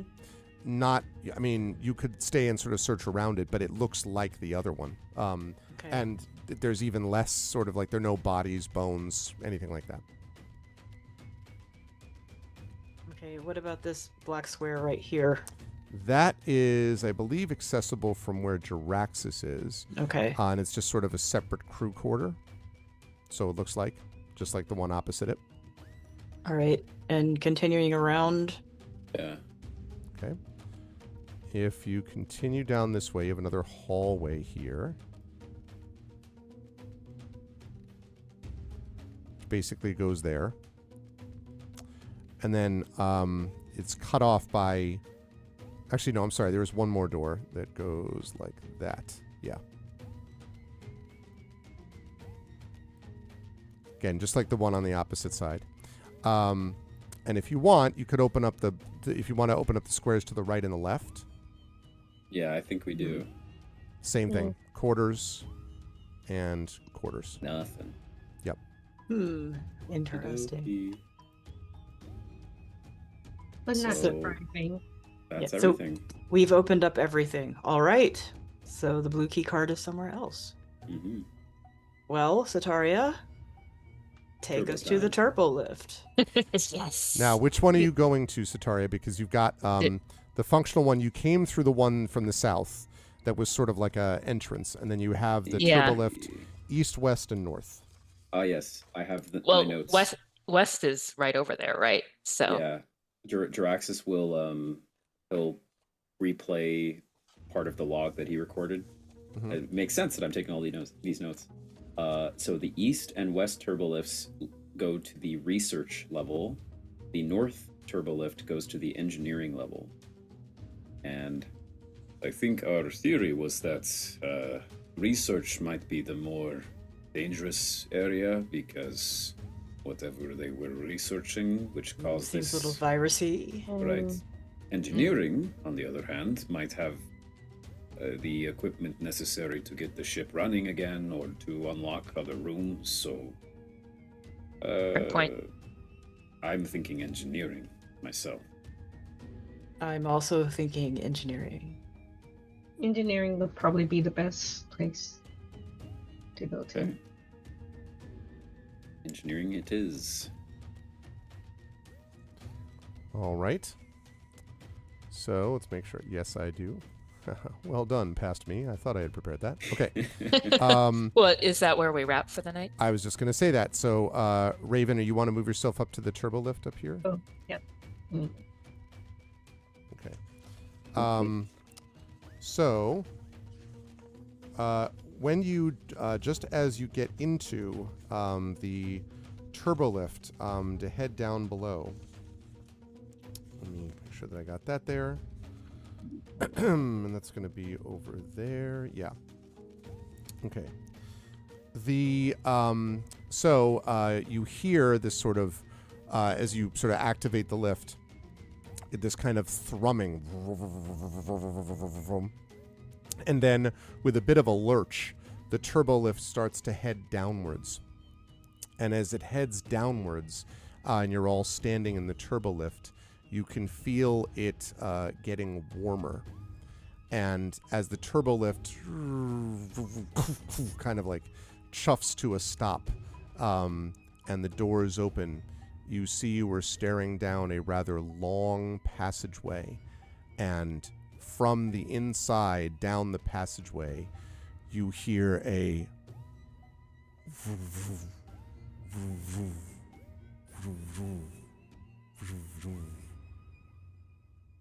and that's where we will bring our session to a close. As we finally got off the deck, we're down at the engineering deck. The completionists did win. I understand why. The mystery of this ship as we begin to see the different decks of the ship. And of course it is, kind of the focal point of a big portion of this adventure, so I understand why. But I am excited to see what these folks get up to next time with that. Good work today, everybody. And I will start, I guess, with Jiraxis, who I just realized I hadn't redone the pictures after we all switched them. So 1 second, I'll just do that. Move that there. There we go. Jared's Jiraxis, right. So I'll start with you, Zach. Good stuff from Jiraxis. I was very curious to see how you were going to react to this bad trip of yours. And honestly, that combat was definitely a little dicey. Those are not the easiest creatures, especially under the circumstances. And it helped when we got Raven there, and you had a four-person crew that was able to manage it with the mending and all that other stuff. But yeah, I am very curious to see how Jiraxis is going to react to many of the things that he sees down here. I vaguely dapper wolves as part of your trips. I wasn't sure if you had that on your video card, but anyway. How'd you feel about today's session? Where will the fine folks find you next? Today was great. It's nice to play some D&D again. At the moment, this is pretty much the only campaign that I'm in, so it's nice to be able to play as a character and do some cool stuff and combat nonetheless. Did not have inhaling spores and hallucinating a posh wolf on my bingo card for today, but I'm glad that it's there. And I'm curious what the whole next level brings for us, and like what control that gives us over the ship, and like if there's any secrets, or if our theory about research being more dangerous is correct or not. But other than that, people will find me here for this, of course. You'll also find me on the Our Vocalist, which is another show on this channel where we voice act text-based video games. We're playing another kind of RPG-like game called Citizen Sleeper right now, next Tuesday, so in a couple days you'll be able to see us then. And then spacey like this. Yeah. And then Gen GMs is also the podcast that Greg and I do together talking about GMing. So you can check that out. Mostly on YouTube. And then on my own Twitch channel. And then that's about it at the moment. So yeah, exciting stuff. Happy to be here. Good stuff. Thanks, Zach. Good to have you back with this, have as part of the crew. And also good to have LaShawn back as part of the crew. It's good to have you back, LaShawn, and to once again inhabit the space of Raven. Raven has definitely got more surprises about her, as you said would be the case, as time goes on, and revealing things not only to the rest of them, but I think also a little bit to herself. And that has been interesting to sort of watch kind of get laid out here. I am interested, too, to see how Raven's going to react to other aspects of this exploration as you go through the ship. And I like the little moment, too, of paying respects to the person that gave you this wrist beam, in effect, and how that affected other people that came up and did something similar. So that was neat. How'd you feel about today's session? Where will the fine folks find you next, LaShawn? Yeah, it worked out well. I was a little worried that I would be lost on stuff, but the way that things started, actually worked out very well. So I was actually very pleased that I was able to slowly like move back into the story, and even have me being out of it work out as part of the story and things like that. Mm-hmm. And yeah, it's been fun to actually also to reveal that Raven was a medic at one point. She was a healer, but the fact that she is the key word is was. So I can't wait for y'all to find out the back history behind that and why she doesn't use her healer powers as much. So that will be fun. So, and it's good to be back to exploring, and can't wait for the next chapter to roll out and see what else we discover. You can find me on Facebook. You can find me on Blue Sky. And I actually now am, I have a blog, and it's called The Cafe in the Woods, and it has a new domain name, tbonecafeblog.com. So I'll put it in chat for people to see that. But that's where people can find me. It sounds good. Thanks, LaShawn. And we'll get the command on that updated soon as well. But thank you. Good stuff. Glad to have you back. Good to have, as always, Toya with us too. Knowles, as always, doing some excellent work. The pew pew thing was not something I was expecting was going to be like Knowles' thing. It was like, I get my own awesome gun thing, laser thing. That's a part of this, which I think is fun. And I was also finding it very funny that you could, and it was totally legitimate, viciously mock a constrictor vine. That was not something I was thinking about, but that was interesting and was obviously appropriate and worked out really well. And that'll lead us to some interesting things, obviously, because you went out of your way to notice what Raven did and go over and pay respects and all that. So Knowles is always kind of aware, I think, of what other people are doing around her, and that provides this interesting element of sort of curiosity about other people that are in the crew, and that obviously leads to some good roleplay moments also. How did you feel about today's session? Where will the folks find you next? Well, weeds are worthless. I mean, this was a lot of fun because, I mean, at first I was wondering, okay, how serious are these plants going to be? And they got more and more serious and poisonous and venomous and all that fun stuff. And I'm kind of sad that the lower left quadrant didn't have anything, but I'm also kind of not surprised. And now I'm beginning to wonder if there is a humanoid alive somewhere on this ship. Because I think we're expecting everything to be dead, but I think it would be kind of a cool twist, and that just came to me. The combat again was really awesome. I always enjoy, how everybody chooses to, strategize and what they choose to do and how they choose to do it. So that was a lot of fun. Where can you find me? I'm not really active on social media. I lurk a lot. I'm a dumb jock, so I spend my time on NFL Twitter. I'm not really gonna be too many places until next year, so I'll just be hanging out in Nashville. As always, if you need any editing work done, if you know of anyone who needs any game writing done, please hit me up at schnoodlemedia.com. I am way too available right now.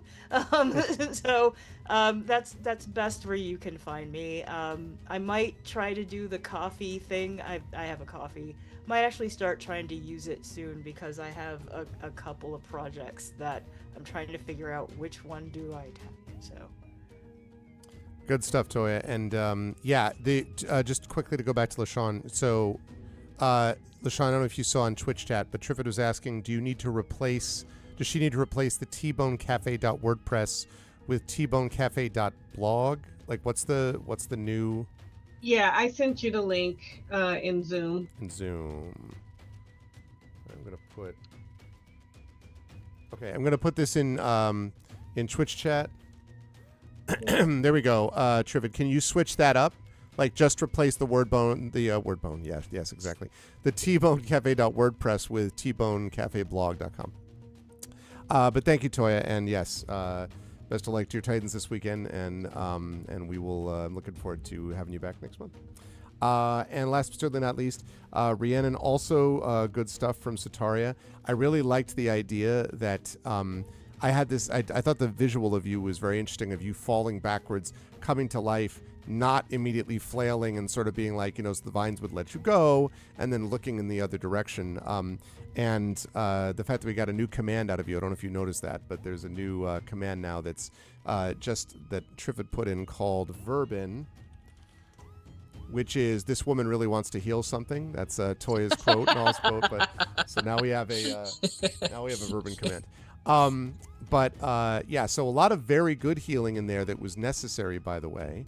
But also, I am curious to see what happens as you begin to explore the ship about the things that you're going to find, Sataria is going to find interesting, relative to what the others will or won't find interesting. That's going to be, there was a bit of that just now where it was like research deck, engineering deck, and all that. So I'm curious to see how Sataria works out those things.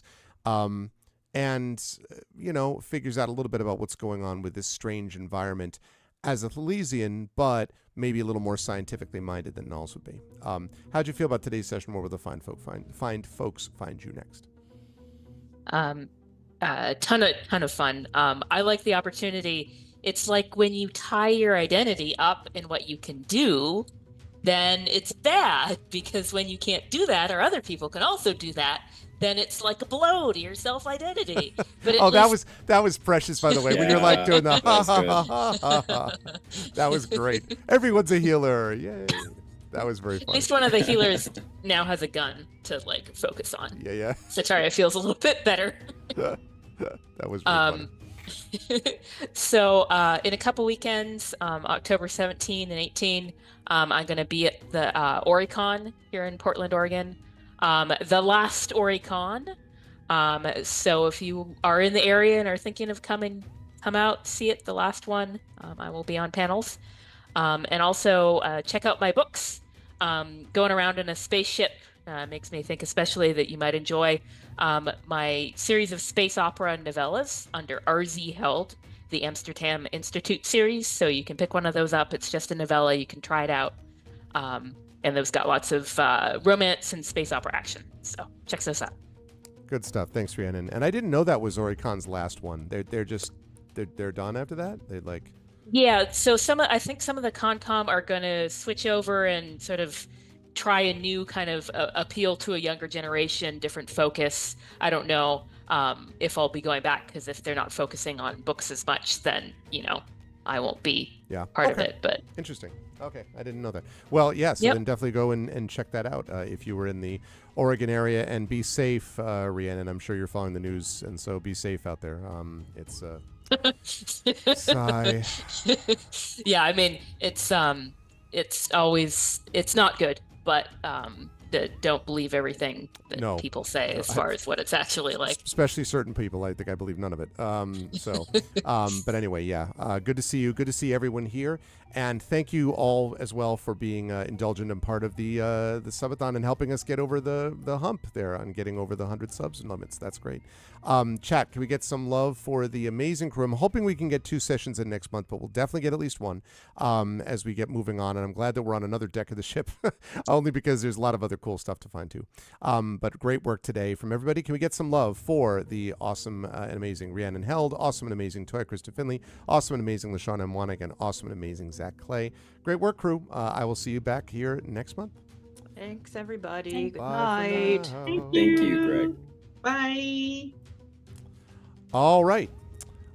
So that is going to wrap up a really enjoyable expedition sequence, but it is not, he said, it is not the end of the stream for tonight, because we have a few more, we have a little more time to go. So here's where things stand as far as this is all concerned. Let me just sign out of Roll20. Here is where we are at. I will get rid of that too. Okay. Here's where we stand at the present time. So right now we are running until, let's see, until 12:10 p.m. Eastern. Yeah, I know, no kidding, right, Fleos? But anyway, we are now going up to 12:10, which means I'm going to take about 5 minutes to switch back over to Dragonlance, which we'll be doing for the rest of the night. But we're there till 12:10. However, I am willing to go up to 1:30, and as it happens, 1:30 is going to be the cap because 1:30 is also will have been streaming for at that point close to 12 hours, which is the limit for YouTube uploads. And because I don't want to get into that freaking business of having to split into different, that's a pain in the butt. So I'm not going to want to do that. So I am going to we're going to keep it to below that. But that means we're not quite there yet. As of right now, we're going until 12:10. So if you would like to see us go all the way to 1:30, then the best way to do that is to sub to the channel. And you folks know that we're doing with the subathons right now. It is very simple. If you have not done so already, every tier 1 sub or $5 Patreon sub adds 10 minutes to the timer. Every tier 2 sub is 15 minutes. Every $10 Patreon sub, don't forget about those, is 20 minutes. Every tier 3 sub is 25 minutes and triggers a game/book giveaway. And a $20 Patreon sub would add 30 minutes and would also trigger a game book giveaway. And that would be the signed copy of my first ever novel, The Third Sign, first ever published novel, which is out of print. But I have a couple of extra copies that I have found. So I will send that to you. We've got the giveaways going on if we get those tier 2 and tier 3 subs to make those giveaways happen. So please think about that. Would love to see. Be happy to go on until 1:30 today. But to do that, we're going to need a little bit more sub support. So it's about 10:51. I'm going to take about 7 or 8 minutes basically to get switched back over. Then at 11, we'll get rolling. We will run for an hour and 10 minutes as at the present. But as I say, if we get some more support, then we will move all the way up until 1:30 a.m. But thank you so much, everyone, for being here so far. I'm going to leave you now, put a little bit of music on, and then I will be back to you in just a bit with some Dragon Spear stuff. Thank you for the reminder, Triffid. I only have one reading left. A Foundry reading left tomorrow at noon Eastern. I should mention that. Thank you for the reminder. The Flights of Foundry panel was really great today that I was on. I was really, really grateful to actually have the opportunity to be on that. That was a lot of fun. And now I have a reading tomorrow at noon Eastern. And that'll be the last thing that I'm doing for Flights of Foundry this year. And then I'll be back on the con circuit next month when I go up to Canada for KenCon. But I've got the Foundry thing tomorrow. So if you haven't done so already, Flights of Foundry is, I believe, pay what you want. And so you can pay to get access to this virtual con. There's tons and tons of programming going on basically all the rest of today through the day because it's all worldwide and then into tomorrow. And we had really good attendance today too at the con. So that was pretty cool. So yes, so join us for all of those things and join me for my reading tomorrow at noon Eastern, after which I'm going to be doing some schoolwork and some stuff I have to do after that and hanging out with the family. So that is the plan. But that's going to do it for me for this stream for this session, this part of the stream. But I'm not cutting stream yet because we've got more time to go. So please, if you haven't done so already, sub to the channel and talk amongst yourselves. I'm going to play a little music and I'll be right back at around the top of the hour to finish up the night with some more Dragonlance. So hang tight.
gestures,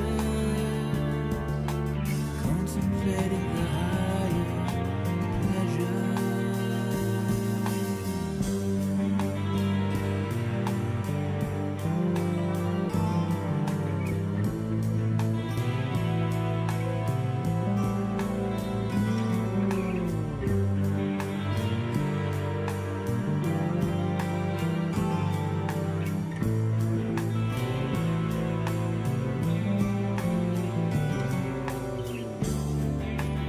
Sandstorms and dust devils obscure my sight.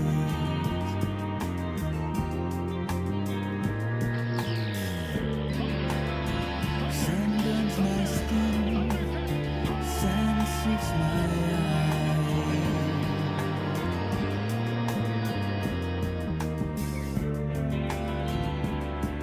Common fortune, we all share the same plight. Some can go no more, a sad goodbye.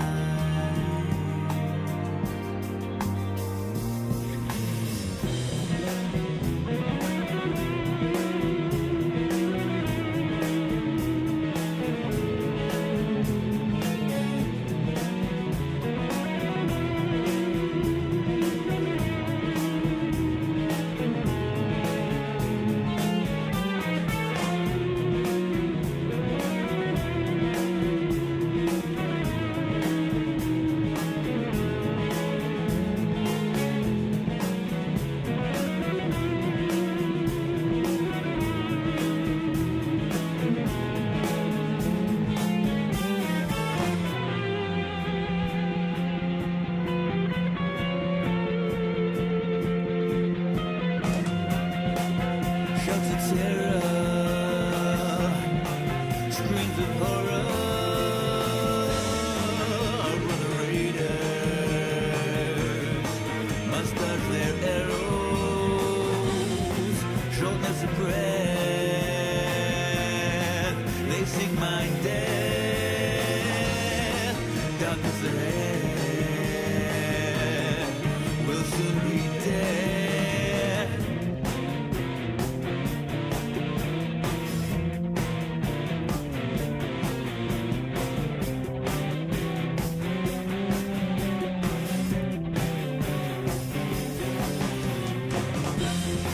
But hope appears, destination nears, a light shines through, hope for the remaining few, race to the gate, oh smiling fate,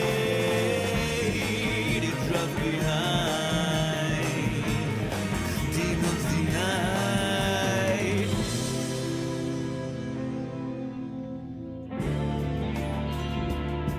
We have arrived,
All right.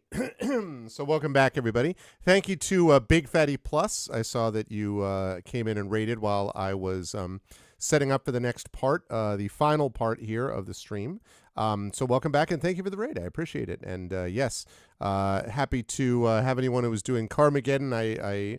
I was always more of a Twisted Metal guy myself, but obviously always liked hearing about people doing stuff with Carmageddon and those things too, so those classics. Okay. Last stage of Arvathon 2025. The stream is get us to 1:30, which will be the cap on what we're doing today. So that was fun. That worked out. So let's do this. Let's do that. There we are. And this. Great. All right. And we are back. All right, we're back. We got different lights. You can tell that we're ready to go. So thanks a lot to Rhiannon and LaShawn and Toya and Zach for being a part of the Arvathon. I appreciate that very much. Thank you, Echo.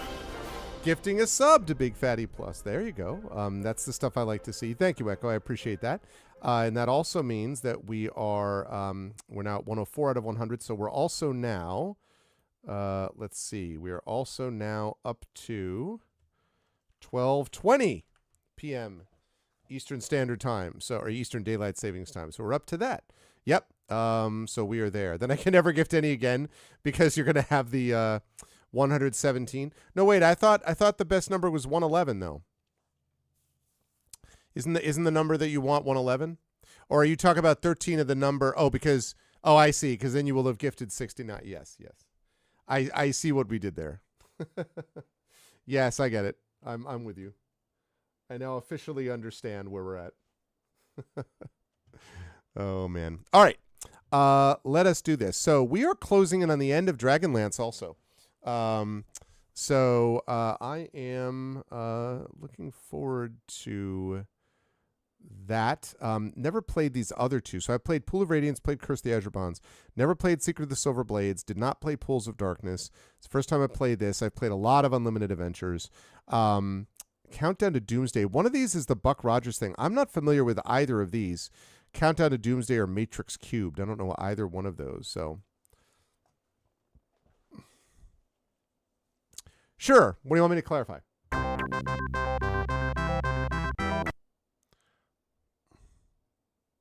Oh, that's the subtitle. So it's the official title is Dungeons and Dragons, obviously, Dragonlance, Champions of Krynn.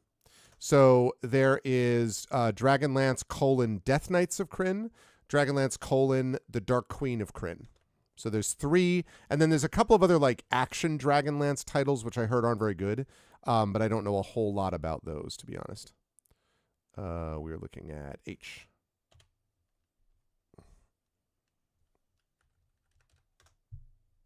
Yeah, so it is a subtitle.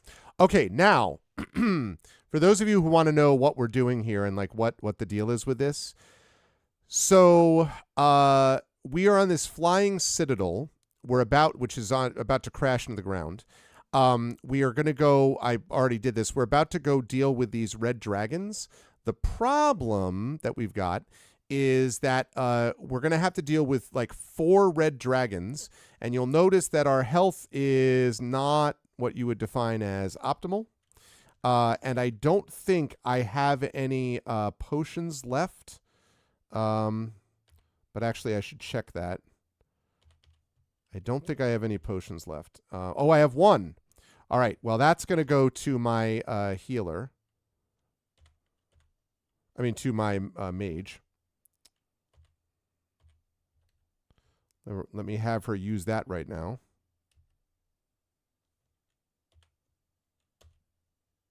Okay, 12. That's better than 5. He also has 1. Okay. Yeah, it's got to go. Another one has got to go to... I'm glad I picked these up. See, I would love to have gone back and got myself healed up here, but or like to buy items and ID items and, you know, all these things, but I can't. One of these is a Wand of Lightning. I don't know what the other one is. Okay, 20. All right. So that puts us in a little bit of a better spot. Welcome back. Thank you again, Big Fatty Plus, for the raid. I appreciate it. Thank you very much. It was good to see people jumping in while I was gone, and I understand that you did some Carmageddon stuff, and Echo knows about you, so thank you. I appreciate it. And also, Echo gave you got you a gift sub, since this is our subathon at the time. So enjoy the emotes and the like, and thank you again, Echo, for doing that. And yeah, thanks, Big Fatty Plus. I appreciate it. So thank you. Yeah, and I think, yeah, okay, cool. That's it. So anyway, we are in this spot where we are, we've got sort of a tough, one more space forward, we're going to get into trouble here. So I think what I'm going to have to do is I think I'm going to have to basically buff everybody up and hope we survive down below and that we can rest somewhere down there. Boy, do I hope so. Okay, we're going to cast Bless. Everybody is blessed. Also prayer. Also, do I have enlarge? I do.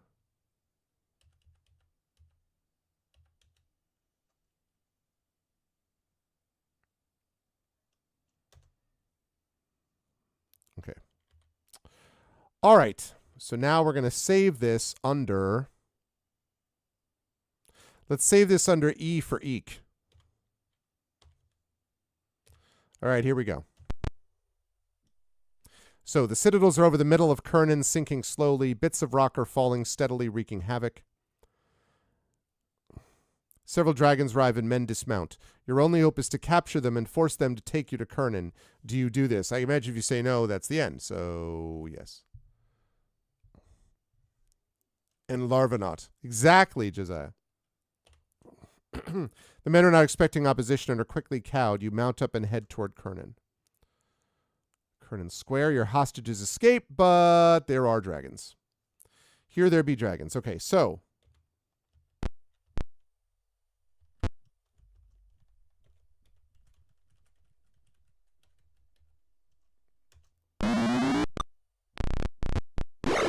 Ow.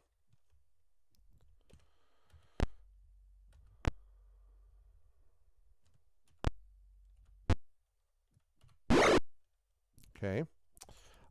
Now it is time to cast.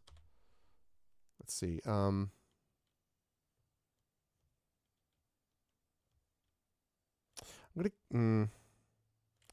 tempted to cast Magic Missile right now, but I also don't know what this wand is.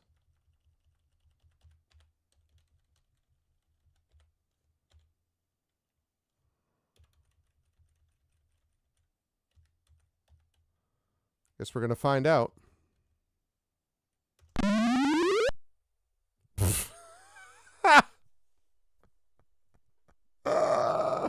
Well,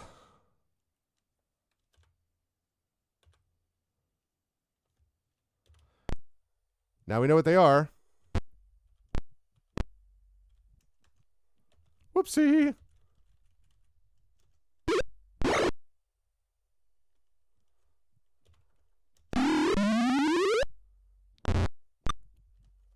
All right, she's no longer held. That's nice.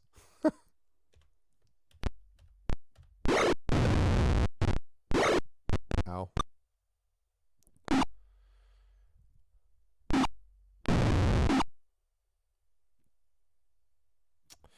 Yeah, well, time to restart.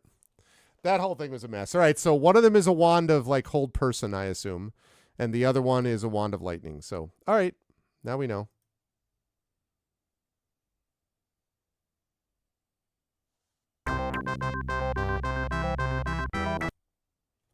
That's okay. That's why we saved it.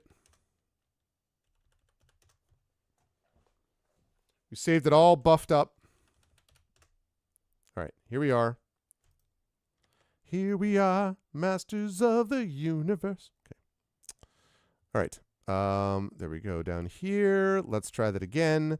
Maybe this time without actually without doing what we shouldn't do. Yes, we want to do that. Okay, we head towards Krynn. We arrive here. The battle begins. Okay.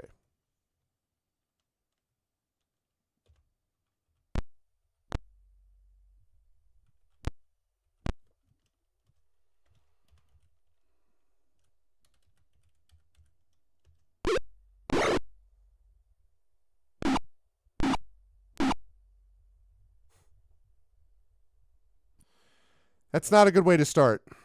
I got to be honest. That's not a great place to start.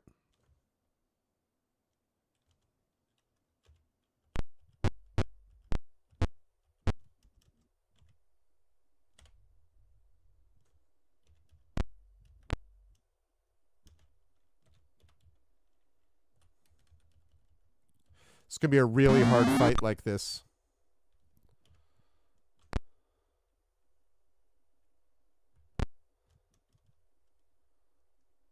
Cast. Oh, that's right. You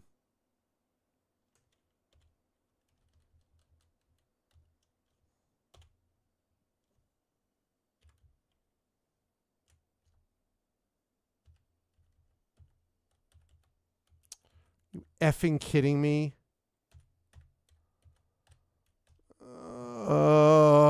This fight is so annoying. Okay, right. Yeah, no. I don't know. This may not work. We may have to go back and try to find a place to rest. The problem is we can't rest on the citadel that's falling to its doom. That's the problem.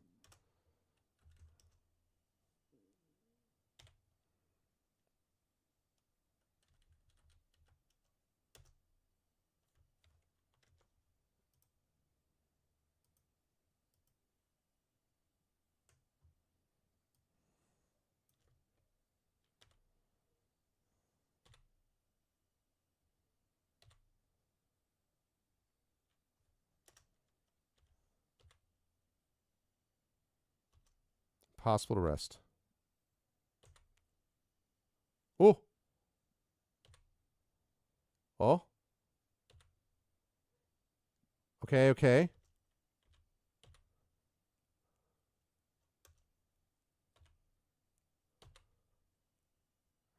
Well, I got 4 of them healed.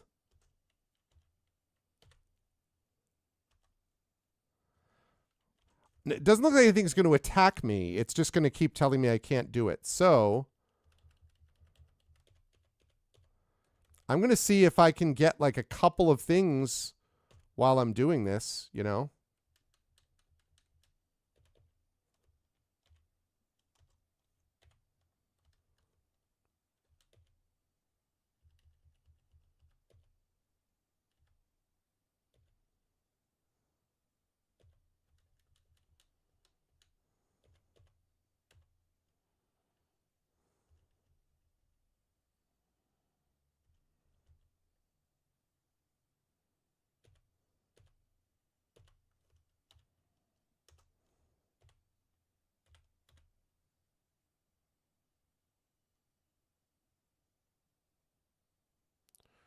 All right, I got some things.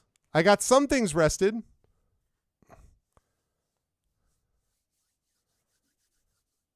Oh, I was doing something else today? What's that?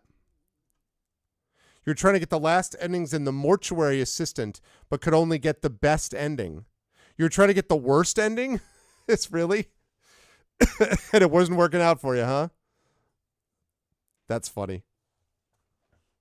That's funny. Hey, Fleos, did you play this, by the way? I don't know if I asked you this before. I apologize. Have you played this particular one? Okay. Okay. Magic memorize.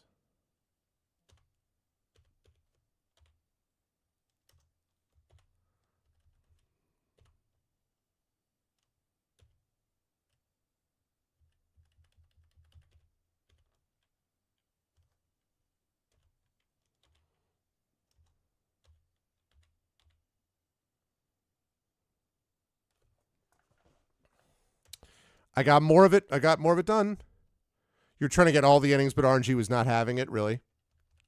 How many endings does it have?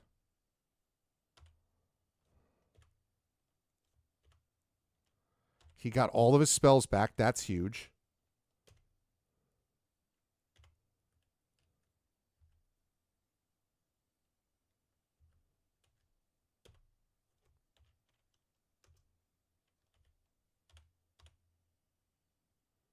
Wow.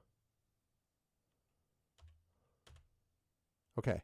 That's all right. That's all right. That's all right. Because what that allowed me to do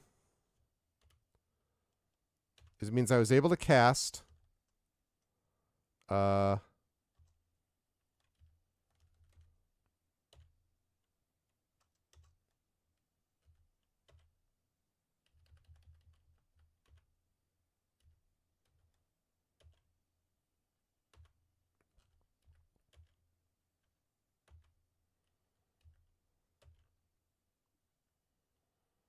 and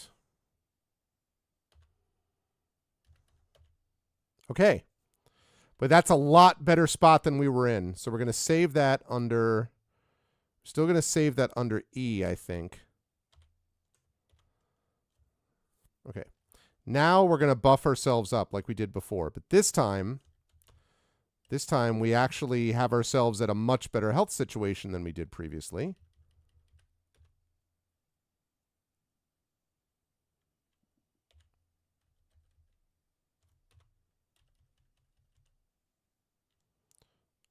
Cast.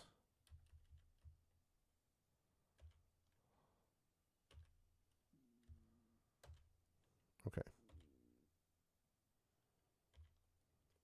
Save. We're going to save that under F if I know this is going to work, but technically 6 was Pool of Radiance. Yeah, I know you love the Gold Box Combat, but I didn't remember if you'd done the other one. Yeah, we did, Estermit, thanks to some more generosity from folks. Yes, we did.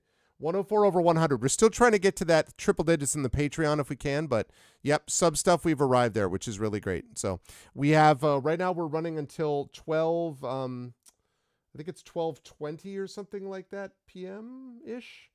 So we've only got like another hour-ish to go to get to the, close to the final one. I know, Josiah, I was thinking about that. I was like, well, 6 with 2 extra endings, 8 total. Wow. That's a lot of endings. I did not know that. And Big Fatty, the answer to your question is that this up here, the health bar is weird because there's so much stuff stacked on top of it. But this up here is part of my Gold Box Companion that I have, which you can get, which is compatible with all the Gold Box games and provides you that auto map that you see to the right, and also provides you with some like some different quality of life things, including that character list up top, which I think is really cool because it makes it a lot easier to see what it is that you're doing with your characters. So I am a fan. No, do not quit to DOS. I think I saved this under F, if I'm not mistaken. Okay, here we go. Okay, so we've done this before, but we've still got these 4 dragons that we have to beat. But at least now we have like reasonable health amounts, and we're buffed, and we have our other offensive spells too. So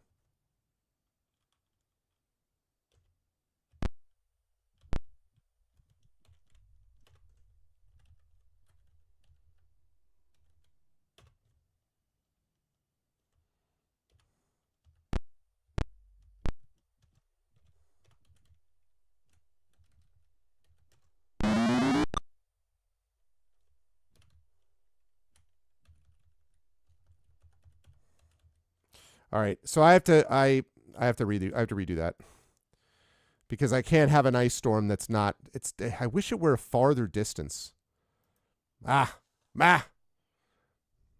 So, thank you, Esterm. I appreciate that. Thank you for being part of it that made that happen. So thank you. I appreciate that. Yeah, it's really great. The Gold Box Companion thing, honestly, is like it's one of those. Once you do it, you probably wouldn't want to go back. Because it's compatible, I think, with, as I say, all of them. And I played through the subathon last year. I did Forgotten Realms Unlimited Adventures, which is really great too.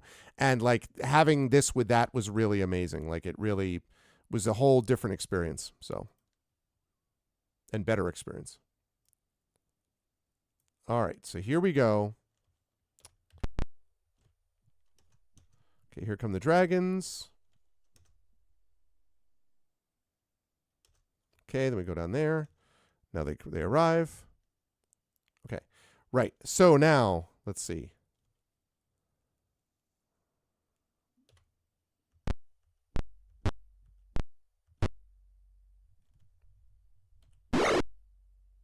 Okay.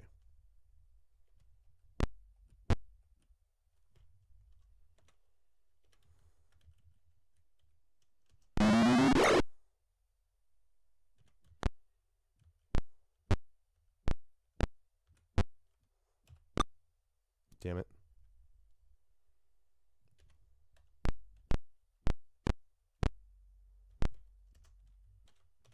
Okay. Love to take this guy out. Let's go. That's fine. Right. Okay. Now.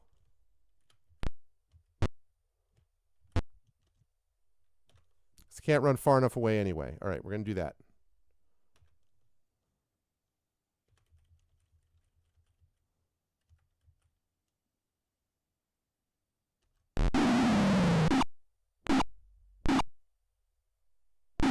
Ow. Ow. I would have loved to have gotten that other fight in first. That would have been nice.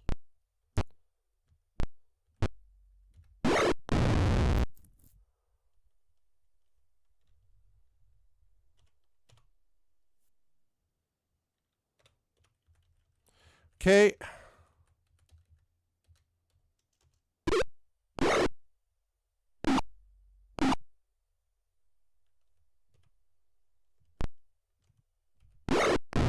Nice. Let's go. Let us go.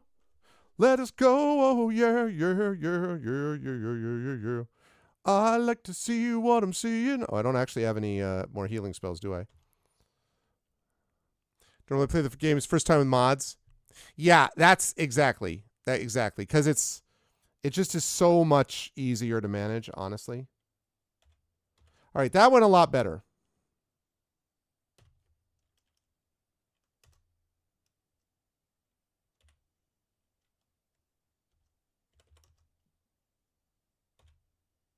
The heart of Krynn is in disarray as rubble falls from the sky. Okay, that's fine. Can I oh, I can't, can I?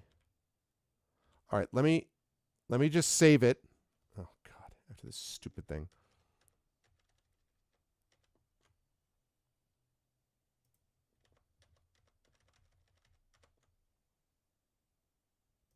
All right, hang on a second while I get to the rule book. All right. What is this now? Using menus.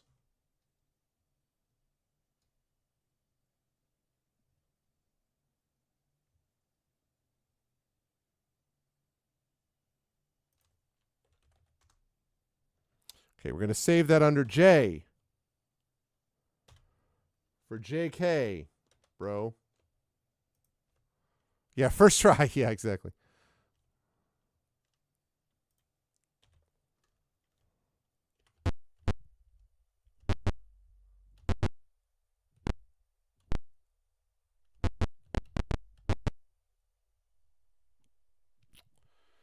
Hey, look, it's Draconians. The hell is that?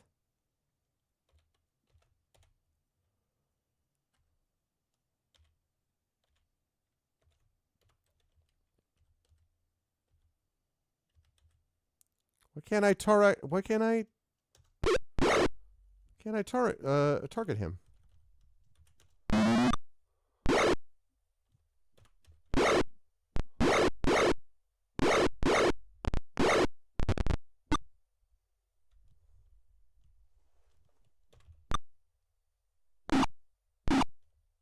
Ow.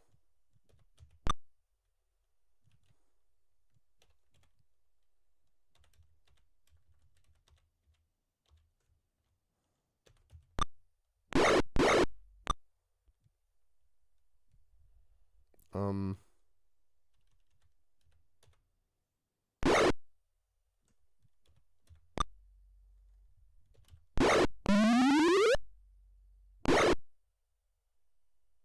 Aurak goes mad, huh?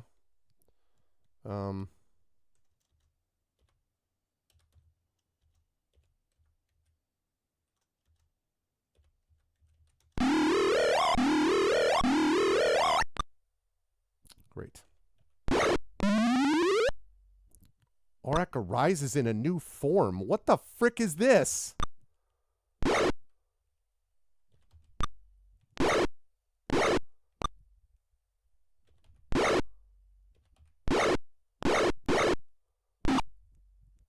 The hell is this?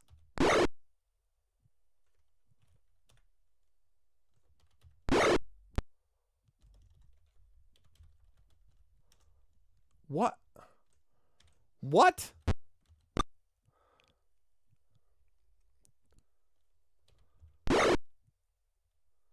But like, what do I do? I'm just screwed? Like,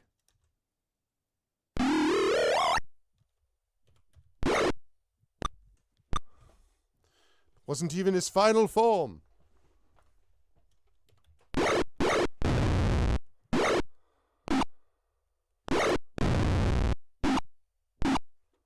Aurak explodes.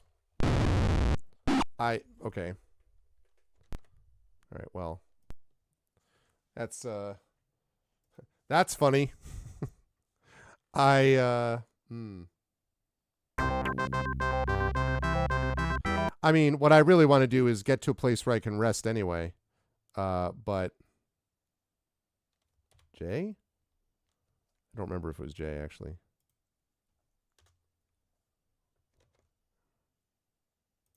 Search. Okay. Move.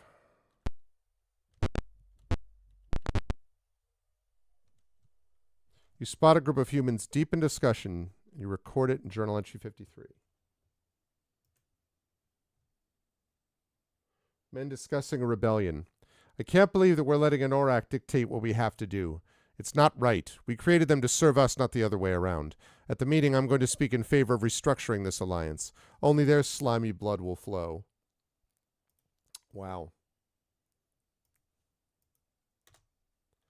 Party is undisguised at the moment. What do you do? Oh.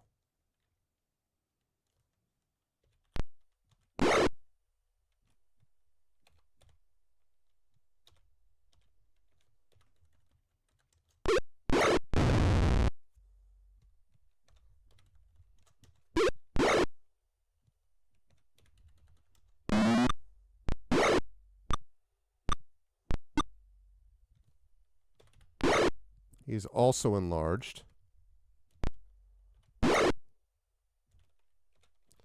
Enlarged and in charge.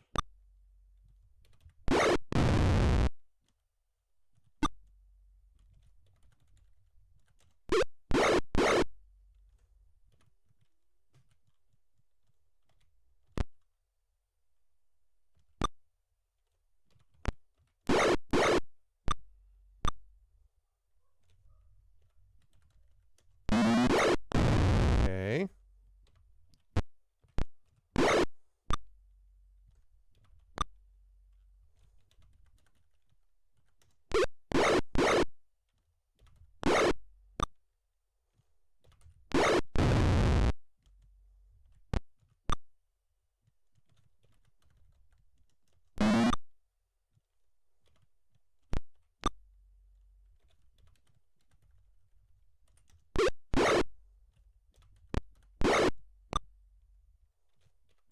Interesting, this guy hasn't tried to flee or surrender yet.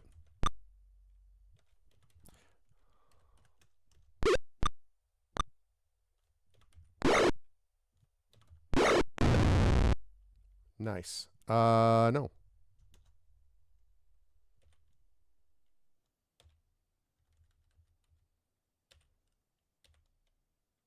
Overloaded. Overloaded with what?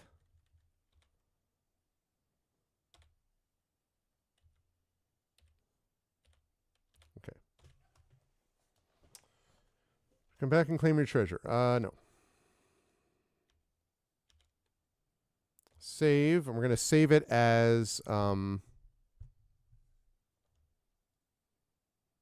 know how I'm going to get out of this. That's how we're going to save it. D for don't know how I'm going to get out of this. Rockfall prevents the dragons. Heart of the city is strangely deserted.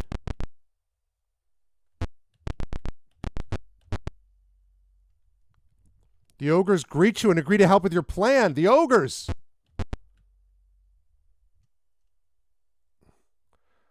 I forgot that we have ogres. But that, I mean, that's, although...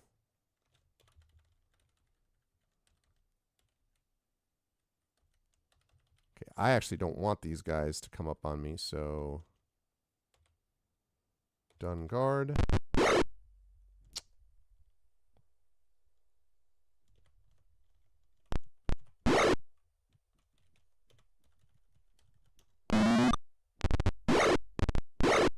Ow. Oh my god.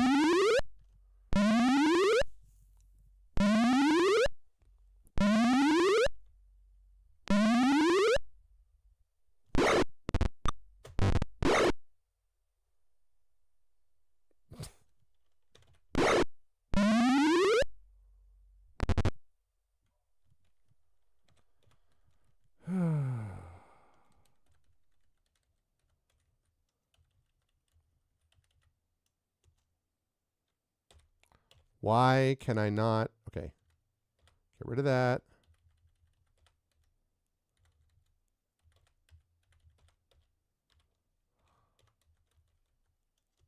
That was a mistake. It's the wrong one.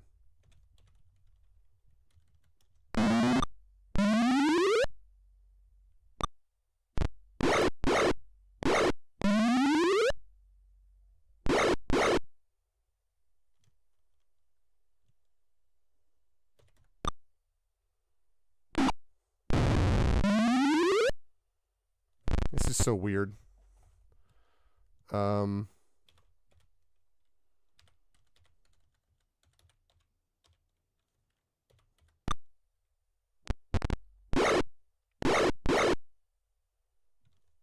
in such trouble. Yeah, I know, exactly.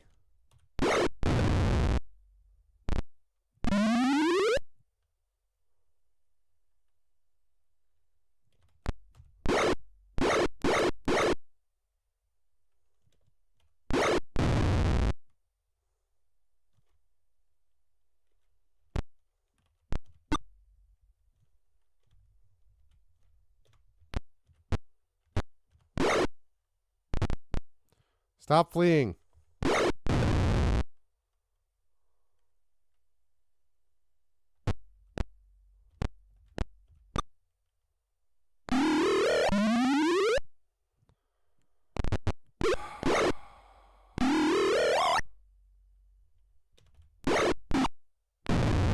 The frick was that? What?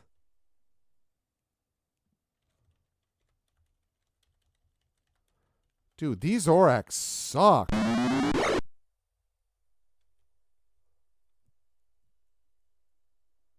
I don't even...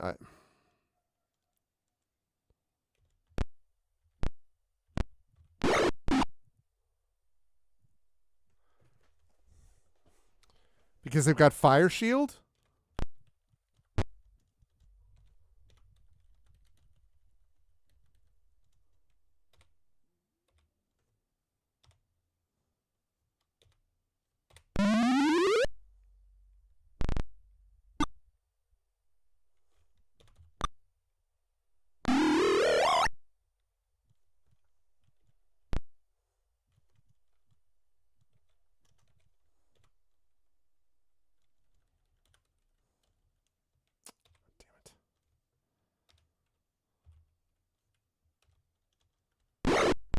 Jerk.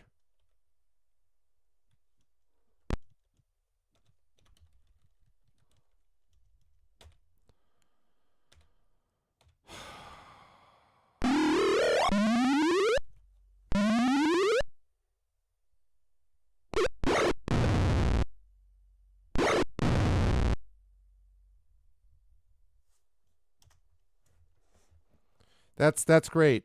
That's great. All right. Well, I'm going to use this as an exploration thing right now.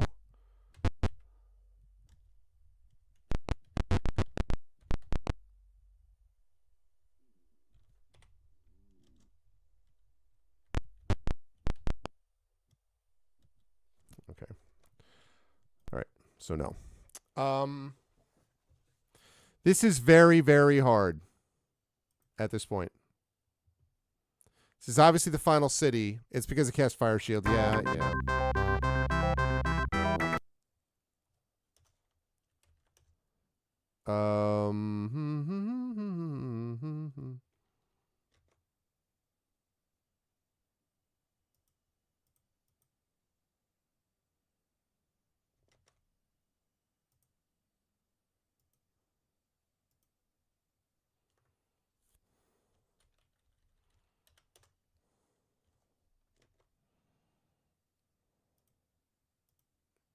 I don't know. It's gonna be rough. I don't know. Yeah, that did go very badly. Yes. Struck by falling rocks. Oh, okay. That's great.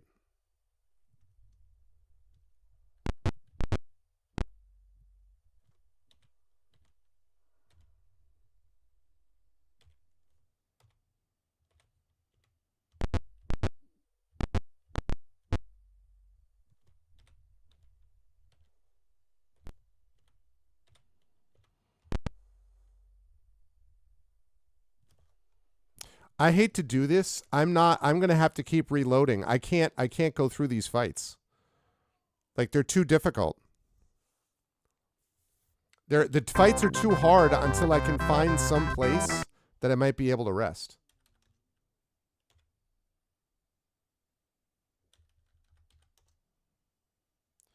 I also wonder if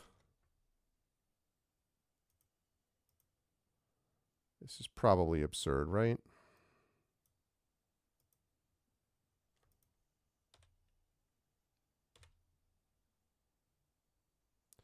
Must stop Britannia. The good armies will fall. Shut up, Taz.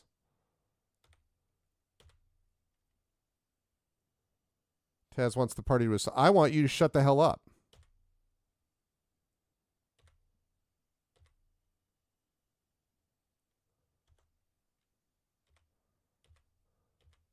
I'm gonna resolutely ignore.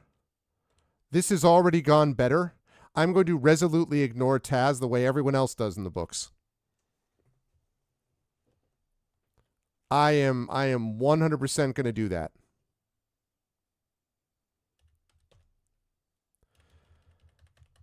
Taz has been a jerk from the beginning. Nobody likes him, so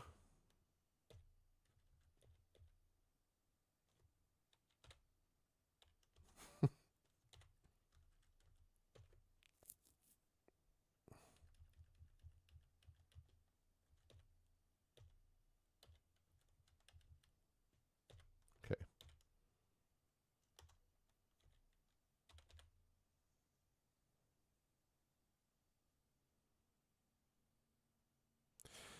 We did it. We saved the game. Oh my God. We saved it and we rested. Now Taz can suck it. He can suck it.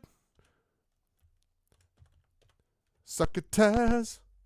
You can assault on your own business. I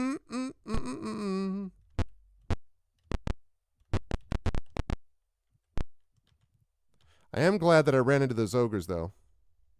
Okay, so we did it. Success.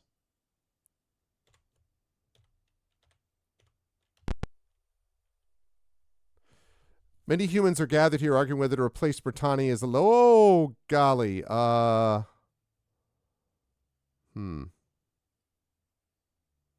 where is Tass in this fight? Incidentally.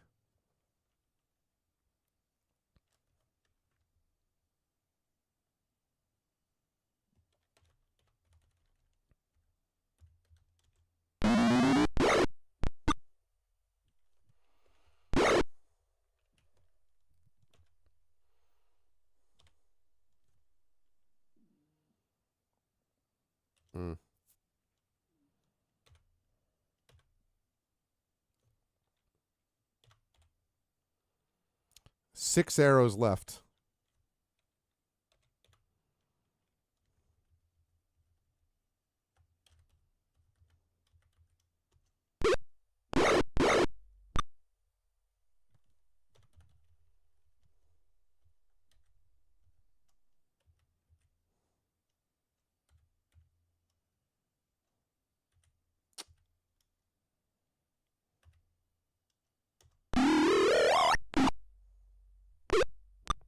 God damn it.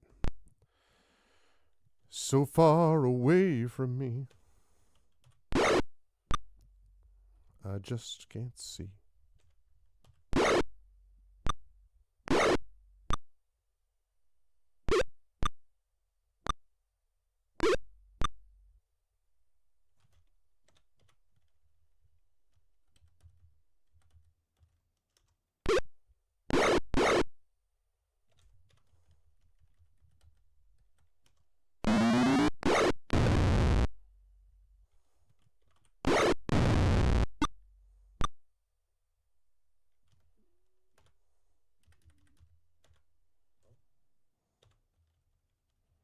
Who's casting? I know you're not. You're definitely not casting.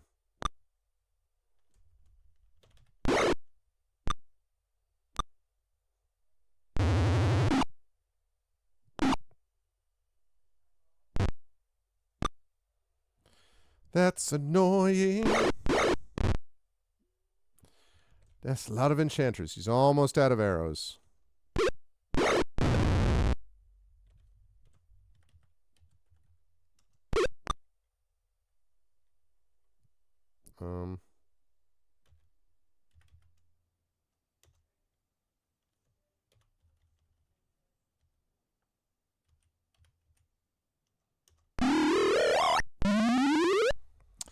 It's going to be tough, folks.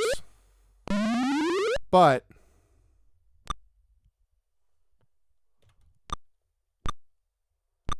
I don't actually have to do this fight, because I have it saved outside this room.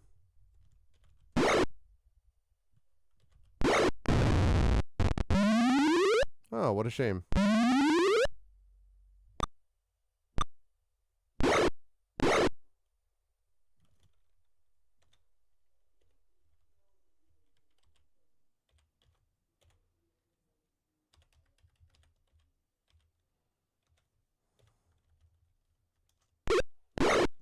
Dead.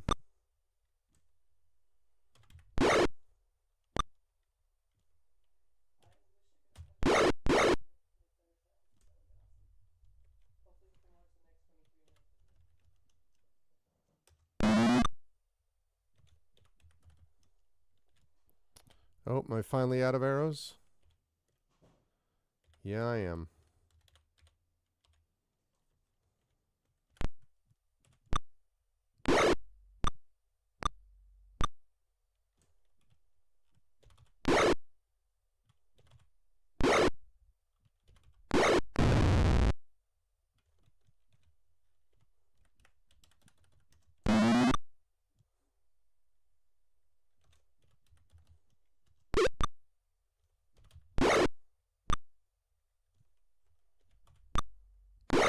Stop missing. Ugh.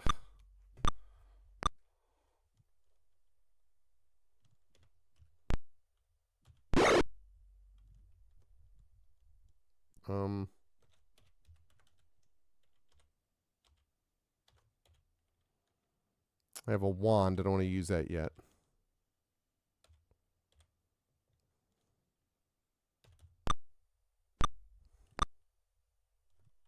Thank you.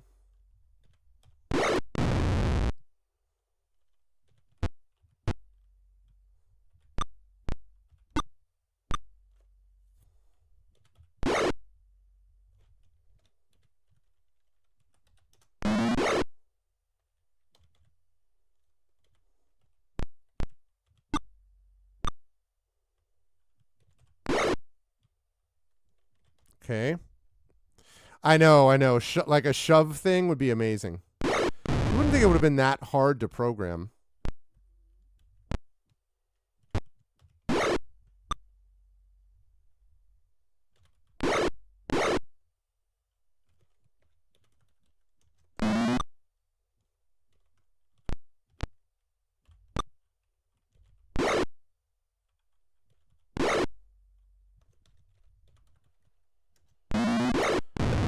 the part where you start fleeing in panic? Oh, yeah, of course.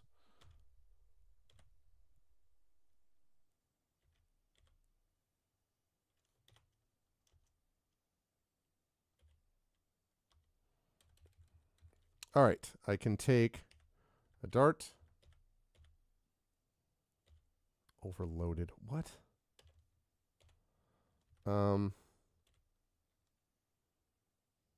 3 darts. Take. What am I overloaded with? What are you talking about? Pool. Take. Items. Okay.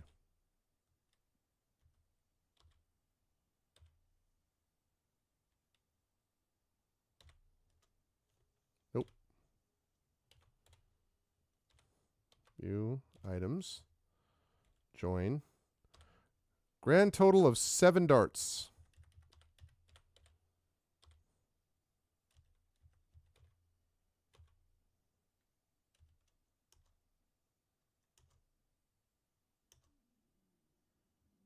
Okay. Ooh, Witcher 3 with a level up. Hey, speaking of Fire Shield. Ooh, Charm Monster, Confusion. Can't you see this is the spell of confusion? I'm going to Charm Monster. Definitely. Okay.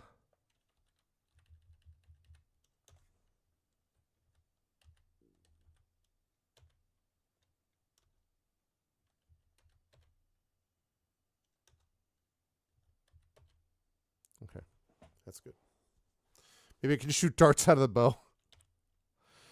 If only. Save this under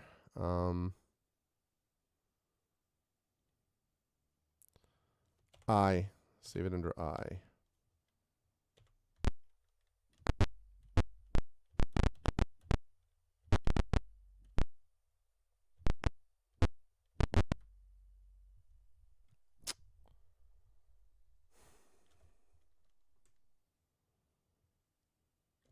I hate to do this. I don't want to keep save scumming, but like I've got to figure out a way to get more to get more of the map shown off. Have to figure out a way to do that.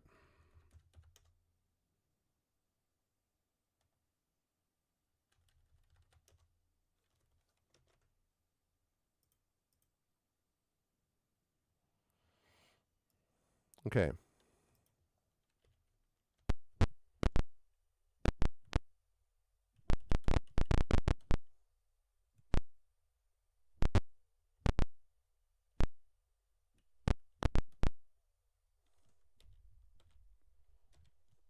I know. Exit. Move. Okay.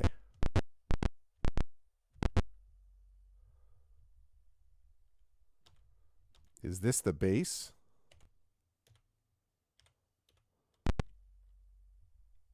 You've reached the doors to Murtani's stronghold. There are too many enemies to defeat. You'll have to find a way to draw some off. As you attempt to speak, the Draconians recognize you as the enemy. What?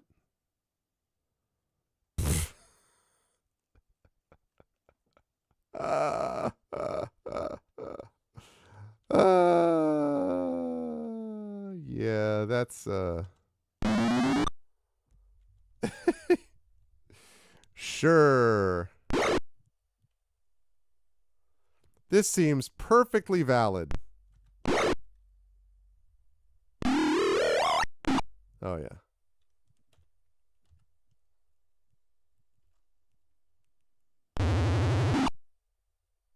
Awesome. Awesome. Great.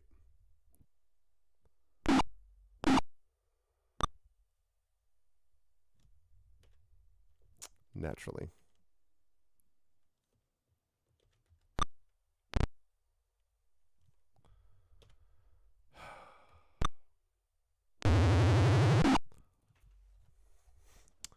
I'm fascinated. So, okay. So we have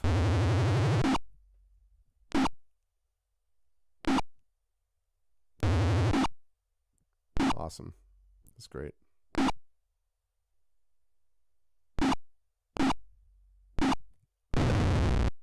great. So it looks like we've got about like 6 red dragons. Okay. Stop! They're already dead! 6 red dragons. Like 60 freaking million Bozaks. Great. Great. Awesome.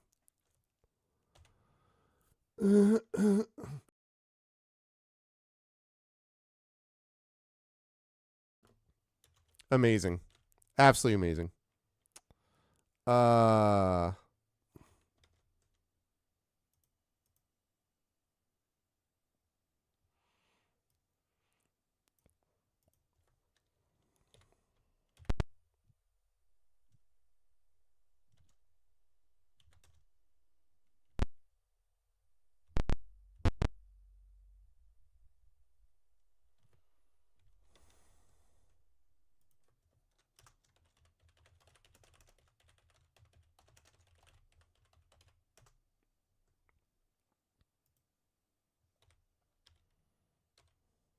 Oh my god, I hate this so much.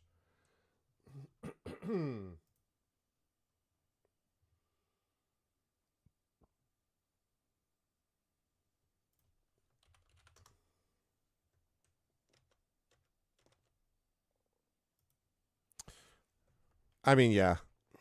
And second, then let's not go to Myrtalia's stronghold. It is a silly place. I mean, that is like.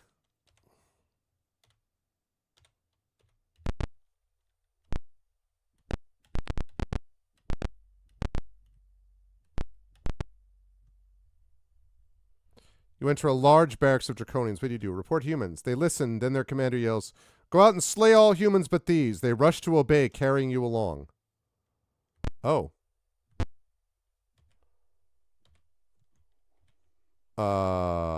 Okay.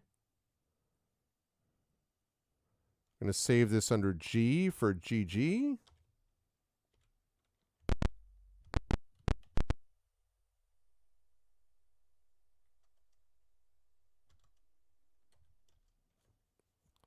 Okay, so I can pull more troops away.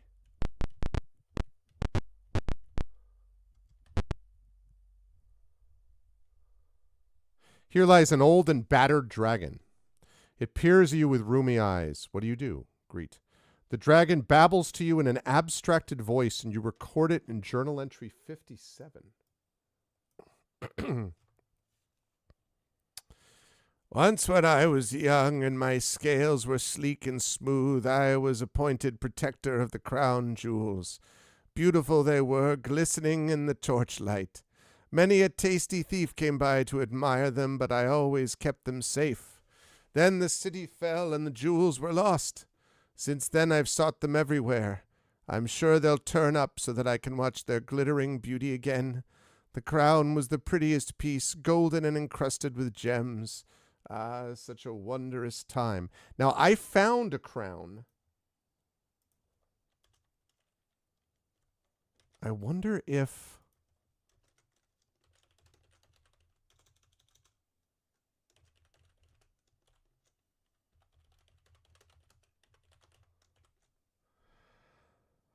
I found the crown, but I don't remember where it was. Oh, shoot.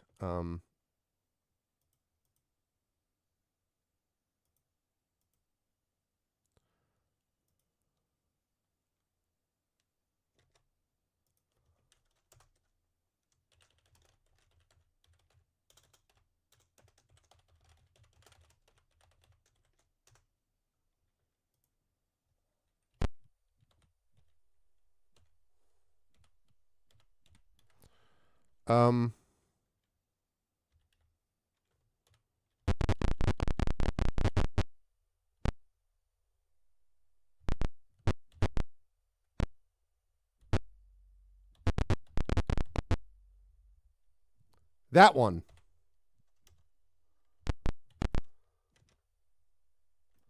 Just in case I forget. Okay. Save. as G. No.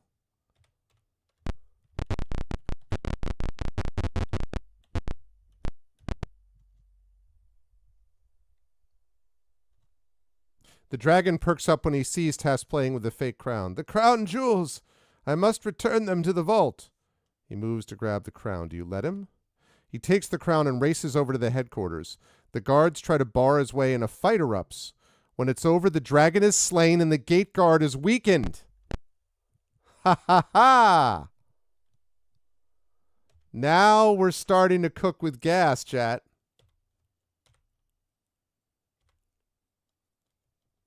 Oh, and I managed to rest too.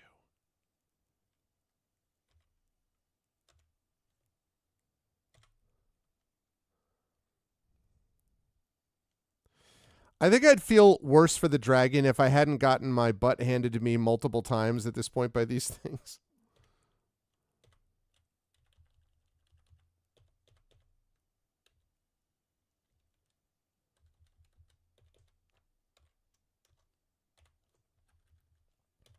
Okay.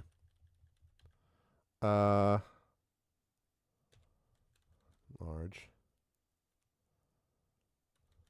Another stinking cloud. Another fireball. Definitely 2 charm monsters.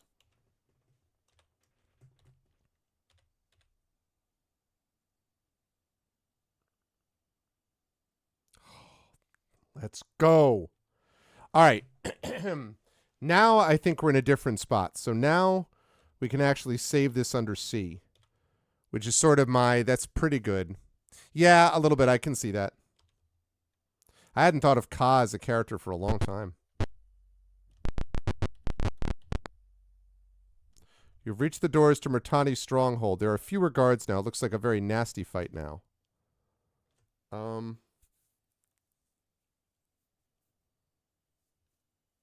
going to do this just because I want to see how big the fight is right now.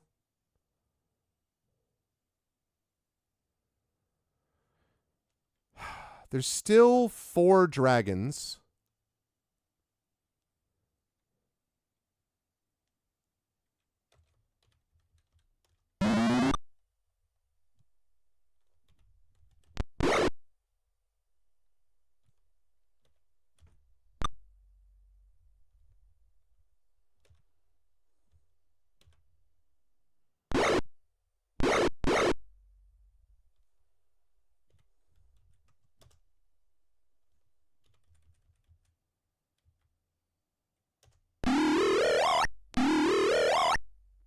Didn't think it would work, but...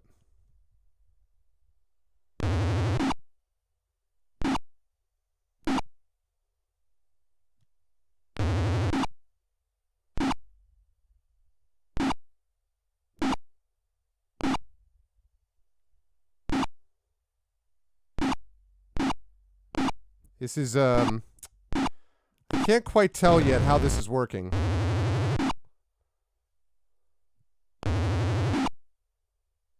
I also did not buff my characters at all either. I didn't bless them or...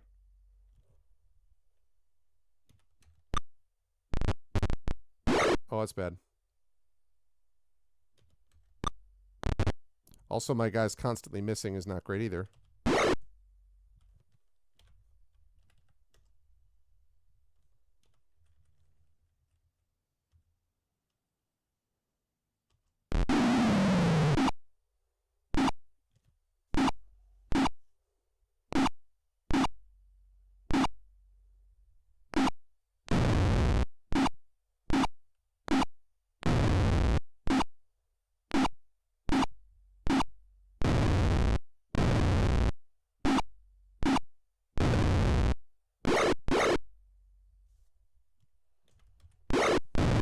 Okay.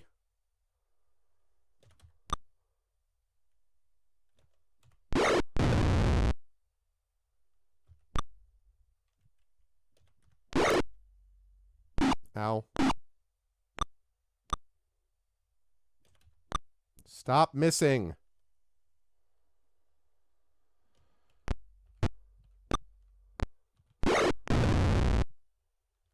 Okay.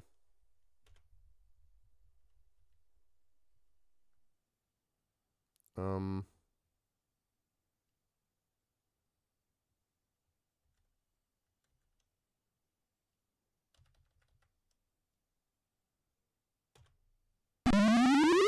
Okay.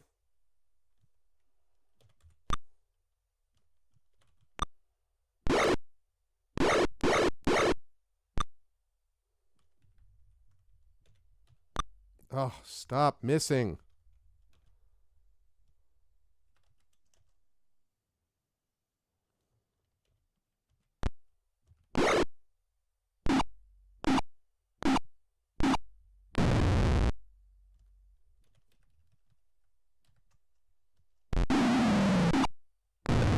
Nice.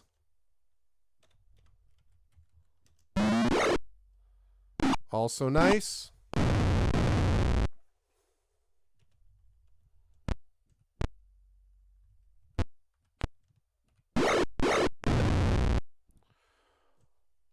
Okay. Um.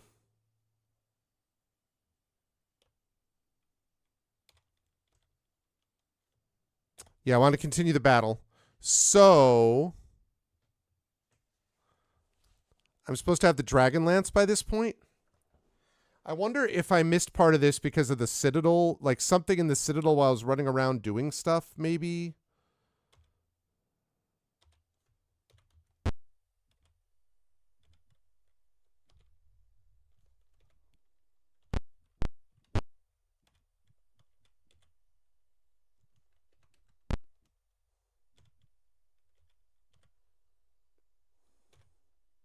I mean, it wasn't obvious, you know?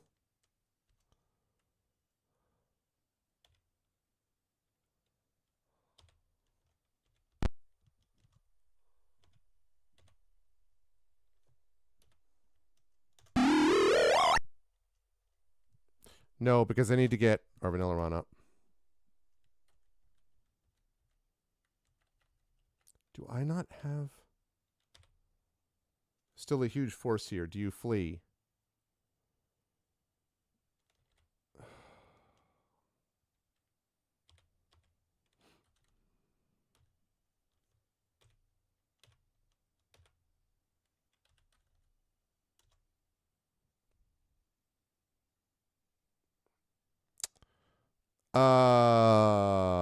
So yeah, I don't even understand. Like, the thing is, I got the Dragonlance like little map, and I kept looking for a place that it might apply, and I could not find any place in any of the places that I went where it could apply. But also, there's a lot of things where it's like, all right, race down into, the Citadel. Try to, like there was all this stuff. I'm going to save it under J. No.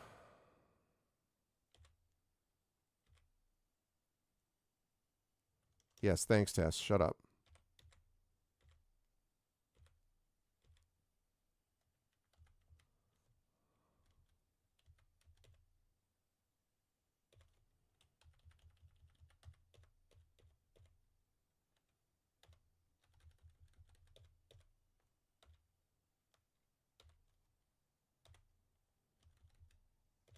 Wonder if I have to fight all those guys again.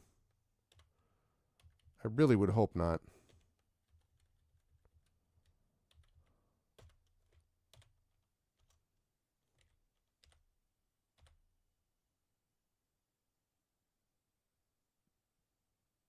Okay.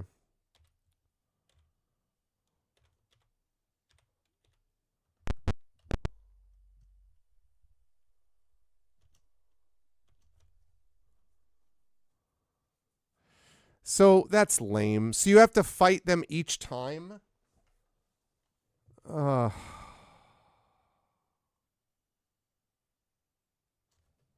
right, well, I'm obviously going to reload this. That's really lame. Really, really lame. Is that like you really do have to fight them every time? Is that how that works? Like, I'm wondering if it's just a bunch of consecutive, like a boss rush, consecutive fight type things.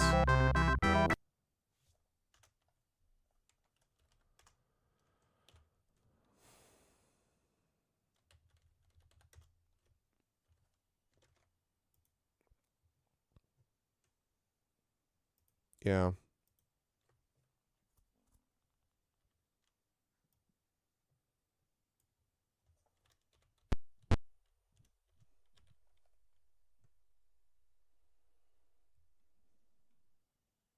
I wonder if there's ways that I can reduce this fight even further.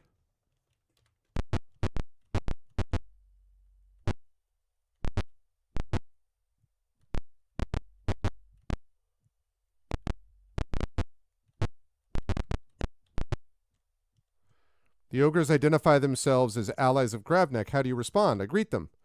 You are expected. You will be aided. Oh, nice. I got the ogres. So maybe that helps then?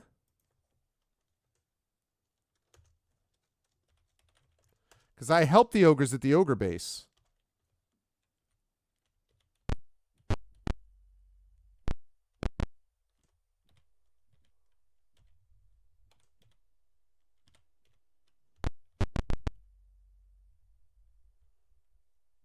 I greet them.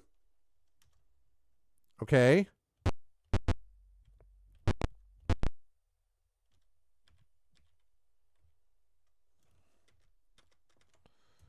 We're number 6 after spells.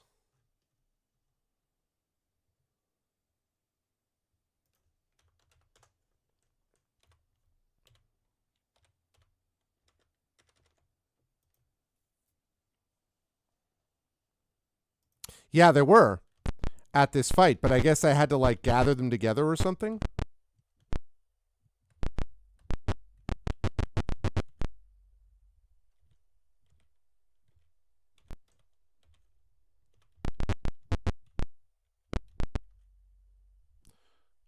I greet them. Okay.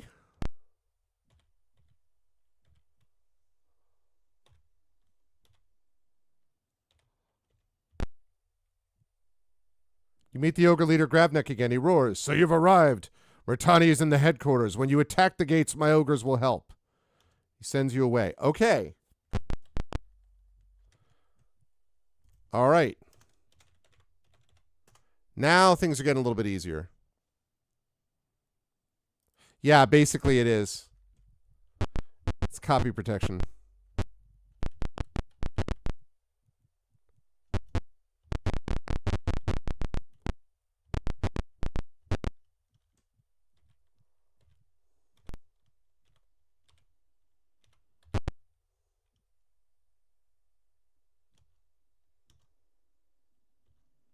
Okay. So the ogres attack the flanks, which means they've only got 3 dragons.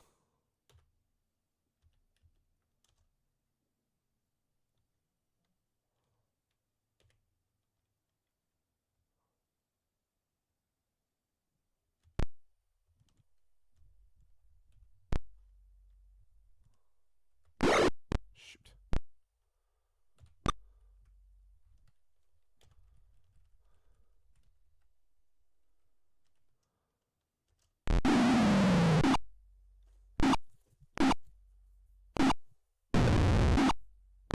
That's a hell of a fireball.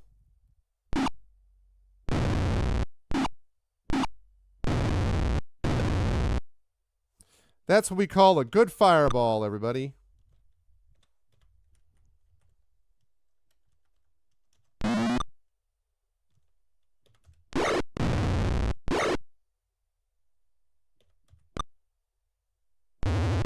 Damn it.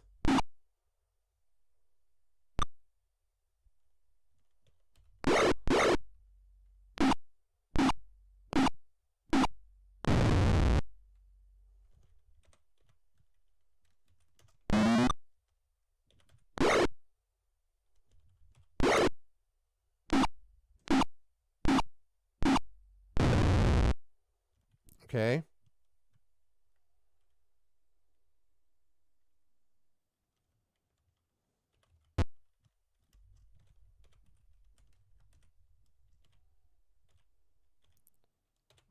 I'll try to have her save stuff.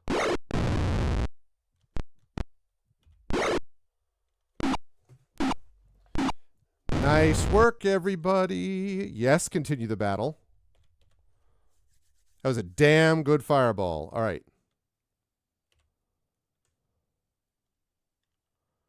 It's just Nimblefinger. Well,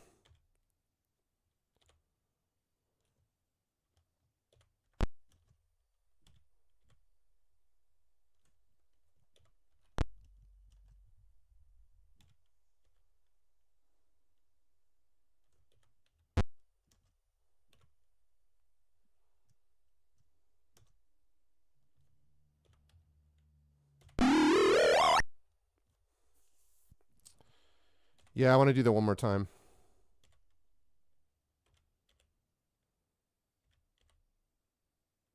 Cast. Cure Serious. Done. Quit.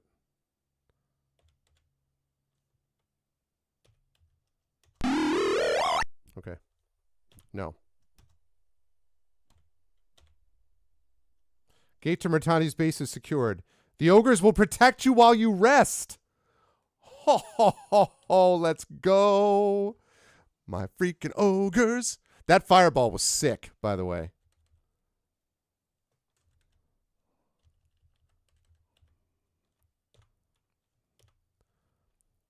It's like the Daniel Craig thing. Ladies and gentlemen, the ogres.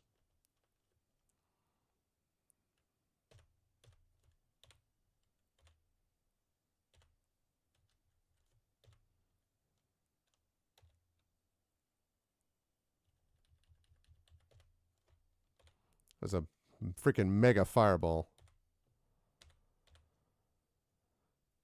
Okay. We're going to save that under C. Nope.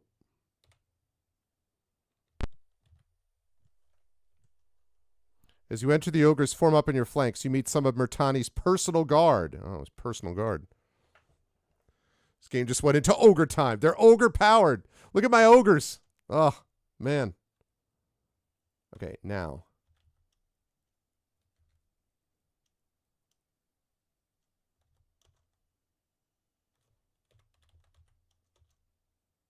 What? Oh.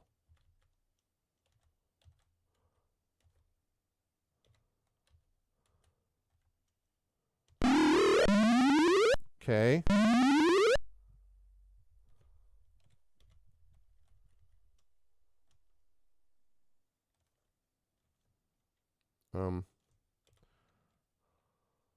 That's right. I gotta get the ogres out of here. Get them in range.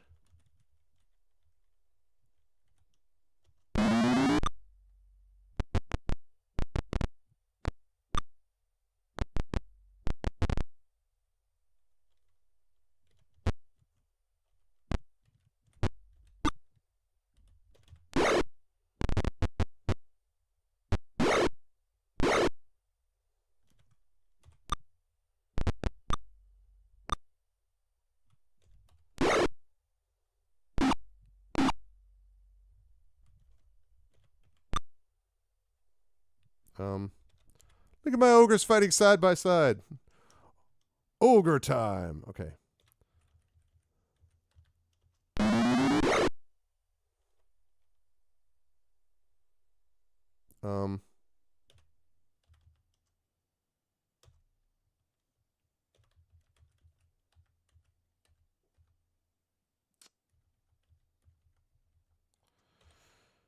No, I screwed it up.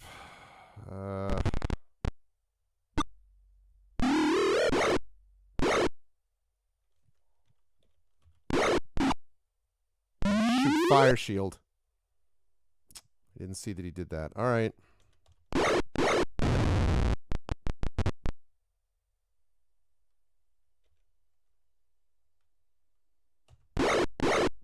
Forgot about that one.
Man.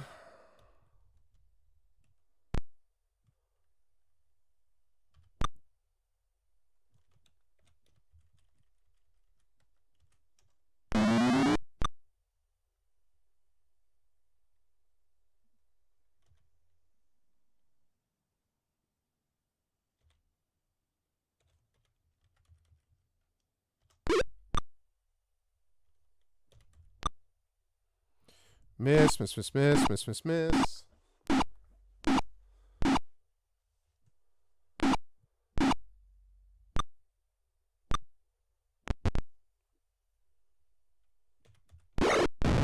Thank you. Thank you again.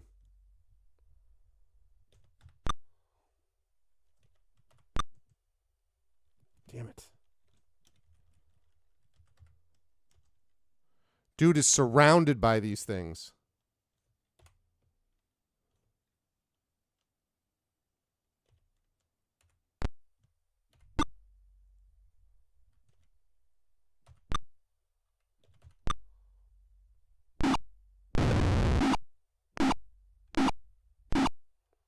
We lost an ogre.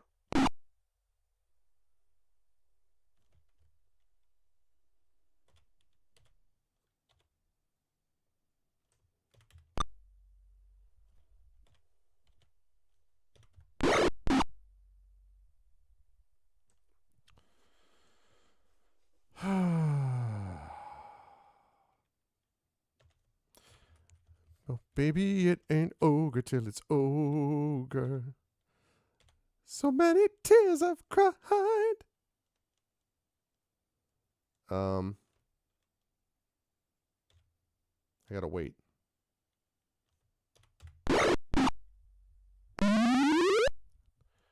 Now I get this arises in a new form crap. He still has his fire shield on, does he? That's how this works?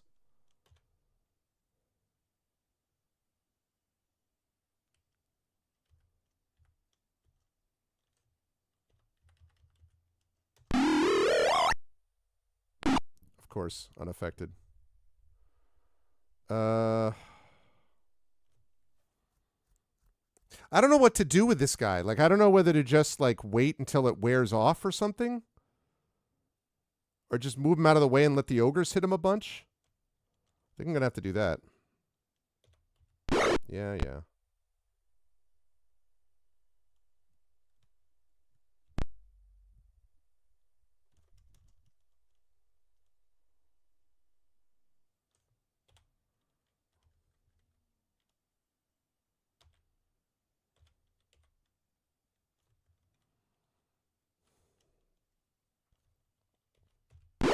Ow.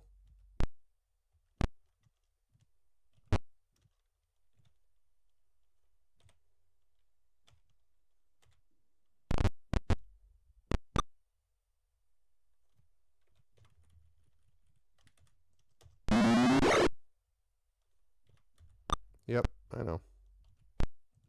I'm just going to wait here and let the ogres deal with it.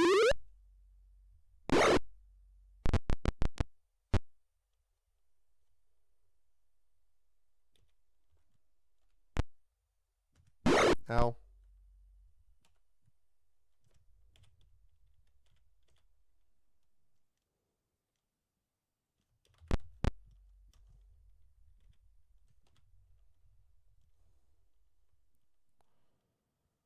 Um...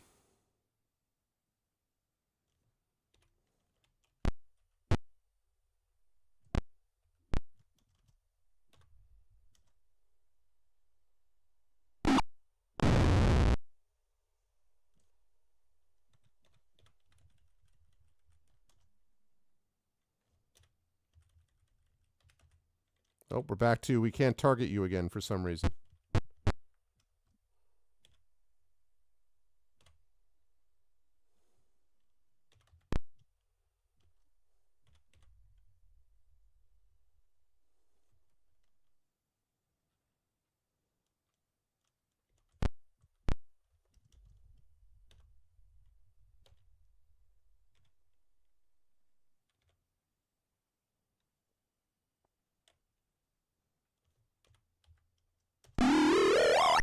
Okay.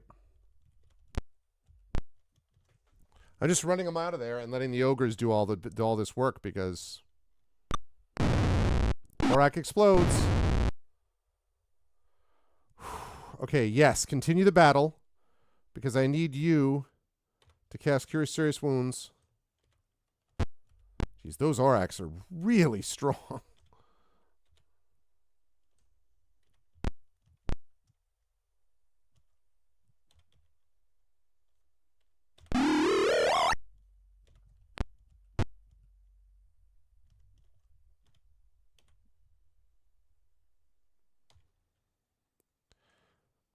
I mean, when you put it that way. Oh, man. All right, folks. Well, here's the deal. If people want to see this final battle, technically, I am a couple of minutes over already. So, if there are a few more subs in the offing, he said. I feel like I'm pretty close to the end.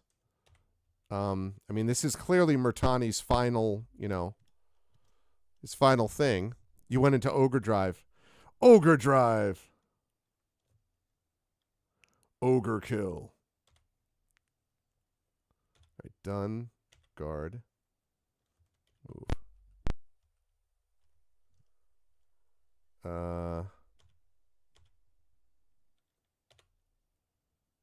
Done. Guard. Cast. Let's see. Let's send that to actually me.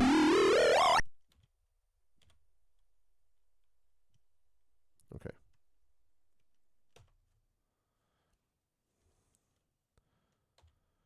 Boy, I hope not. The main force of ogres sets up here to hold the gate. If you come along to act as guides. D. No. Is it going to let me do that? Because, oh my gosh, if it's going to let me do that. Because of the ogres? Oh my god, the ogres. And the only reason I have all these ogres, by the way, is because I did the side quest for the ogre base. This is why you do side quests, people. It's not because you're procrastinating. It's not because you're like, oh, well, I could. You're doing it because occasionally you get ogre buddies. You get ogre friends.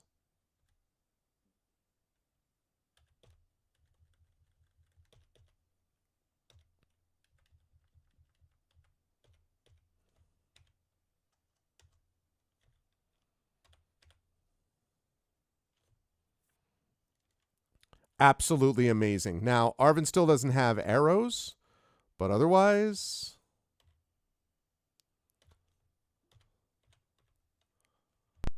They watch ogre you when you sleep. Someone to watch ogre me.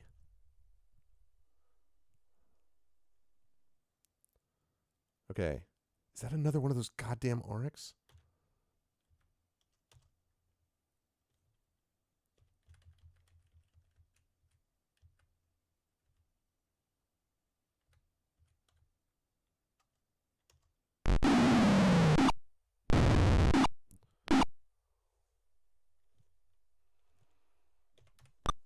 Oh, God. I need to... yeah.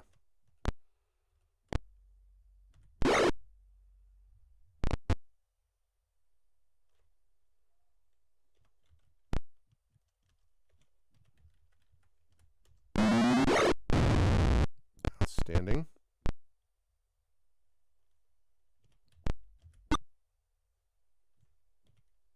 It's going to hurt.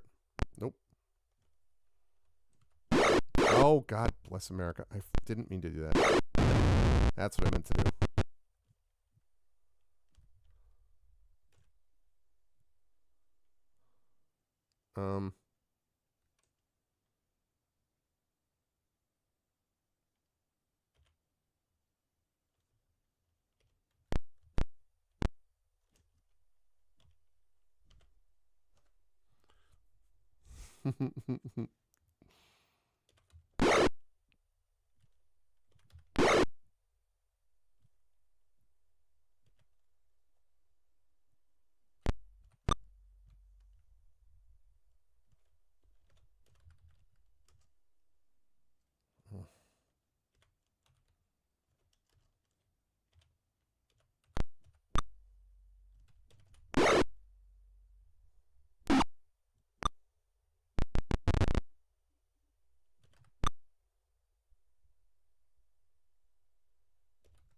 Ah.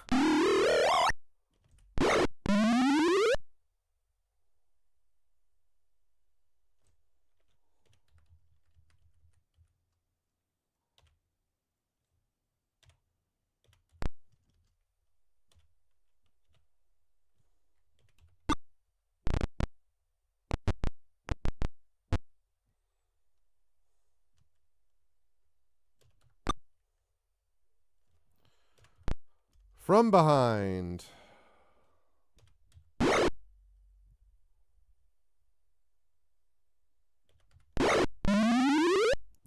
Here we go with the new form.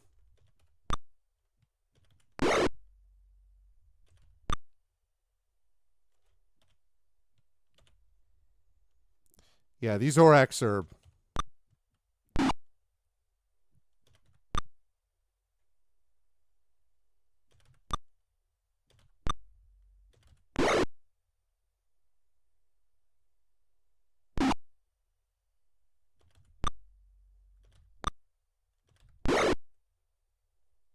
Just have to keep hitting him because eventually he just dies.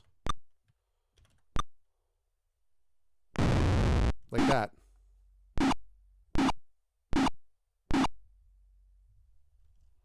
Yes, continue the battle.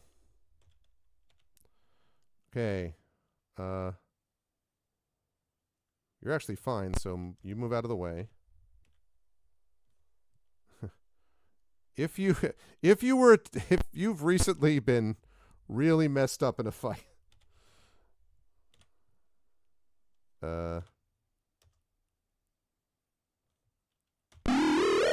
got casted on Arvathon 2.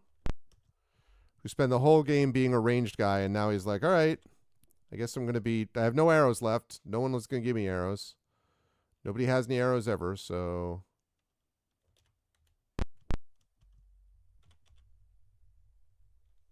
Yeah.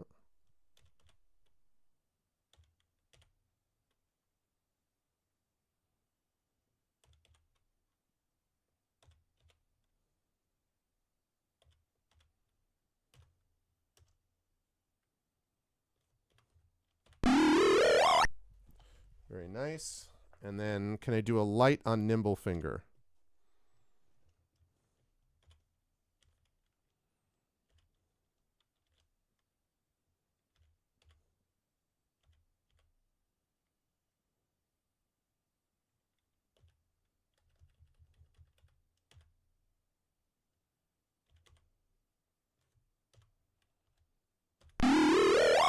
Nice. No, that's good. Okay, we're going to save this under J.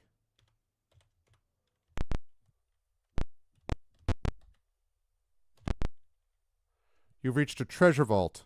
The ogres will forget about their mission and start to fight over the treasure. Wait, what?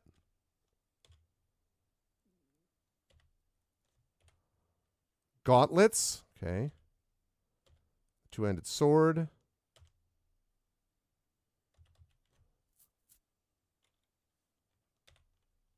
Oh my god. View items. I don't know if I want those guys not fighting with me because they're mad about like fighting over treasure. That may be not something I want. Okay. Gauntlets of Ogre Power. Strength 1800. Trade. Ugh, of course I'm overloaded.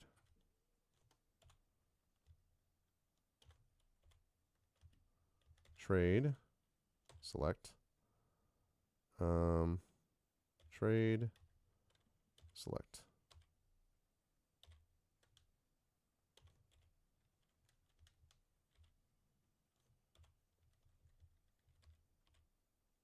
Yep. 1800 strength. Oh, also, it's a good time for a level up. Okay. I haven't had access to a shop for ages, yeah. Yeah.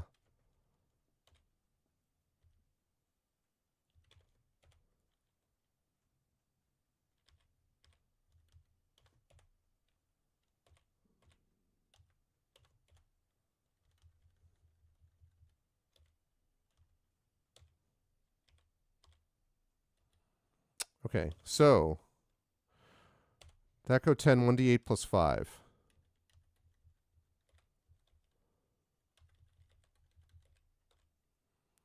That go 9, 1d10 plus 6.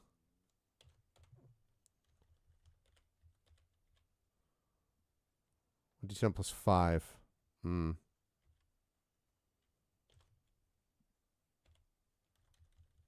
Not worth it.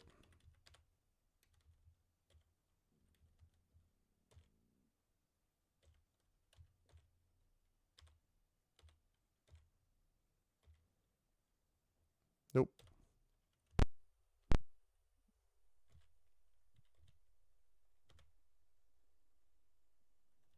You cannot rest while Bertani... Shut up, Tess. I can do what I want. He's like, blah, blah, blah, blah, blah, blah. Like, ugh. You know what I can do is utterly ignore you. That's what I can do.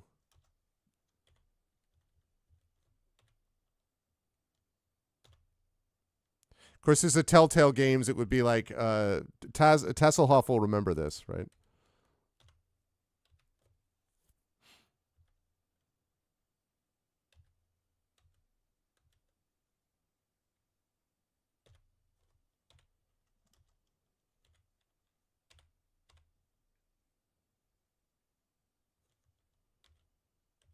Save under G.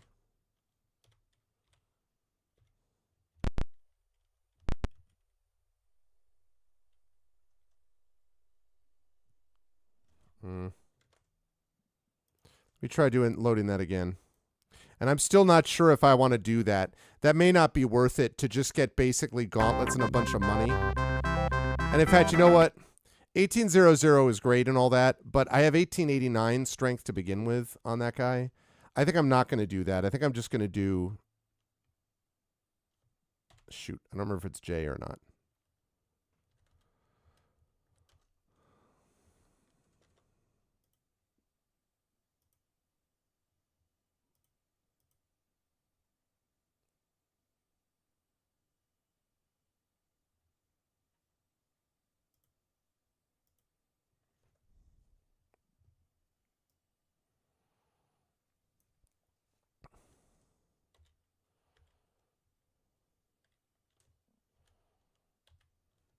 Okay. So, magic, memorize, memorize, memorize, memorize. Witcher 3. Okay.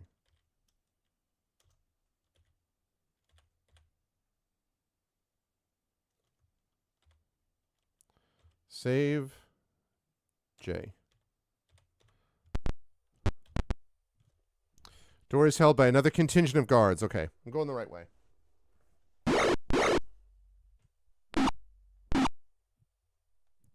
Where are my ogres at?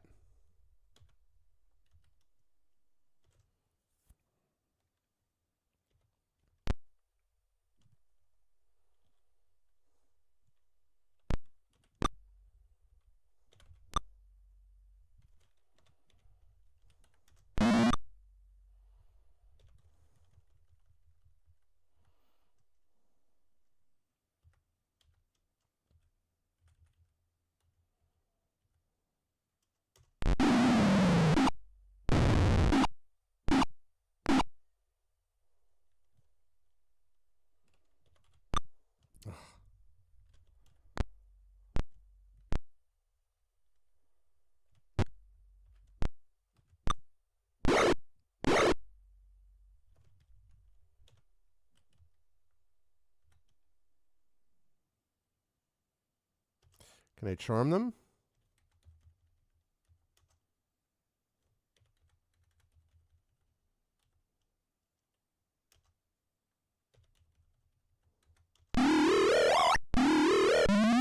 Hey!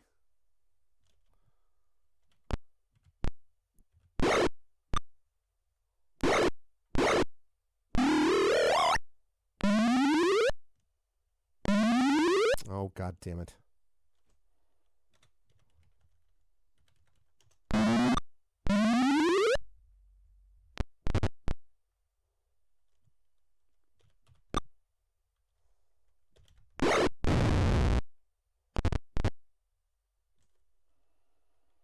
Well,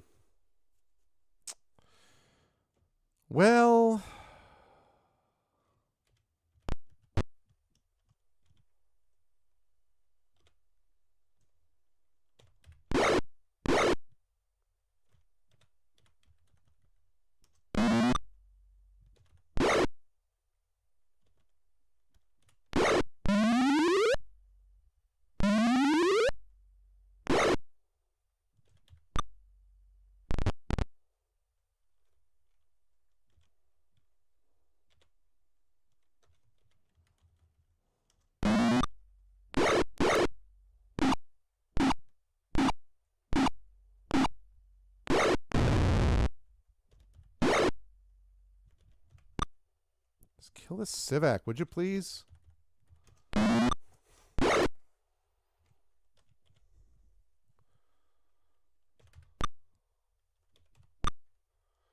Stop missing. You do have everything like... Okay, yeah. Thank you.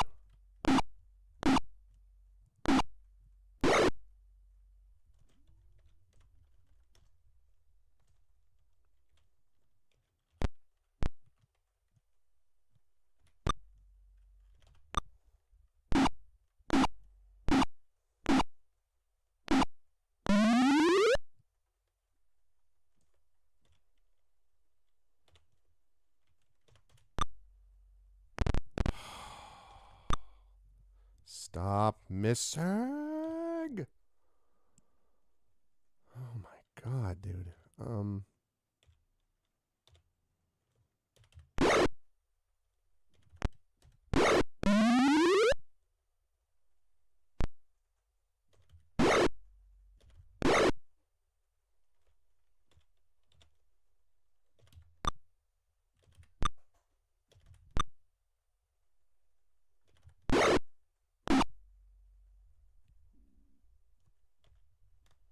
Not happy about Nimblefinger's situation right now.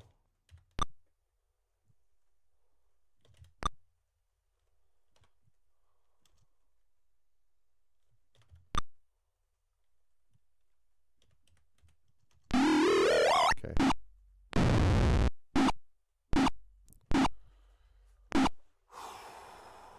Yes, you damn right. Continue the battle. All right.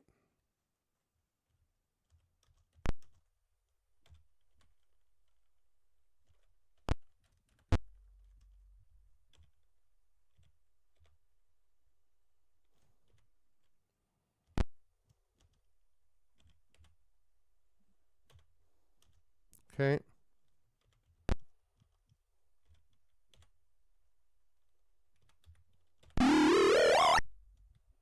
Yep, keep continuing it. Hey, what's up, Excel? Just work on inspection.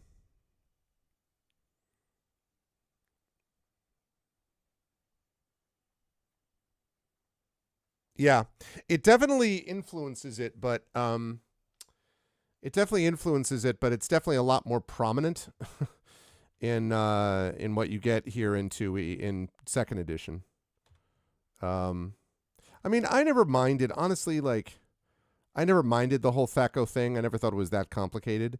But I think there were easier ways to do it.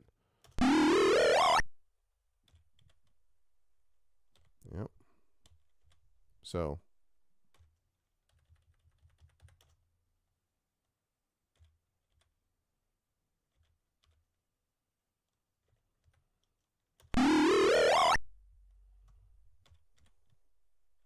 I need to save one of those, so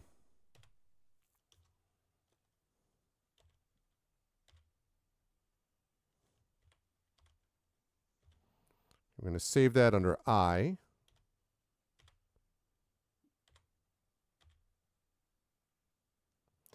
Shut up, Taz. Okay. Oh, how do I remove... Oh, she's still blind? Is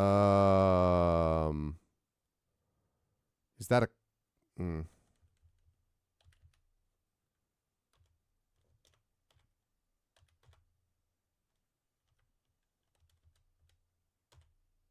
Okay, good. Dispel Magic did it. I wasn't sure. Memorize. Memorize. Memorize. Memorize. Memorize.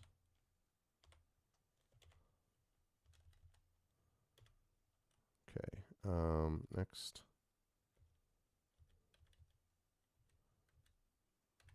Charm Monsters actually did work there.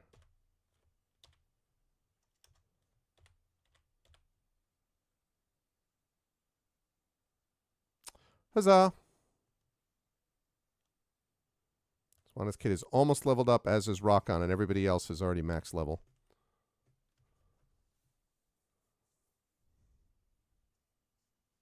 Right. Yeah, I mean, like, as I say, I certainly don't think it's a problem that they changed it, because, I mean, it is more intuitive in some level. 2, 3, 4, 5. But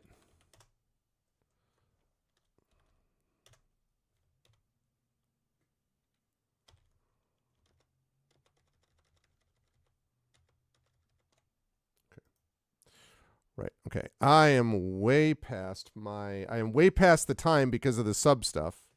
I'm willing to go to 1:30 if I get the sub support, but we're technically past that already, so we'll see. I am also kind of trying to get to the end.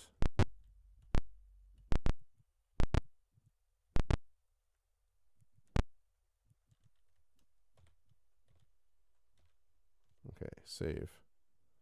See now. So it was once a study, but now it's been demolished. Appears someone was looking for something.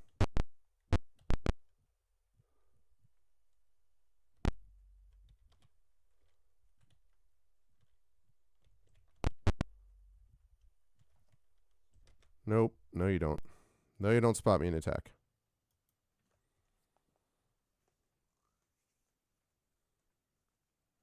Right. That's right. Okay. Load save game. See. Begin adventuring.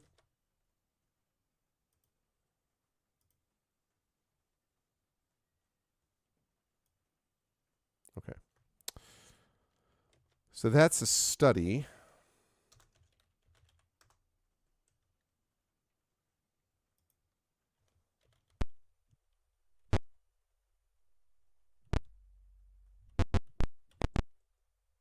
You've entered an ornate bedroom, perhaps one used by Murtani.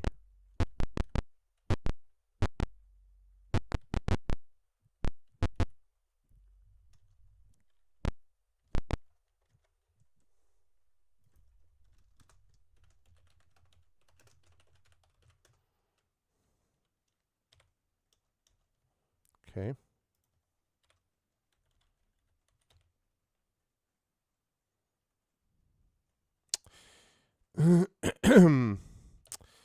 Yeah, I do think, I mean, remember, of course, as you know, Pathfinder is playing off of 3.5, and, or at least it is rooted in 3.5. Obviously, they've changed things since then, but it was started with that, and did not love 3.5. Of all the editions that I played, I still find 5e the best. Not saying it's perfect, but compared to, I played all the editions, and I've DM'd first, second, third, fourth, and fifth. I did not DM 3.5. I played a little bit in it. And just of all of the ones out there, I think 5e did the best job of sort of capturing a balance of things. Ancient Library. Let's see. One giant decayed tome dominates the room. Examining reveals a complex lock. Pick the lock. You succeed in opening the book. It contains the recipe of the salve that will protect the party from the Guardian. The Guardian.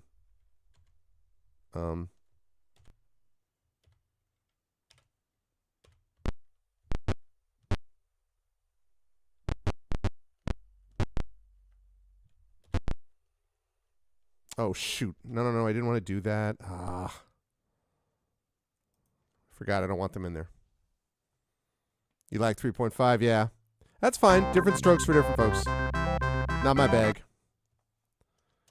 Did not like it very much, but that's fine. Everyone can like different things. It's no problem.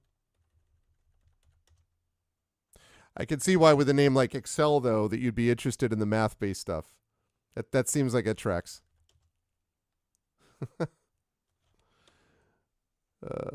Let's see.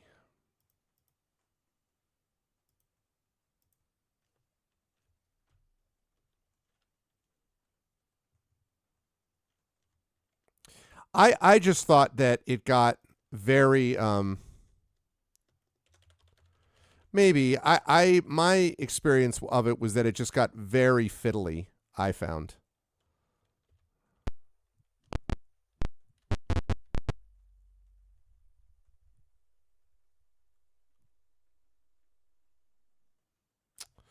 I wonder if I can get over to... I'm admittedly save scumming a bit.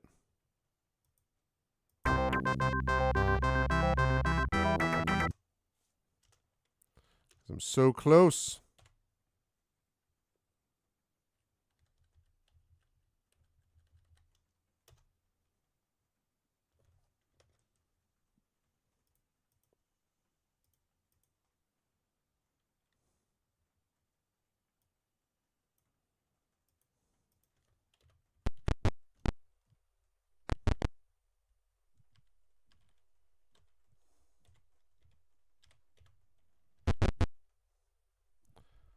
Some ogres move ahead to the west. Suddenly, a shadow seems to seems to form over them. Bolts of energy strike the ogres, turning them to ash. Gravnak comes up, looking grave. He speaks, and you record it in journal entry number 79.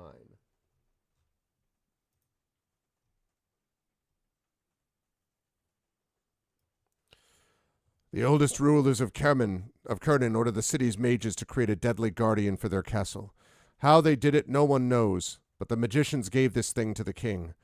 Over the years, it became unruly and was locked in the vaults below this building. We know of no way to harm it or chase it back to the vaults where it was kept. All that we know is that an ancient tome in the library contains a recipe for a salve that will protect the wearer from the guardian's deadly bolts. You must construct this salve in the alchemist's study before you can succeed in passing the guardian.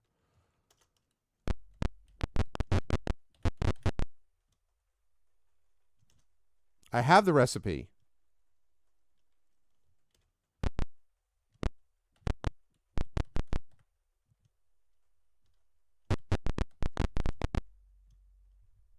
Oh.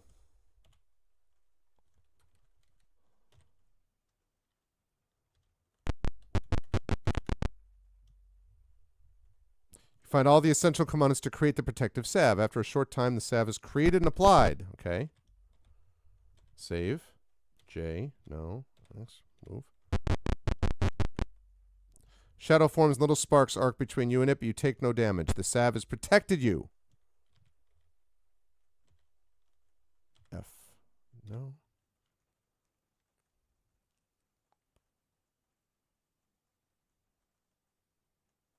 Yeah, I think it's the unwieldy part that was starting to get like something very heavy blocks this door.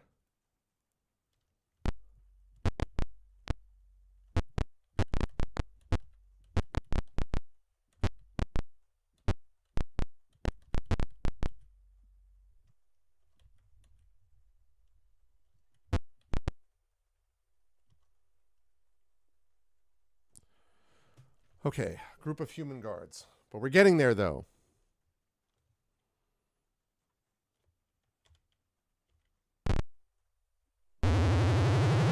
Oh, god damn it.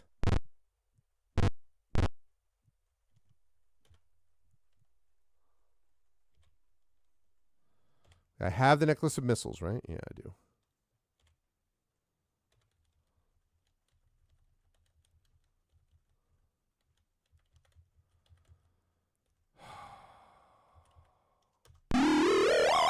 That doesn't help much.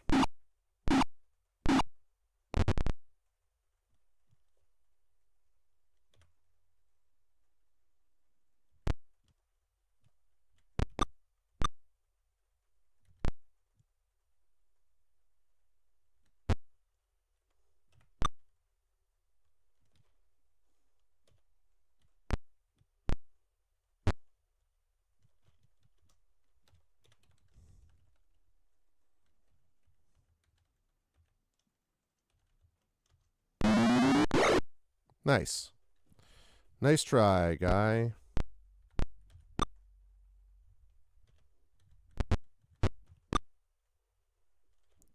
If anyone wanted to stop missing, that would be great.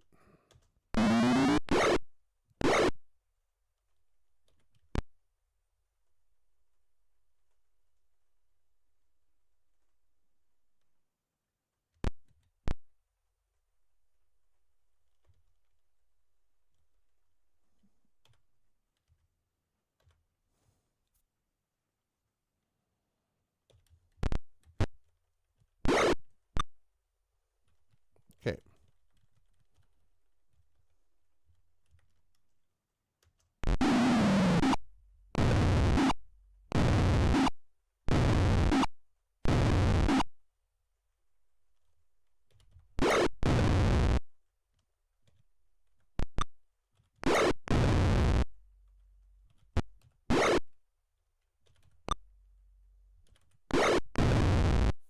Okay.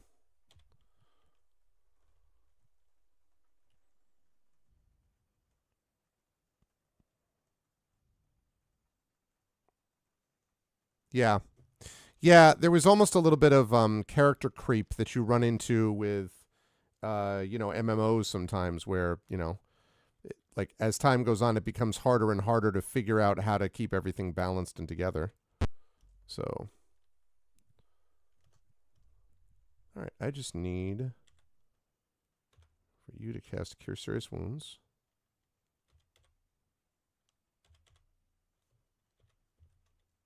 $47.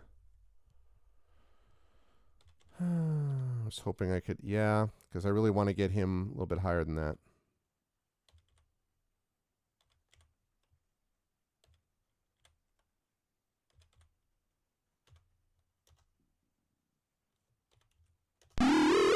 That's better. No. I mean, 4E was the problem with 4E. Like I can tell, as a DM, was just it was so slow, especially in combat. Overloaded. Why?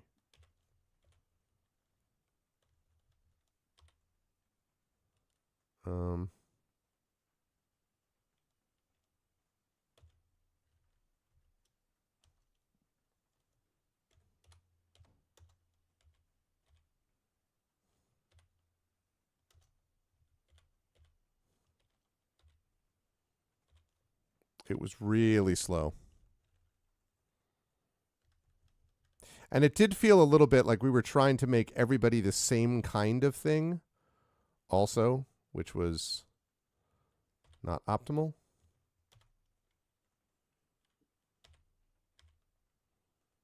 Save that under G.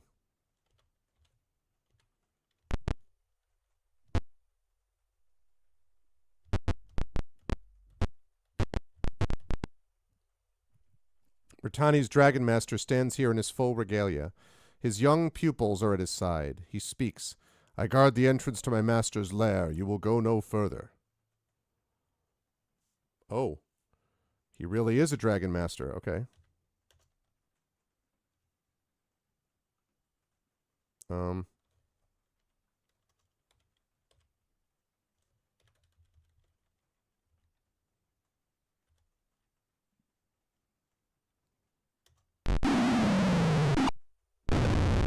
40 points from a fireball, baby.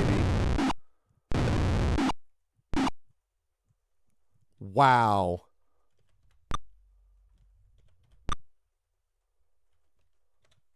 That is a fireball and a half. God damn it. All I had to do was hit him one time, man.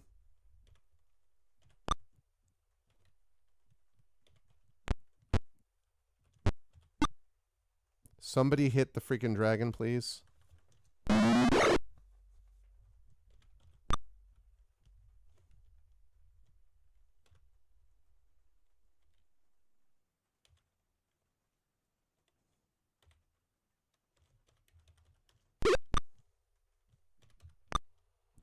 Freaking hit the dragon. Thank you. Thank you.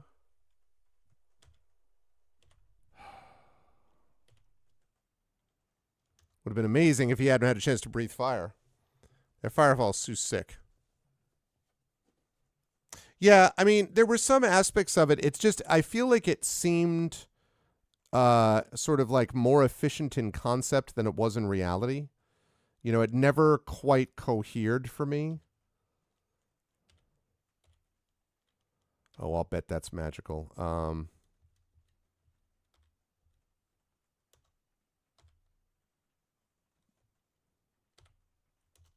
Yep.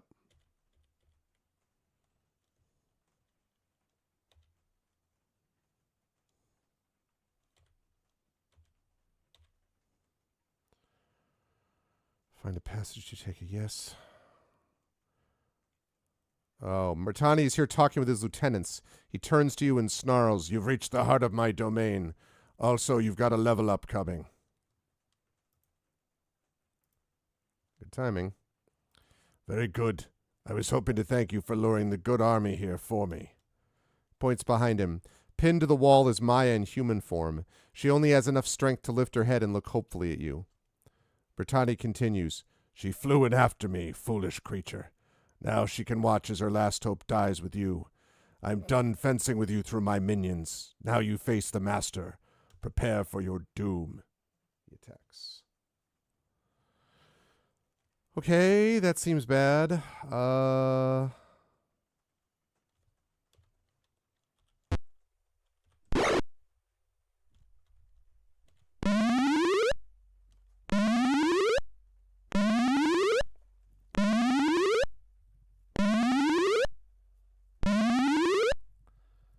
I thought the passage, I had to take it. I should have tried to save it earlier. Did not do that.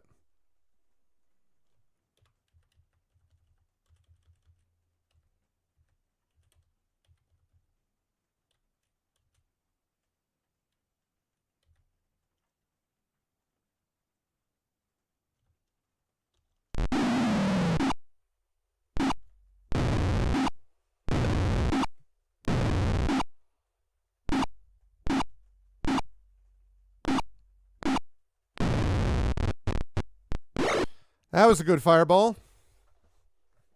I like what I see.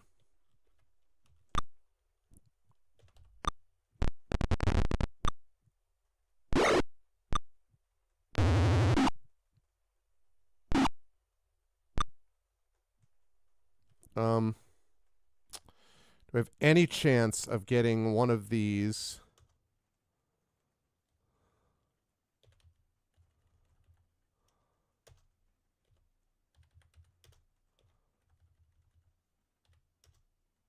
Oh.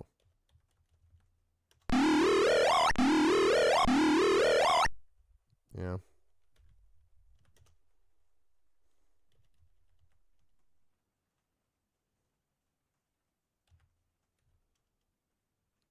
Still worth it.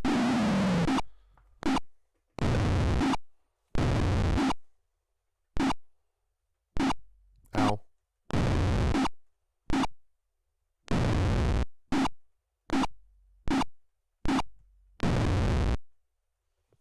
Okay.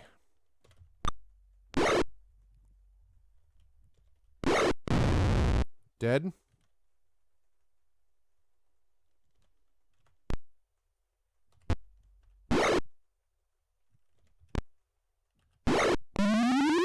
Uh-oh. He goes bad. He's like an Aurak.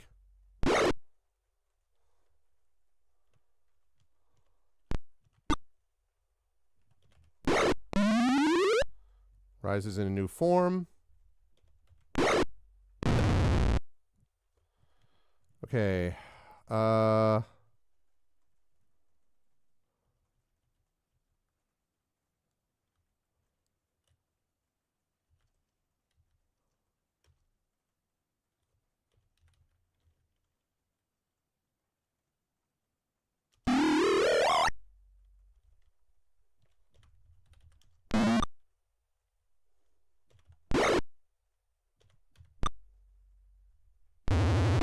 God damn it.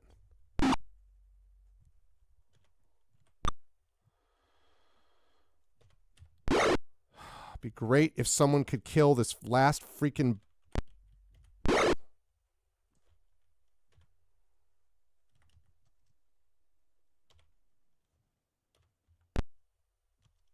Can I?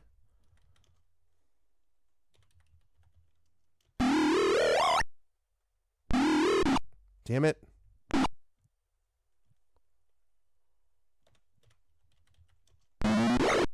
Thank you. All right.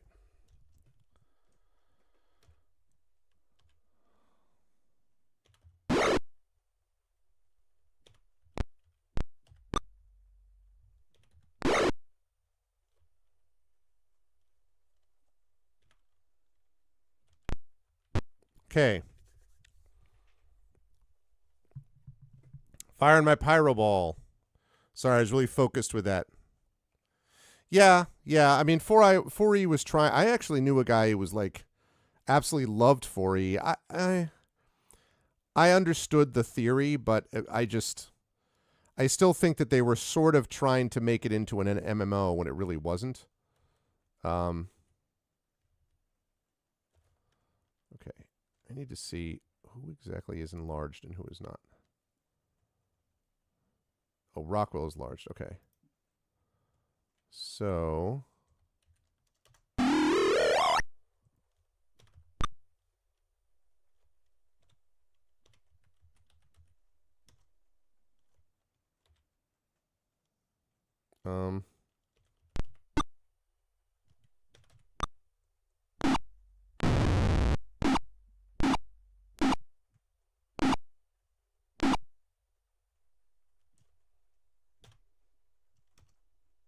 Okay. Tect. Take items. The ring.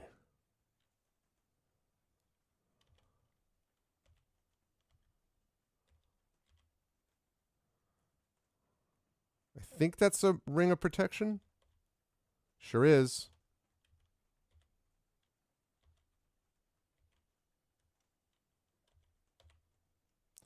Bertani whispers with his last breath, "The messengers will still fly.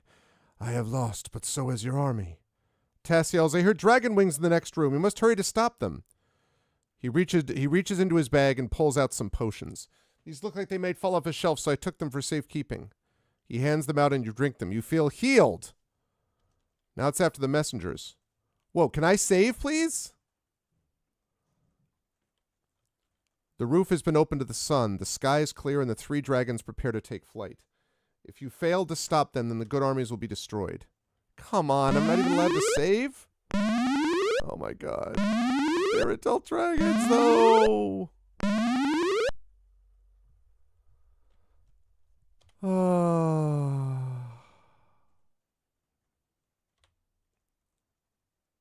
How is Autumn? Autumn really is not really underway yet. I mean, it has officially started, but...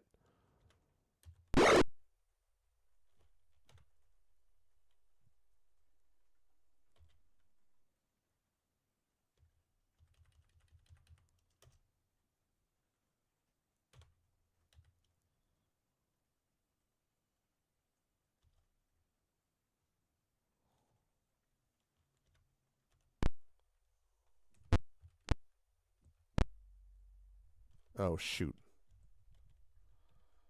Well, that's a problem.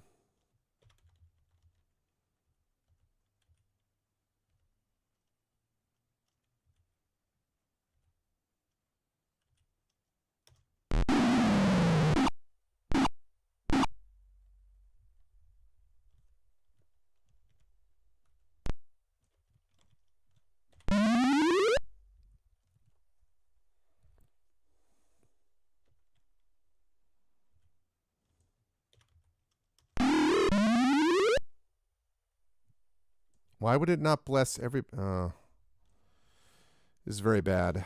Very, very bad.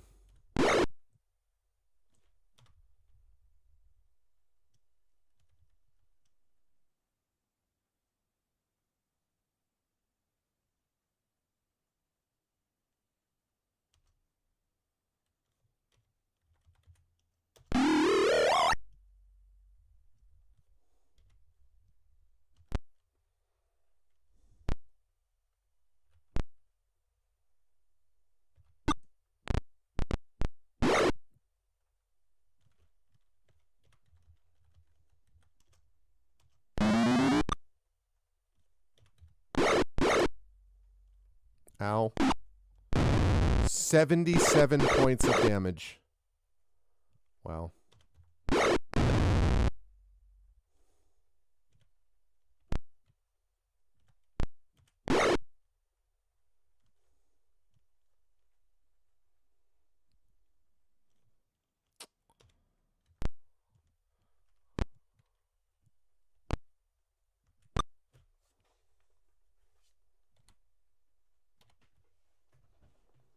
This is super bad. Yeah, Summer and Fall are in tug of war, I agree. Ow.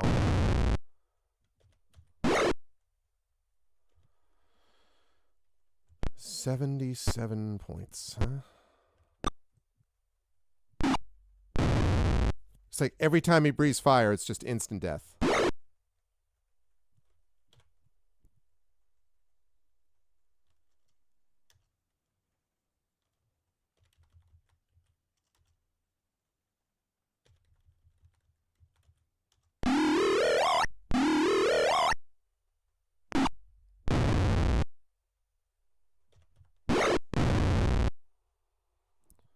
My goodness.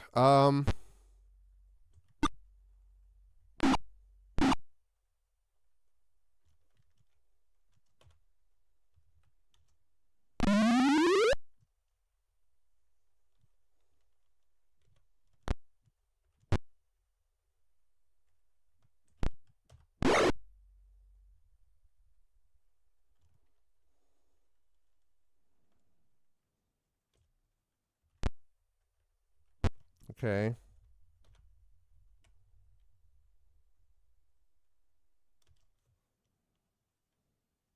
This is never going to work.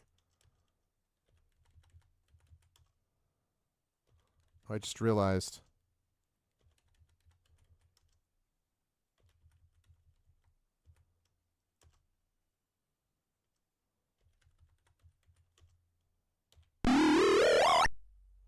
I just realized I could have used a necklace of missiles.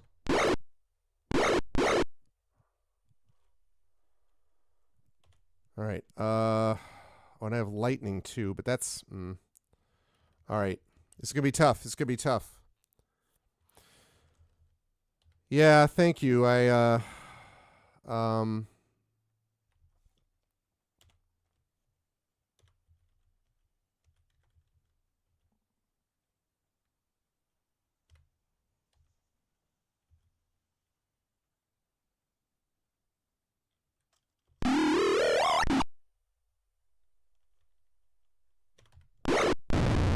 Oh!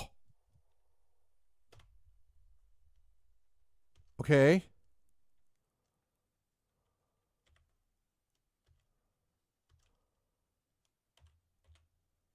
Victory, you have saved the good armies.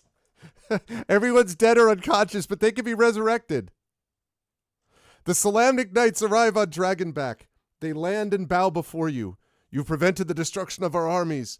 Your valiant fighting and great wisdom are inspirations to us all. With the threat of evil abated in these lands, you can pass your responsibilities on to others.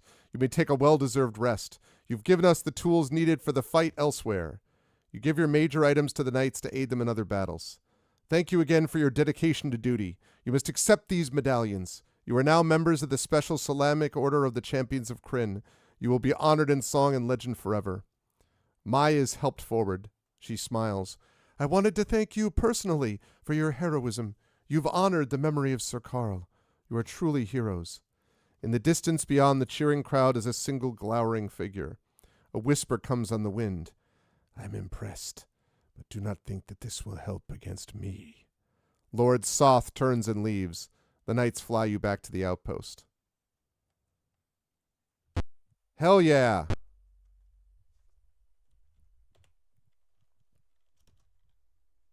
Everyone at the outpost gathers together and gives you 3 cheers. The bar is thrown open and a party begins. Lub lub. Dub up ba doo bup. Bup bup ba ba da bup. Ba da bup ba ba ba. Oh.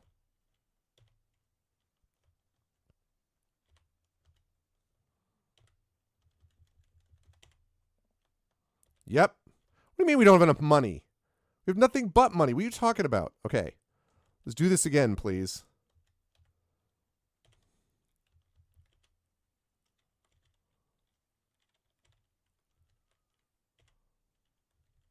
This is going to work, people. This is going to work. This is actually going to work. They'll all be alive. I have enough money to do it.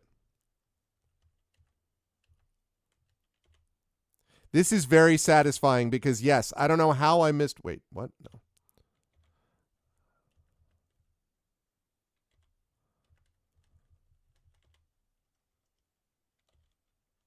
Oh.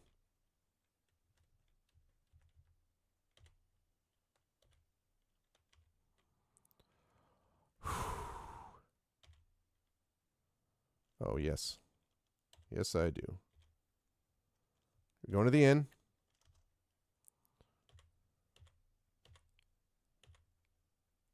We did. Everyone's alive. Everyone's alive. Everyone's alive. We did it. No one left behind. No one was left behind.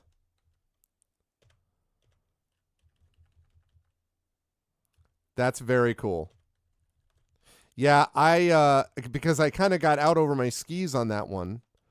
Because I was trying to do what I needed to do. Resist fire would have been a good idea, by the way, as someone suggested to me. If I had that spell up, which I didn't at the time.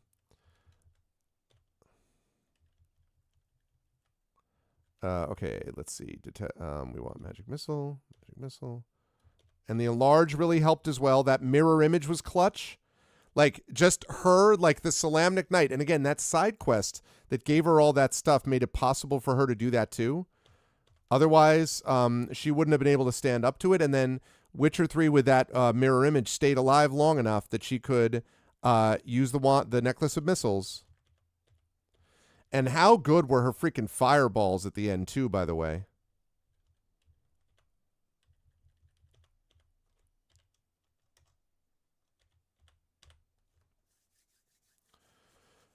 Super clutch.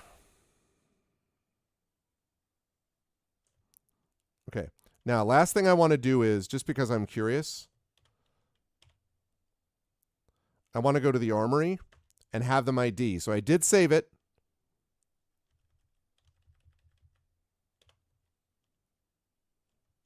Wait, no. View items. Okay.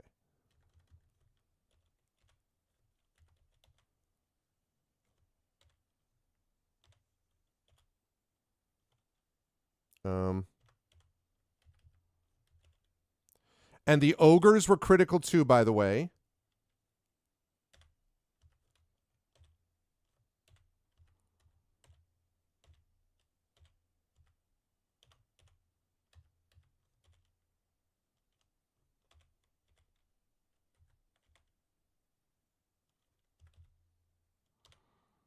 Okay.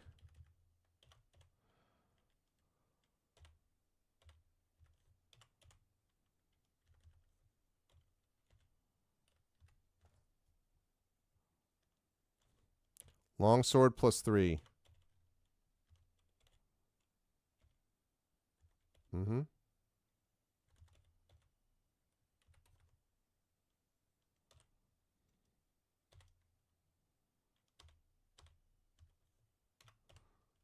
That worked out.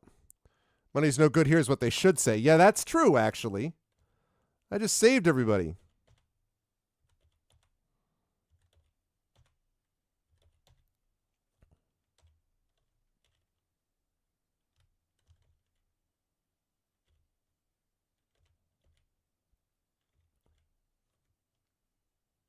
Okay.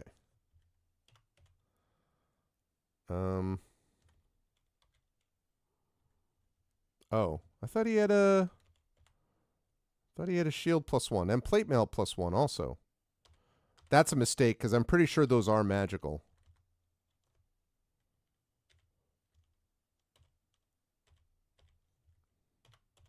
Okay.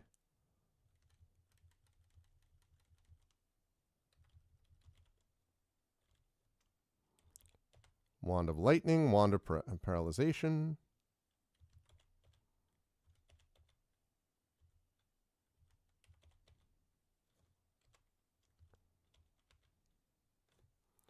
Ring of Protection +3. Okay. Now if I go back to the inn and I encamp. Oh, 2 raiders from the... Yay!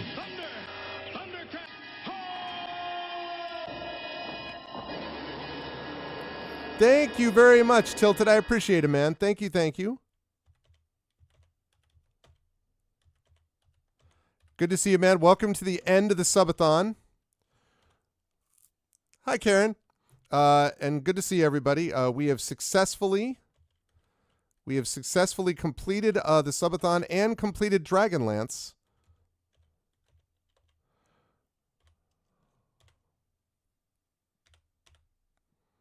Which is perfect. Thank you, Josiah. And Tilted up, who's playing Tomb Raider. So, yes, success. I was able to do this. We were able to do this together. And I have just completed Dragonlance. Proclamation is on the door. The good armies have been triumphant because of the acts of some great heroes. They will be remembered forever.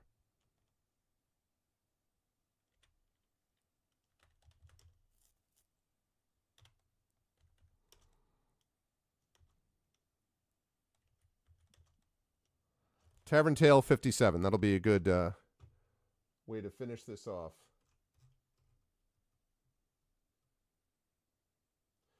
Those rescued slaves had horrible stories to tell. We're sure glad they were helped to escape.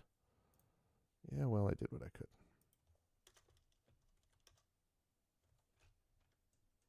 It's a good thing they found the good dragon eggs in the prison. I've heard that the good dragons are heading down because of that.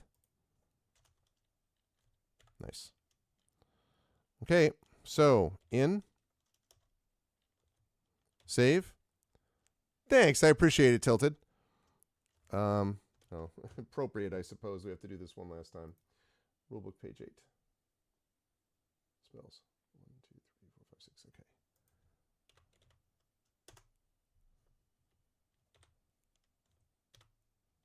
Save A. And here we go. The final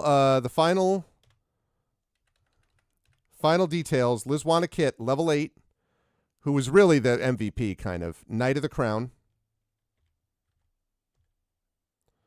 The Arvathon, level 8 fighter. Rock on Rocky Fell, level 7 cleric. He was the only one who didn't get maxed out in the end. Oh, yeah. Arvin Eleron, that guy. Level 7 ranger. Nimblefinger, level 9 Kender thief. Did a lot of good work too. And Witcher 3. And it was between Witcher 3 and Lizwana Kit that everything got finished in the end. A level 8 white mage. And that's it. Success. We did it. Dragonlance is complete. And not only did we finish it, we did it before we reached the 12-hour mark, which is when YouTube no longer allows you to do this stuff. So we did it. And also, on top of that, we set it up now so that because Dragonlance is finished, that means that Final Fantasy Tactics Remastered drops on Tuesday. I'm going to be playing, as promised, the Patreon Field Chat Chosen Game of the Month called Sword of the Sea. But Thursday night is the premiere of my favorite game probably of all time, at least the original Final Fantasy Tactics. I have played it on 3 separate systems, although it's been quite a while since I played it the last time. I played it on originally on the PlayStation 1. I played it on Android, and I've played it on PSP. I love Final Fantasy Tactics so much, and everything I've heard is that this game is off the hook incredible, this remaster. So I'm super excited to play it, and that's going to be starting on Thursday. So this worked out perfectly. I played it on data, yes. This worked out perfectly. And in addition to that, folks, this was really a lot of fun. We had great turnout most of the weekend. We got Expedition of the Mysterious Peaks went really well. And we ended up with, we didn't get anything for the Patreon, which I'll have to keep pushing that later on and try to get that number up. But we got 104 out of 100 subs, so we did. And remember, we started with 30, so we got 74 subs this weekend. That is a hell of a subathon. That is a very successful Arvathon, and I'm really grateful to all of you not just those who donated subs, but to those of you who were hanging out this whole weekend, Friday and Saturday. It was a lot of fun. I was nervous about doing this when I first started the subathon a few years ago because I'm like, I don't know, like, do I really want to focus my attention on that? But for one weekend, bringing the community together in this way, I think works really well. And also, I think that everybody, I mean, you tell me, I really enjoyed this Dragonlance game. I mean, I would say that this probably was like an 7.5, maybe an 8 out of 10 for me. Because I actually thought they did a lot of stuff fairly cleverly. There was the whole Maya stuff. I really liked the tomb with the different tests. The series of stuff with the dragons was cool in its own way. I liked that even though I didn't find the Dragonlance, which I feel sad about, I don't know why, it was still manageable. I liked how the side quests played into this game. So our going to the ogre base really helped because we got the ogre support, which we needed. Our having found those humans when we were walking around the city let us draw off more guards. Our finding the crown allowed us to give it to the dragon. He fought some more guards, and that reduced it further. And the fact that we went into the tomb and got the Solamnic Knight, the Solamnic Plate, and everything, we didn't have to do those side quests, but if we hadn't done it, there's no way that we win, especially when we didn't have the Dragonlance. And at the very end, everybody was there except for that one time we just attacked melee. If they breathed fire again, I would have been screwed. But it was me and it was Arvin No, it's Lizwana Kit. It was the knight. Very appropriate that it's a Solamnic Knight. That's one of the last standing. And the Witcher 3, our mage. And those two together managed to bring down the last dragon. And that allowed us to get everyone back to the city and heal everybody and raise everybody from the dead. So it really went beautifully well. So nice. I'm glad, Echo. No, I get it. And like I say, I really like the gold box games. I do think that I'm looking forward to seeing people who are able to, well, I know that TomTom's working on one, but can put even more story into these things. That would be, I think, really neat. But it was fun to play this again, to play the gold box again. And I had never played this Dragonlance game back in the days. That was very cool. We have other ones. There are Death Knights of Krynn and the Dark Queen of Krynn, I think, are the other two. I've heard Champions of Krynn is really good. I think the second one is supposed to be maybe the best, and the third one's kind of meh. But we may come back to it and play those other ones at some point down the line. I think that's possible. But I'm so glad that we got this done. We got it done in September, and now we're ready to get started. And it will be on, I guess that would be October, right? Yeah, it'll be October 2nd is when we will get rolling with the Final Fantasy Tactics Remastered. And you're in for a treat. If you've never seen this game, that's a game that basically to me has no weaknesses. It's a tremendous tactical game. It's tremendously deep, but it's deep without being obnoxious. It is challenging. There are some really tough spots. The story is amazing. The music is amazing. The graphics, the sprite work was amazing. And apparently the stuff that they've done that has really improved even that stuff with quality of life things. I'm very, very pleased with it. If any of you were sort of have been around for a while and watched my Triangle Strategy playthrough, Triangle Strategy was amazing, and Final Fantasy Tactics is a step up from there. It's just amazing. So I'm super excited to get a chance to play it. Also, I don't know that we're going to get it done by December, but man, it would be interesting if we did, because in December, Metroid Prime 4 drops, and I'm also really interested in that. So we'll see. But I'm really glad I got Dragonlance done. That's great. It worked out perfectly. I think it was a 7-day thing. So we played it. It took 7 days for us to finish it. But it went really well. So super glad, super happy that it all went well. And yeah, it was good stuff. What's up, Golden Drake? Yeah, so I was happy about that. So and I have about 15 minutes left, and I have to finish this up so I don't go over the 12-hour limit, and I can upload this video. Again, folks, I want to thank you so much for being a part of this. This was really awesome. So many of you contributed multiple gift packs. So many of you were a big part of this weekend and let other people know about it as well. I'm really grateful to the mods who hung out with me and did some stuff. I'm really grateful to the players for the expedition who were able to hang out with me and do this. I was really grateful to people like Echo who brought in folks on the other channel. Everyone who raided. We just had Flayos, obviously Tilted raided just now. We had multiple people, Big Daddy, what was that? Big Daddy, I'm sorry, I had, where was it? There it is, Big Fatty Plus, who came in and actually raided, so that was really awesome. So it was really fun. And it was, like Arvathon obviously is the most intense event that we do every year. And this is a little bit lower key and doesn't require as much sort of stuff from me. But it was great. I'm really, really grateful to everyone that made it what it was tonight. So thank you, everybody. And thank you for making this possible and for giving me the sub support and all that stuff. I really am grateful for it. So next week we have Sword of the Sea on Tuesday. Then that's going to be around noon Eastern. Then at 4 p.m. Eastern, I will be playing more of with Pen and Pixels with Expeditions Rome. We're heading into the home stretch in that game as well. And then after that, I will be back here playing with your vocalist, doing more Citizen Sleeper 2 to wrap up Tuesday. So I am to wrap up September, actually. And then Wednesday and then Thursday, the premiere of Final Fantasy Tactics Remastered. It's going to be great. I expect Triffid and I will be working on the schedule. There will be some things going on and off about different things. I have college visits with my daughter going on over the course of this month. I do have one bit of travel. I'm going to be going up to CanCon in Ottawa during the month of October. I think that's the 17th, 18th, 19th or whatever. So I'll need to be careful. I may not be able to stream much, if at all, during that weekend. We'll see. And then, play through Silent Hill 2. But, of course, at the end of next month, we have one of the most fun things that we do, I always really enjoy, which is our annual Edgar Allan Poe reading on Halloween. So that's always a good time. I can't believe we're almost up to Halloween, by the way. And then we get into November, and obviously at that point we have not only all the tabletop stuff going on, both months actually, but in November we have Thanksgiving, which is always a great time. And then December, that brings on our holiday show. It brings up, with the family, which is always great. It brings our annual Our Vocalists Christmas Carol reading, which is always amazing, a real highlight for me and the channel. And then the end of the year show, where I do my Game of the Year stuff and talk about what it is. And, Dragonlance will enter into that equation. Obviously, Expeditions Rome has put in some major, stuff into this. We'll see how Final Fantasy Tactics Remastered works, looks for that. If I get to play Metroid Prime 4 by the end of December, I may not be able to play Metroid Prime 4 until next year, January, February, depending on tactics. So we'll see. But thank you, Drew. Well, I appreciate that, man. Well, thank you to everybody who made this possible. So it's going to be great. Yep, your birthday coming up at that time. Yeah, that'll be cool, Echo. So anyway, I'm really thankful to all of you.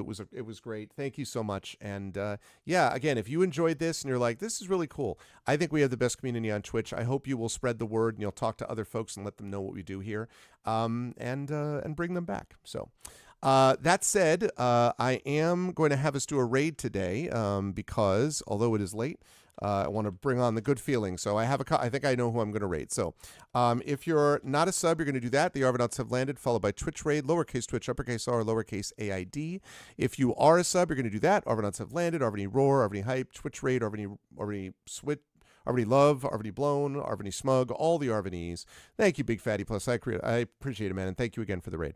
So you'll do all of that when you're brought over automagically. If you like what you saw and heard, I hope you will follow the channel if you haven't done so already. I hope you will consider checking out our YouTube. Thank you for all those who are watching over on YouTube, !ArvTube. Subscribe to me there. It's free for you to do that there, but really helps us out.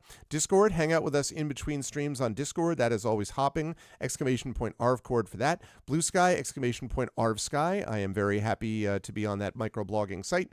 That's been a cool place so far, so please join me over there. A lot of new followers over there. And again, Gen GMs, as Zach Clay mentioned earlier today, that's the DMGM tip show I do with Zach, !Gen GMs.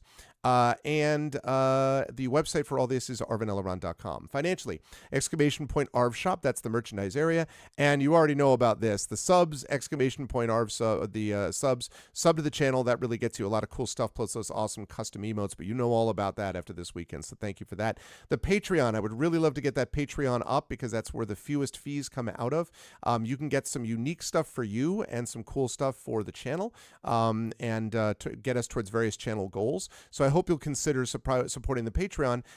Remember, it doesn't really overlap with the sub goals except for inspirations, but other than that, you get some different stuff from the Patreon that you get from subs, so doing both is always helpful. But no, anyway, if you want, that support is always appreciated. On the publishing front, !Icarus, my graphic novel from Mathis Arts, !Library, my Tales and Tomes from the Forbidden Library. That's my 5e adventure and sourcebook from Alligator Alley Entertainment. And exclamation point Greyshade. That's my Greyshade IP, Greyshade, Renegade, and Heretic, the Grey Assassin trilogy, award-winning and critically acclaimed. You can get that, and then you can also pre-order the audiobook of Greyshade from our very own Trent Sparks. Actually, not pre-order, you can just buy it. It's available now. Be on the lookout, though, for Renegade and Heretic audiobooks from Trent coming later this year.